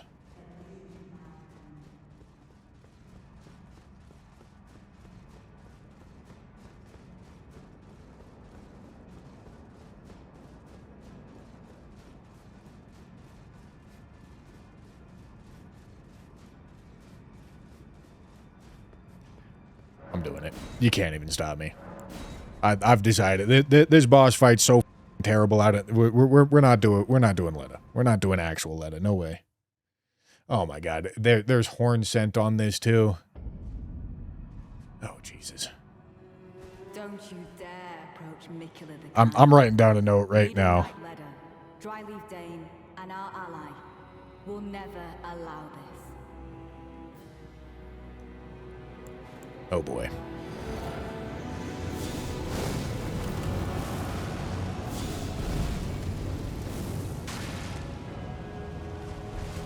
Just as the woman said it would be.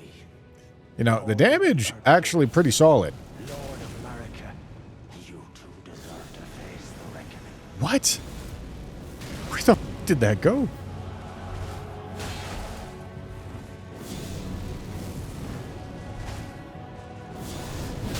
Okay. Okay. And you are next, America.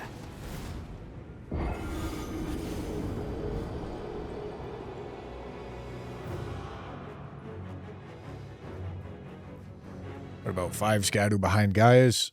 It's streamlined, man. I understand. Listen, the whole point is to make it so that I have a generic framework to work off of that I didn't summon Natan. I have a generic framework to work off of that bypasses a lot of like the mandatory picking up sections. It means that some things don't work exactly the way they work in vanilla, Will never allow this. but that's by design. I know where things in the game come from, but it's just easier. Okay, this seems to be working. Said it would be. Lord of the Earth Tree. Lord of America. The point is to make a streamlined version of a new game plus 0 run. He hyper armors through that? That's devious.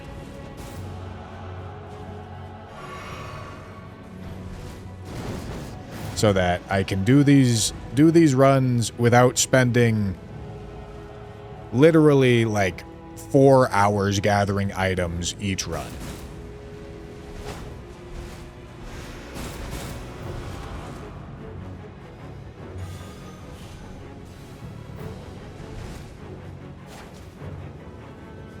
Okay, you know what? I've changed my mind, gentlemen. I've changed my mind. Fia's Champs is not, or this fight is not ending up on the list of mandatory bosses here. This fight sucks.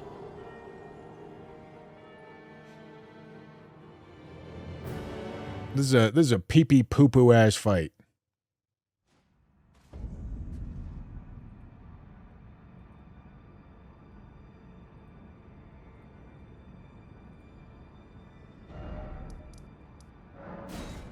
Oh.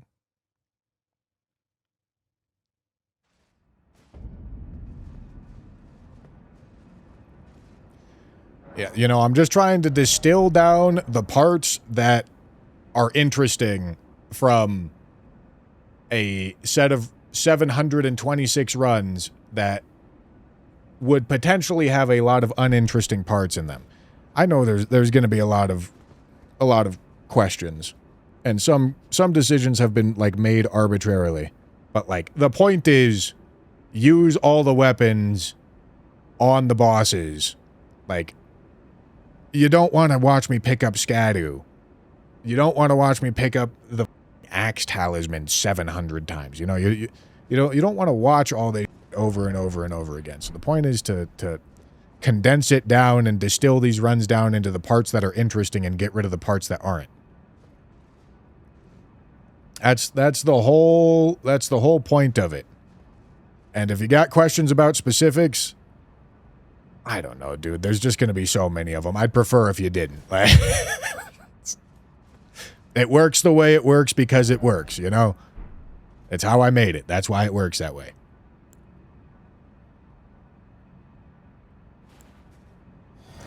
All right. Let's see how it does on Consort. My loyal.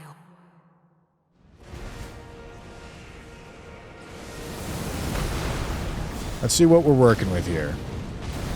Okay.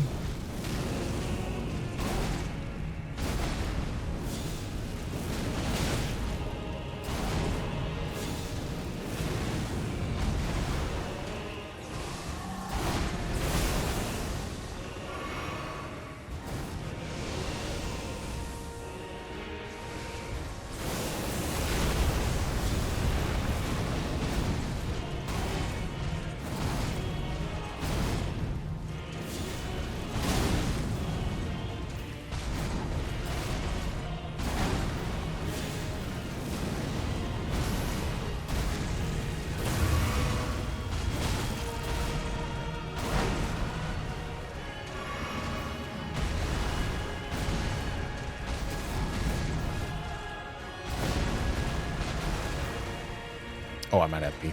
Whoopsie.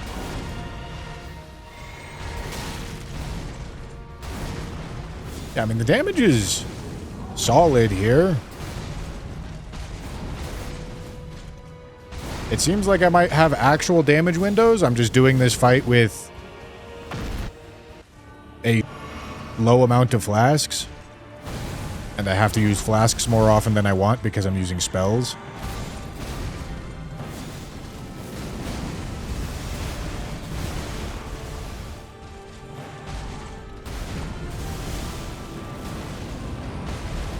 If he goes for the double Lion's Claw there, I definitely get... But I got lucky.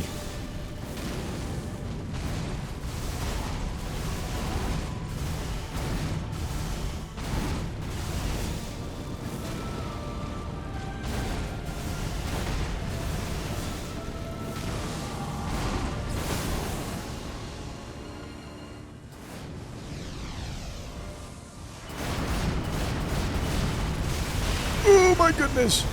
I miscounted.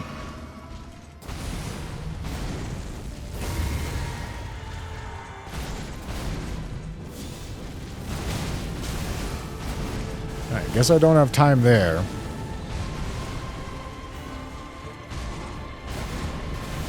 Shouldn't heal there either.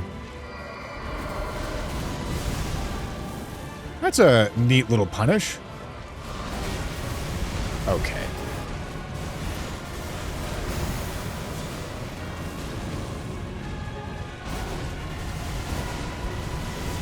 I don't think I got time!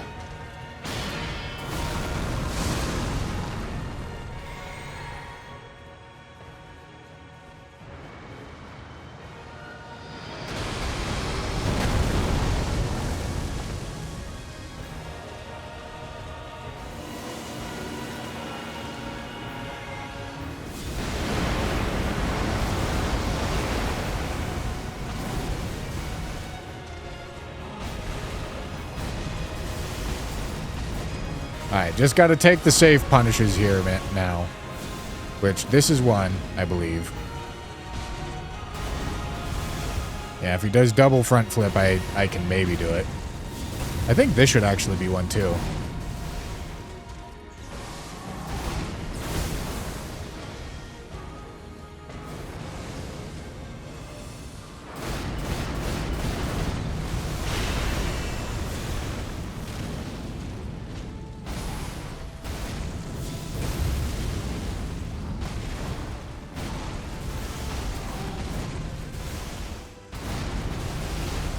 Alright, you know...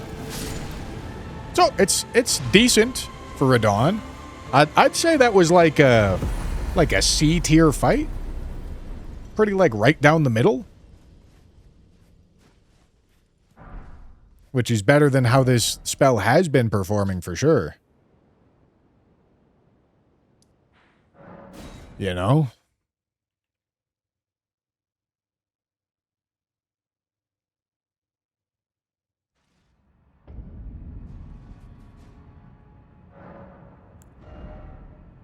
Will the other New Game Plus run continue, or will this take its place? What do you think?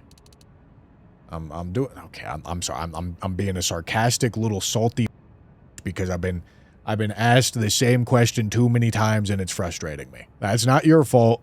That's my fault. But no, this is replacing it.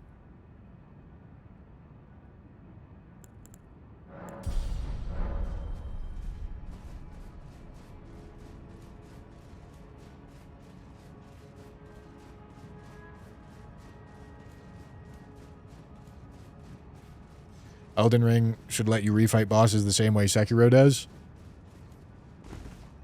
Yeah, I mean, like, this mod is, like, more or less trying to set up a, like, boss gauntlet, kind of. It's trying to set up, like, a boss gauntlet kind of circumstance while still implementing the regular game.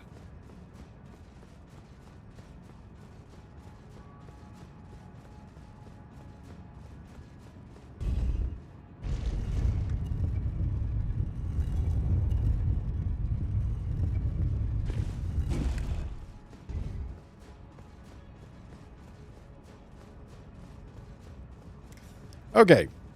This is probably going to suck. I knew you'd come.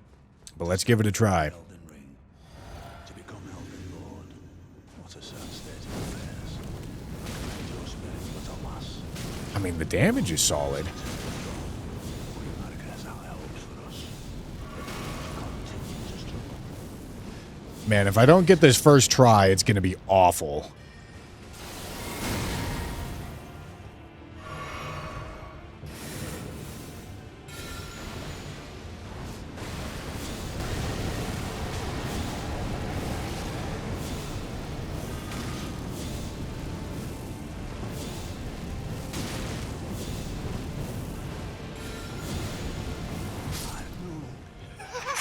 Okay, you know what?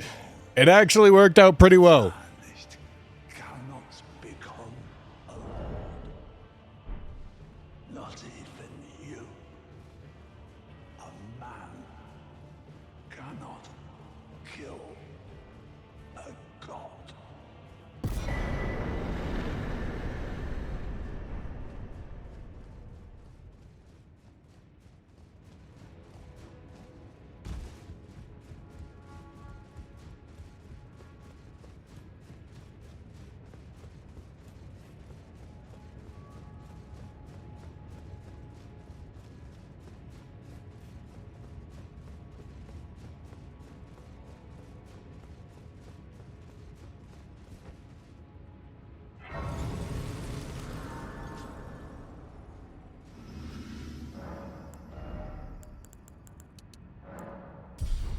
Alright.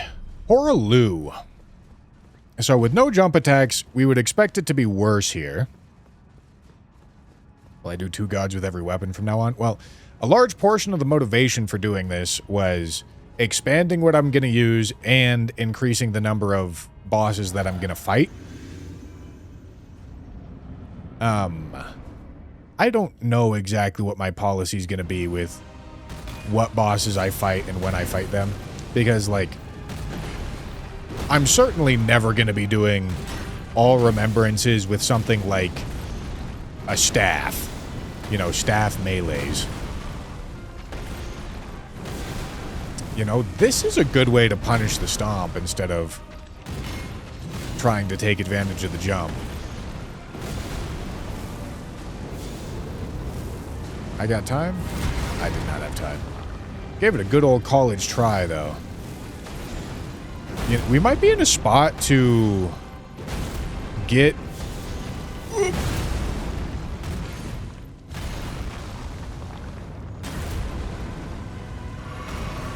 a stagger. Perhaps.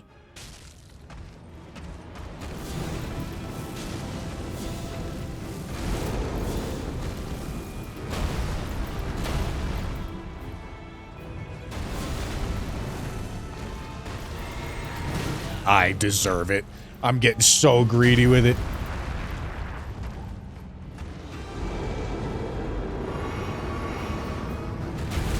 Okay.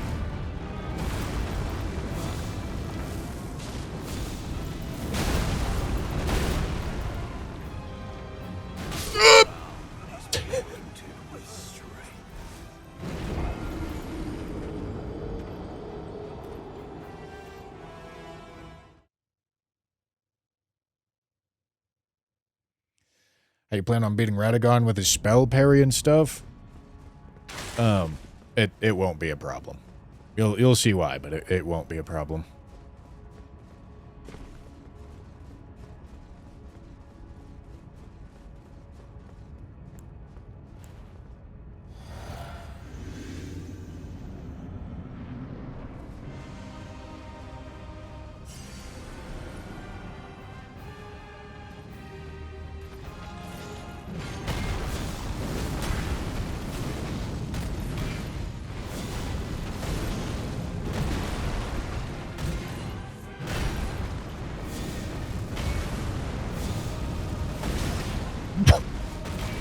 Both of my fucking fireballs missed, man!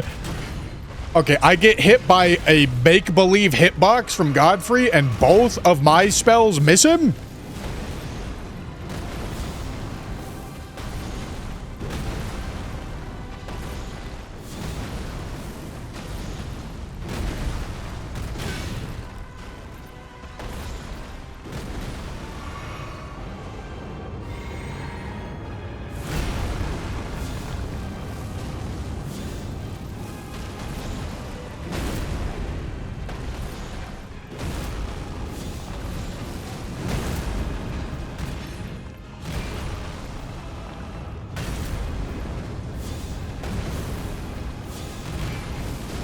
Alright, we gotta have a conversation here, Michael Zaki. Where are my black flame balls disappearing to? We need to open a dialogue here.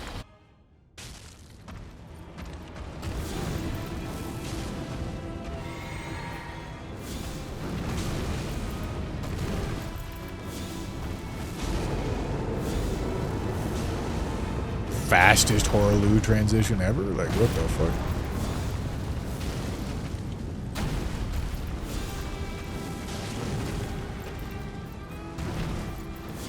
Alright. Goodbye. Tarnished. Spells can headshot, yep. Befits a crown.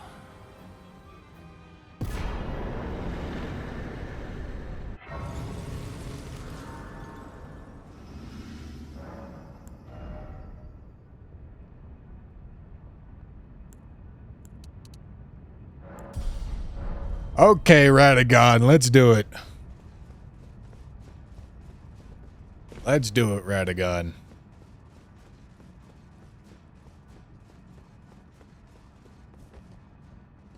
Okay, so Radagon is weak to fire, so this build should be alright against him. As you pointed out, the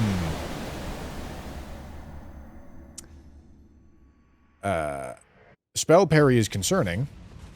However, we're gonna be fine.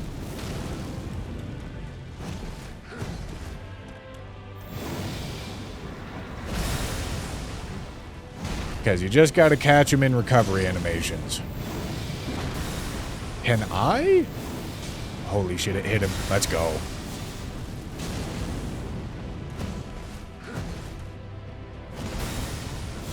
Yeah, I can't weave that. Well, I can weave it.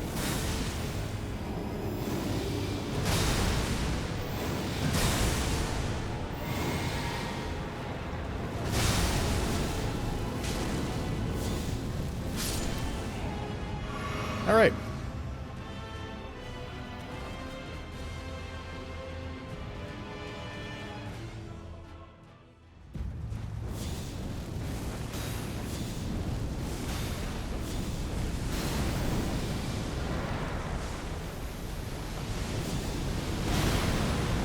Now, Elden Beast is obviously going to be a lot stronger against this fire damage here. Mostly because of this water. But, I mean, it's still cooking him. We're still doing great. Okay. I trust. I should not have trusted. Alright, brother, are we gonna do rings here? Are we just f***ing around? Okay, yeah, thank you. Jesus.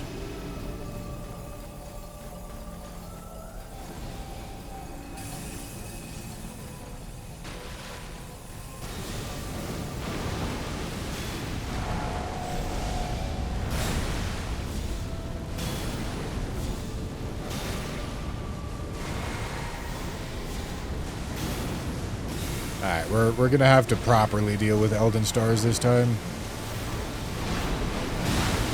Really?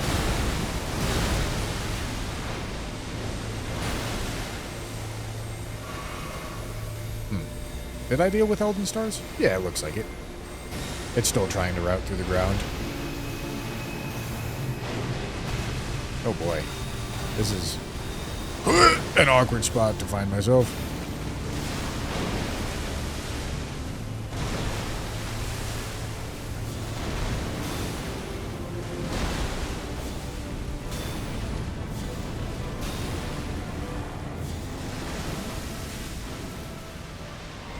Alright, let's do rings again, my boy.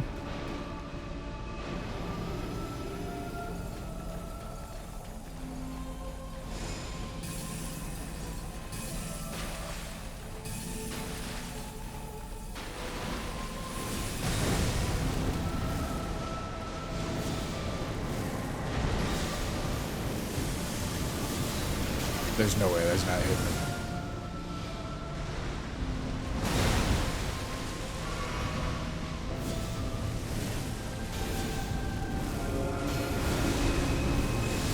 Oh, fuck. Oh, fuck. Okay, I don't know where that's going. Not where I want it to, I tell you what. No, I'm good. I don't want those projectiles. See you later, Chief.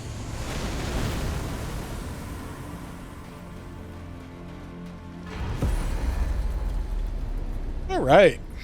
Well, that is 2 gods. That's 2 gods plus Melania. Which I feel like that's a pretty good, like, default set of bosses.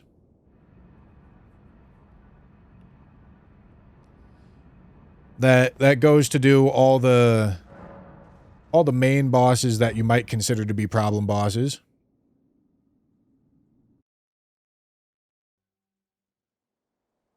The fallen leaves. Fallen leaves. A story They tell a story. of how a tarnished. What's going on? Can I skip this, please? Thank you.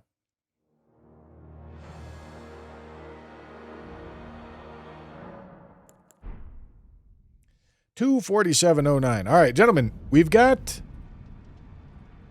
some stuff to put into the sheet.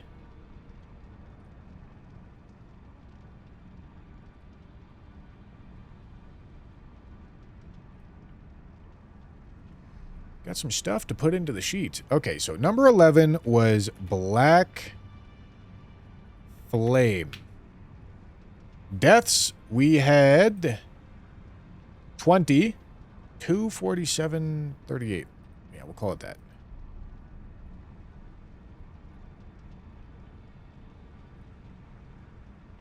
Had 20 deaths. Okay. And then this just has to be equal the sum of E.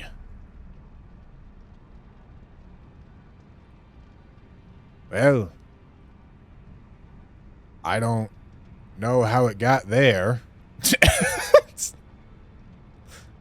All right. Well, I'll fix that later.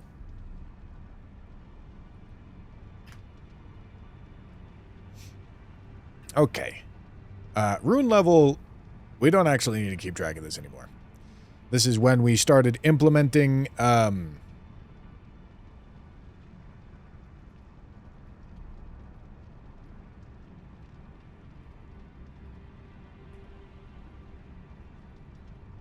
is when we started implementing the mod levels. Or the mod. Now, let me go pull,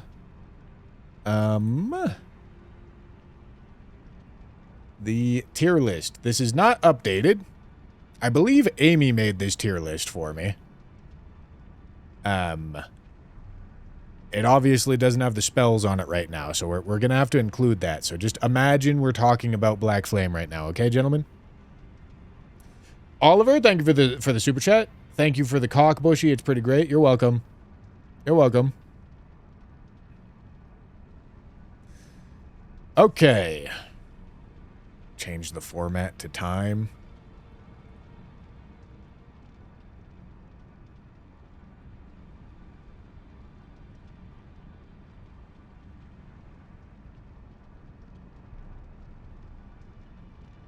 Duration. Change it to duration.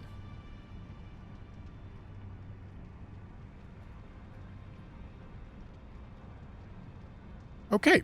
That looks correct. That looks correct. Okay. Now, gentlemen, am unfunny. Thank you for the prime. Appreciate you. Imagine I'm talking about Black Flame here. Okay, let's have a discussion, gentlemen. Let's have a discussion. All right.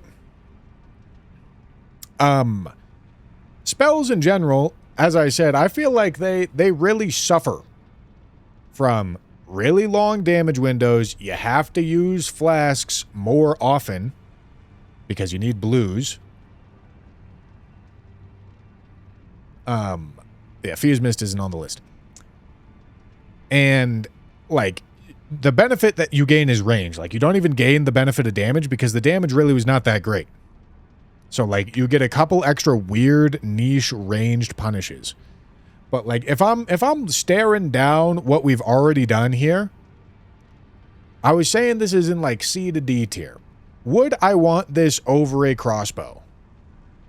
Probably. The amount of damage that a crossbow does is just so, you know. So I think Black Flame, I don't think it's ending up in F tier here. You know? Do I want it over a generic Great Shield?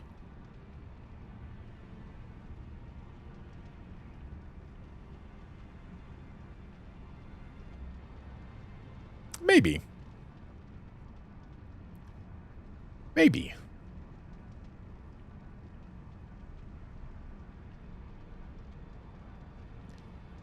But I don't want it over a whip or a halberd. This thing's D tier. I think Black Flame slots in right between this whip and this Great Shield. Because the Great Shield's also really slow and doesn't do great damage. But, like, the whip is an actual weapon. And Black Flame just suffers so many downsides. You know, with the addition of all of these spells, I feel like the scale might change a little bit. Because, like, average weapons are probably going to be above average when accounting for everything else. Like, I'm not sure these two end up in C tier when we're accounting for all the spells, but I'm just going to leave it B for now. I'm calling Black Flame a solid D tier. It's not great. 2-0. What the? Why did I say 2-0? All right. Gentlemen, that's the story on Black Flame. All right? Black Flame is the king of new game plus 1,000 runs. New game plus 0 players don't understand. Well, you'll notice that Dr. Nut chose to use Black Flame Blade, not Black Flame Fireball in his new game plus 1,000 run, because Black Flame Fireball is not a good way to apply Black Flame. Almost all the Black Flame spells are terrible at applying Black Flame. The only good one is Black Flame Blade. Are we doing another run? Well, here's the deal, gentlemen. Here's the deal. I have runs for all weapons scheduled out. This one is going to release on the 26th, okay? And here's the deal. Tarnished Edition launches on the 28th. So I kind of want the two Tarnished Edition weapons to be run number 12 and run number 13, okay? That's what I want. So I would like to do more, but because of Tarnished Edition, that way I can actually just, like, release things in the order that I did them instead of needing to, like, have the Tarnished Edition weapons, like, skip and jump into the line. That wouldn't make them random. It's true. I'm fixing the deck in my favor. But yeah, I think I'm going to do the two Tarnished Edition weapons as 12 and 13. And maybe maybe they add Ashes of War with them, perhaps. We'll have to see. We'll have to see.